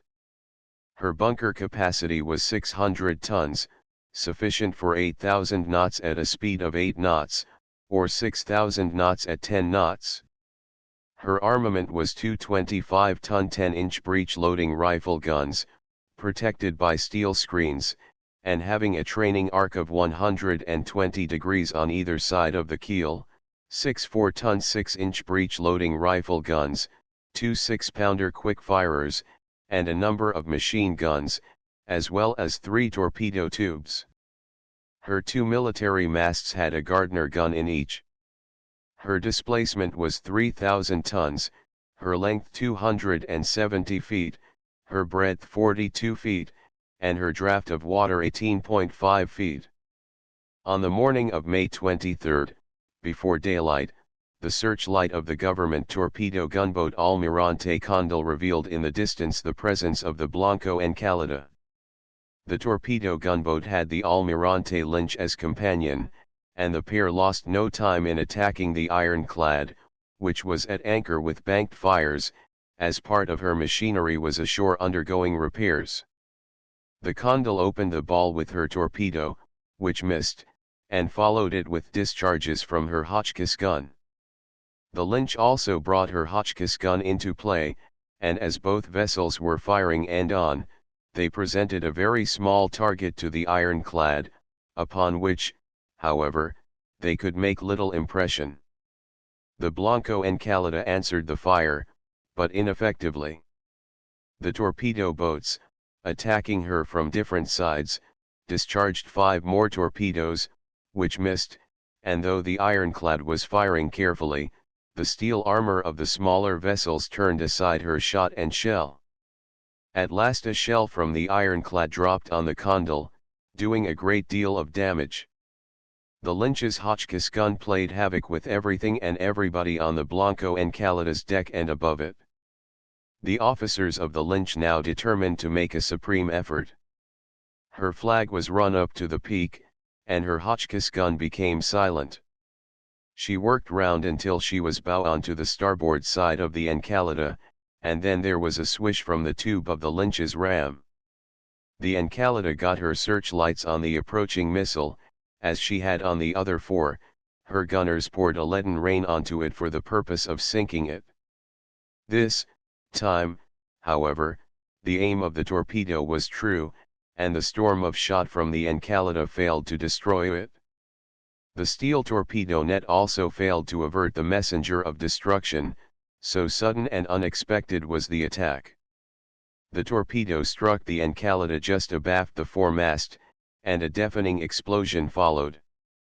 A huge hole yawned in her starboard side, extending below the water line, and the ironclad quickly filled. Terror reigned on board the doomed ironclad, and the men scrambled into the boats hanging upon the rear davits, which were the only ones which had not been destroyed by the fire of the guns. Both the Condell and the Lynch now opened fire from the Hotchkiss guns, and scores of men were killed while attempting to escape. Many of the sailors sprang into the water, only to meet death by drowning, or being eaten by sharks, with which the bay abounds. The ironclad quickly settled and, with a sudden lurch, went down in less than 3 minutes, with her officers and crew. Out of 200 men, only 12 escaped. 47 The naval proceedings in the Franco-Prussian War in 1870-1 remind one somewhat of Sir Richard Strachan and the Earl of Chatham, each of whom, according to the well-known verse, had his sword drawn and waited for the other. In the Franco-Prussian conflict, however, there was a hostile meeting at sea, although on a small scale. The only naval action in this war was that between the French gunboat Bouvet, carrying 116 cm gun and 4 12 cm guns, with a complement of 85 officers and men, and the German gunboat Meteor, with 115 cm gun and 2 12 cm guns, and having 64 officers and sailors. They met at Havana, and left the harbor for the open sea at the prescribed interval. When outside territorial limits they exchanged cannonades for 2 hours at 1,200 yards range, with little harm to either. Then the Frenchmen decided to ram, but the Meteor moved and only received a glancing blow which did little damage to her hull but brought down her main and mizzen masts. The Bouvet was going to ram again, when the Meteor gave her a solid shot in her boiler. There was no further fighting, for the Spanish ship which had steamed out from Havana to prevent a violation of neutrality, informed them that they were now in Spanish waters and that the engagement must stop. The Turkish fleet at the beginning of the war with Russia in 1876-7 was superior to that of Russia in every respect save efficiency. The Russian Black Sea Fleet, owing to diplomatic restrictions, was of very little use. The only effective naval work performed by the Russians in this war was with torpedo boats brought overland by rail from the Baltic, which were supported by merchant steamers acquired for the purpose. The Turks had some splendid vessels which should have given a good account of themselves, and had they performed the duties expected of them and of which they were quite capable, and had they been properly handled, the history of that war would have been very different. When the Turks lost command of the sea they also lost the war. One of their finest vessels was the Mesudi, a sister ship to the British Superb, which had also been built for the Turkish government, but was bought by England. Both were of 9,100 tons displacement, and had engines giving them a speed of 13.5 knots on 1,200 HP. They had 12-inch armor with a 10-inch backing, and carried 16 10-inch guns. The Turks also had 4 vessels of over 6,000 tons displacement, the Azacha, Mahmudi, Orkani, and Osmaniye, the Asaray Tufik, of 4,000 tons, each having 15 6.5-ton guns and one 12-ton gun, and several smaller vessels. These were all broadside or central battery ships. There were also a couple of monitors with turrets, and some armored gunboats, among which were the Avnila, of 2,314 tons displacement, a more powerful version of the Greek King George.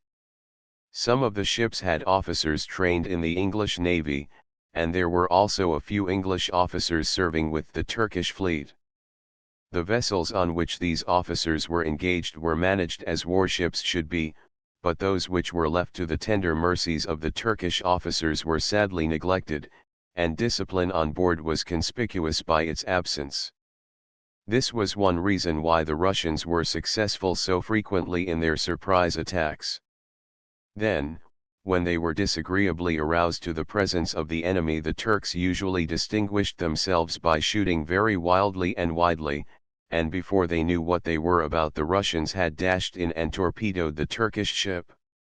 In spite of the preponderance of Turkish ships, they only came to close quarters once with a Russian ship, and that was a converted merchantman.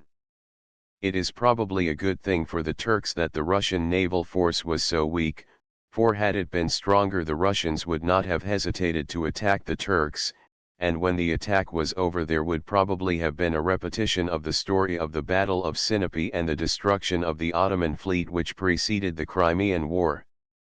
The ships under English officers would have given a good account of themselves, especially with such men as Hobart Pasha in command. As it was, the English did their best, but their efforts were negatived by the incompetence and indifference of their Turkish colleagues. The Turkish warships on the Danube began the roll of Ottoman naval disasters in this war, the first to be lost being the Lütfijalil, launched at Bordeaux in 1868.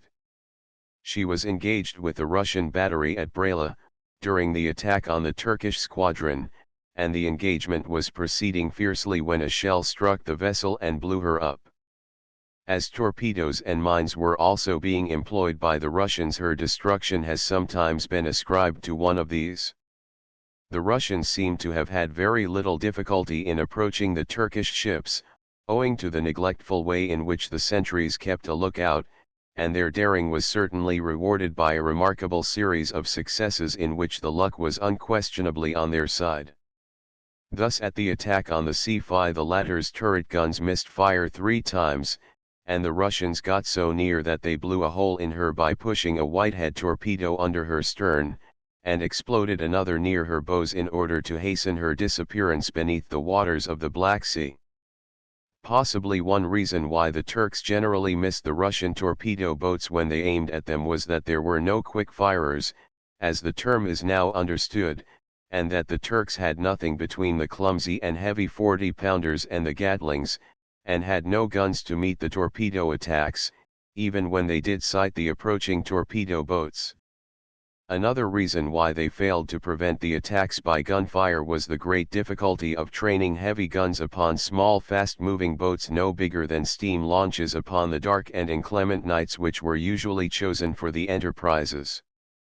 Again, the slow-firing guns of those days had to be laboriously reloaded afresh and aim had to be taken again, and by that time the attacking boat might be out of range or have discharged its dangerous and destructive missile. The one-ship-and-ship encounter of the war took place between the converted merchant steamer Vesta and the Turkish Asaray Chevket.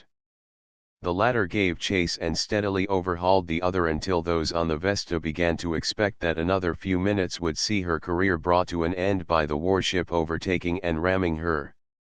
Both ships had been making good shooting, especially the Turk, but at the last minute a heavy shot from the Vesta struck the warship's conning tower a hard blow, and the warship gave up the chase. Duel between the Vesta and Asaray Chevket. From a contemporary wood engraving. Russian torpedo boats on the Danube in the Russo-Turkish War. Many of the British ironclads, the development of which has been traced in earlier pages, participated in the bombardment of Alexandria, in July, 1882. The Egyptian fortifications mounted a great variety of guns, intended, it was unkindly suggested at that time, to meet on equal terms all kinds of floating craft from ships' gigs to battleships. The forts were provided with a number of heavy Armstrong and Krupp guns of great caliber and immense power. These included 5 10-inch 18-ton guns, 18 9-inch, and 14 8-inch guns, all of which were rifled.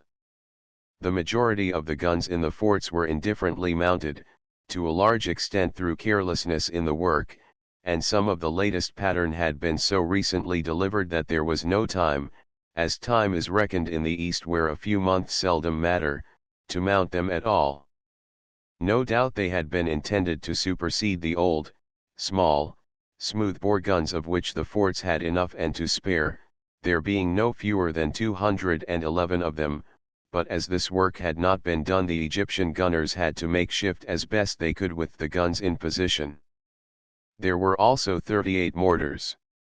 Of course, under the circumstances many of their projectiles failed to reach the British vessels at which they were aimed. The Egyptian gunners also served their weapons very badly, and even when the British ships were within short range of the heavier guns, nearly every shot missed its mark. The forts appeared from the outside to be much better constructed than they really were, and their magazines, though extensive, were by no means the safe places they should have been for the storage of ammunition and projectiles, and in this probably lies the explanation of the blowing up of some of the forts. The heavier Egyptian guns were fired through embrasures, their gunners being thus afforded a considerable measure of protection, but most, if not all, of the smoothbores were fired over parapets, so that they were more exposed to the fire of the ships. The disparity in gun power between the fleet and the forts was so great that the view was confidently expressed in England that if hostilities should ensue, the forts would be reduced in anything from half an hour to a couple of hours. Yet for 11 hours the Egyptian gunners maintained the unequal combat. Had their skill been equal to their determination, Alexandria had not fallen so easily and with so little damage to the British ships. The ironclads were the Inflexible, firing a broadside of 6,880 pounds from her 481-ton guns, the Temeraire, 8,540 tons, 425-ton and 418-ton guns, the Superb, 9,100 tons, with 425-ton guns, and a weight of broadside of 3,280 pounds, the Alexandra, 9,490 tons, 225-ton and 10 18-ton guns, the Monarch, 8,230 tons, 425-ton and 2 6½ guns, the Invincible, 6,010 tons, 10 12-ton guns, and the Penelope, 4,394 tons, 10 12-ton guns. All these vessels carried a number of smaller guns as well. The gunboats were the Beacon, Bittern, Signet, Condor, and Decoy, and there was also a small dispatch boat. The Monarch, Temeraire, and Penelope attacked Fort Mex and Fort Marseille Connaught on the mainland, and the Superb, Sultan and Alexandra opposed the Lighthouse and Pharos forts. The Inflexible cooperated with either squadron as required. The marabout batteries at the entrance to the harbor were left to the 5 gunboats. These were each armed with a 4 1/2-ton 7-inch rifled Woolwich gun and 2 64-pounders, all muzzle loading. The marabout forts were protected by 2 18-ton guns, 2 12-ton guns, 20 32-pounders, and 5 mortars. This fort had been constructed in such a manner that the guns could not be trained to fire below a certain angle, and consequently any vessel which could get within this angle would be comparatively safe from the fire of the forts, and with the superior training of its guns could shell the forts at short range with terrible effect. Lord Charles Beresford, the commander of the Condor, saw this, and determined to make the effort. With magnificent daring and consummately skillful handling of his small vessel, he managed to get her through the zone of fire without receiving a shot in return, thanks to the erratic firing of the Egyptian gunners. Having got under the angle of fire, the Condor began to use her guns with terrible effect. A certain gun in the Marabout fort was annoying the attacking flotilla very seriously, and in spite of the efforts of the assailants they could not suppress its fire entirely.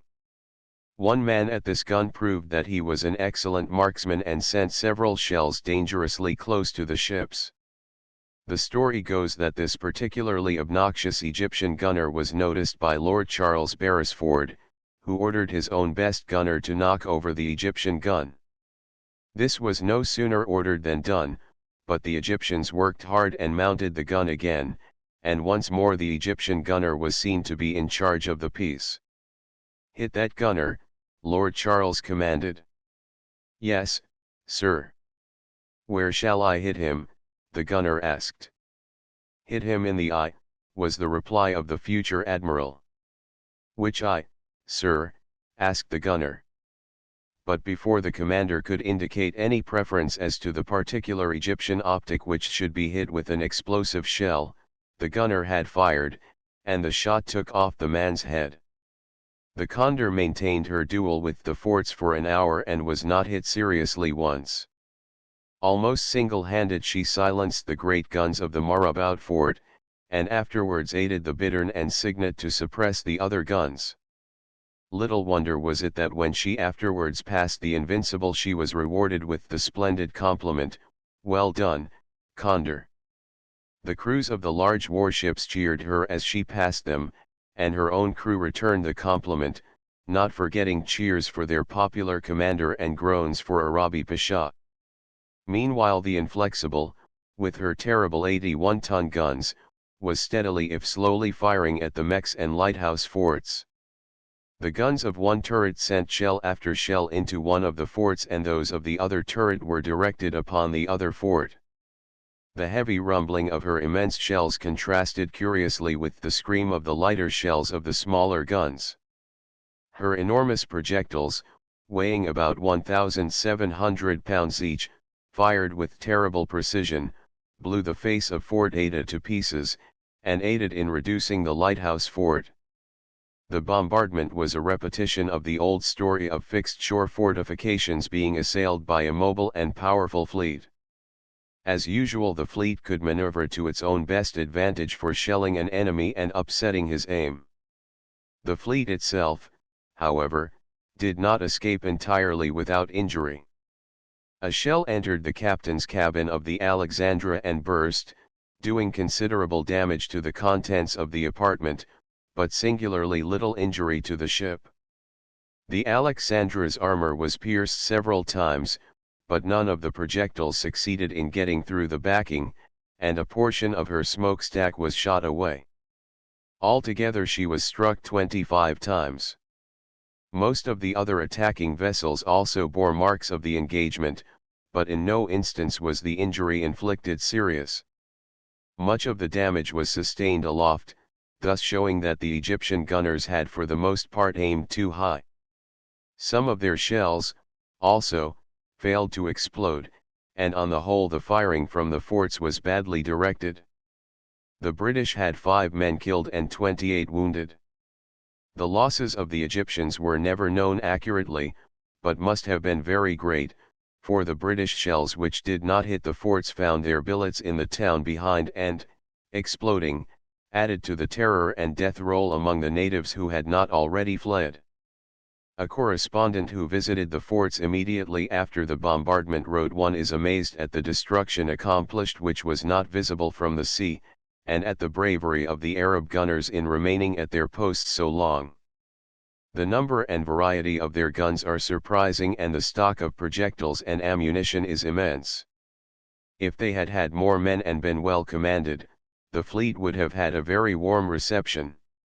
In one fort we counted several 18-ton guns, 19-inch Armstrongs. In another 4 9-inch and 1 10-inch Armstrong, in another 2 15-inch smoothbores, besides 40-pounder Armstrongs and any number of old 32-pounders. One small battery gave the ships a great deal of trouble. It was effectually silenced at last, every gun being knocked off the trainings. At Bab el Mek some Armstrongs were knocked down, others were hit up with muzzles in the air, and embedded in one gun we found shots from a Gatling. 48. The present United States Navy may be said to date from 1883. After the close of the rebellion, the American government had no further need of the majority of the war vessels built or improvised for that struggle, and having sold some, neglected nearly all the remainder. America and Spain almost came to blows over what was known as the Virginius affair, and the Great Republic prepared to do its best on the mobilization in southern waters of a fleet which consisted in great part of antiquated and rotting ships. 49. The United States also sadly missed the possession of an efficient navy when serious differences arose with a powerful European state over the right interpretation and application of the Monroe Doctrine to the Panama Canal and the control thereof. Both these events, supported by the 10 Years' War in Cuba and the unconcealed American sympathy for the Cubans, prepared the country for the acceptance of the dictum that a more modern navy was necessary, and this was emphasized when it was announced during the administration of President Rutherford B. Hayes that the navy of any European power was superior to that of the United States, and that even Chile, with the Almirante Cochrane and the Huáscar, would be able to bombard San Francisco, and that the United States government had not the means to prevent them.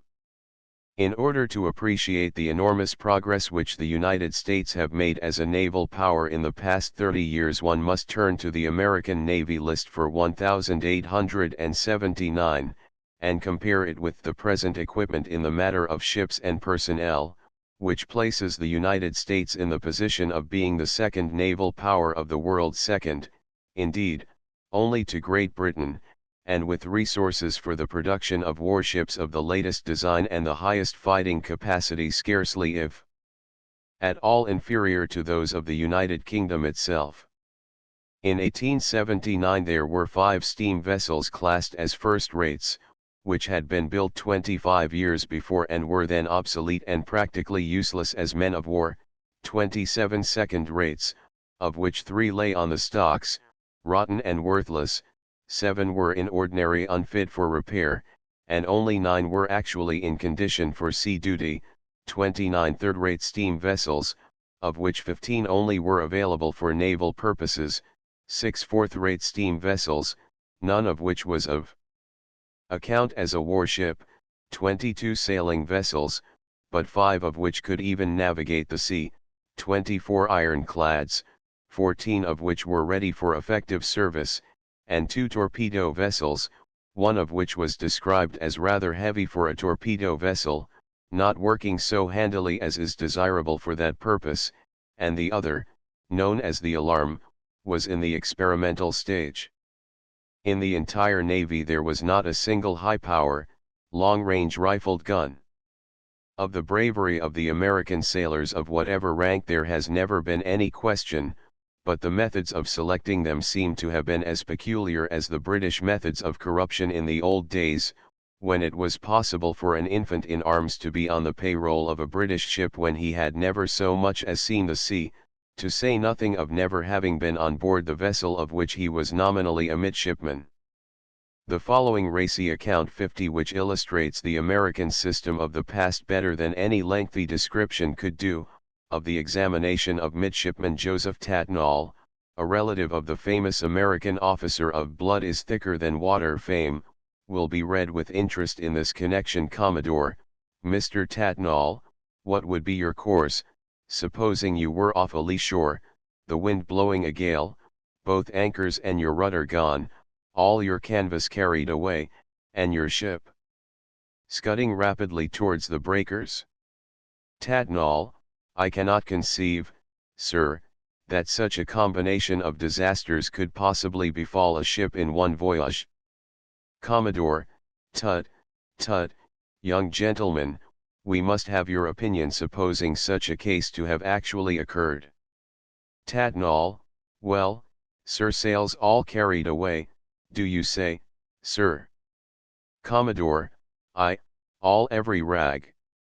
Tatnall, anchor gone, too, sir. Commodore, not an uncommon case. Tatnall, no rudder, either. Commodore, I, rudder unshipped. Tatnall drops his head despondently in deep thought. Come, sir, come, bear a hand about it. What would you do? Tatnall, at last and desperate. Well, I'd let the infernal tub go to the devil, where she ought to go. Commodore, joyously right, sir, perfectly right. That will do, sir. The clerk will note that Mr. Tatnall has passed. A Naval Advisory Board was appointed which, in 1881, recommended that 38 armored cruisers should be built, of which 18 should be of steel and 20 of wood, besides several other vessels.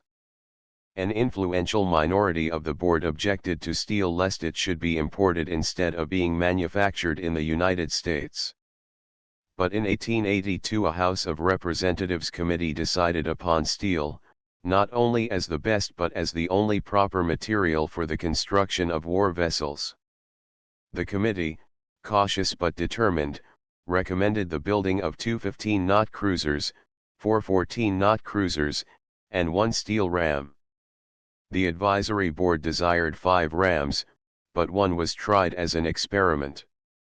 This was the Katahdin, and she was a failure and the experiment was never repeated. Congress in 1883 decided on 2 cruisers, not 6, of which one should be between 5,000 and 6,000 tons displacement and have the highest attainable speed, and the other of between 4,000 and 4,300 tons displacement, and both were to have full sail power and full steam power. But as no money was voted, the ships did not appear. Another Naval Advisory Board recommended the construction of a 4,000-ton vessel and 3 of about 2,500 tons, all of steel, and a smaller iron dispatch boat. Congress in March, 1883, adopted the program, eliminating only one of the smaller cruisers, and this time voted an appropriation. U.S. Ram Katahdin. The Chicago was the largest of these vessels, the other 3 were the Boston, Atlanta, and Dolphin. They were built of American materials, and were the first vessels of the modern American Navy. The Chicago, besides being a twin-screw vessel, had engines which recalled the type installed in the famous Stevens Battery. The advocates of the old order adopted with alacrity the role of jobs comforters, and predicted with as much cheerfulness as the role would allow, the absolute failure of the new vessels. The Chicago's design displacement was 4,500 tons, her engines, gave her a sea speed of 14 knots, and she was armed with 4 8-inch, 8 6-inch, and 2 5-inch breech-loading rifled guns. The Atlanta and Boston, each of 3,000 tons displacement and speed of 13 knots, carried 2 8-inch and 6 6-inch guns. The Dolphin, of 1,500 tons and 15 knots, the dispatch boat, was given 1 6-inch gun. All 4 vessels had secondary batteries of smaller guns. The 3 cruisers at their trials attained 16 knots or over. Europe, which had treated the American fleets with derision, began to take a tolerant and amused interest in American naval construction when it became known that the new navy had been decided upon. The European powers only mustered 8 16-knot vessels among them, and when 3 American ships of that speed appeared, Europe became profoundly interested. These ships and the Yorktown, built later, constituted the White Squadron, which visited Europe about 1891, and showed the Old World what the New World could do. The Charleston, the designs for which were purchased abroad, was provided with machinery and boilers supposed to embody the best features of the boilers and machinery of various foreign cruisers, but they had to be altered considerably before she was considered to meet American requirements. She was the first vessel of the new Navy to be employed on a warlike service. The supposed filibustering steamer Itata, at the time of the Killian insurrection in 1891, escaped from the custody of the U.S. Marshal at San Diego, and the Charleston was successful in the mission of overtaking her, which she did at Iquique, after steaming 6,000 miles. The Charleston was wrecked off Luzon in 1900. In 1886 the United States made another extraordinary advance by authorizing the construction of the second-class battleship Texas, the armored cruiser Maine, the protected cruiser Baltimore, the dynamite cruiser Vesuvius, and the torpedo boat Cushing. The Texas and the Maine were the first modern armored cruising ships constructed in the United States. They were decided upon as the result of the knocking to pieces in half an hour of China's wooden fleet by the French in the Min River, in August, 1884. The Cushing, besides being the first American steel torpedo boat, was the first American warship driven by quadruple expansion engines. She was named to commemorate the officer who commanded the launch which rammed and broke a protecting boom, and blew up the Albemarle in the Civil War. The Vesuvius should be included rather in the category of freaks or comparative failures, for though her three pneumatic dynamite guns of 10 1/2-inch caliber, designed by Lieutenant Zielinski, could each hurl shells containing 200 pounds of dynamite or other high explosive at least a mile, they were soon outclassed by other artillery. These projectiles were thrown by compressed air, and not by explosions of dynamite. The Vesuvius was employed at the blockade of Santiago de Cuba in 1898, where she frightened the Spaniards with her dynamite shells, but did very little actual damage. Her three pneumatic guns projected abreast through the forward part of the deck, some distance aft of the bow, and sloped at an angle of about 45 degrees. The breech of each gun was in the hold, and the supports of the weapons were so connected with the ship itself as to be practically built into it. The guns were therefore fixtures, their elevation was unalterable, and when it was desired to discharge them to right or left or to alter the range, the whole position of the ship had to be moved. The Texas and Baltimore were also built on designs purchased abroad. With the exception of 3 vessels acquired just before the war with Spain, all the American ships are entirely the products of American naval science.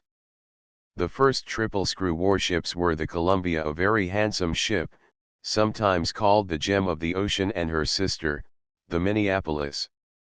Up to the attack upon the Spaniards in Cuba, the United States had retained a number of monitors, but the experiences of 1898 convinced the Naval Department that vessels of that class were out of date and unsuitable for modern warfare.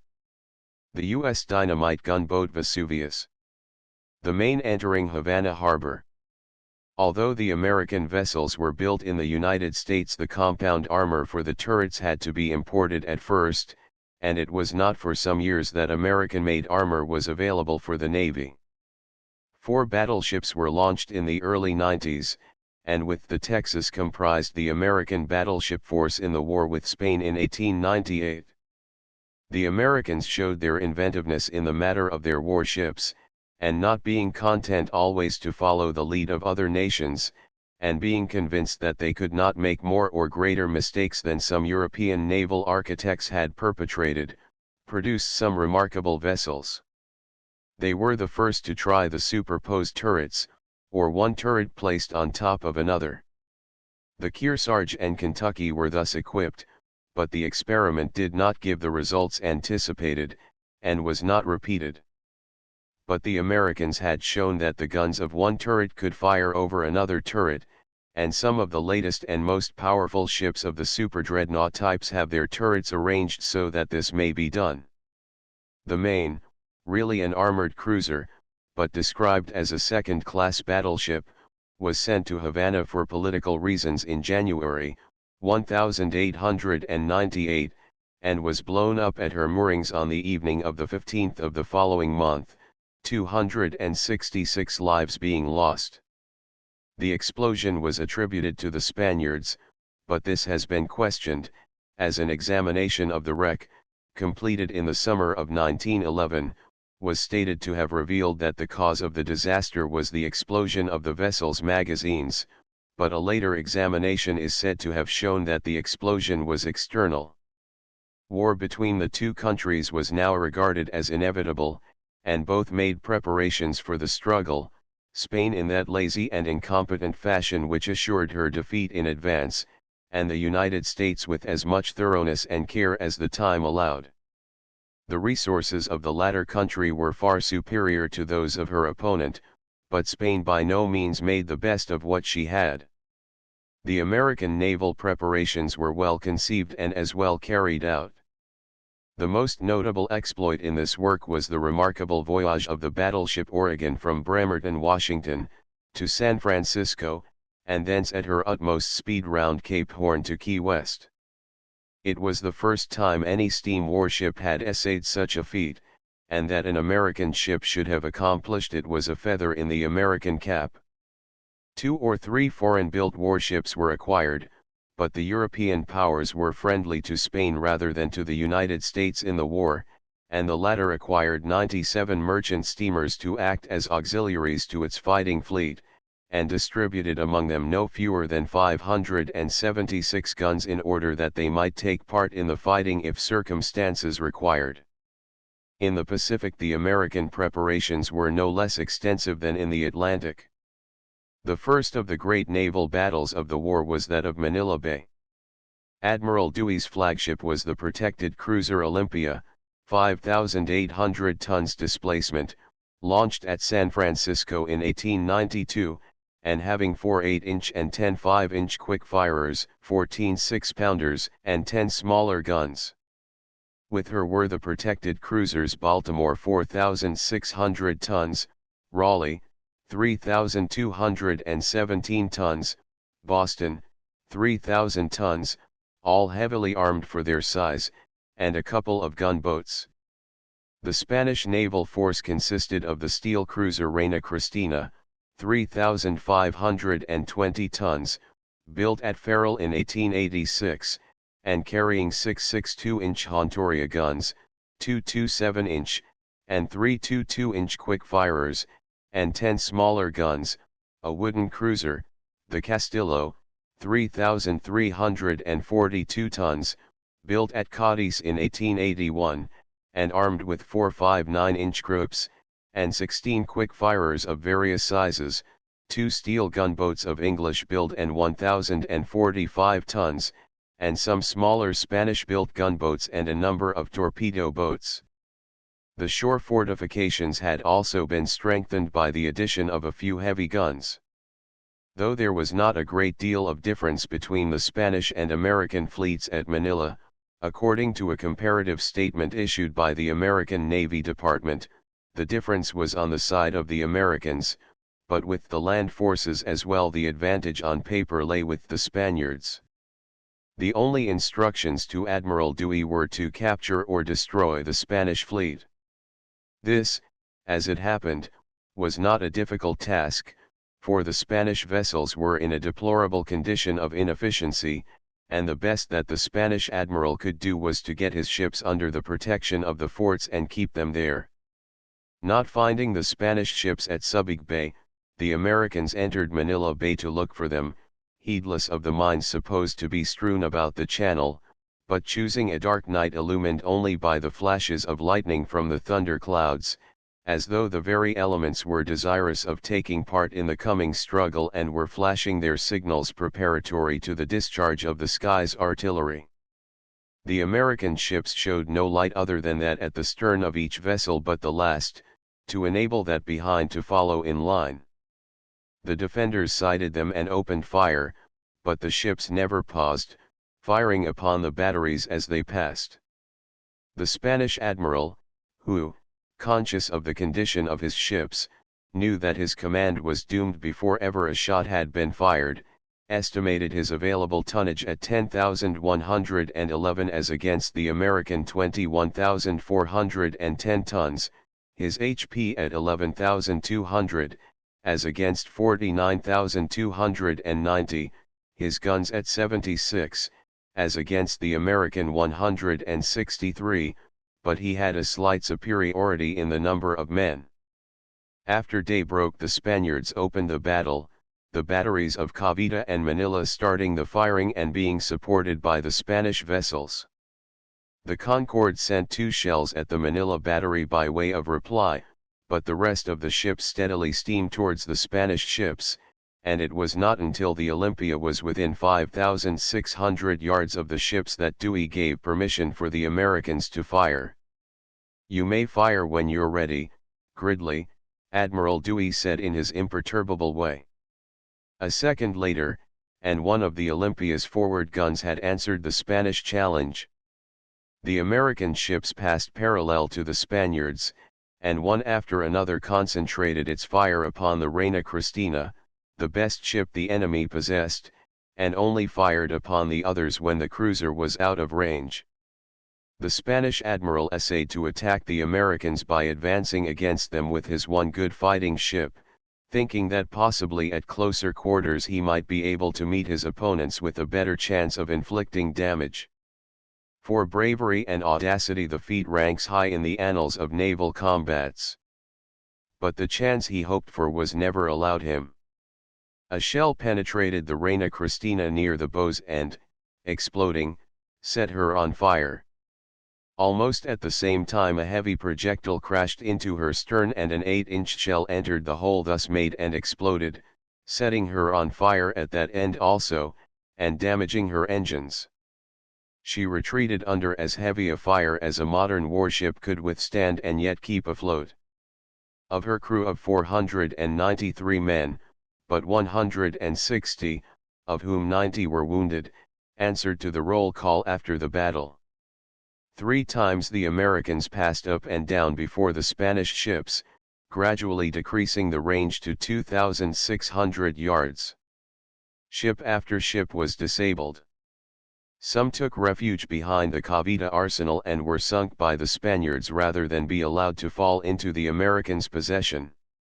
One little iron gunboat, the Don Antonio de Ulloa, whose commander disregarded the Spanish admiral's orders to sink his ship, with sublime audacity prepared to offer battle to the whole American fleet. The Baltimore, Olympia, and Raleigh opened fire upon her. The odds were too great. She fought bravely for a few minutes, but the guns of the assailing cruisers riddled her sides, and her crew left as she listed and sank with her colors flying. The American ships made short work of the shore batteries.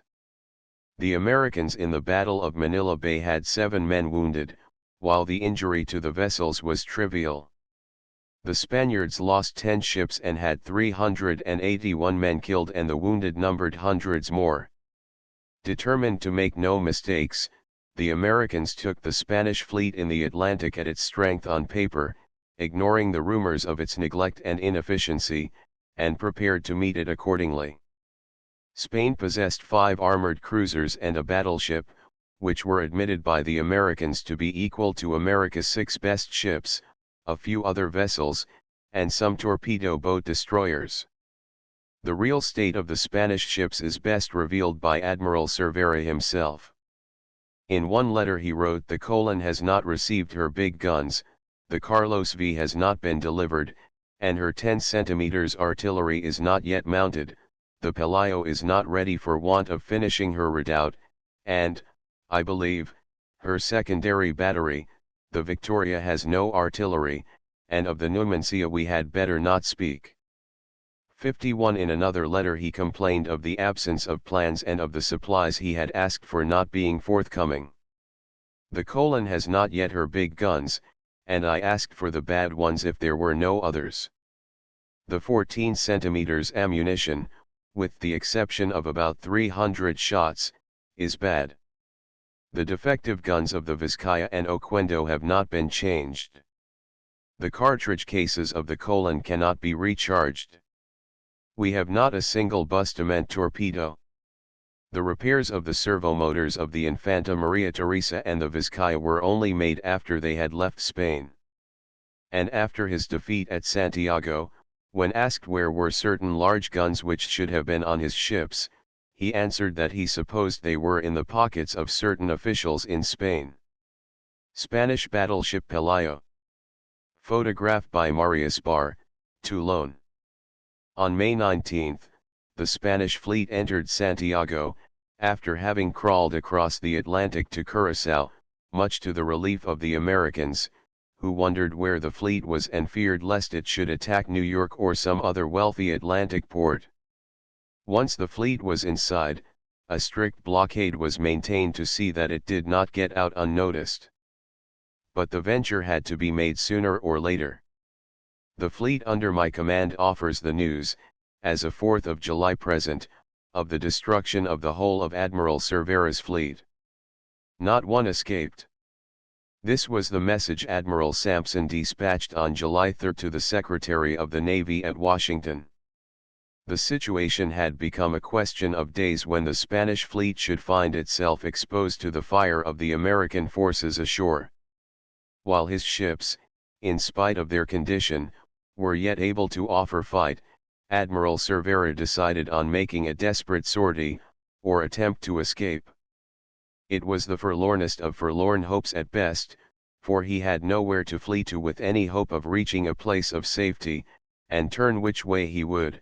The American ships, well cared for, within easy reach of their base, with almost unlimited supplies, and eager for battle, were waiting for him. The admiral, in the Cristobal Colon, led the way seaward through the narrow entrance to Santiago Bay, and fled down the coast. The other ships followed as best they could. The Americans sought to ram the Spaniards, but could not do so because of the latter's superior speed. The fleeing admiral's ship did succeed in getting away for the time being. The other ships as they appeared were fiercely assailed by the American ships. The Spaniards fought with that gallantry and reckless bravery which have been a prized Spanish tradition for centuries, but their shooting was so indifferent that few of the American ships were hit, some were not touched at all, and only one Spanish shell got home effectively on an American ship. The Americans, on their part, fired to hit, and hit they did. The armor of the Spanish ships proved its value, and rang under the blows like anvils under the strokes of mighty hammers, and the ships shivered and heeled under the force of the impact. The engagement began about 9:30 in the morning. By 2 o'clock in the afternoon the last ship, the Cristobal Colon, was run ashore 60 miles down the coast, and Admiral Cervera himself was a prisoner. In the interval the Infanta Maria Teresa, the Oquendo, and the Vizcaya were forced ashore and burnt, blown up, or surrendered, within 20 miles of Santiago. The Führer and Pluton were destroyed within 4 miles of the port. Cervera's ship was about 2 knots faster than the American ships which first assailed it, but it could not hope to escape the other American vessels lying off the coast, nor did it. In respect to fighting power, weight of metal, armor protection, and condition for fighting, the Spanish ships were hopelessly overmatched, and the Spanish guns, whatever may have been their value on paper, were as inferior as the Spanish gunnery. One knows not whether to wonder more at the state of mind of an administration which could send so ill-equipped and neglected a fleet to the seat of war, or at the extraordinary bravery of the crews who went in a patriotic cause to what was little else than certain death.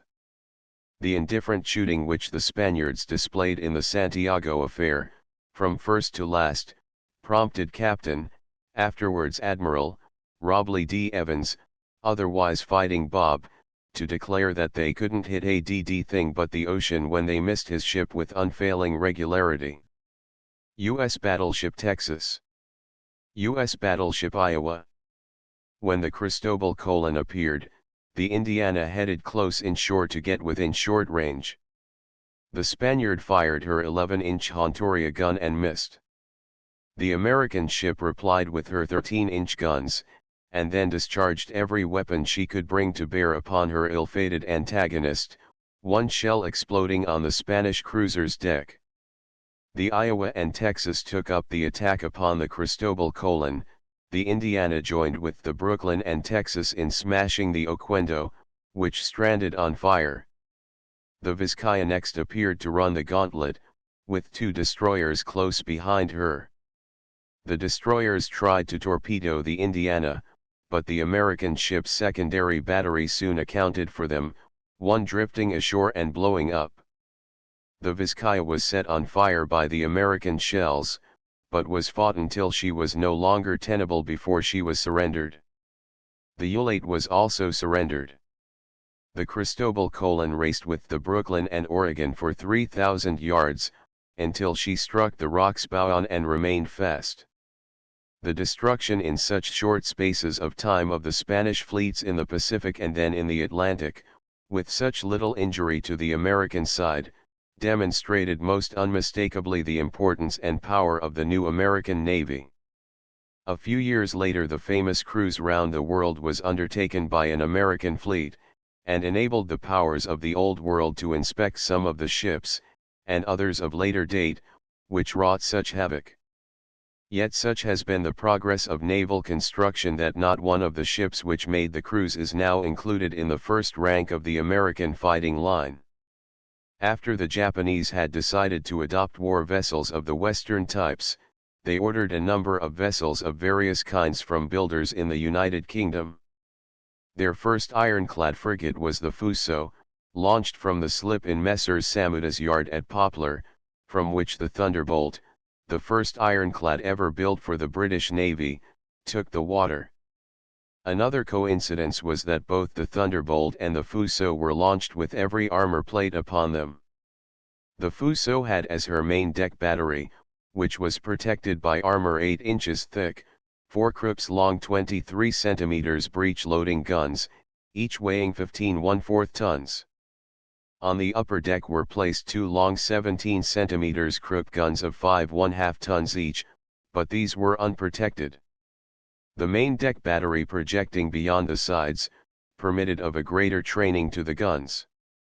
She carried a powerful ram, and her bowsprit, as was the custom with all vessels at that time fitted with a ram and bowsprit, was made so that it could be hauled inboard when a ramming attack was to be made. The ship was belted on the water line with 9-inch armor and the vital parts were equally well protected. She was of 3,700 tons displacement, and fitted with trunk engines of 3,500 HP which, with a steam pressure of 60 pounds, were calculated to give her a speed of 14 knots. Her coal capacity was expected to enable her to cover 4,500 miles at moderate speed. The first warship on Western lines which the Japanese built was a little bark-rigged vessel, the Sika, launched in 1875, a model of which is now, 1911, in the museum at the Royal Naval College at Greenwich. The naval engagements in the Chino-Japanese War were not remarkable for much in the way of fighting, but chiefly for a pronounced objection by the Chinese officers as a whole to anything of the sort.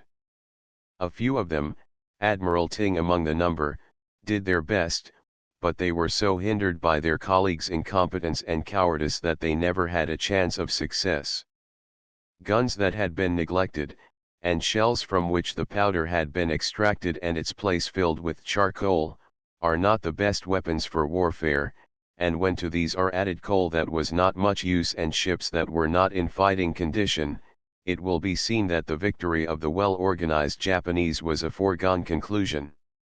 One or two of the Chinese ships offered the best resistance they could, but it was a hopeless resistance from the start. The Battle of the Yalu was won by the Japanese before a shot was fired. The few survivors of the Yalu fell victims at Wei Highway.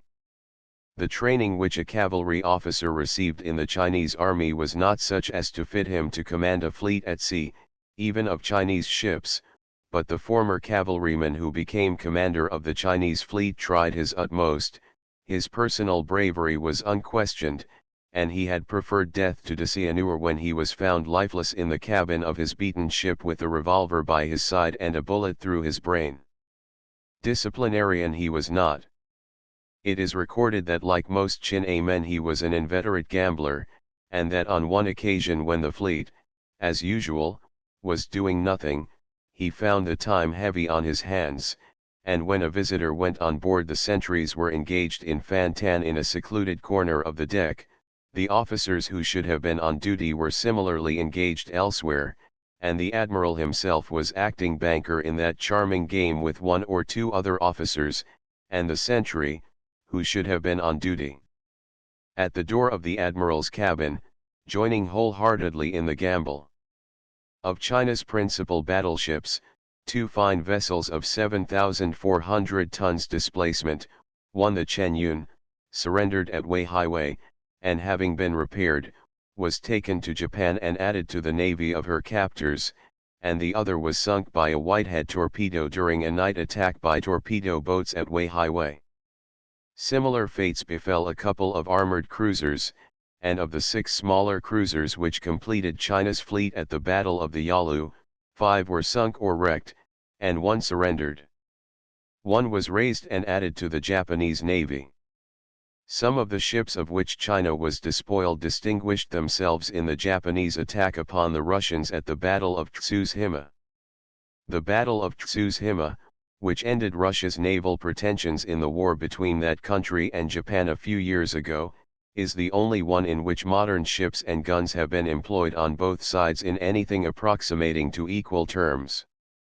After the Russian squadron already in the Far East had suffered so severely at Port Arthur and the few vessels at Vladivostok deemed it advisable to stay there, Russia collected as many seagoing war vessels of all shapes and sizes as she could muster, and sent them out in 2 detachments from Europe in the hope that they would reach Vladivostok, Japan permitting. The voyage was exciting enough at the start when, through a bad attack of nerves, the Russians opened fire upon and damaged 1 or 2 British trawlers in the North Sea under the delusion that they were Japanese torpedo boats advancing to attack them. Loud was the outcry in Great Britain and great was the clamour that the British fleet should make short work of the Russian ships before they did any more damage. But the government saved its powder and money and put its trust in the Japanese, confident that the Mikado's ships would do all that was necessary if the imaginative Russians ever got that far. The Russian ships were very slow, the best speed of which the fleet was capable was 9 knots, and as the Russians themselves estimated the Japanese speed at 16 knots, and this estimate was endorsed by the naval experts, it was taken for granted that the Russian fleet was going out to certain disaster. The Russian battleship Tsarevich after the fight off Port Arthur, August 10, 1905. Effects of Japanese shells on the Gromoboy. The progress of this heterogeneous fleet was a matter of some months, but at last it approached the Japanese coast, off which the ships of the Mikado's fleet were waiting. The Japanese vessels, being of superior speed, were able to choose their own position for the attack. No innovations in the way of tactics were attempted. When the Japanese were ready they attacked, and they selected a moment for doing so when the slow-moving Russian ships were attempting to carry out an order of their admiral and were, in consequence of the order being incompletely executed, unable to offer a resistance to the suddenness of the attack. This very suddenness, indeed, threw them into greater disorder, and rendered them the more easily assailable by their relentless antagonists. The Russian ships, too, were so overloaded with stores and coal that the upper edges of their heavy armor plates were well below the water line and, therefore, in so far as the hull protection was concerned, they were armored cruisers and not battleships. The cabins, passages, etc., were so filled with coal that the sanitary arrangements for the men were blocked in some of the ships since leaving Leghorn, and the decks were in consequence in an indescribable condition. 52 The Russian ships are said to have rolled very heavily owing to their having so much coal on board, and to the circumstance that their bunker coals were used before their extra supplies carried on their decks were consumed. However, the Russians fought their ships with the utmost bravery and determination, but the superior training of the Japanese sailors and their better gunnery told its tale, and in less than a couple of hours the Russian fleet was hopelessly defeated. Admiral Togo, according to Lieutenant Commander W.S. Sims, must have gone into action with 2 principal objects clearly defined in his mind. One was to fight at the maximum range at which actual experience of battle practice had shown him that he could hit effectively, viz.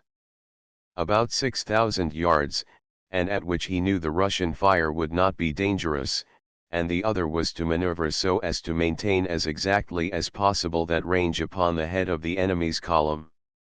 If he had not been able to accomplish these two objects, says the American authority, he might still have won the battle because of the Russian inferiority in many other respects, but the Japanese fleet would certainly have suffered more.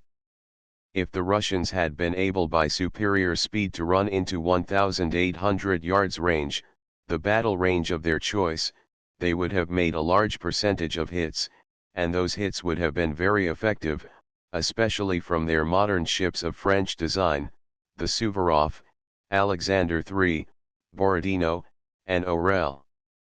The Japanese at first scored 3 hits to every one they received, and as the battle progressed and their men became more used to their work, their hits averaged 4 to every one the Russians could manage to inflict on them.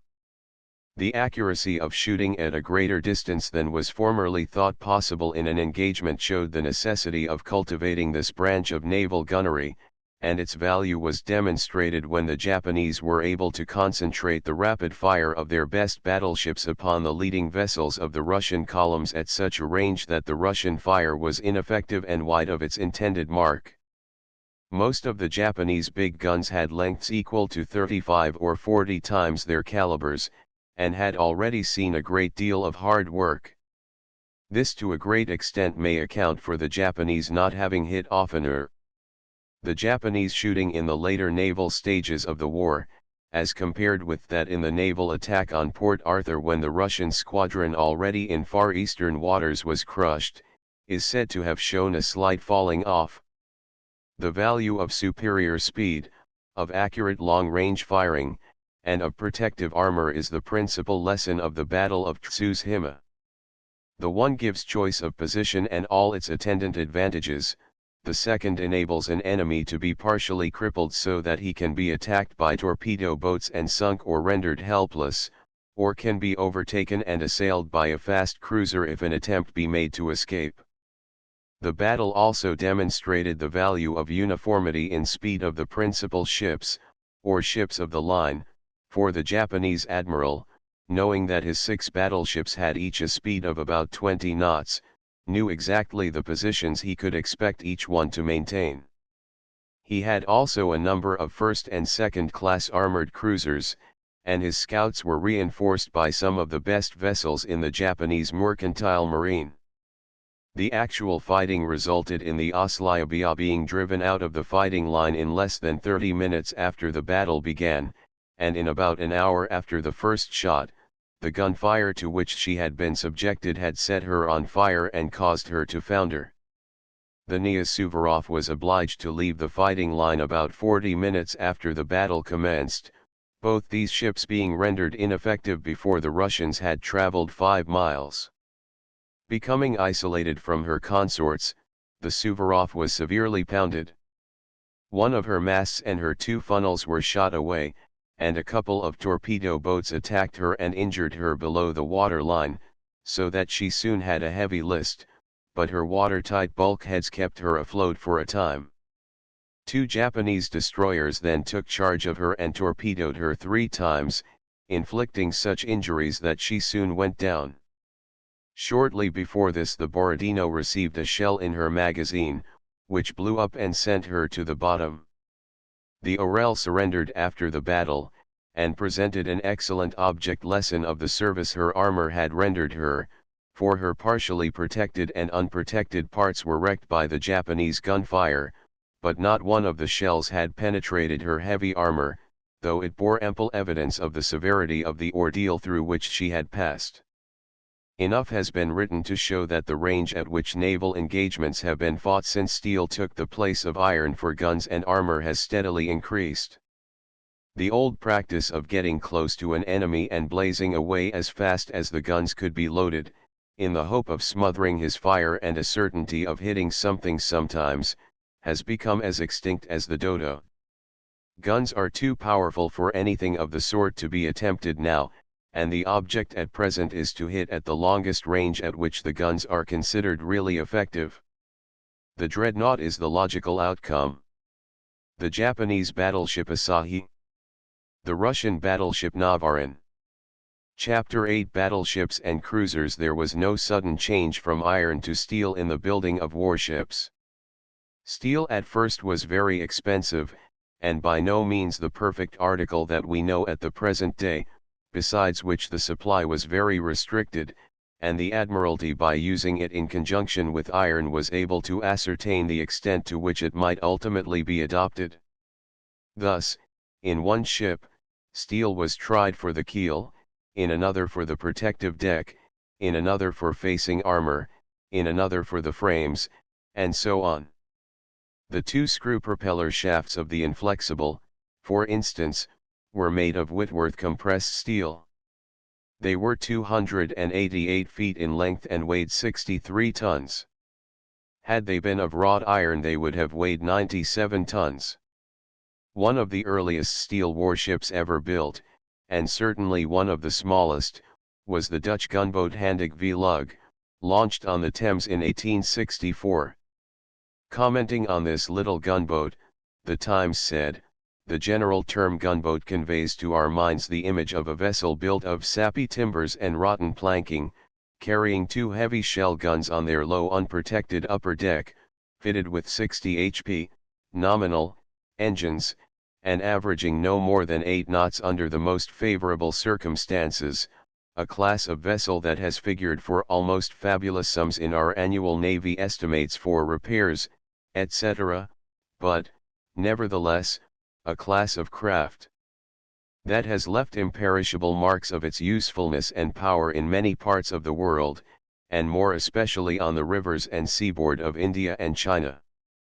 A comparison between the gunboats of the British Navy, as revealed by the foregoing quotation, and the type introduced by the Handig v. Lug is striking.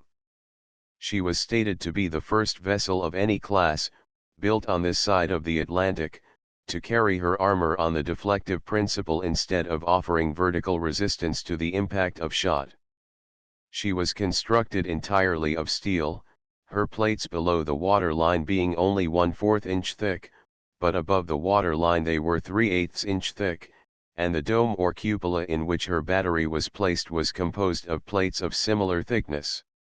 This cupola occupied 60 feet in the center of the vessel with a grated top for ventilation, and above this was a small pilot house, resembling the usual American design, about 5 feet high. The cupola had 3 gun ports at either end, permitting the guns to be trained ahead and astern, and on the bows or quarters. It also had a number of holes for rifle fire, which could be covered with brass slides when not in use. She was intended to be sufficiently fast under steam to be able to outstrip a battery operating on land in a country with so many watercourses as Holland, or to be rifle-proof if sent to Javanese waters. She was to carry 2 12-pounder rifle shell guns and 50 riflemen.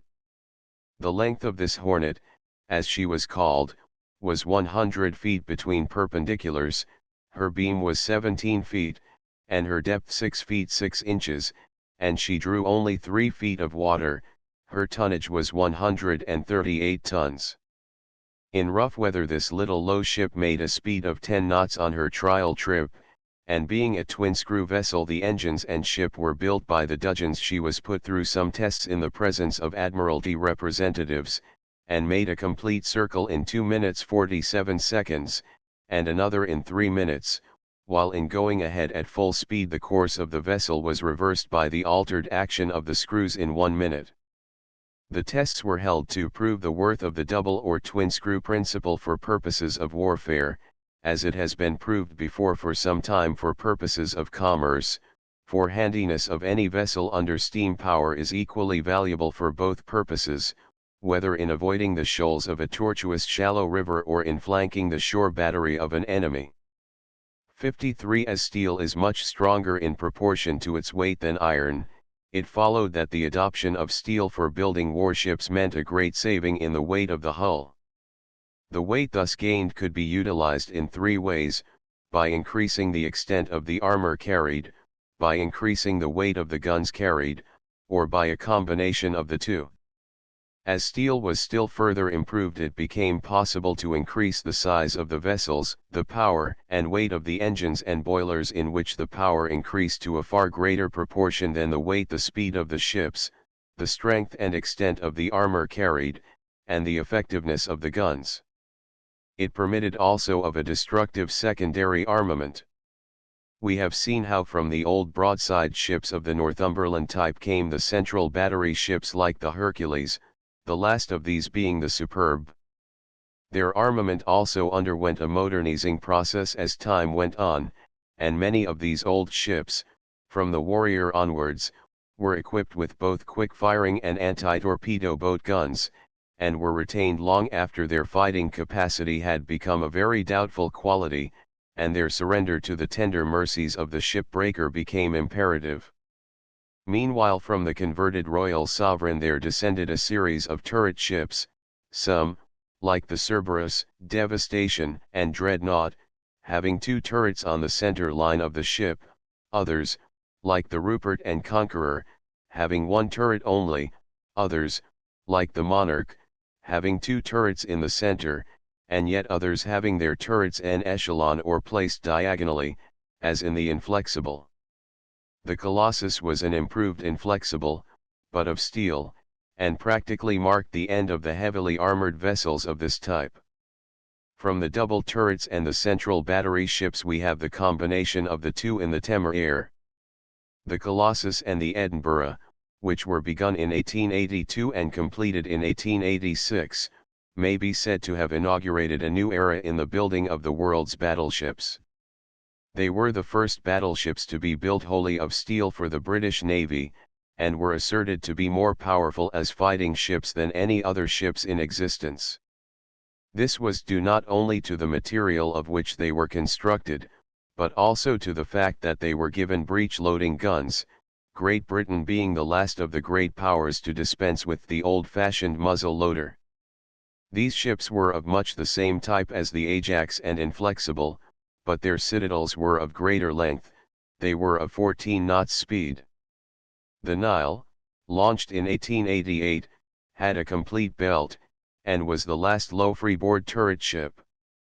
She was preceded by what were known as the soft-ended barbette ships, because their ends were comparatively unprotected, the weight being concentrated amidships in order, among other objects, to increase the sea-going qualities of the vessels. The first of these was the Collingwood, begun in 1882 and launched in 1886, the principal armament being carried in barbettes. HMS Victoria firing one 11-ton gun. Photograph by Sir W. G. Armstrong, Whitworth & Co., Limited. HMS Victoria, showing 1 11-ton guns and turret.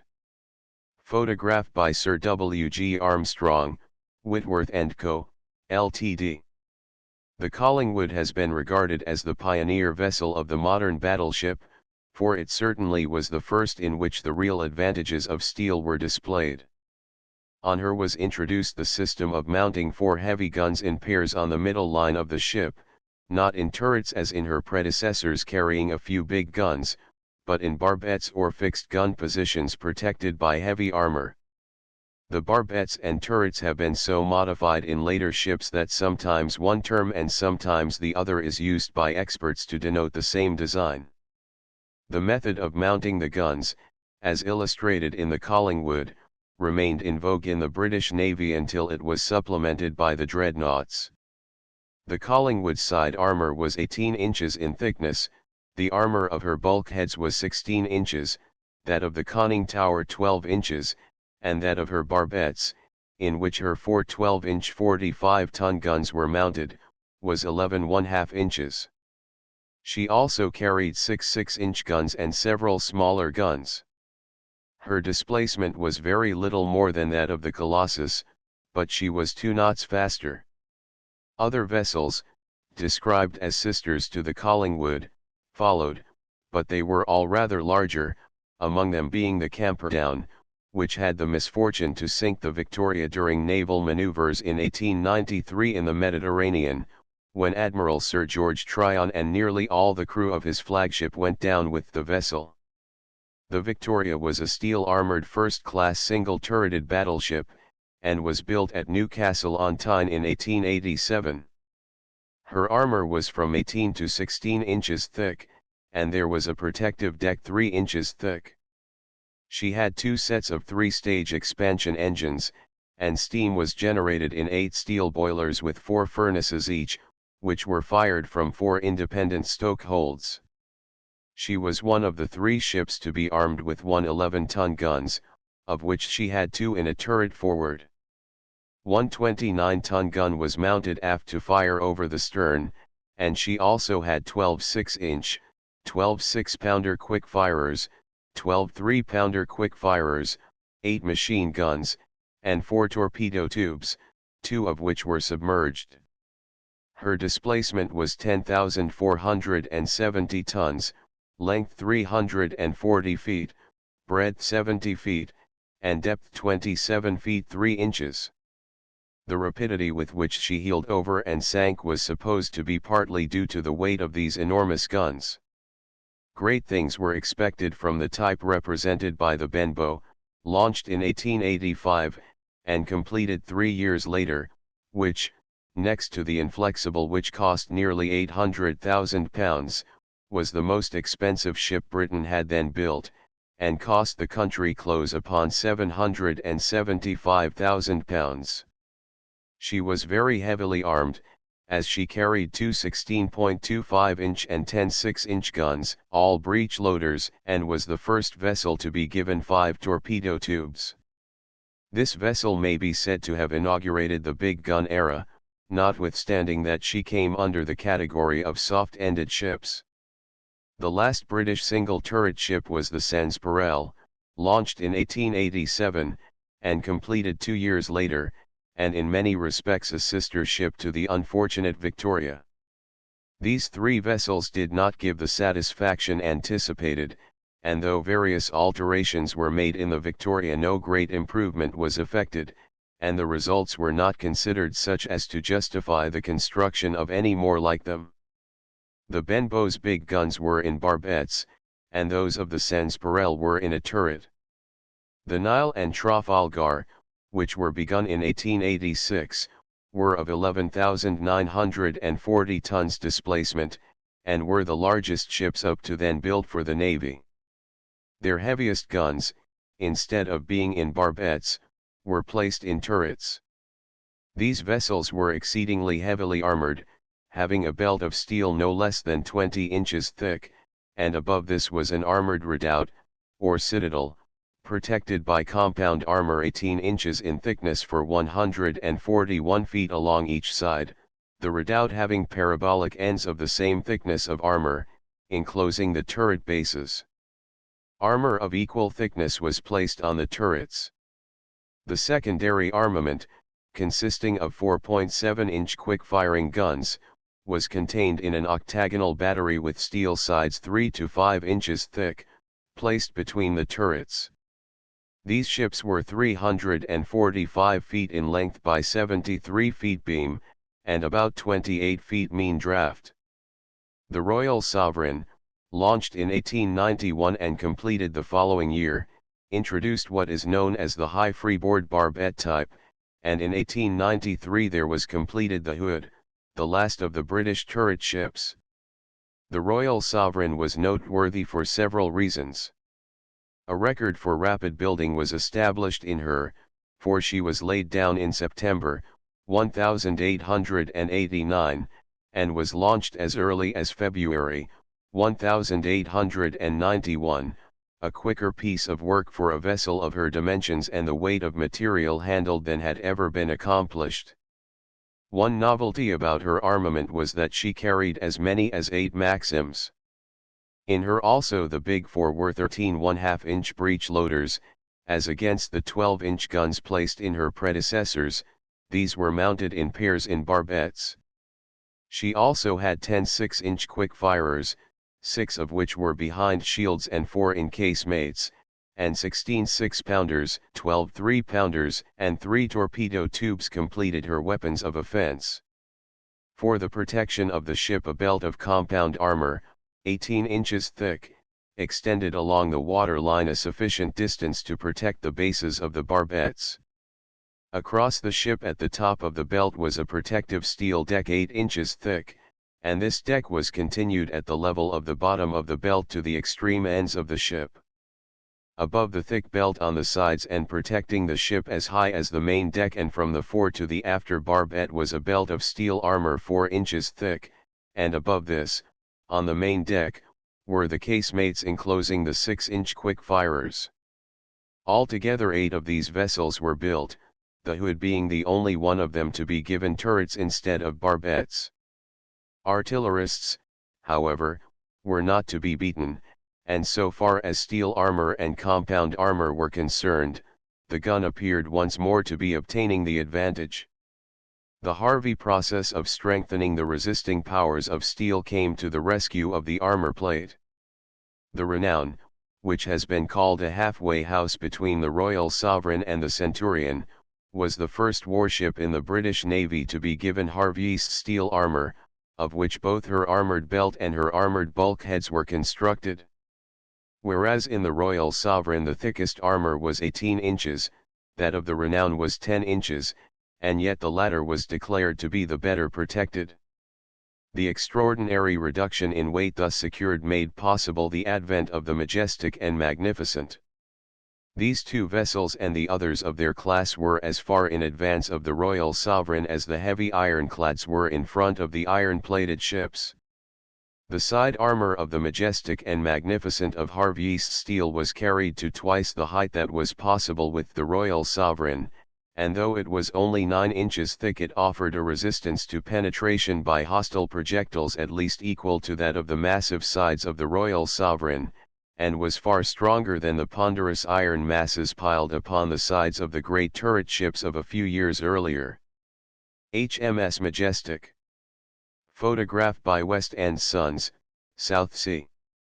With the Magnificent, launched in 1894 and completed the following year, came the barbette ships with a high displacement. She, and the others of her class, carried 4 12-inch guns and 12 6-inch quick firers, and 38 anti-torpedo boat guns, a number which had not been equaled by any other vessel except the Royal Sovereign, and 5 torpedo tubes, as against 7 which had been installed in that vessel and her sisters. The Magnificent had a displacement of 14,900 tons and engines of 12,000 indicated HP, a design speed of 17.5 knots which she exceeded, a coal capacity of 2,200 tons, a belt of 9 inches of steel armor, and from 10 to 14 inches of steel for the protection of the main guns. The Majestic was another of the sisterhood, though there were certain differences of detail, no two vessels being precisely alike. She was 390 feet between perpendiculars and, including the overhang of the stern and the ram of 15 feet, about 430 feet in length. Her beam was 75 feet. Thus she was longer than the Royal Sovereign but of the same beam, which made her a faster ship, her speed on her trial having reached 17.8 knots, although her engines indicated about 1,000 less HP than the battleships of the program of 1,889. All the ships of this class were remarkable for their appearance, which certainly justified such names as Magnificent and Majestic. The great height of the superstructure fore and aft gave the idea of a good deal of top hamper, which however was quite as great in the Royal Sovereign. The upper deck 6-inch quick firers of that vessel were only protected by ordinary shields, but the new ships had closed-in casemates at each corner of the battery and double plating above. The bridges and deck houses of the Majestic were set back to avoid the blast of the great guns, and the forward conning tower stood clear of the bridge and had an uninterrupted view all round. In regard to the bridges she differed considerably from many of her predecessors carrying heavy armament, as the blast from the big guns would have rendered a position on the bridge far from safe, especially when they were fired abeam. In these vessels the 4 12-inch 46-ton wire guns were placed 2 in each barbette. The breech and body of each gun was protected by a steel hood with a maximum thickness of 10 inches. Their 6-inch guns were in casemates. The 12-inch guns were very powerful for their weight, and comparing them with some of their most notable predecessors, it was found that their energy nearly equaled that of the 67-ton gun and their perforating power exceeded that of the 110.5-ton gun. The Majestic and her sister ships were at the time they were added to the Navy the most powerful warships afloat. The smaller guns were unprotected, this being one of the objections urged against their design. They were provided rather for repelling attacks by torpedo boats, for which purpose they would no doubt have been very effective if they were not disabled by an enemy's gunfire first. The Canopus class, of slightly larger displacement but less draft and more lightly armored, was a lighter version of the Magnificent, and but very little faster.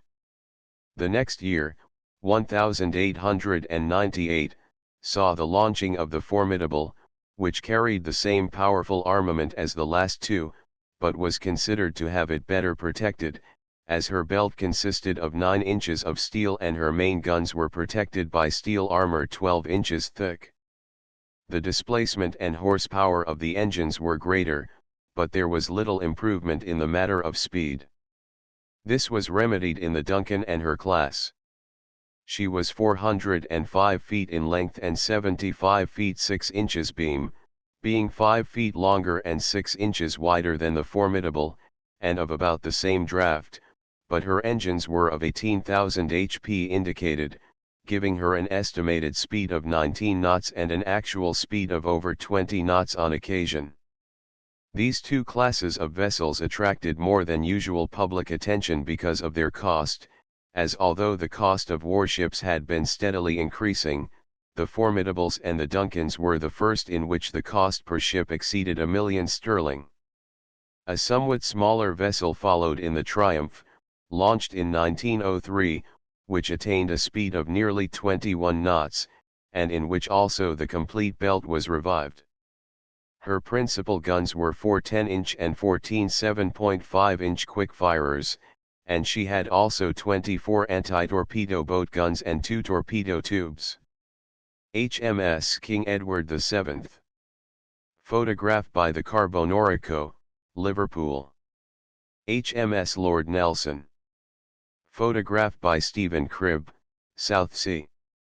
The increasing power and range of naval guns rendered it necessary that better protection and more destructive weapons should be given to the ships, and accordingly there was introduced in 1903, and completed in 1905, the King Edward VII, and 8 of this class were built.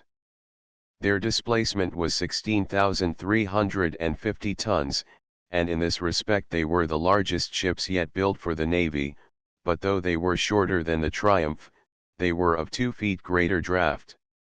Their armor belt was of 9 inches of steel, and their main guns were protected by 8 to 12 inches. These ships carried 4 12-inch, 4 9.2-inch, and 10 6-inch quick-firers, and 30 anti-torpedo boat guns. They cost not far short of £1,500,000 each. Their engines of 18,000 HP gave them a speed of about 19 knots. In 1906, there was launched the Lord Nelson, carrying fewer guns but better protected. Her armament comprised 4 12-inch and 4 9.2-inch, besides 29 smaller guns and 5 torpedo tubes, and the armor both of her belt and for her main guns was of steel 12 inches in thickness.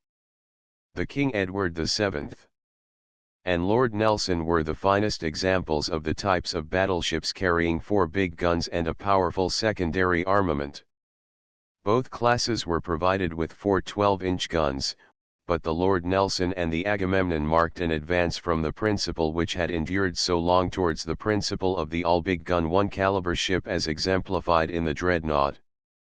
They were not, however, ships carrying all big guns of 1 caliber, for instead of a secondary armament like that of the King Edward, they carried 10 9.2-inch guns and 24 smaller weapons. The Lord Nelson and Agamemnon were about 410 feet in length by 79 feet 6 inches beam, and on a draft of 27 feet had a displacement of 16,500 tons. They were 15 feet shorter than the King Edward class and 18 inches broader. Many naval men preferred the Agamemnon to the Dreadnought, when the latter appeared in 1906, on account of the greater rapidity of fire of the former, but against this it was contended that her hitting power at long range was less. Upon her trials the Agamemnon's engines developed 17,285 HP indicated, and gave her a speed of 18¾ knots, both power and speed being in excess of the estimates. Her high freeboard was a notable feature. Her forward guns were 27 feet and her after pair 22 feet above the water line, while in a superstructure above them were the smaller guns some 34 feet above the water line, where they were admirably placed for dealing with any attempt at a torpedo attack. The Agamemnon was built by the Beardmore firm at Dalmuir and launched in June, 1906, and the Lord Nelson left the slips at Palmer's establishment at Jarrow in the following September. It was contended that their 12-inch guns were half as powerful again as any of similar caliber mounted previous to 1906. Of their 9.2-inch guns, 8 were in what are called twin barbettes, and the other 2 in single barbettes between the others. There are also a few 12-pounders and a greater number of 3-pounders, 35 in all, most of which are in a somewhat exposed position. These ships have each a complete belt extending along the water line from stem to stern, 12 inches thick amidships, and tapering to 6 inches at the bow and 4 inches aft, while the sides above the belt and between the barbettes have 8-inch armor raised to the level of the upper deck. Diagonal bulkheads, also of 8-inch armor, enclose the citadel at either end.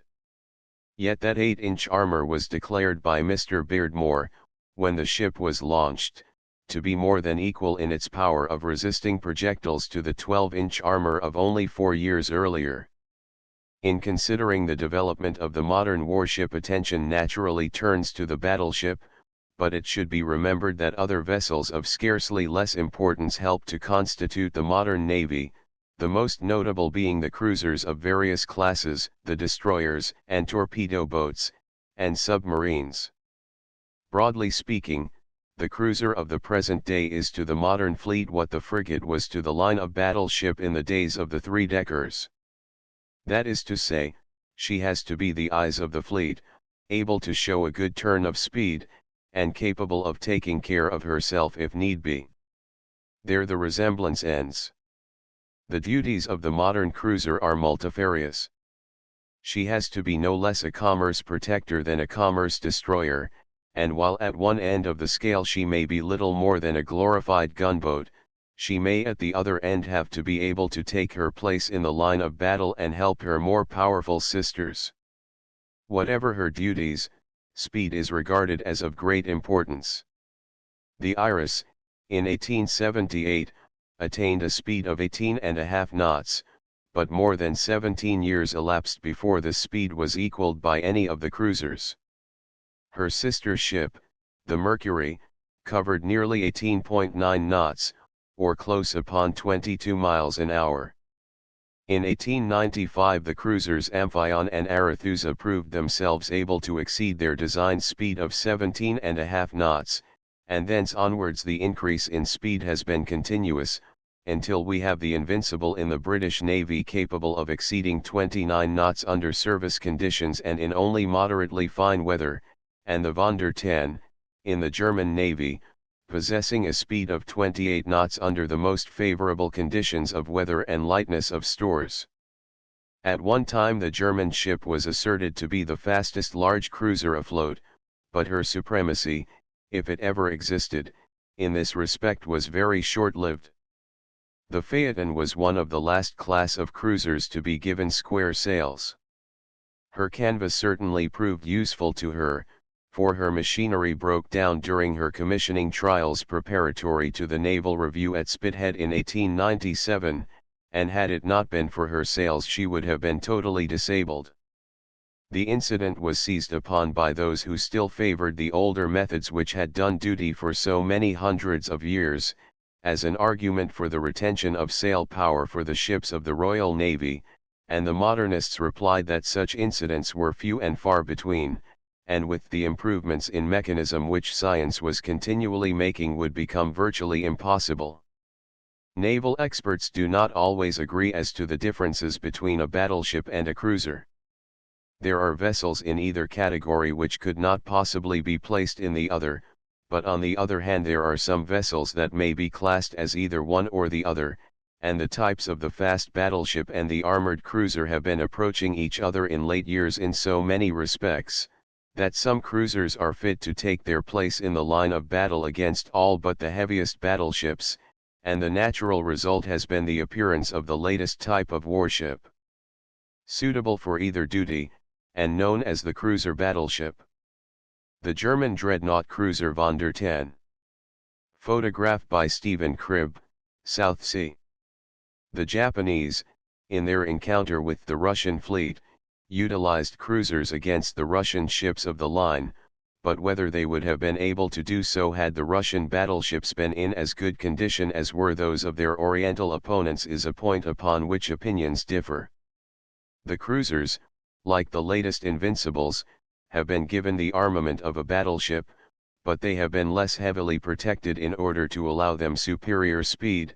Everything, should they have to take part in a naval battle, will therefore depend upon their antagonists and the exigencies of the engagement as to the duties they will have to perform. Every nation has its own classification of warships, and the varieties of modern warships are so numerous, and the estimates of their effectiveness so much at variance, that it is little wonder the descriptions assigned to the vessels do not agree. Thus the American Maine, sunk at Havana, was described with equal accuracy as a cruiser and as a second-class battleship. But the nations have, for the most part, adopted the British classification of cruisers, though they have not failed to modify it to suit their own views. First come the unprotected cruisers, then the protected cruisers of the first, second, or third class, then the armored cruisers, and of recent years the battle cruiser, or heavy cruiser, capable of taking her place in the line with battleships. The unprotected cruisers have no side armor or other protection worth mentioning, and are mostly used for police duties, such as guarding fisheries, etc. They are lightly built and armed, and of relatively good speed for their size, and the duties they have to perform usually constitute the chief matter for consideration in the design of the several vessels. The protected cruisers have strong steel decks to protect their engines, etc., besides a great number of watertight compartments, and are classified according to their size, armament, and speed, and the work for which they are intended. Although the Admiralty adopted iron ships, it did not finally abandon its old wooden ships until 1874, or a year after that, in which the first steel vessel was built for the Navy, in which year the British Navy was enriched by the addition of the wooden corvette Sapphire and Diamond. Iron screw-driven cruisers or corvettes were the successors of the smaller fast wooden vessels, and a number of fast unarmored ships of various types were built.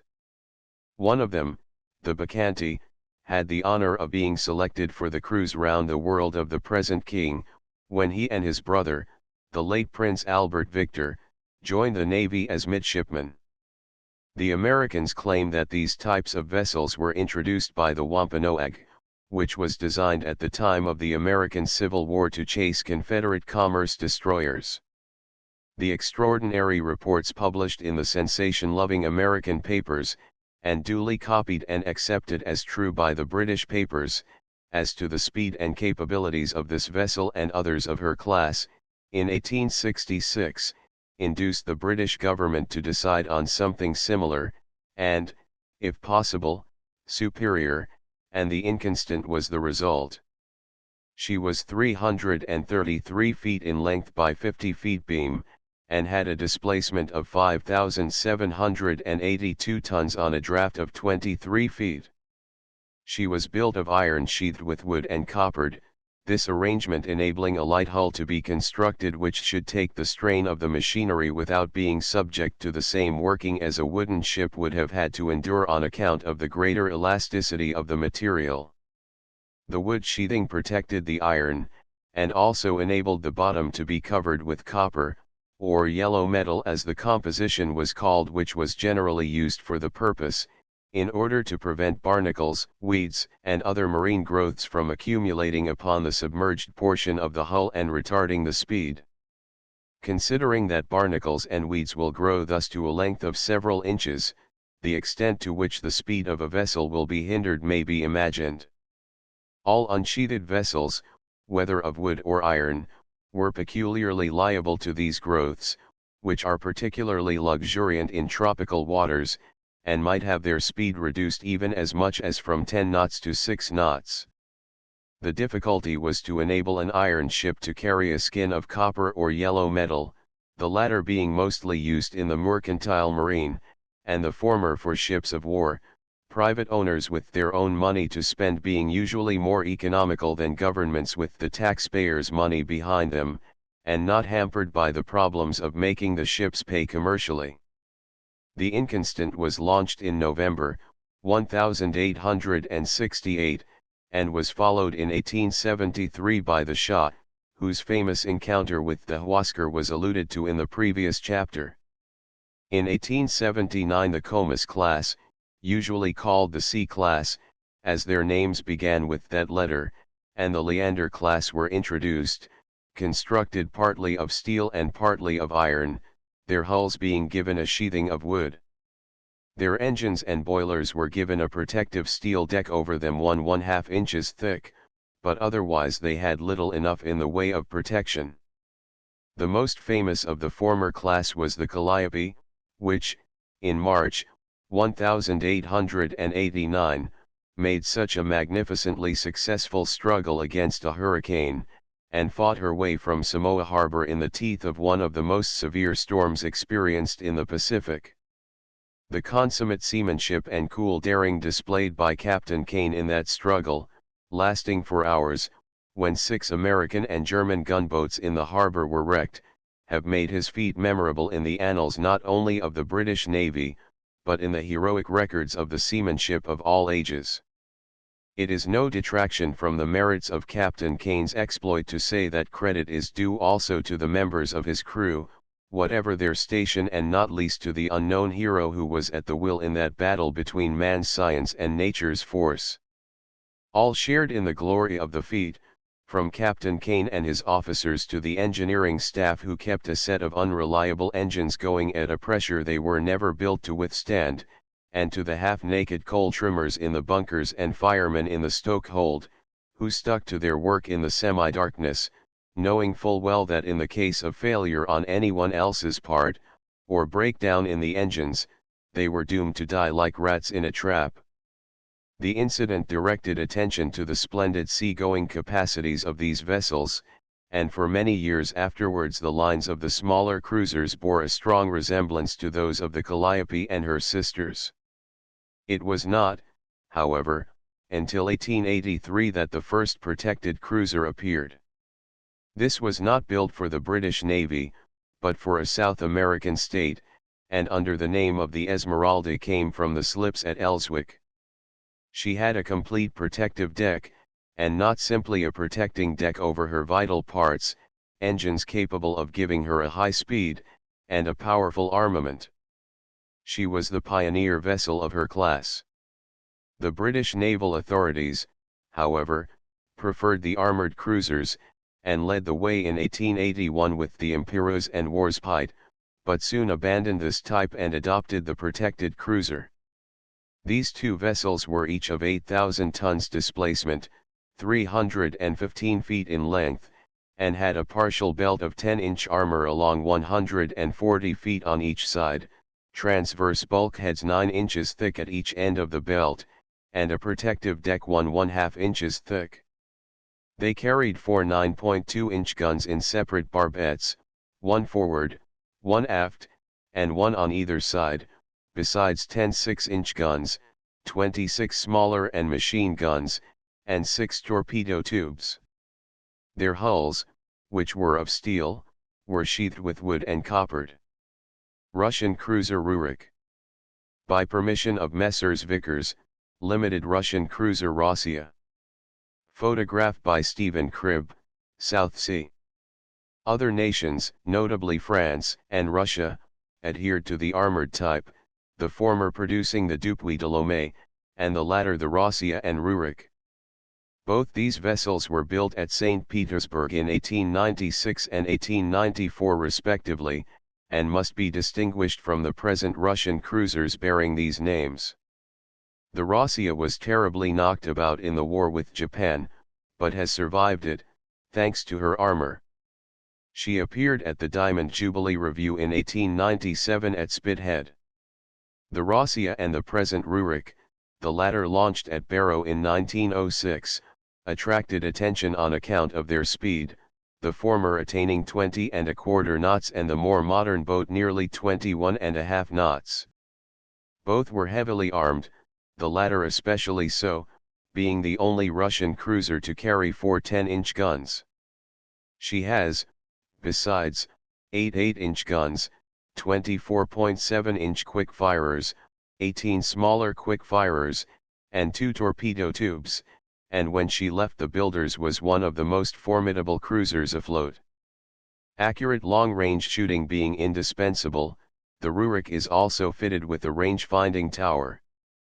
The new Esmeralda, built in 1895 for the Chilean government by the Tyneside firm who built her earlier namesake, had not a little to do with the introduction of side armor on British cruisers, thanks to the improvement of the Harvey and Crook processes of strengthening steel.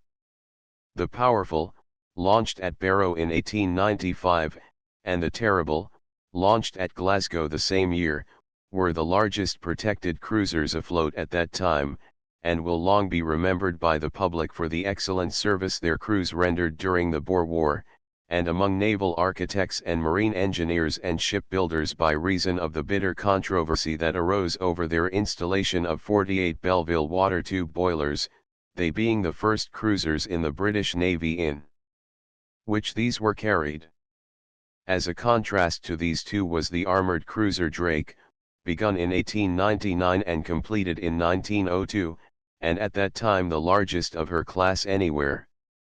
Though called a cruiser, she was a more formidable fighting machine than the Barfleur, Renown, or Canopus. With a displacement of 14,100 tons, and a length of 500 feet, and an equipment of Belleville boilers and engines developing 30,000 HP, she and her sister ships could reach a speed of over 24 knots, and were faster than any other large vessels in the British Navy. She was belted on her sides with Krupp steel from one barbette to the other, and from 6 feet below the water line to the level of the upper deck, and there was lighter armor above this. She had also 2 protective decks, the lower being 2 to 3 inches in thickness.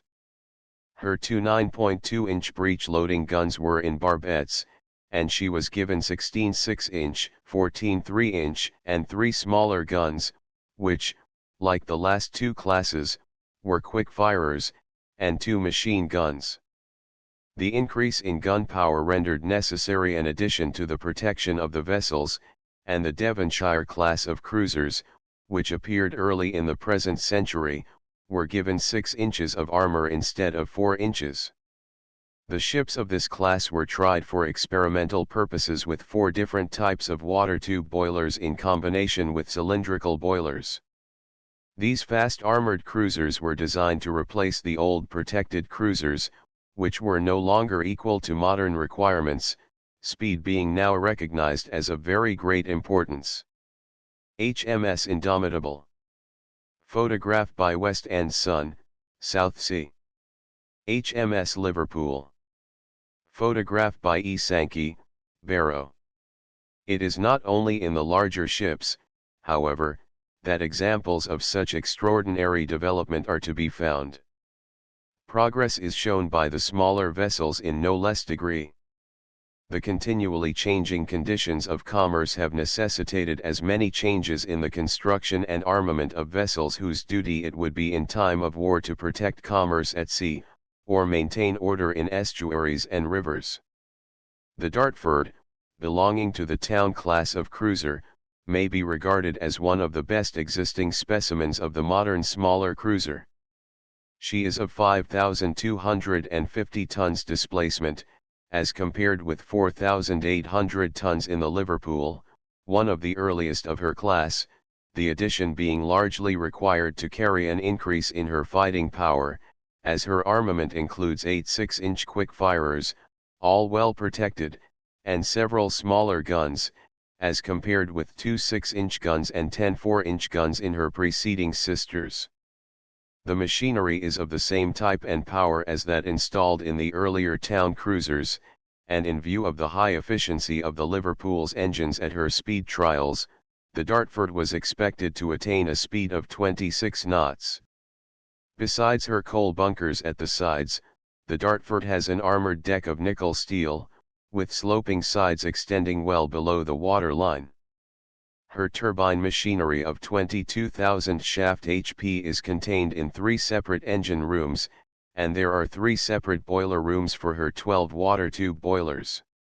Oil fuel is carried in her double bottom. She has 2 masts fitted with wireless telegraphy apparatus, and on the foremast is a platform from which the gunfire can be electrically directed. Some cruisers are distinctly lighter versions of battleships. As developments of the swift battleship of the Magnificent and Duncan types came the armored cruisers Cressy, in 1899, Drake, in 1902, and the belted cruisers Black Prince, in 1904, and Minotaur, in 1906, whence there developed the cruiser battleship Inflexible in 1907. The dreadnought cruisers as much surpass the preceding types of cruisers as the dreadnought battleships surpass the Majestics, etc. For that matter, dreadnought cruisers, like the Princess Royal, as well as the Queen Mary now being built, could steam round a fleet of pre-dreadnought ships and fire when it suited them, keeping beyond the range which would enable the old battleship guns to penetrate the armor of the modern cruiser. 54 The last of the dreadnought cruisers launched to the time of writing, the Princess Royal, is the largest warship ever built by a private firm in England for the British government, although she is stated to be exceeded by the battleship Rio de Janeiro, under construction at Newcastle for the Brazilian government, which is asserted to have a displacement of 32,000 tons. The Princess Royal is a cruiser copy of the battleship Conqueror, launched the same day. The principal differences between the two vessels are that the cruiser has a pair less of the 13.5-inch guns, and also has her side armor 2 inches less in thickness, in order that she may steam 30 knots or more in place of the battleship's 21. Her beam is the same as that of the Conqueror, but in order to give her speed she is 700 feet over all as against the battleship's 545 feet. In fighting power the Conqueror is superior to the Princess Royal, the latter having only 8 big guns. An idea of the enormous power required to drive these ships at the necessary speed, and especially of the increase in power as between the two vessels, is shown by the fact that turbine engines of 27,000 HP will give the battleship a speed of 21 knots, but the 30 knots of the cruiser require engines developing 70,000 HP, or 27,000 more than the Indefatigable, which has done 29 knots. The vessel is to be completed for sea by March, 1912. French cruiser Ernest Renault. Photograph supplied by Société Anonyme de Chantiers et Ateliers de Saint-Nazaire. French cruiser Danton. Photograph by Stephen Cribb, South Sea. It will have been seen from the dimensions quoted of the various cruisers mentioned that they are longer in proportion to their beam than the battleships, the additional length being necessary to give them greater speed. There was launched at Elswick in 1895, for the Argentine government, the protected cruiser Buenos Aires, which was very narrow for her length. Though 424 feet overall, she was only 47 feet 2 inches in beam, by 22 feet in depth. Her displacement was 4,500 tons. Her normal speed was 23 knots, and under forced draft 24 knots. Like all the warships built on the Tyne for South American states, She was heavily armed.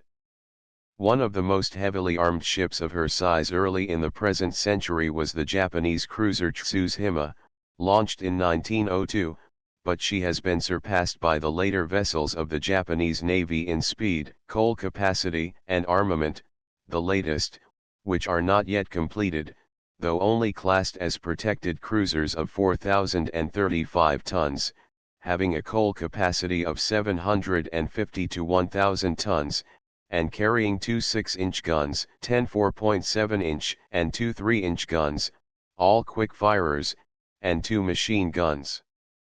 A vessel which attracted considerable attention when she was begun in 1902 at various other times since, when changes in her plans have been suggested to meet the views of French naval experts, or the theories of successive ministers of marine, a tinkering process from which she has not been the only sufferer on the other side of the Channel until she was completed in 1908, is the Ernest Renan cruiser. The length of time which has elapsed between the laying down and the completion of some French vessels has seen them surpassed by newer types from other shipyards, notably British, even before they have been commissioned. But this is not the case with the Ernest Renan, which, apart from the dreadnought cruisers, is an exceedingly powerful ship, and a great credit to her builders at Saint Nazaire. She is rather narrow, being only 70 feet 6 inches beam, with a length of 515 feet, and her draft is 26 feet 9 inches. She is more effectively protected than many a battleship of a few years earlier, having an armored deck 2 inches in thickness, an armored belt varying from 6 3/4 inches to 4 inches, while above the waterline belt she carries armor varying from 5 inches to 3 inches in thickness. Her armament is remarkably varied, including, as it does, 4 7.6-inch guns, 12 6.4-inch guns, 21 1.8-inch guns, and 2 1.4-inch guns, besides 2 submerged torpedo tubes. Her main gun positions are protected by 8 inches of armor, and her secondary armament by 5 inches of armor. Chapter 9 Guns, Projectiles, and Armor. The introduction of direct shell fire at Sebastopol was a most important advance in the science of attack, and was followed soon afterwards by the adoption of elongated instead of circular projectiles, the French leading the way. Both for solid shot and explosive projectiles, it became necessary to increase the range and accuracy. To do this, the windage had to be reduced as much as possible, and the barrels of the guns were rifled in order to give the projectile a certain amount of twist on its axis. Rifled breech-loading guns were proposed by Major Cavalli, of the Sardinian artillery, and by Baron Windorf, of Sweden, and experiments were made with the weapons in this and other countries. A great deal of difficulty was found in adopting rifling for heavy guns, owing to the much greater strain imposed upon the metal, and the difficulties were still further increased when it became necessary that ordnance should be produced of very large caliber and able to throw heavy projectiles with high velocities. One way in which it was sought to get over the difficulty was by reducing the charge of powder considerably, and as the form of the newer projectiles was different from that of the old spherical projectiles, and the windage was as far as possible eliminated, it was found that this plan gave the desired result. Wrought iron and steel replaced cast iron and bronze, though a few cast iron rifled guns were strengthened with steel hoops. Wrought iron was adopted for gun carriages, and steel or chilled iron for armor-piercing projectiles. Sir Henry Bessemer manufactured the first gun that was ever made of malleable iron without a weld or joint, and though he showed that guns could be made of steel, the Admiralty, with its then fondness for the things of the days that were, decided to continue making its guns of iron. But when the bore of the iron gun showed cracks, the Admiralty decided on the insertion of a steel tube, and tied it with a piece of iron. Why not with a piece of steel? Sir Henry Bessemer asked, in 1881, many years later. Why not a cylinder made of steel in preference to that iron coil? For the making of steel cylinders was then an accomplished fact, but the making of those iron coils was not an accomplished fact. The iron coil system has been thoroughly shown up, but at an enormous expense to this country. The incident was the turning point which made us have iron guns, while every other country in the world has got steel guns. But the next year the government decided that the Navy's guns should be constructed entirely of steel. At the International Exhibition of 1862, a spherical steel cannonball was exhibited, and in January, 1864, some particulars were published of trials of projectiles of this class fired from a smoothbore against armor plate 5½ inches in thickness. This moved Sir Henry to remark that an expenditure of £50 3 years earlier would have given as full a proof of the efficiency of these projectiles. Meanwhile, how many £100,000s have been expended in building iron-plated ships, which these long-neglected steel projectiles will riddle as easily as the cast-iron shot found its way through the wooden walls of our old men of war. It is not less remarkable that while our firm at Sheffield have manufactured some 150 pieces of Bessemer steel ordnance for foreign service, guns of this material are still untried by our government, although it is well known that the strength of this metal is double that of ordinary iron, while such is the facility of production that a solid steel gun block of 20 tons in weight can be produced from cast fluid in the short space of 20 minutes, the homogeneous mass being free from weld or joint. Our armor plate system has certainly received a severe shock, and it behoves us now to see how far it is possible to increase the resisting power of ships so as to keep pace with the advances made by steel shot. The fine ship Minotaur was all that excellent workmanship and the best iron could make her, but still she was only iron. It has been stated that the hull of the vessel weighs 6,000 tons, and her 4½ inch armor 1,850 tons. Now, had the hull of this vessel been built of a material possessing double the strength of ordinary iron, her weight might have been reduced to 3,000 tons, but suppose that, while we admit a double strength of material, we only reduce the weight by 1/3, this would give 4,000 tons of steel for the hull. Now, with this reduction in the weight of the hull, we may employ 9-inch armor plates in lieu of the 4½ inch armor plates now employed. It must be borne in mind that the resistance offered by the armor plate is equal to the square of its thickness, hence a vessel constructed in the manner proposed would bear a blow of 4 times the force that the present structure is calculated to withstand.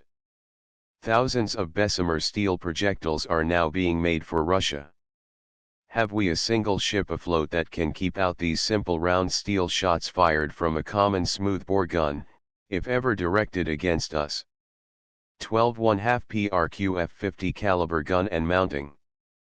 4-inch BL 40 caliber gun and mounting for torpedo boat destroyers. Photographs supplied by the Coventry Ordnance Works, Ltd. After a remarkable series of experiments, Sir Joseph Whitworth produced a number of rifled guns of great power and precision. In 1863 they proved their worth in the Civil War in America, and in 1864 a series of competitive experiments was conducted by the British government at Shoeburyness between the Armstrong and Whitworth guns.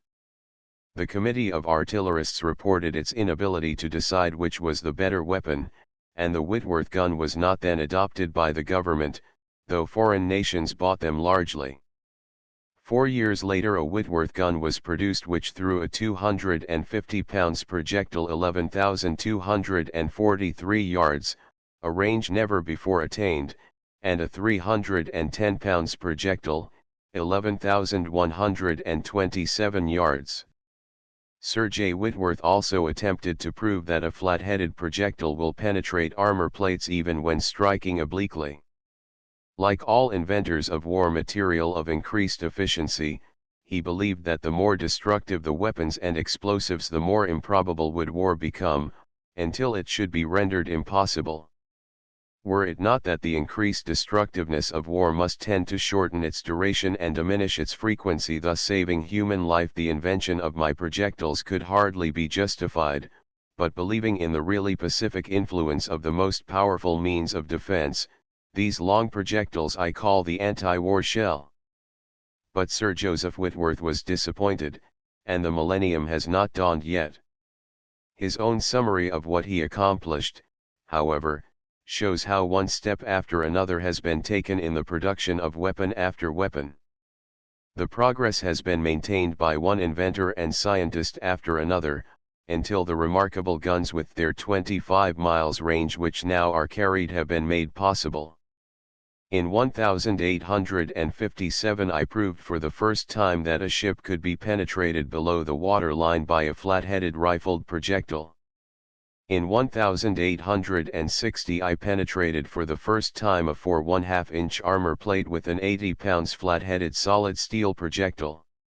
In 1862 I penetrated for the first time a 4-inch armor plate with a 70 pounds flat-headed steel shell, which exploded in an oak box supporting the plate.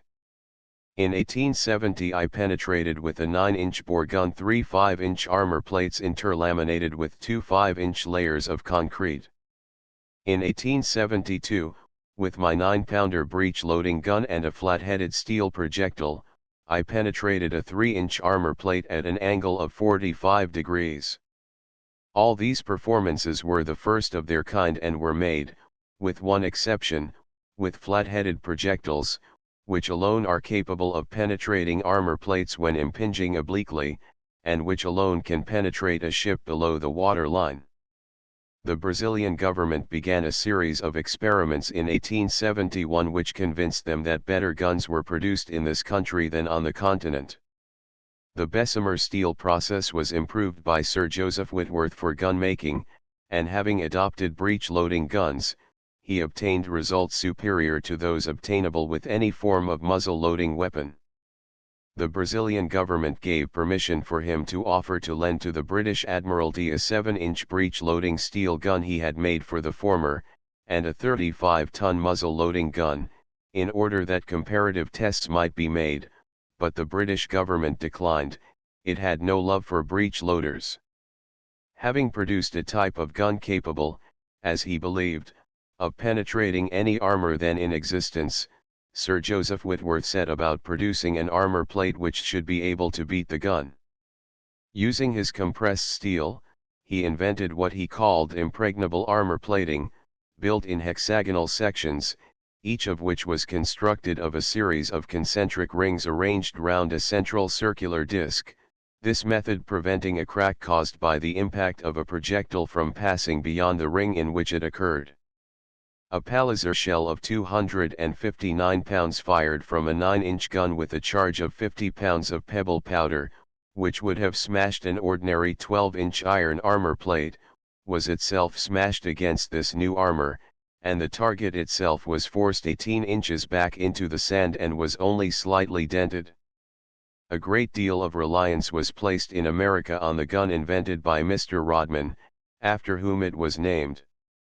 Several of the American monitors were armed with these weapons.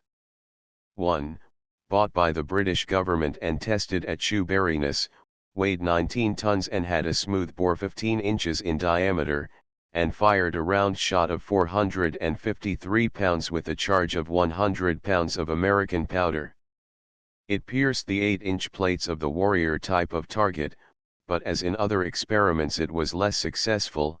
The Americans claimed that it was used in such a way as not to show its full capabilities. Even if it had been, it could only have had a very short career, as the breech-loading gun was steadily making its way in foreign navies, and any form of smoothbore muzzle loader, whether American or English, would have proved singularly ineffective against ships carrying rifled breech-loaders. The Mackay gun, an English invention doomed to early supersession, was an attempt to combine the simplicity of the smoothbore with the penetrating force of the rifled gun, and in experiments made with this weapon on the Agincourt target, in 1867, the gun fully demonstrated its usefulness. Heavy gun unmounted. 6-inch BL-50 caliber gun completed and with mounting. Photographs supplied by the Coventry Ordnance Works, Ltd. No satisfactory results either with rifling or with the hexagonal bore could be obtained, and as guns became more powerful it was found that the only way of utilizing them with the best results was by loading them at the breech instead of at the muzzle. Obviously, a heavy explosive shell could not be rammed down a big muzzle loader. The old 32-pounder had a muzzle velocity of 1,600 feet per second, and the 40-pounder rifled breech loader which took its place was of only 1,200 foot-seconds, and the muzzle energy was 570 and 400 foot-tons respectively.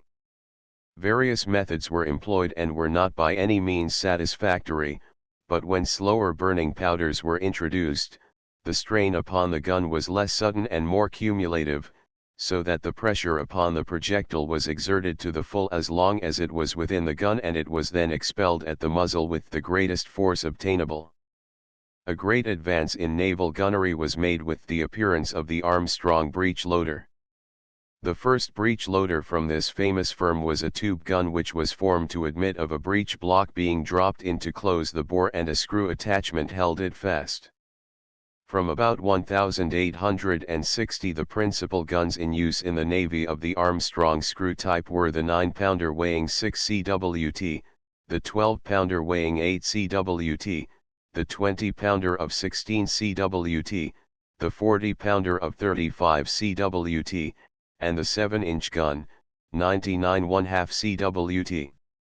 The last named was of 7.2 inches diameter, and fired projectiles weighing 109 pounds. All these guns were on the polygroove system. About this time iron or steel gun carriages were introduced for use on shipboard. The Admiralty, for some reason best known to themselves, fancied muzzle loaders, and obstinately remained faithful to them long after all other naval powers had discarded them as cumbersome and comparatively useless compared with the newer types of breech-loading guns.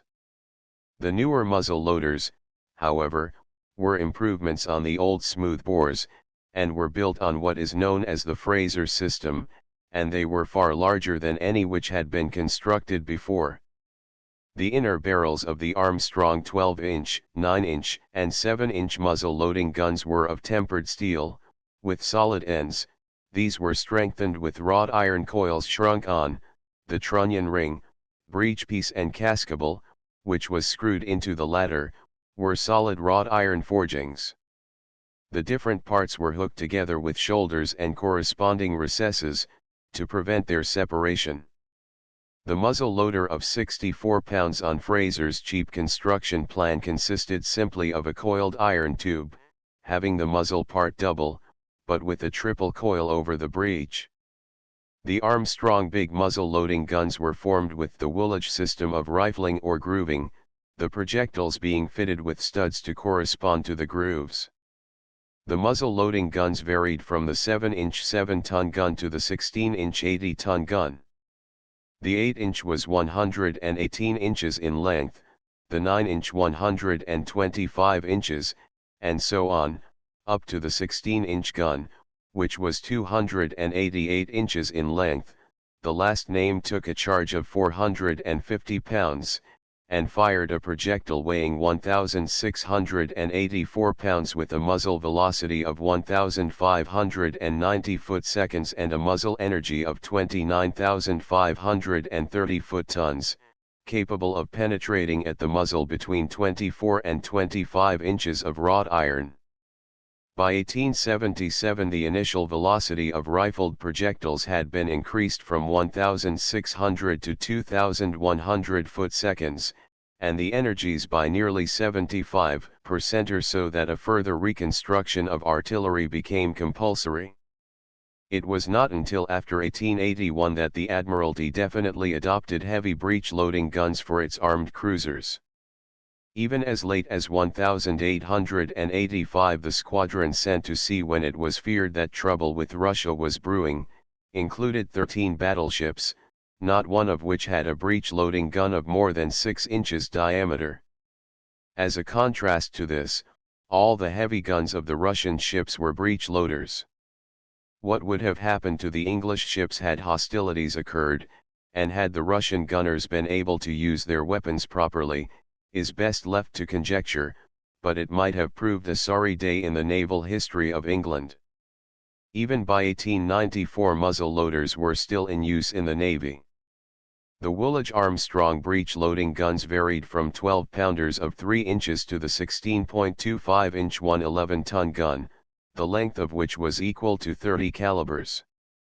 The last named gun took a charge of 960 pounds of powder, and fired a projectile weighing 1,800 pounds with a muzzle velocity of 2,087 foot-seconds, and a muzzle energy of 54,390 foot-tons, calculated to penetrate over 36 inches of wrought iron at the muzzle. Gunpowder not being powerful enough for these great weapons, other explosives were introduced, which had, among other advantages, that of being much more powerful. The principal of these explosives at present in use is cordite. In the early 60s the guns chiefly in use on this side of the Atlantic were the 9-inch gun, weighing 12 tons, and discharging a 250 pounds shot with 43 pounds of powder, the initial velocity being 1,730 feet per second.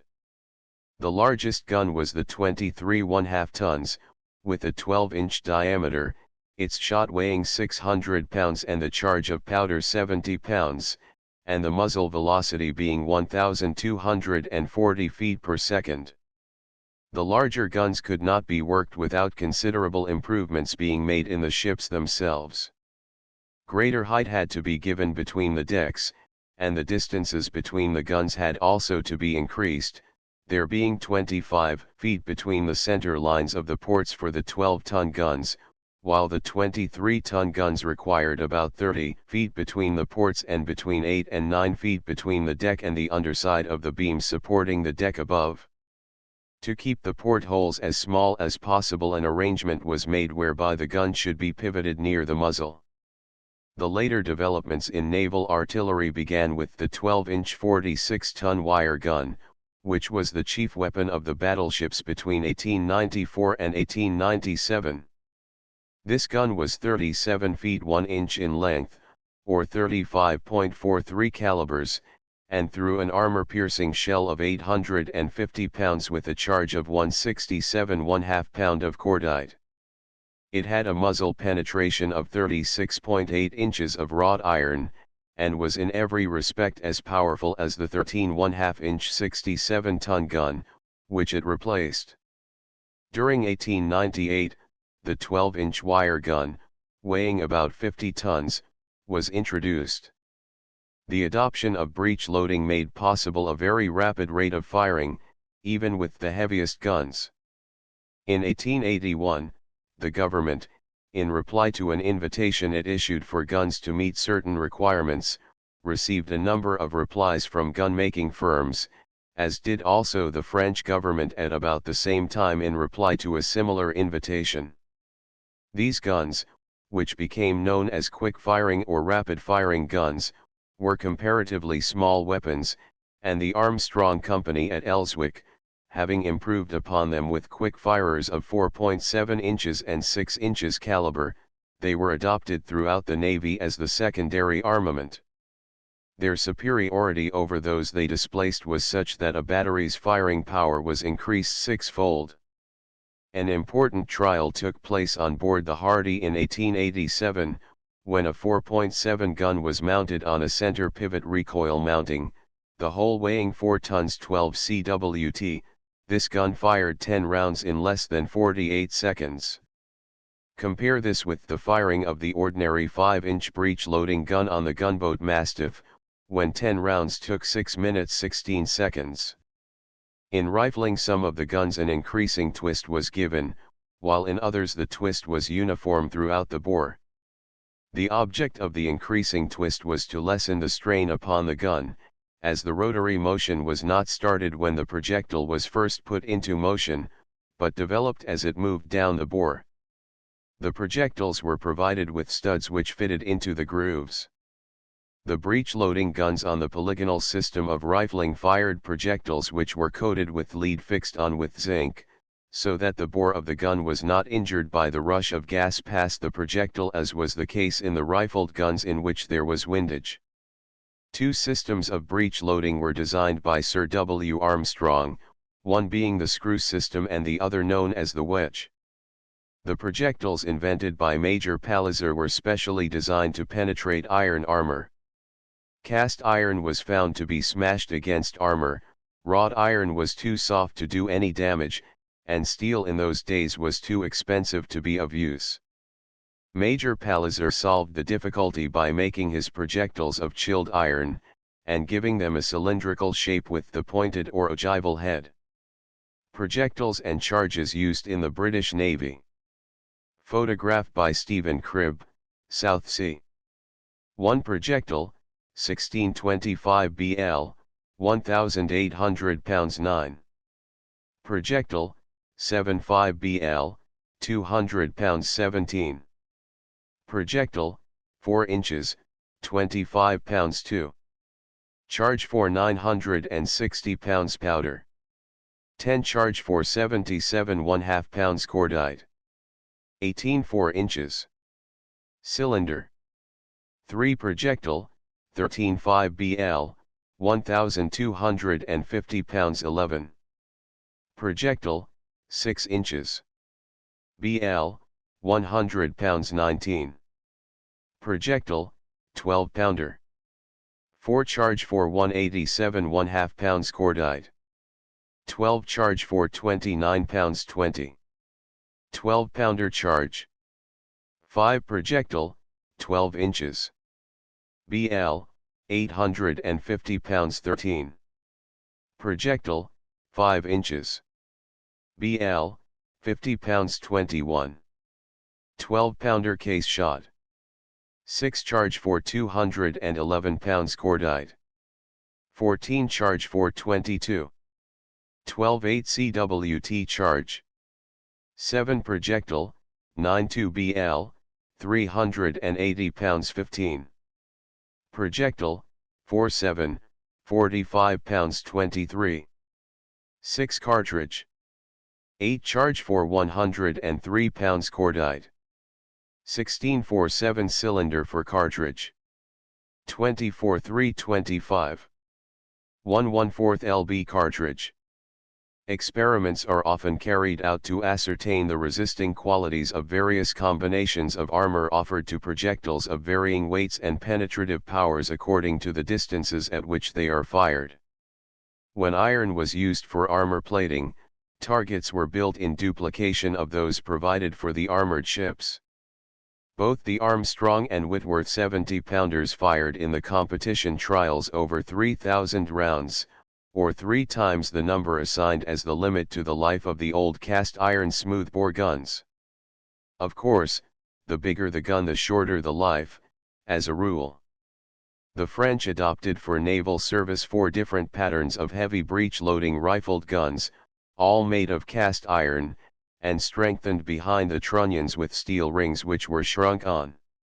Their weight varied from 21 tons 13 cwt, with a caliber of 10.82 inches, to the gun of 4 tons 18.5 cwt, with a caliber of 6.48 inches, firing projectiles respectively of 476 pounds and 99 pounds. The weight of the charge was rather more than 1/6 of that of the projectile.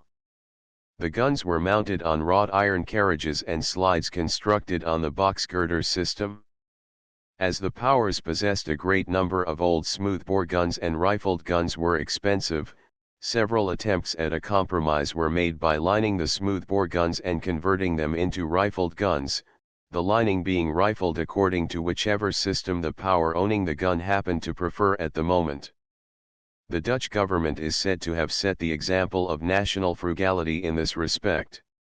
How slow the Admiralty was, is shown by the statement of the Secretary to the Admiralty in the House of Commons in March, 1881, to the effect that at this moment there is not a single heavy breech-loading gun mounted on any of our ships, but by the end of next year a very substantial beginning would have been made towards arming our fleet with breech-loaders.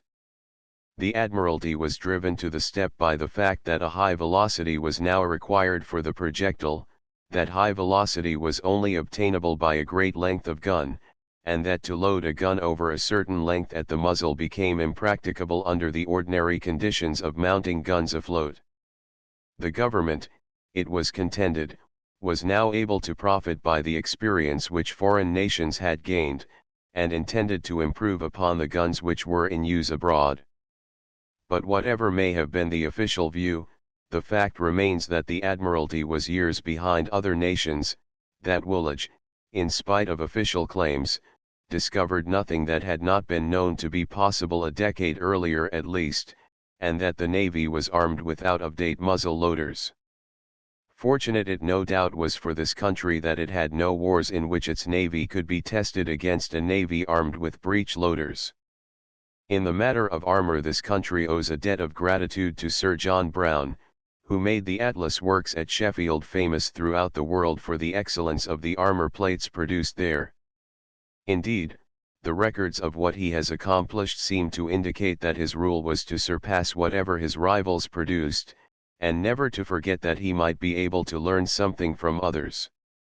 His company took up the manufacture of chrome steel, which was patented in America about 1871. When the Italian experiments at Spezia resulted in the 100-ton gun smashing, in 1876, 22 inches of iron armor and its backing, the French turned their attention to steel plates, as did also Sir Joseph Whitworth, but Sir John Brown thought that better results would be secured with iron plates with steel faces. These compound plates had half their thickness of steel. By 1888 the firm was producing compound plates each 32 tons in weight. An interesting comparison between French and English methods was made a few years ago 55 by M. Keynes, of the well-known French firm of gun manufacturers, in a paper on the heavy naval guns and warships of the two countries. Referring to the latest type of the large weapons then employed at sea, viz., the English 12-inch gun, known officially as Mark IX, he described its method of construction, which has already been alluded to, and pointed out that the corresponding gun in the French Navy was of 305 mm bore, or 12.008 inch, and of 45 calibers in length. The barbette system of gun mounting, as already explained, owed its origin to French inventiveness, and is preferred in the British Navy, but the French, curiously enough, seem to have preferred the English system of mounting turrets for the guns.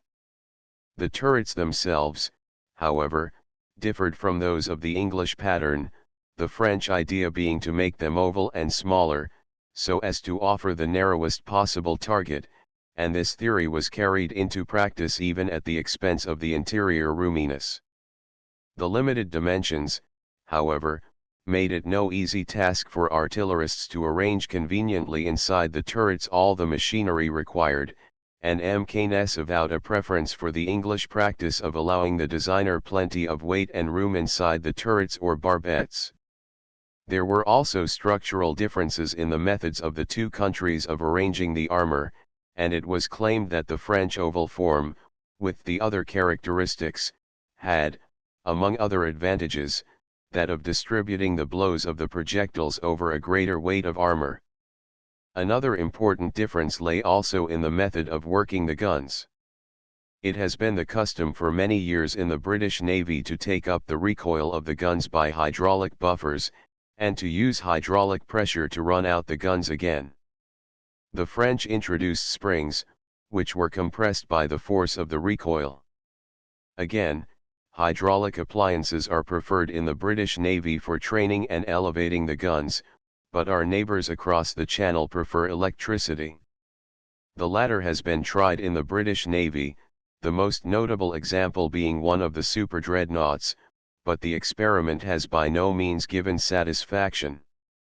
Even more striking differences appeared in the matter of the ammunition hoists, etc.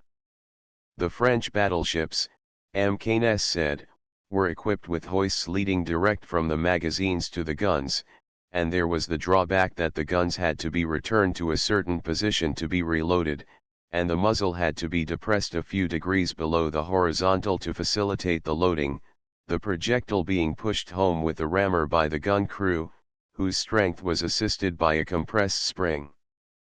The ammunition hoists on the English battleships, on the contrary, were made in two sections. The lower section raised the ammunition to a relay chamber, and the upper section carried it thence to the gun.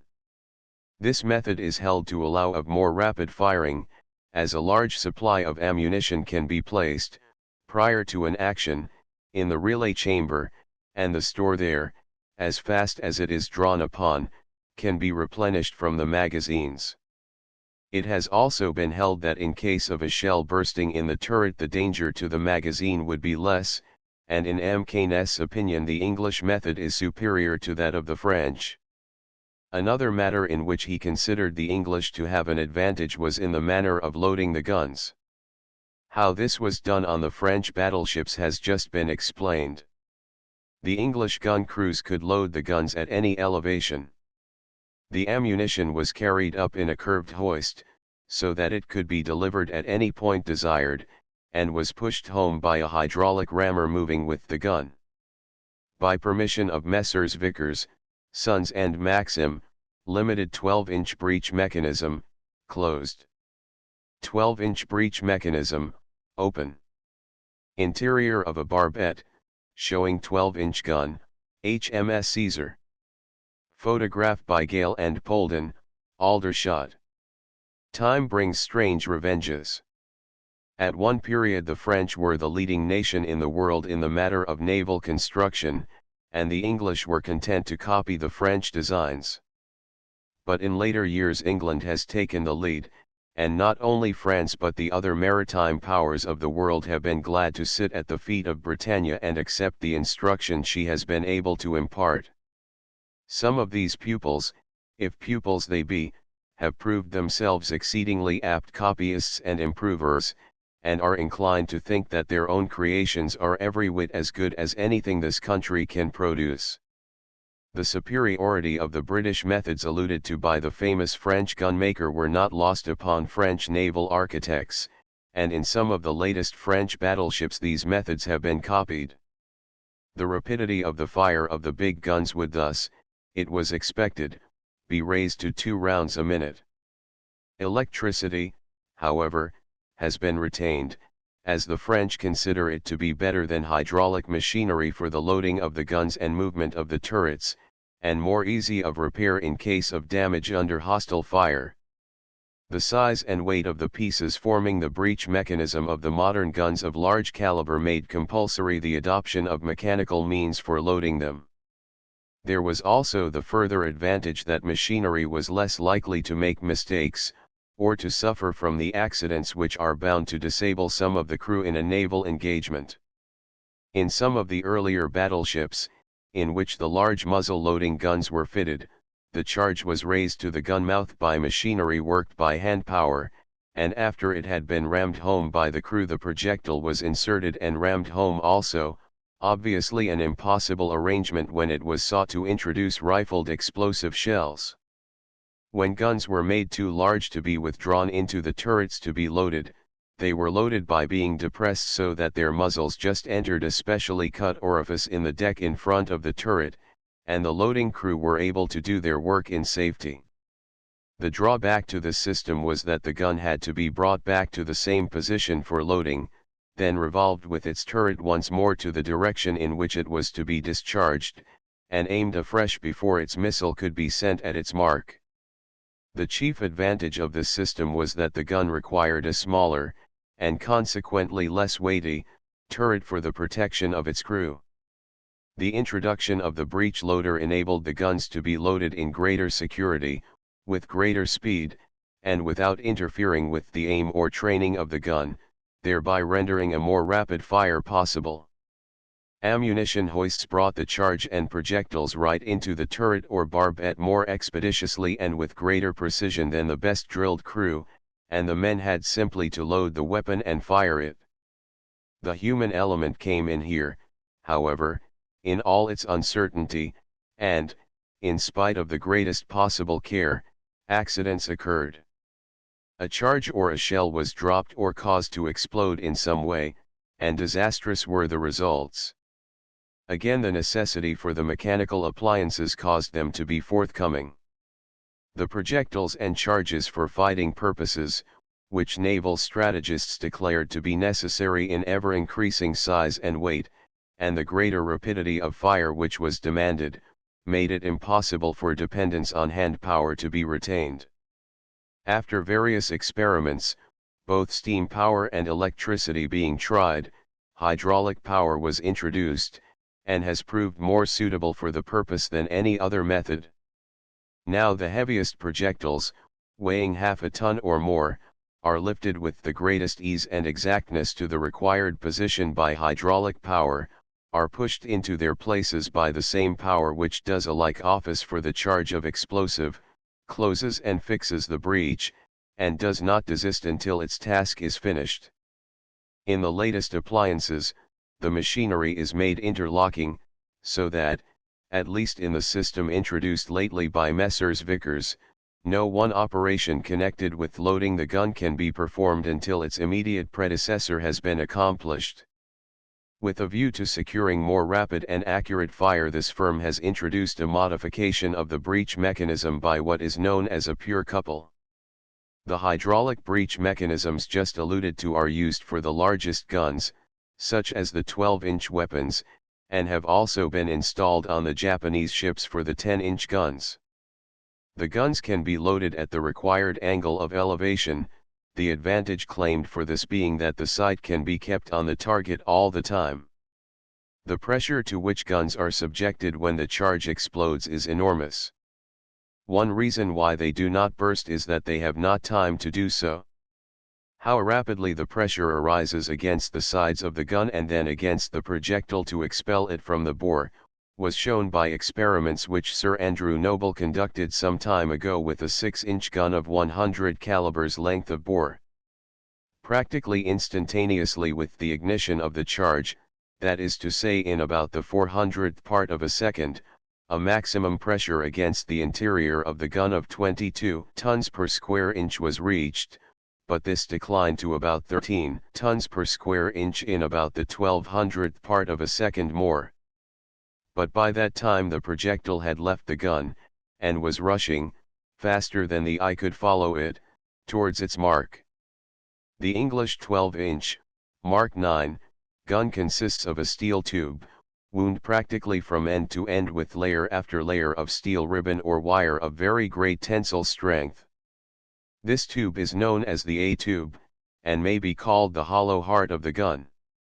As much as 100 miles of wire will be used for one of these guns, and, of course, for the newest guns, the 13-inch weapons, such as have been placed in the latest super dreadnoughts, or the 15-inch guns which it is said will be placed in the dreadnoughts of 1912 or the year after, the amount is a great deal more.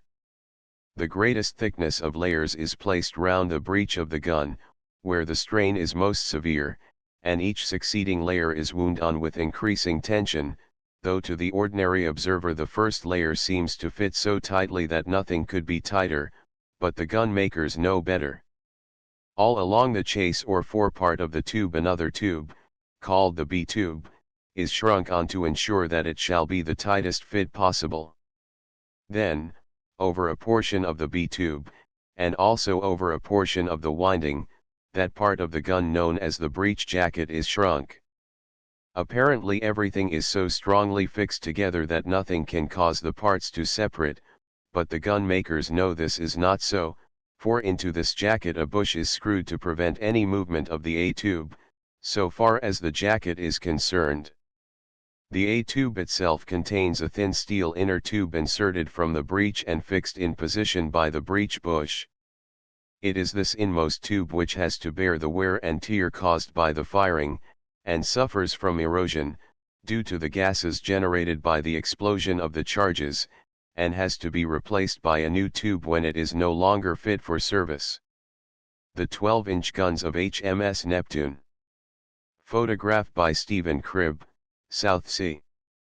Gun makers have always responded cheerfully to the challenge to penetrate the hardest armor of the time, and have succeeded in producing weapons which are able to penetrate any armor now carried. The problem at present is to increase the range at which the penetrative power may be exercised. This can only be attained by the increase in the length of the gun and the use of explosives developing higher pressures in order to obtain higher velocities. The British gun of 45 calibers and 9.2 inches diameter is about to be superseded by one of 50 calibers, and the 40 caliber gun carried in some of the latest ships is being superseded by the 12-inch gun of 45 calibers. 12-inch guns of 45 calibers and 10-inch guns of 50 calibers have been installed in the new ships, built at Ellswick recently, for the navies of Japan and one of the South American states. Greater length means a greater muzzle energy, higher velocity, and increased power of penetration. The latest guns, too, have shown that the manufacturers have been considering the advisability of effecting a certain amount of redistribution in the thicknesses of the different parts of which the gun is built, notably the tubes, wires, and jackets, and the adoption of a uniform type of rifling.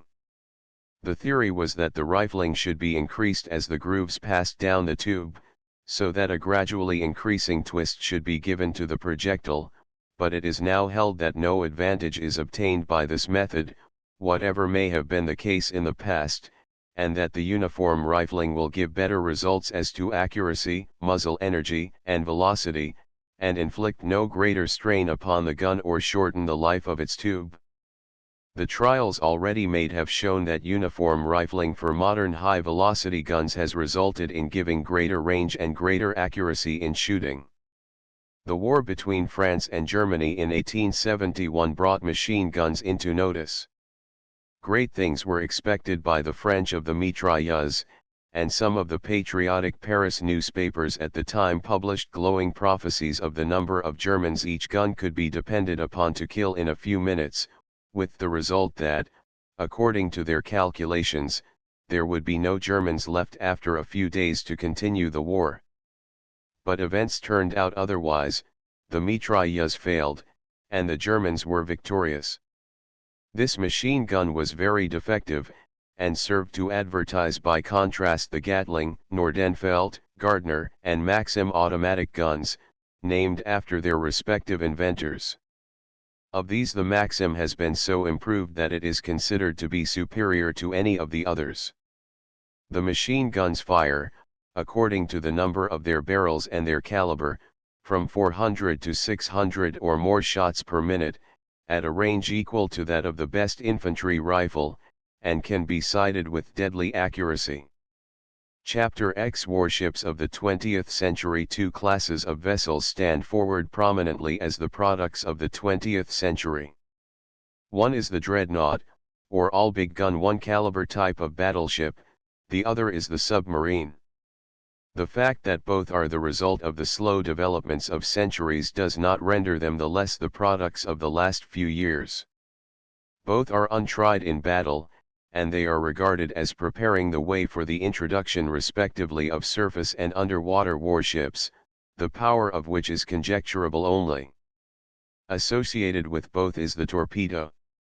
The dream of a submarine which shall travel faster than a surface vessel of the same size is never likely to be realized, provided that the surface vessel is built for speed also, for the simple reason that the vessel traveling on the surface has only about a third of its surface in connection with the water, whereas the submarine has its whole surface submerged, and has 3 times as much friction against the water to overcome. Hence, a lightly armed, very fast vessel is regarded as likely to play an important role in the navy of the not distant future, and finds its representative in the destroyer of today. The submarine and the destroyer owe their existence to the battleship's greatest enemy, the torpedo. All 3 vessels carry that weapon, and any 2 of them may combine against the third. The spar torpedo was such an unsatisfactory weapon at best that it had either to be abandoned, save under most unusual circumstances, or improved out of all recognition. The possibilities of the torpedo itself were so great as to compel its retention, and the startling proposition was made that torpedoes should be fired by underwater guns at a distant ship. The blowing up of the Albemarle in the American Civil War showed what could be accomplished by a small fast steam launch. If this could be done with a spar torpedo, how much more destructive would a torpedo be which could be directed against a hostile vessel from a small fast launch which could approach to within an effective range, and then turn and make a rush for safety from the gunfire which might be brought to bear in her direction. Several torpedoes of one kind and another have been designed, but they have all had to give way to the Whitehead torpedo. The inventor is stated to have derived his idea in 1864 from a fireboat designed by an Austrian officer, who thought of loading a small boat with explosives, to be fired by a pistol connected with protruding spars which should strike the vessel attacked, while the fireboat itself was to be propelled by a screw driven by clockwork. Whitehead improved on this by making his boat of iron, and able to travel underwater for a short distance at a speed of 6 knots. Its explosive was a few pounds of dynamite. By 1870 he had improved this to a torpedo having a speed of 8 knots, a range of 400 yards, and a charge of 76 pounds of gun cotton. The modern Whitehead torpedo is a wonderful piece of mechanism, so wonderful that to the ordinary spectator it seems almost endowed with intelligence. To see it lying in its cradle ashore, it is simply a beautifully polished smooth steel cylinder. The fore end is blunt and with an innocent-looking steel spike projecting from the center of its rounded front, but it is this spike which strikes the object aimed at and causes the ignition of the explosive an inch or two behind it in the head of the cylinder. The torpedo has a fine run aft for about a third of its length, and at the after end are 2 vertical and 2 horizontal rudders, and 2 screws revolving in opposite directions. It is some time since compressed air was adopted as the motive power. The efficacy of the compressed cold air has been increased to an extraordinary degree by the introduction of an apparatus for heating the air. A torpedo fitted with a heater can travel over double the distance at a given speed and the same expenditure of air that a torpedo without a heater can. If a torpedo be run for the same distance with a heater as a similar torpedo without a heater, a 100% gain of power would be realized by increasing the speed, and at a range of 2,000 yards this increase is from 26 knots to 33.5 knots, the highest which has ever been realized with a torpedo over a range of 2,000 yards. 56. The newest form of torpedo is that in which hot air instead of cold air is used. A torpedo, discharged from a destroyer, traveling by its own engines towards an armored battleship.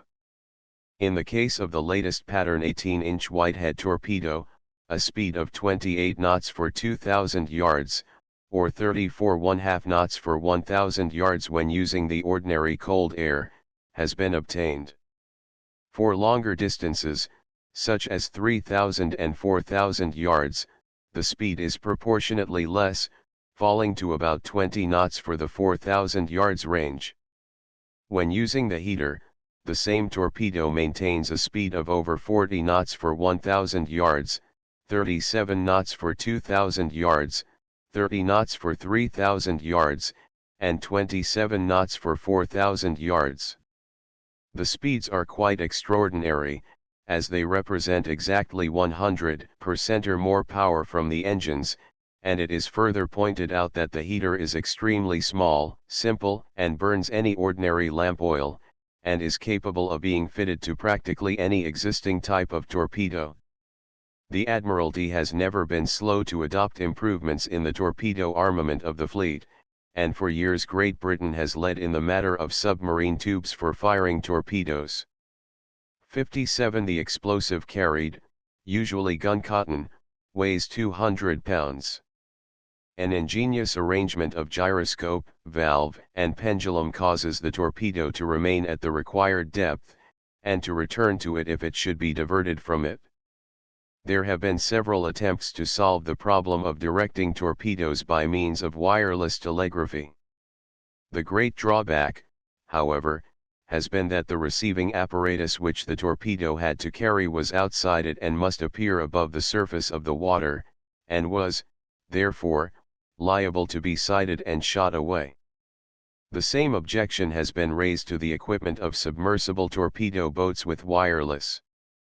Of recent years a torpedo has been contrived which the inventors claim can be directed by wireless telegraphy, and as there seems no reason why the principle applied cannot be improved and extended to submarines and submersibles, the utility of these underwater craft may be augmented to an inconceivable degree.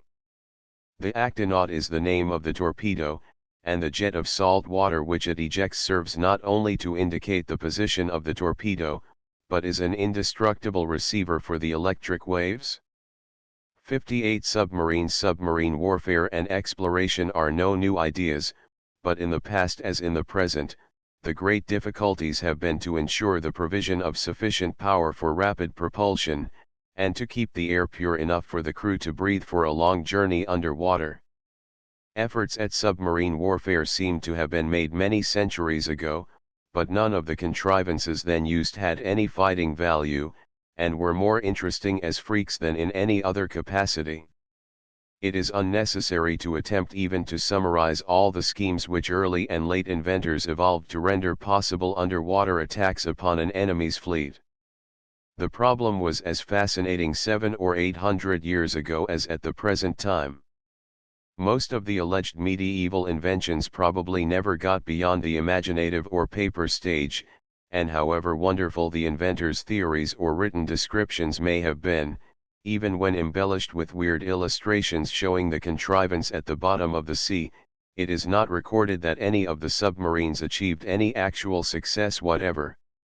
One of the earliest submarine descents which is supposed to have been made was that of Alexander the Great, who is mendaciously represented to have been lowered to the bottom of the sea in a glass barrel, too small for him to stand up in, with a smoky oil lamp or two, and an animal which might have been a dog or a cat.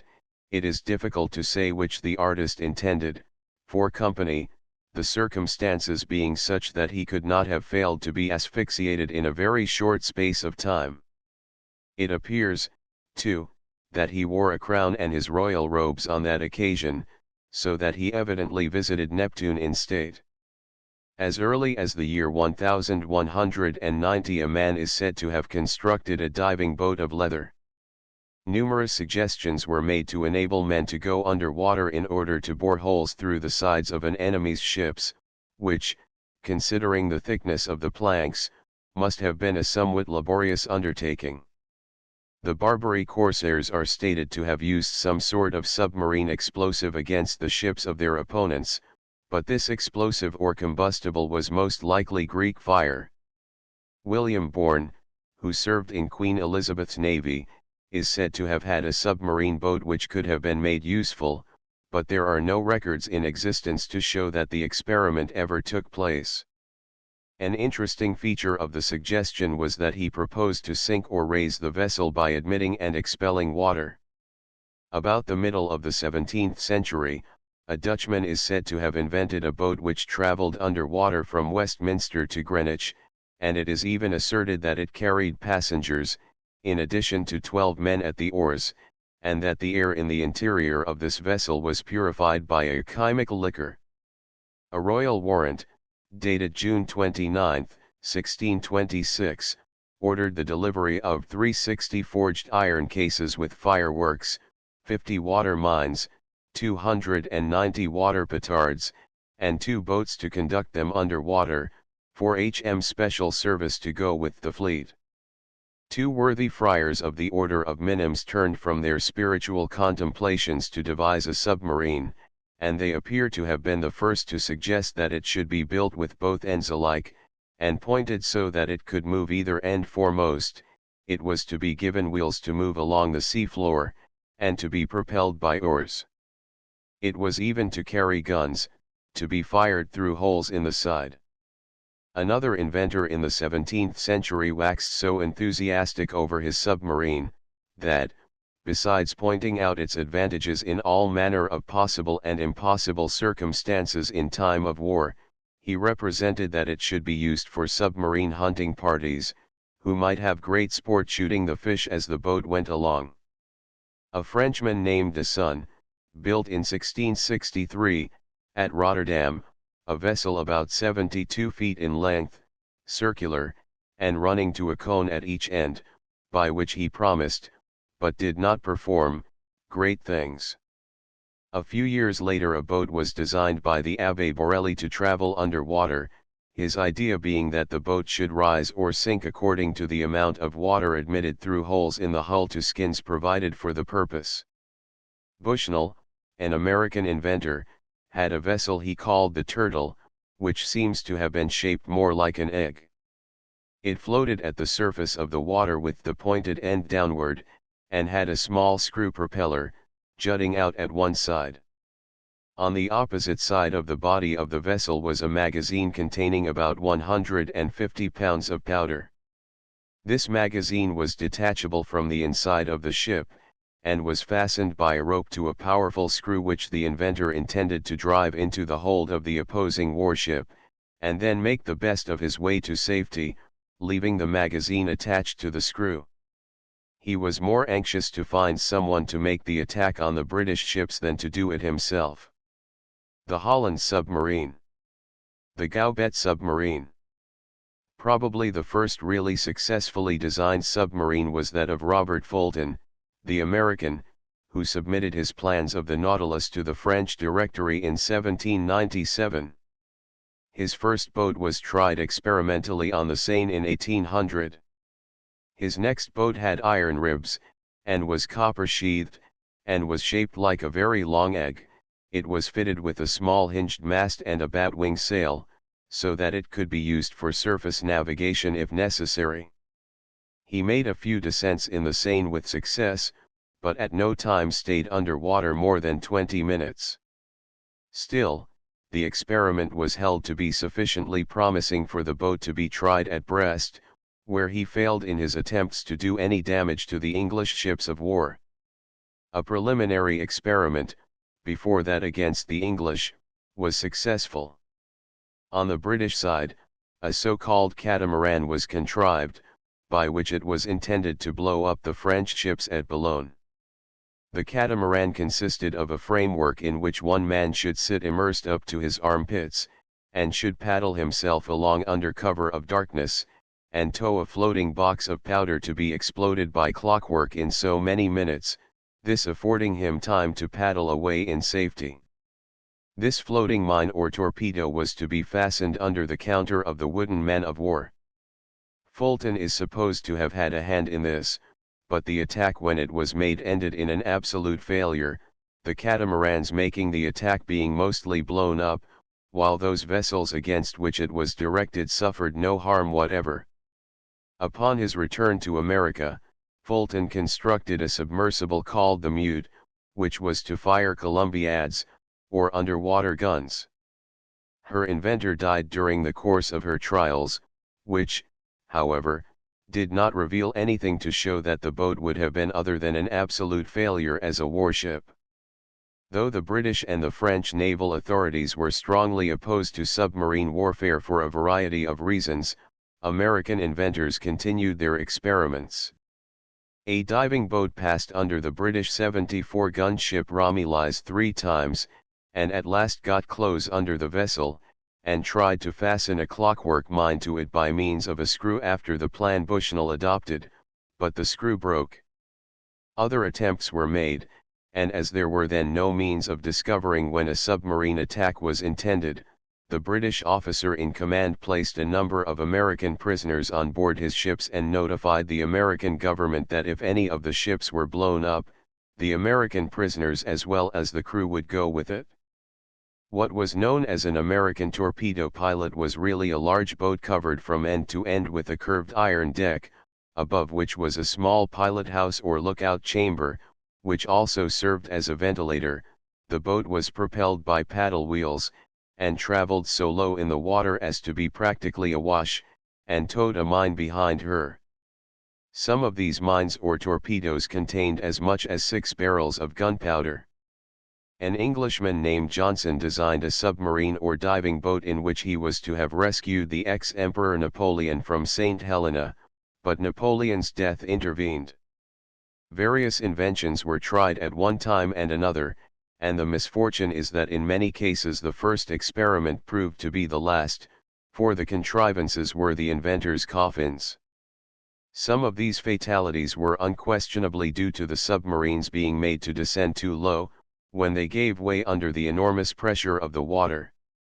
The first effective submarine designed for war purposes was a cigar-shaped boat constructed by an American shoemaker named Phillips. The boat was built of iron and carried a columbiad, which could be fired through a port in the iron plating, and also a couple of torpedoes or mines. Numerous experiments with this boat were successful, but Phillips descended once too often. A German named Bauer invented a diving boat, which scared the Danes badly in the war between Denmark and Prussia in 1848–50. At its second voyage it descended too far, but Bauer and his two companions escaped through the scuttle. 36 years later the boat was fished up, and is now in the Naval Museum at Berlin. Failing to get any more money in Germany, and being suddenly dropped in Austria after the court and government had given him much encouragement, he came to England, where the Prince Consort became his patron. He designed a submarine, but his plans were altered by some of the leading engineers, shipbuilders, and statesmen, who, whatever their skill in surface navigation and diplomacy may have been, knew next to nothing of submarine navigation. The consequence was that his boat as altered to suit their views was a failure, and the discredit was cast upon Bauer.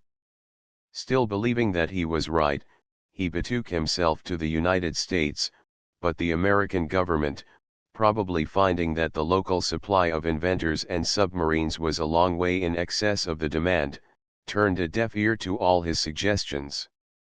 He went back to Europe, and the Russian authorities authorized him to construct his Sea Devil, which, after numerous experiments, was sunk under circumstances never fully explained. He managed, however, in one of his trips with her, to enter Sebastopol harbor, to the great dismay of a Russian sentry who, seeing him gliding by night in a standing position along the surface of the water, took him for a ghost, dropped his rifle, and ran. The loss of his boat has been attributed to an order of the Russian government that it should be deliberately sunk to get it out of the way. The French boat Plongeur, launched at Rochefort in 1863, was cigar-shaped with the upper side flattened, and was driven by an engine deriving its power from compressed air. She was too long for her width to be of much use, and had no stability. The first Confederate David has already been alluded to, and the Southerners were so pleased with the success that they ordered another. In 5 experiments the second boat sank 5 times, and drowned altogether 35 men. Before she went down the next time it was determined that she should attack one of the Federal warships. She was directed against the Housatonic, then one of the fleet blockading Charleston. The David was being navigated along the surface of the water instead of beneath, and her scuttles were open. The little vessel's spar torpedo struck the warship in line with the magazine. Nothing was ever seen of the David afterwards, nor of her crew. The Housatonic went down, but nearly all on board were saved. Though the Davids proved as destructive to themselves as to the enemy, they demonstrated as nothing else could have done that a small boat approaching noiselessly under cover of darkness could destroy by means of mines or torpedoes a hostile ship. The most inappropriately named submarine was the Resurgam, invented by an English clergyman named Garrett, for during an experiment off the Welsh coast, in 1879, it never returned to the surface after diving. The first submarine as a locomotive engine of warfare was invented by John P. Holland, and it is to his boat, known as the Holland I, that all the modern submarines and submersibles owe their parentage. It was a one-man affair, just big enough to allow him to sit down in it and work with his feet the paddle arrangement that turned the propeller shaft. It carried 5 small torpedoes, which could be placed outside through a chamber in the dome or conning tower, and were discharged by electricity. This marked the introduction of one of the means which made modern submarine vessels possible, for until it was discovered how to use electricity in this way, a clockwork arrangement was the only reliable method by which a torpedo could be exploded.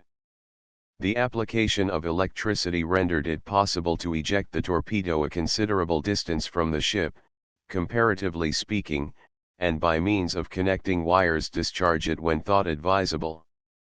This vessel was only 16 feet in length. The second Holland, built in 1877, was only 10 feet long. A small gas or oil engine was introduced to drive the screw propeller of a third submarine built by Holland 2 years later. This boat was 31 feet long, 6 feet in diameter, and cigar-shaped. The experiments he conducted with it showed that it was impossible to depend on ordinary vision when traveling in any depth of water on account of the darkness. She carried a pneumatic gun discharging a 9-inch projectile, the range of the weapon being 130 feet. It was not until 1884 that Holland's fourth boat appeared. In the following year he tried again with a rather larger vessel, 40 feet long and 7 feet in diameter, often called the Zalinski, because it was fitted with pneumatic guns of the type invented by an American Army lieutenant of that name. Again there was a long silence in regard to Holland, until he submitted the designs of his seventh boat. The sixth was planned but never built to the American government, which had decided to adopt the underwater torpedo boat as a definite part of the Navy.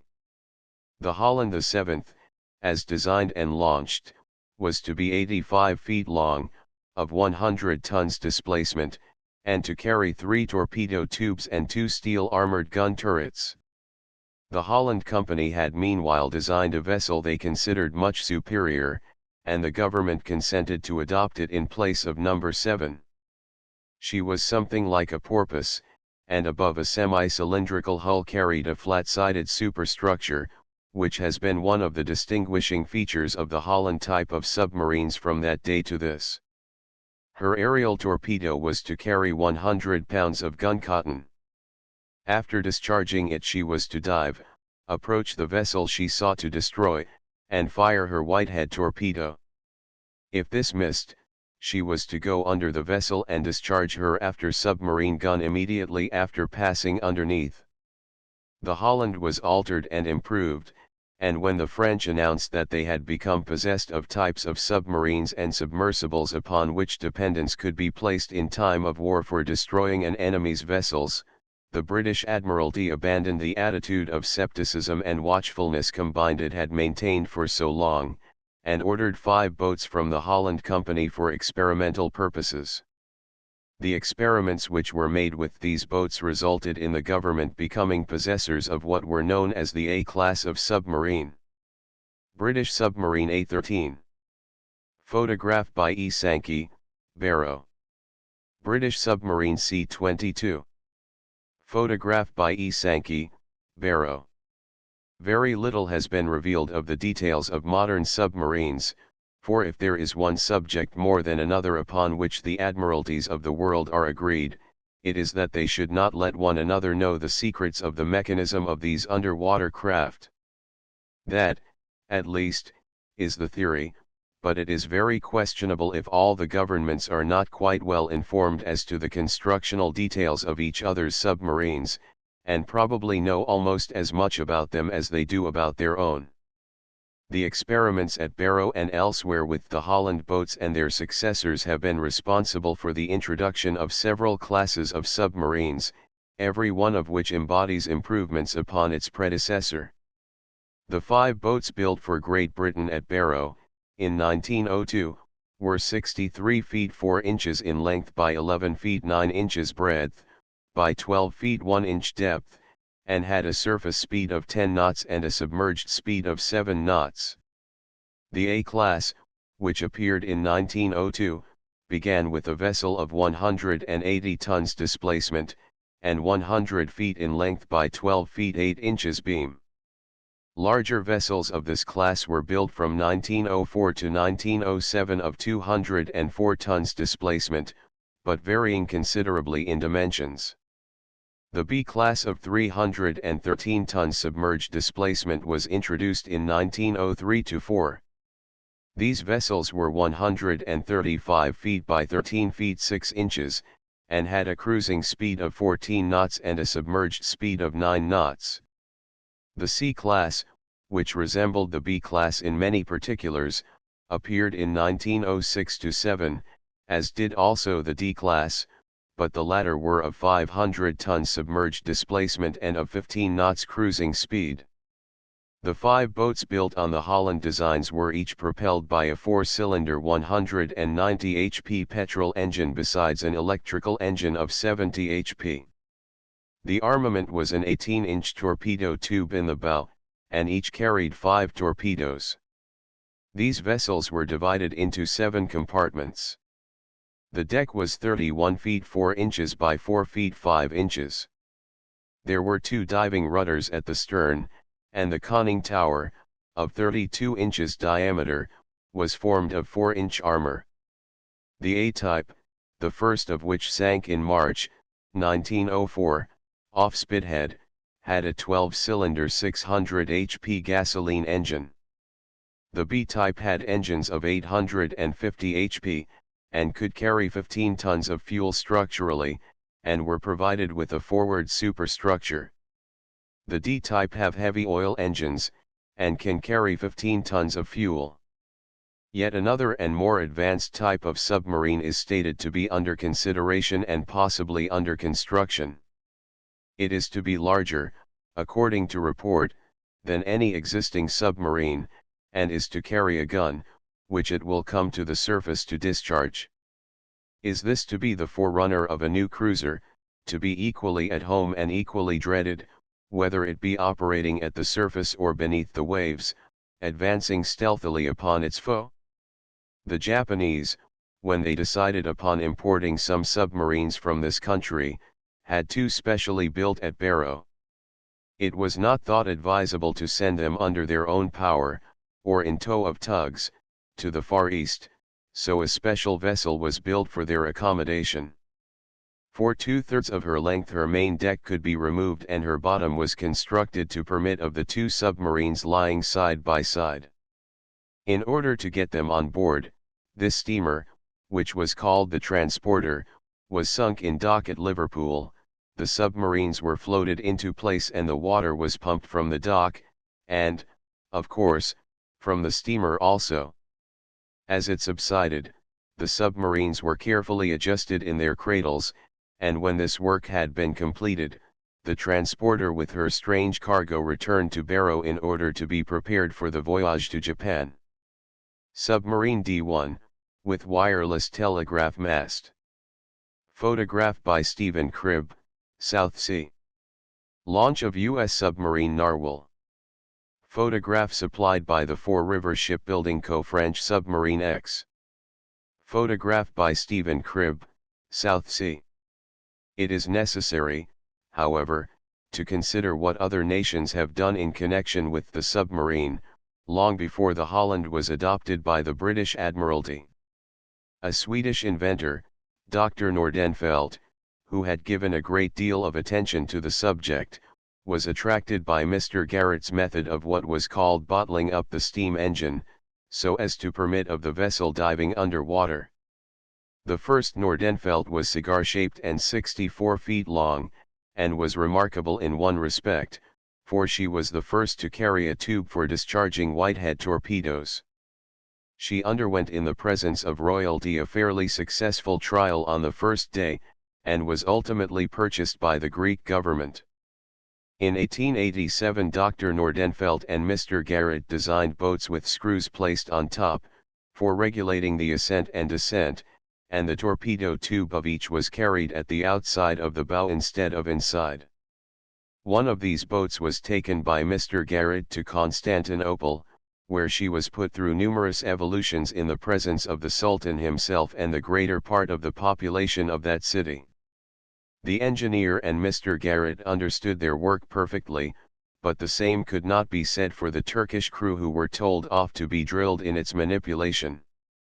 They knew nothing of submarines and did not want to learn, and maintained their obstinacy to the utmost. The trials took place in June, 1887. The Turkish boatmen simply would not keep out of her way, until one of them navigated his empty barge too close to the Nordenfeldt, whose revolving propeller knocked such a large hole in the barge's bottom that it was as much as the boatmen could do to get it to the shore to save it foundering. After that the Nordenfeldt was allowed more room.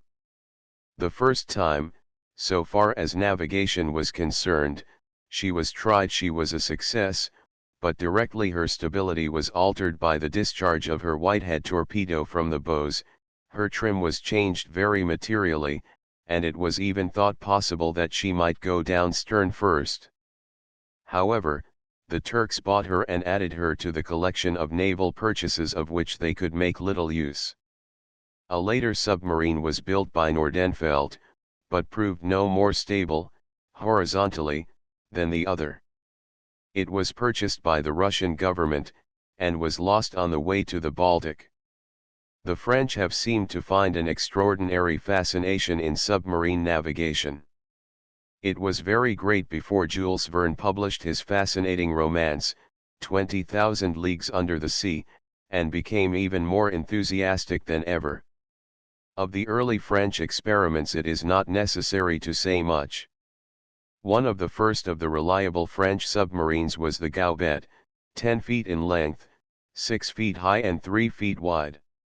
This vessel was succeeded in the estimation of the French naval authorities by the Gymnote, which proved as remarkable a forerunner of a type as the Dreadnought did of the new type of battleships, and, like the Dreadnought, she has been steadily superseded by improvements upon her design. The Gymnote was designed by M. Gustave Z, although the credit of suggesting her in the first instance is sometimes ascribed to M. Dupuy de Lomé. She was launched in September, 1888, and was cigar-shaped. She displaced about 50 tons with dimensions of 59 feet in length, 6 feet in depth, and 5 feet 7 inches in breadth, and her electrical motor was supplied with the necessary power from a large installation of accumulators. Her conning tower was telescopic, and she had a periscope to enable her commander to take observations without coming to the surface. She was one of the first vessels, if not the first, to be fitted with a periscope or optical tube, the principle of which is that a mirror placed at a certain angle above the tube has its reflection reproduced by another mirror placed entirely parallel to it at the bottom of the tube. She carried 2 Whitehead torpedoes.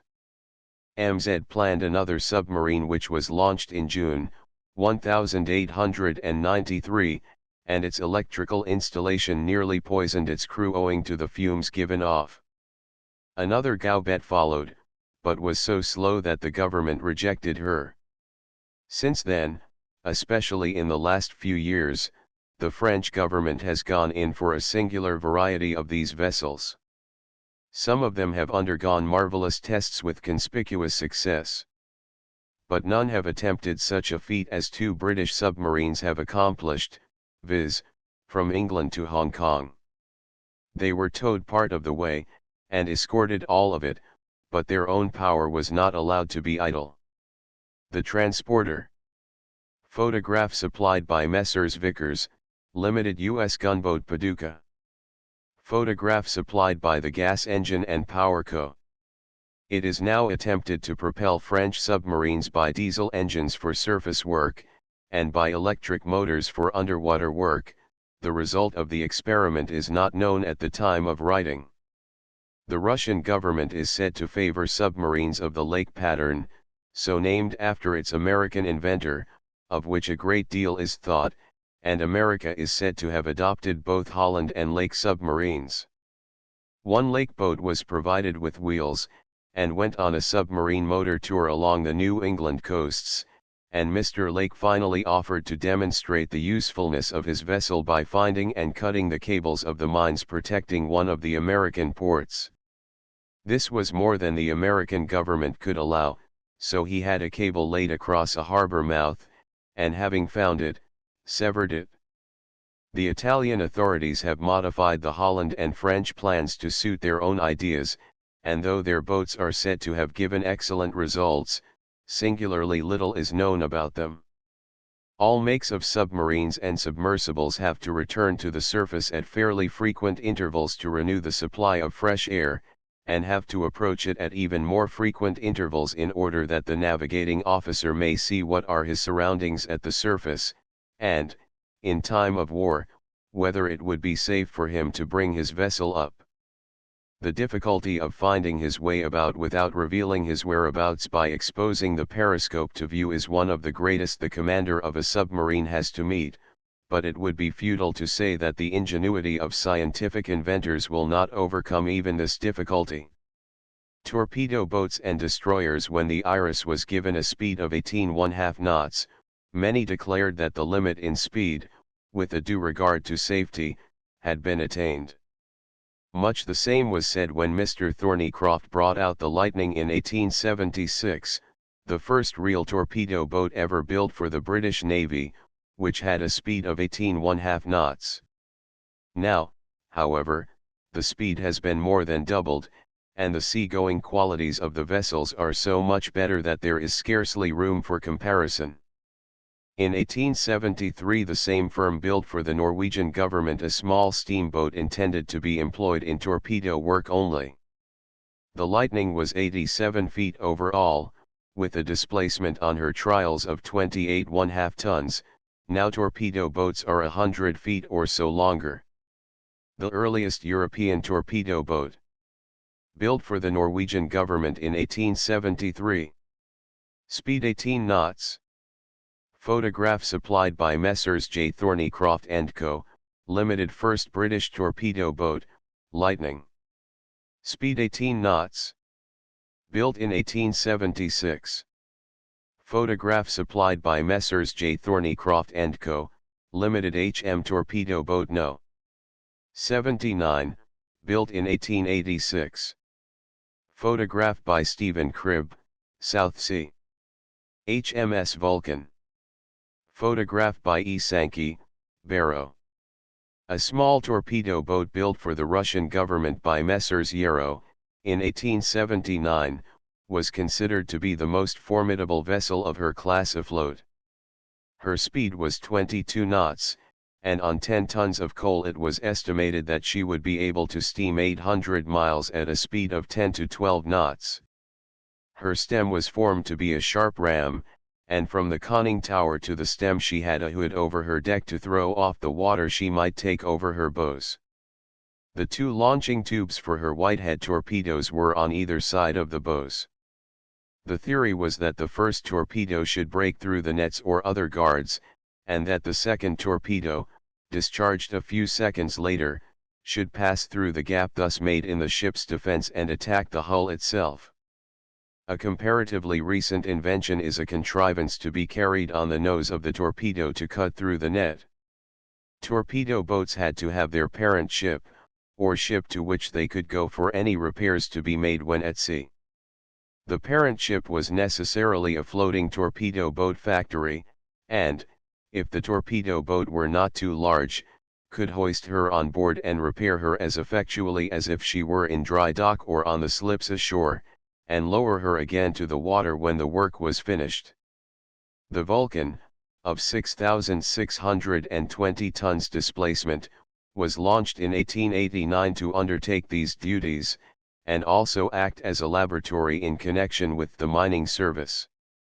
She had 2 powerful hydraulic cranes for hoisting in and out torpedo boats, of which she carried 6 on her deck for the assistance of the fleet she might accompany, and also had 2 counterbalancing barges and steam pinnaces. In order that she might be able to protect herself, she was equipped with 20 quick-firing guns. Several parents or floating repair ships have been added to the Navy of recent years, and every one of them is as modern as science and money can make her. Having a large fleet of cruisers and battleships, it has been the British policy of late years to arm them with a powerful secondary battery, especially designed to meet torpedo attack.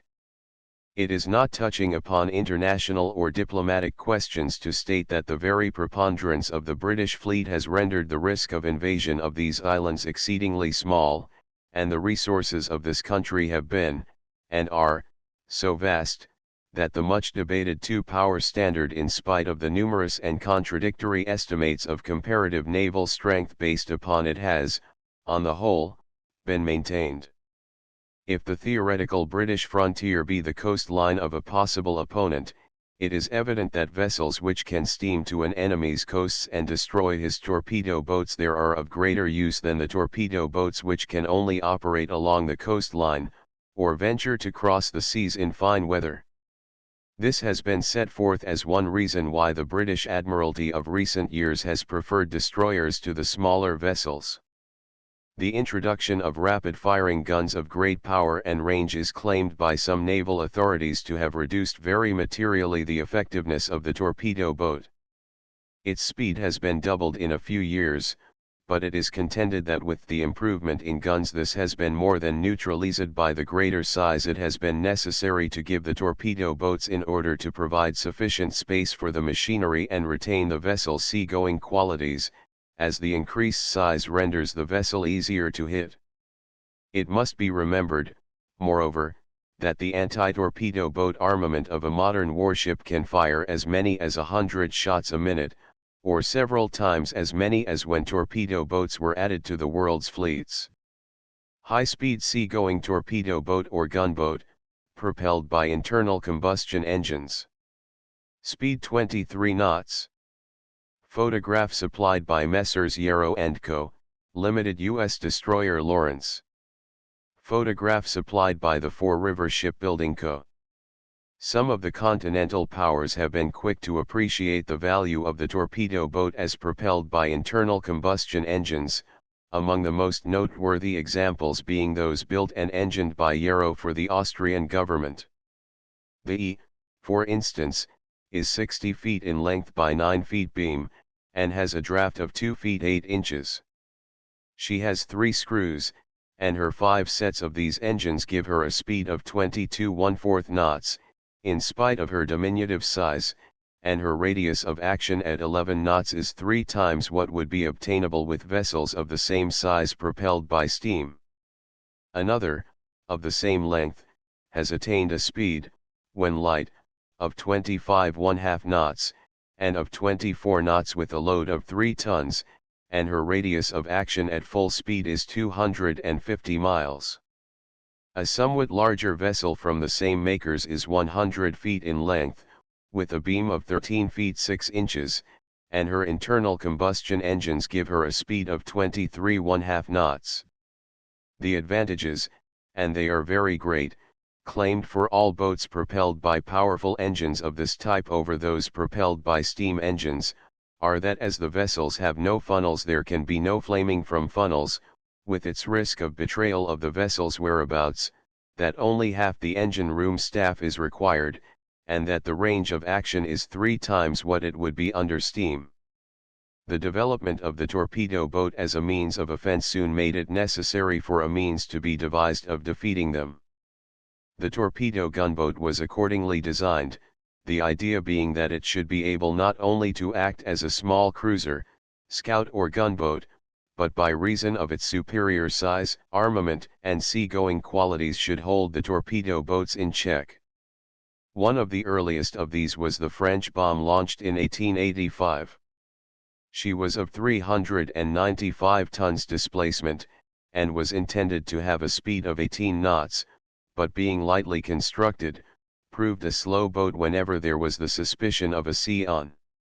England followed suit with the Rattlesnake and others, of 550 tons, but they also failed to maintain their design speed of 19 1/2 knots.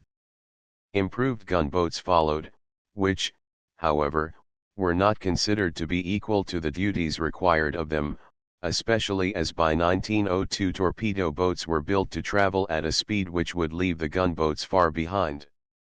This left the way open for the appearance of the torpedo boat destroyer, which has been described as the result of the failure of the gunboat to perform its second purpose satisfactorily. The destroyer was designed to be able to overtake torpedo boats by superior speed, to be of larger dimensions, and therefore able to maintain her speed in rougher weather than the torpedo boat could, and to be sufficiently powerfully armed to sink a torpedo boat or hostile destroyer by gunfire. The destroyer was also to carry torpedoes, it being desired to take advantage of the great speed to deliver torpedo attacks upon cruisers and other large ships as occasion offered. The earliest British destroyers were the Daring of 237 tons, in 1893 the Hornet of 240 tons, and the Ferret of 250 tons, built respectively by Thornycroft, Yarrow, and Laird, all three boats having a speed of 27½ knots, and about 2 years later the Palmer firm built at Jarrow the Janus, Lightning, and Porcupine of equal speed. With Thornycroft's Boxer, in 1894, the speed was brought up to 29 knots, and in the same year the Desperate, 280 tons, and the Quail, 305 tons. Two odd names to be associated were the pioneers of the destroyers of the 30-knot type, many of which attained to 32 knots. These were turbine boats, but the Albatross by Thornycroft, with reciprocating engines, also attained 32 knots in 1899. The last 30-knot destroyer had her engines fitted with forced lubrication on a special system, which overcame the difficulty of oiling the engine satisfactorily for running at the high speed necessary and was the first destroyer in the British Navy to be thus equipped. Stern view of HMS Sylvia. 30-knot destroyer, with coal-burning water tube boilers. Photograph supplied by W.M. Doxford and Son, Limited, Sunderland. No further advance of a sensational character was announced until the Star was launched from Palmer's yards, and she was surpassed very shortly afterwards by the performance of the little steamer Turbinia. This vessel was only 100 feet in length, and of 44½ tons displacement. The engines of the Parsons type of turbines, with which it was fitted experimentally, received the cold shoulder, which seems to be the fate of all innovations that do not come into the world through official channels. But the owners of this vessel and the proprietors and inventors of the engines adopted a method of compelling recognition as daring as it was successful. The occasion chosen was the Naval Review held in honor of the Diamond Jubilee of the late Queen Victoria, and shortly before the royal yacht arrived to pass between the rows of warships, this turbine steamer shot into the fairway and went at her utmost speed from one end to the other of the lines of steamships and the finest assemblage of warships the world had ever seen, and there was not in the whole British Navy one destroyer or torpedo boat present that she could not outdistance. Thousands of spectators witnessed the exploit, and the success of the turbine engine was assured from that moment. The remarkable development in steamship propulsion this vessel heralded was represented in less than 10 years by the fastest and largest steamships in the world, and the largest and fastest and most powerful battleships afloat. The builder's estimate of the power of her rotary engines was that for every ton of the machinery 72 HP should be developed, and though this seems to have been accomplished in the Turbinia, equally satisfactory results have not been attained in the large seagoing destroyers fitted with turbine engines, but the results were in advance of those obtainable with reciprocating engines. It was not, however, until 1900 that the first turbine-driven war vessel was added to the fighting force of the Navy.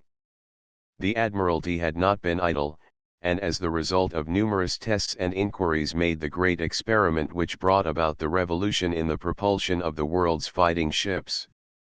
The mercantile marine led the way, the Allen Line being the first to have Atlantic liners equipped with turbines. The government watched the experiment carefully, and in spite of opposition from some influential quarters decided to try how turbines would act in a destroyer. This was the Viper, of 390 tons displacement. The hull and boilers were by Hawthorne, Leslie, & Co., and the engines were by the Parsons Turbine Company. She astonished everyone by attaining a speed of 36.6 knots when running light, and from that time onward the development of turbines for warships has been one long series of progress.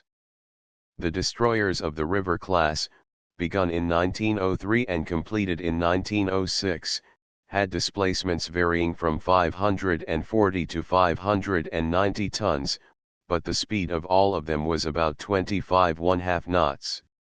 These were followed by the coastal destroyers, designed, as their name indicates, to operate as destroyers along the coast against any hostile torpedo boats, but now classed as torpedo boats. In the latter capacity their guaranteed speed of 26 to 27 knots would stand them in good stead, but as destroyers they were soon outclassed. Some of them were provided with turbines. HM Torpedo Boat Destroyer Swift. Oil fuel. Photograph by Stephen Cribb, South Sea. HMS Ware. Photograph supplied by Palmer Shipbuilding Co., Ltd. The announcement that the Admiralty favored a speed of 33 knots evoked a chorus of disapproval. The Admiralty was supposed to have become obsessed by a craze for speed, to which everything must be sacrificed. All the old objections which had done duty at every increase of speed for years, and had been proved to be ill-founded, were revived, brought up to date, and launched against the Admiralty proposals. Again it was contended that a vessel traveling at that speed must inevitably founder if she should unfortunately bury her nose in a wave, and that the violent alternation of stresses as she traveled in a rough sea must cause her to break her back or buckle her decks without more ado. But the Mohawk, in 1907, came and conquered, much to the delight of everyone except those whose prophecies, as usual, were upset, and not only attained a speed of 34½ knots, but accomplished it in fairly rough weather in the wintry month of November of that year, and proved her soundness of construction and the possession of excellent sea-going qualities. An objection, which at first was supposed to be serious, was that to attain such a high speed her consumption of fuel would be so great that her radius of action would be greatly restricted.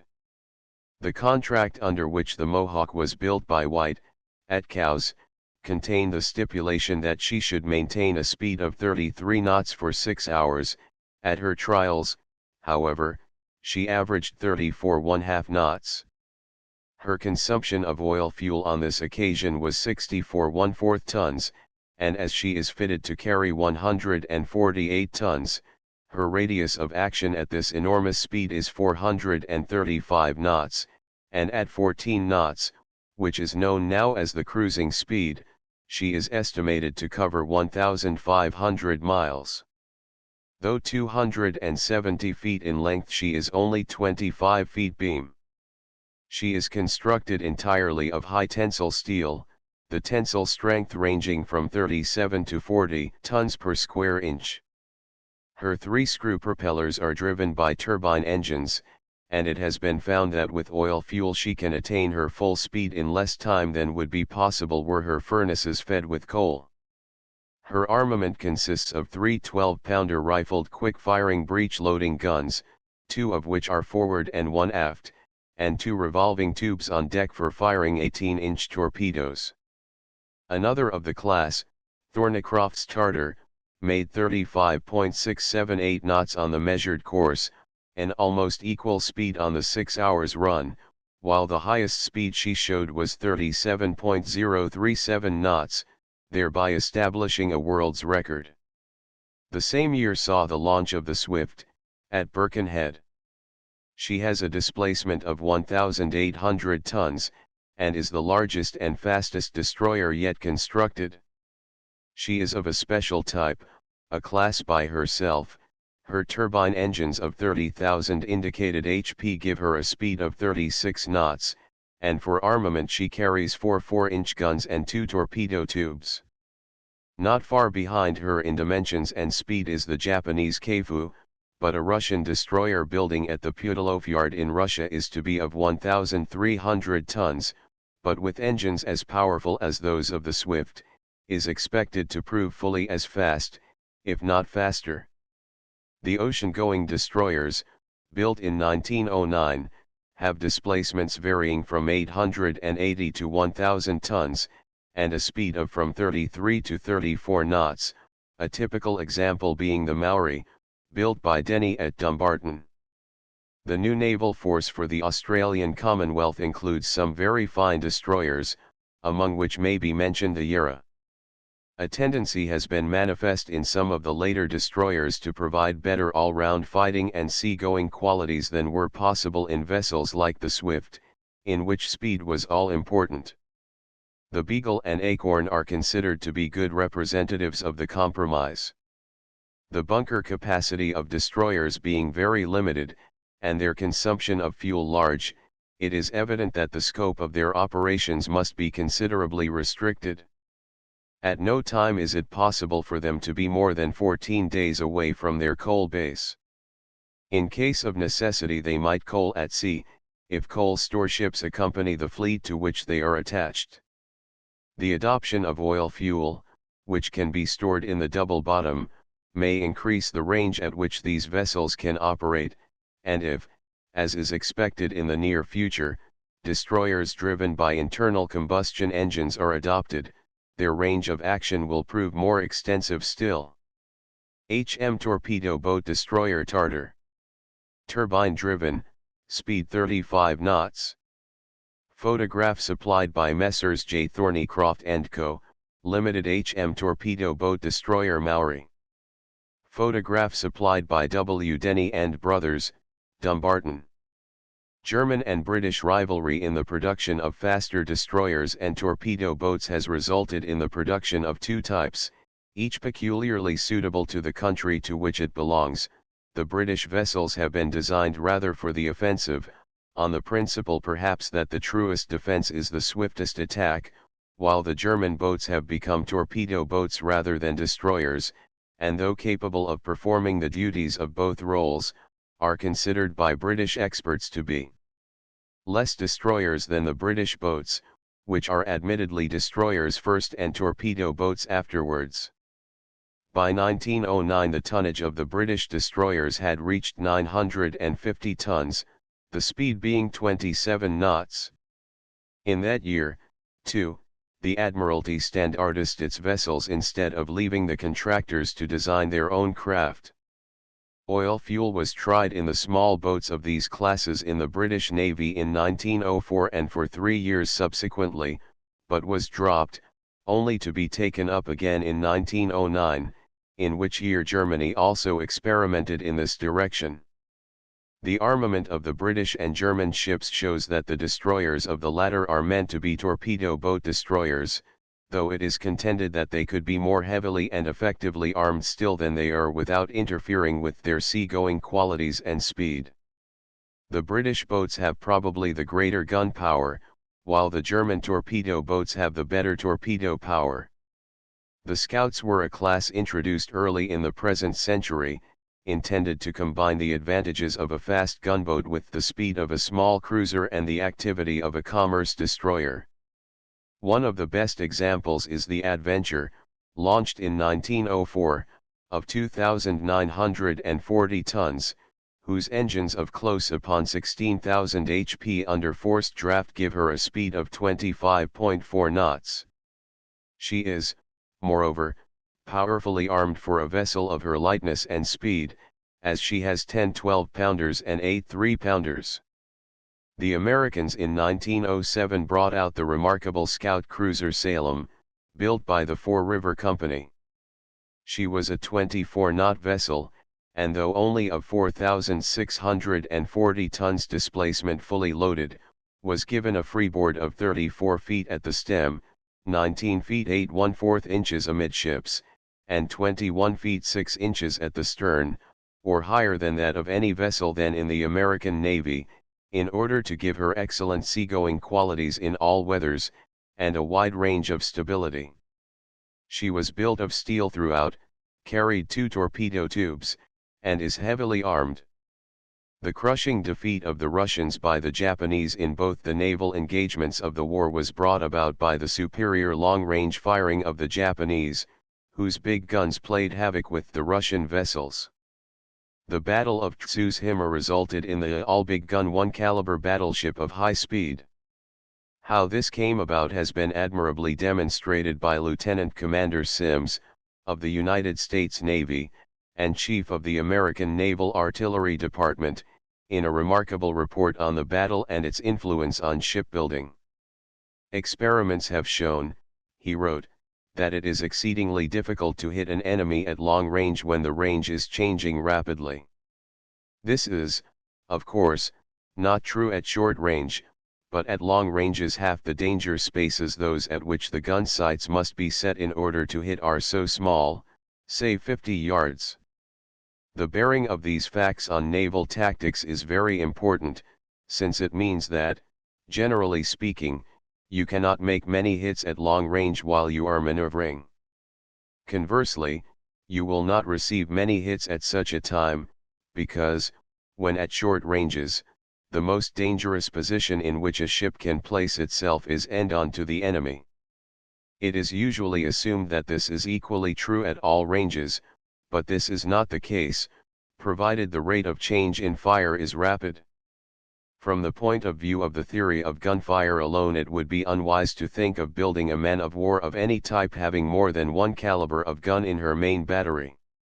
In other words, it may be said that the abandonment of the mixed battery ships in favor of the all-big gun one-caliber ship was directly caused by the recognition of certain fundamental principles of naval marksmanship developed by gunnery officers. U.S. Scout Salem. Photograph supplied by the Four River Shipbuilding Co. U.S. Cruiser Maine. Photograph supplied by the W. Cramp and Sons Ship and Engine Building Co., Philadelphia. There was no great heralding by trumpet blast the arrival of the dreadnought. The true significance of this vessel only became understood by degrees. The Admiralty kept its secret well. Indeed, it may be doubted if an Admiralty secret has ever been so well kept before. A short paragraph in the papers was all that was vouchsafed for the edification of the public or the naval experts of other nations. It was known that a warship to bear the historic name of Dreadnought was to be launched, but the public took it for granted that it was an addition to some program or other, and regarding modern battleships as too wonderful and too full of mechanism to be comprehended by ordinary mortals, was content to accept that much, and leave the rest to the experts. But the naval experts of the other powers were astounded when they learnt the march that Great Britain had stolen upon them. They appreciated to the full the importance of the new era in warship building which had been inaugurated, for they saw that England had a lead which they could not overtake, and that with her splendid resources she would be able to accept any challenge for rivalry for first position which any power might offer. The dreadnought meant that any other warship afloat was already rendered out of date. Her gunfire, as much by its weight as by the range of her guns, would enable her to pick and choose where and when and how she would fight, and her speed would enable her to prevent any ship, however powerful, from shrinking from a combat if the dreadnought thought fit to insist upon one. It was even recognized that she was a match for 2 or 3 of the most powerful ships that could be brought against her, for her big guns would be equal to theirs in hitting power, and their smaller guns would be ineffective at the range at which she could fight. Again, by concentrating a portion of her fire upon one of her antagonists she would be able to crush it, and then turn her attention to the other 2 with the odds as represented by gunfire distinctly in her favor. Some enthusiastic adherents of the dreadnought even went so far as to assert that she was equal to half a dozen Lord Nelsons, but the more extreme views of this nature were rather severely criticized. It was not only in the number of big guns that the dreadnought exceeded all previous ships, but in their penetrative quality also. Compared with those of the Majestic they are of about 50% greater power. Lieutenant Commander Sims, however, was by no means the only one or the first to hold the views explained in his report. They were entertained by many authorities in other countries, and especially in England, and the recognition by this country of the importance of the theory led to the secrecy with which everything connected with the dreadnought was invested. One notable change introduced with the dreadnought was that she had no intermediate or secondary armament. She carried 10 12-inch guns as her main battery, and some smaller guns to repel torpedo attack, but whereas the Lord Nelson had 29 anti-torpedo boat guns, the Dreadnought had but 5, depending rather upon her smaller armament of 24 3-inch quick-firers, 12-pounders, and in addition she had 5 underwater torpedo tubes. HMS Dreadnought. Photograph by Stephen Cribb, South Sea. A parliamentary paper issued at the time described the arrangement of her guns as follows: in arranging for a uniform armament of 12-inch guns, it became at once apparent that a limitation to the number of guns that could be usefully carried was imposed by considerations of the blast effect of the guns on the crews of those guns adjacent to them. It is obviously uneconomical to place the guns in such relative positions that the blast of any single gun on any permissible training should very seriously hamper the use of one or more of the remaining guns. While it is recognized that broadside fire is held to be the most important in a battleship, all-round fire is also considered of great importance, since it lies in the power of an enemy to force an opponent who is anxious to engage to fight an end-on action. In the arrangement of armament adopted, 6 of the guns are mounted in pairs on the center line of the ship, the remaining 4 guns are mounted in pairs on the broadside. These 8 12-inch guns 80% of the main armament can be fired on either broadside, and 4 or possibly 6 12-inch guns or 60% of the main armament can be fired simultaneously ahead or astern. In view of the mobility of modern torpedo craft, and considering the special chances of torpedo attack toward the end of the action, it was considered necessary to separate the anti-torpedo boat guns as widely as possible from one another, so that the whole of them should not be disabled by 1 or 2 heavy shells.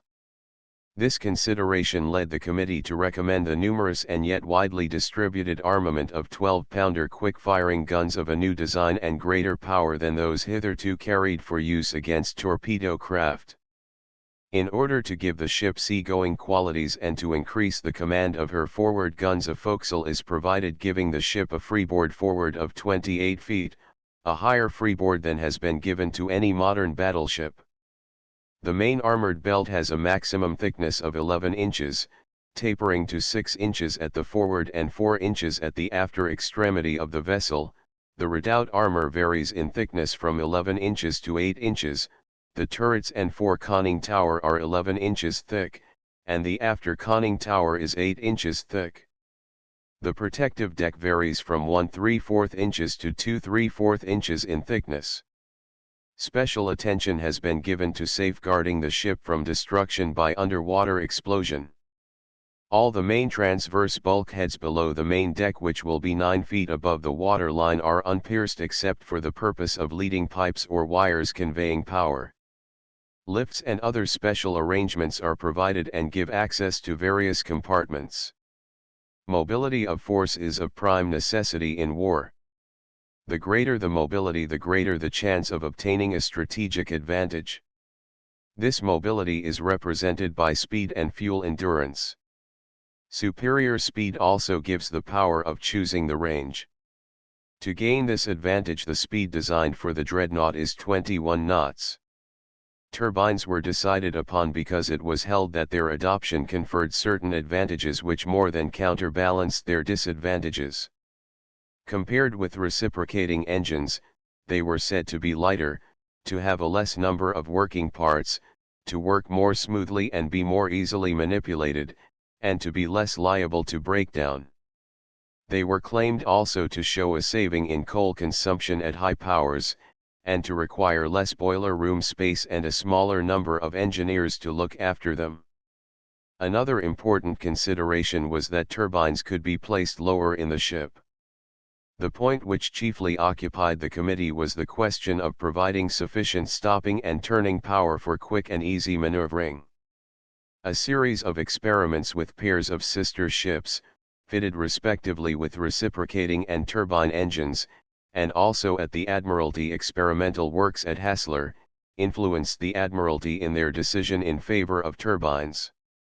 The Dreadnought's bunker capacity is 2,700 tons, with which she could steam 5,800 sea miles at economical speed, or 3,500 sea miles at 18½ knots, due allowance being made for extra consumption in bad weather, and for a small quantity being left in the bunkers.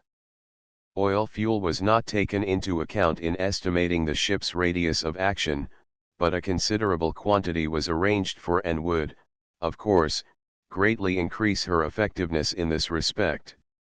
Another innovation in this remarkable ship was in the rearrangement of the principal officers' quarters. Hitherto they had been accommodated as far as possible from the conning tower, where their most important duties were performed, but in this ship the admiral's and captain's quarters are placed on the main deck forward, near the conning tower. The officers' quarters also are placed forward, both on the main deck and on the upper deck. Ample accommodation for the remainder of the crew is available on the main and lower decks aft.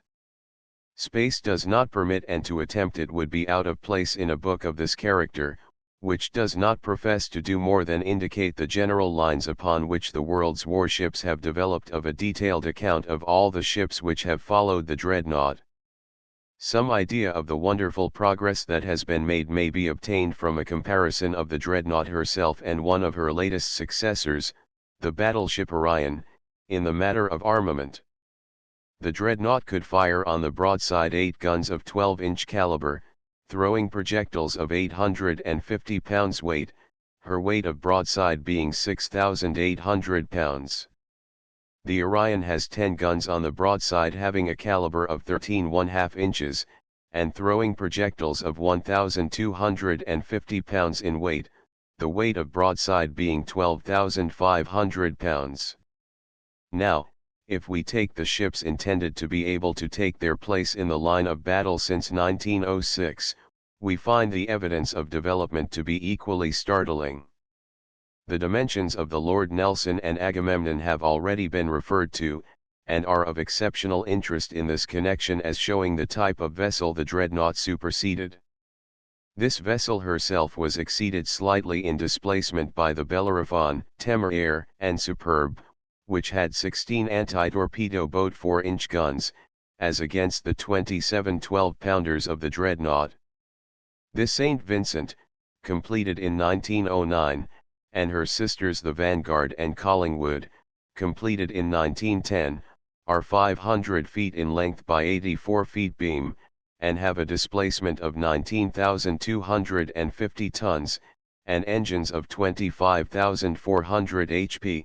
Their armored belt is 9 3/4 inches thick amidships, tapering fore and aft to 6 1/2 inches, while the armor of the barbettes is 11 inches in thickness, and the protective deck is 2 3/4 inches. They have the same number of big guns and torpedo tubes, but the number of the 4-inch anti-torpedo guns was increased to 20, and they also had 6 Maxims. In 1911 the Colossus, Hercules, and Neptune were launched, and showed a very great advance on those immediately before them. Their length was increased to 510 feet, and they were 86 feet in the beam and of 20,250 tons displacement, and their engines developed 25,000 HP. Their armor was more powerful, as their waterline belt amidships was 10 inches thick, tapering to 8 inches forward and 7 inches aft. Their armament was the same. These 3 ships were given conning towers with 11-inch armor. There were also launched in 1911 the Orion, Thunderer, Monarch, and Conqueror, built respectively at Portsmouth, Blackwell, Elswick, and Dalmuir. These 4 vessels are so much larger and heavier than preceding ships of the all-big gun type that they have been claimed as inaugurating another class. They carry 10 13.5-inch guns, which include the famous 12-inch A, in 5 barbettes, all of which are on the center line of the ship. These 4 vessels are each 545 feet in length between perpendiculars, and 584 feet overall, and have a beam of 88 feet 6 inches. The weight of the Orion at launching was about 8,000 tons, and her estimated load displacement is 22,500 tons. Her engines, developing 27,000 shaft HP, are Parsons turbines, driving 4 shafts and screws, each having a turbine for a head and a stern, the ship having a nominal speed of 21 knots, which is expected to be exceeded. She has 18 water tube boilers, and can carry, besides 2,700 tons of coal, 1,000 tons of oil in her double bottom tanks. Her armor varies from 12 inches to 4 inches. Under ordinary circumstances, the arrangement adopted for the guns would restrict their direct ahead and astern fire very materially, and in order to overcome this difficulty and double the gunfire ahead or astern, the second and fourth pairs of guns are raised to fire above the others. Besides increasing the effectiveness of the end-on fire, it will also add materially to the weight of the broadside fire, as, the guns being on a different level, there will be less of what is known as the interference of one pair of guns with another, and the air will become clear the sooner, so that the gunners will be able to take a more accurate aim than would otherwise be possible. There are also 16 anti-torpedo 4-inch guns. HMS Neptune. Photograph by Stephen Cribb, South Sea. HM Superdreadnought Colossus. Photograph by Stephen Cribb, South Sea. The Orion has about 2,000 tons more displacement than the Neptune, and this has enabled her to carry the heavier guns. She has one elevated tripod mast which is provided with wireless telegraphy apparatus. Her 2 funnels are of more than usual height, and steam is generated in a series of water tube boilers. To summarize, by way of contrast, the armament arrangement of these ships, it may be said that the Dreadnought, the 3 Bellerophons, and the 3 St. Vincents have 6 12-inch guns in 3 turrets on the middle line of the ship, and 2 in a turret on either wing. The Neptune, Colossus, and Hercules have their wing turrets en echelon, so that 10 guns can be trained on either side. The Orions have all their guns on the center line of the ship. Which of these systems is the best has been keenly debated. Experiments in gunfire are being carried out to ascertain it, but the true test can only be warfare, and even then much will depend on the circumstances of the battle and on the men behind the guns. The Hercules was the first of her class to be given only 1 mast. Of the center line turrets, 1 is forward and the other 2 are aft, and of these 2 the foremost can fire over that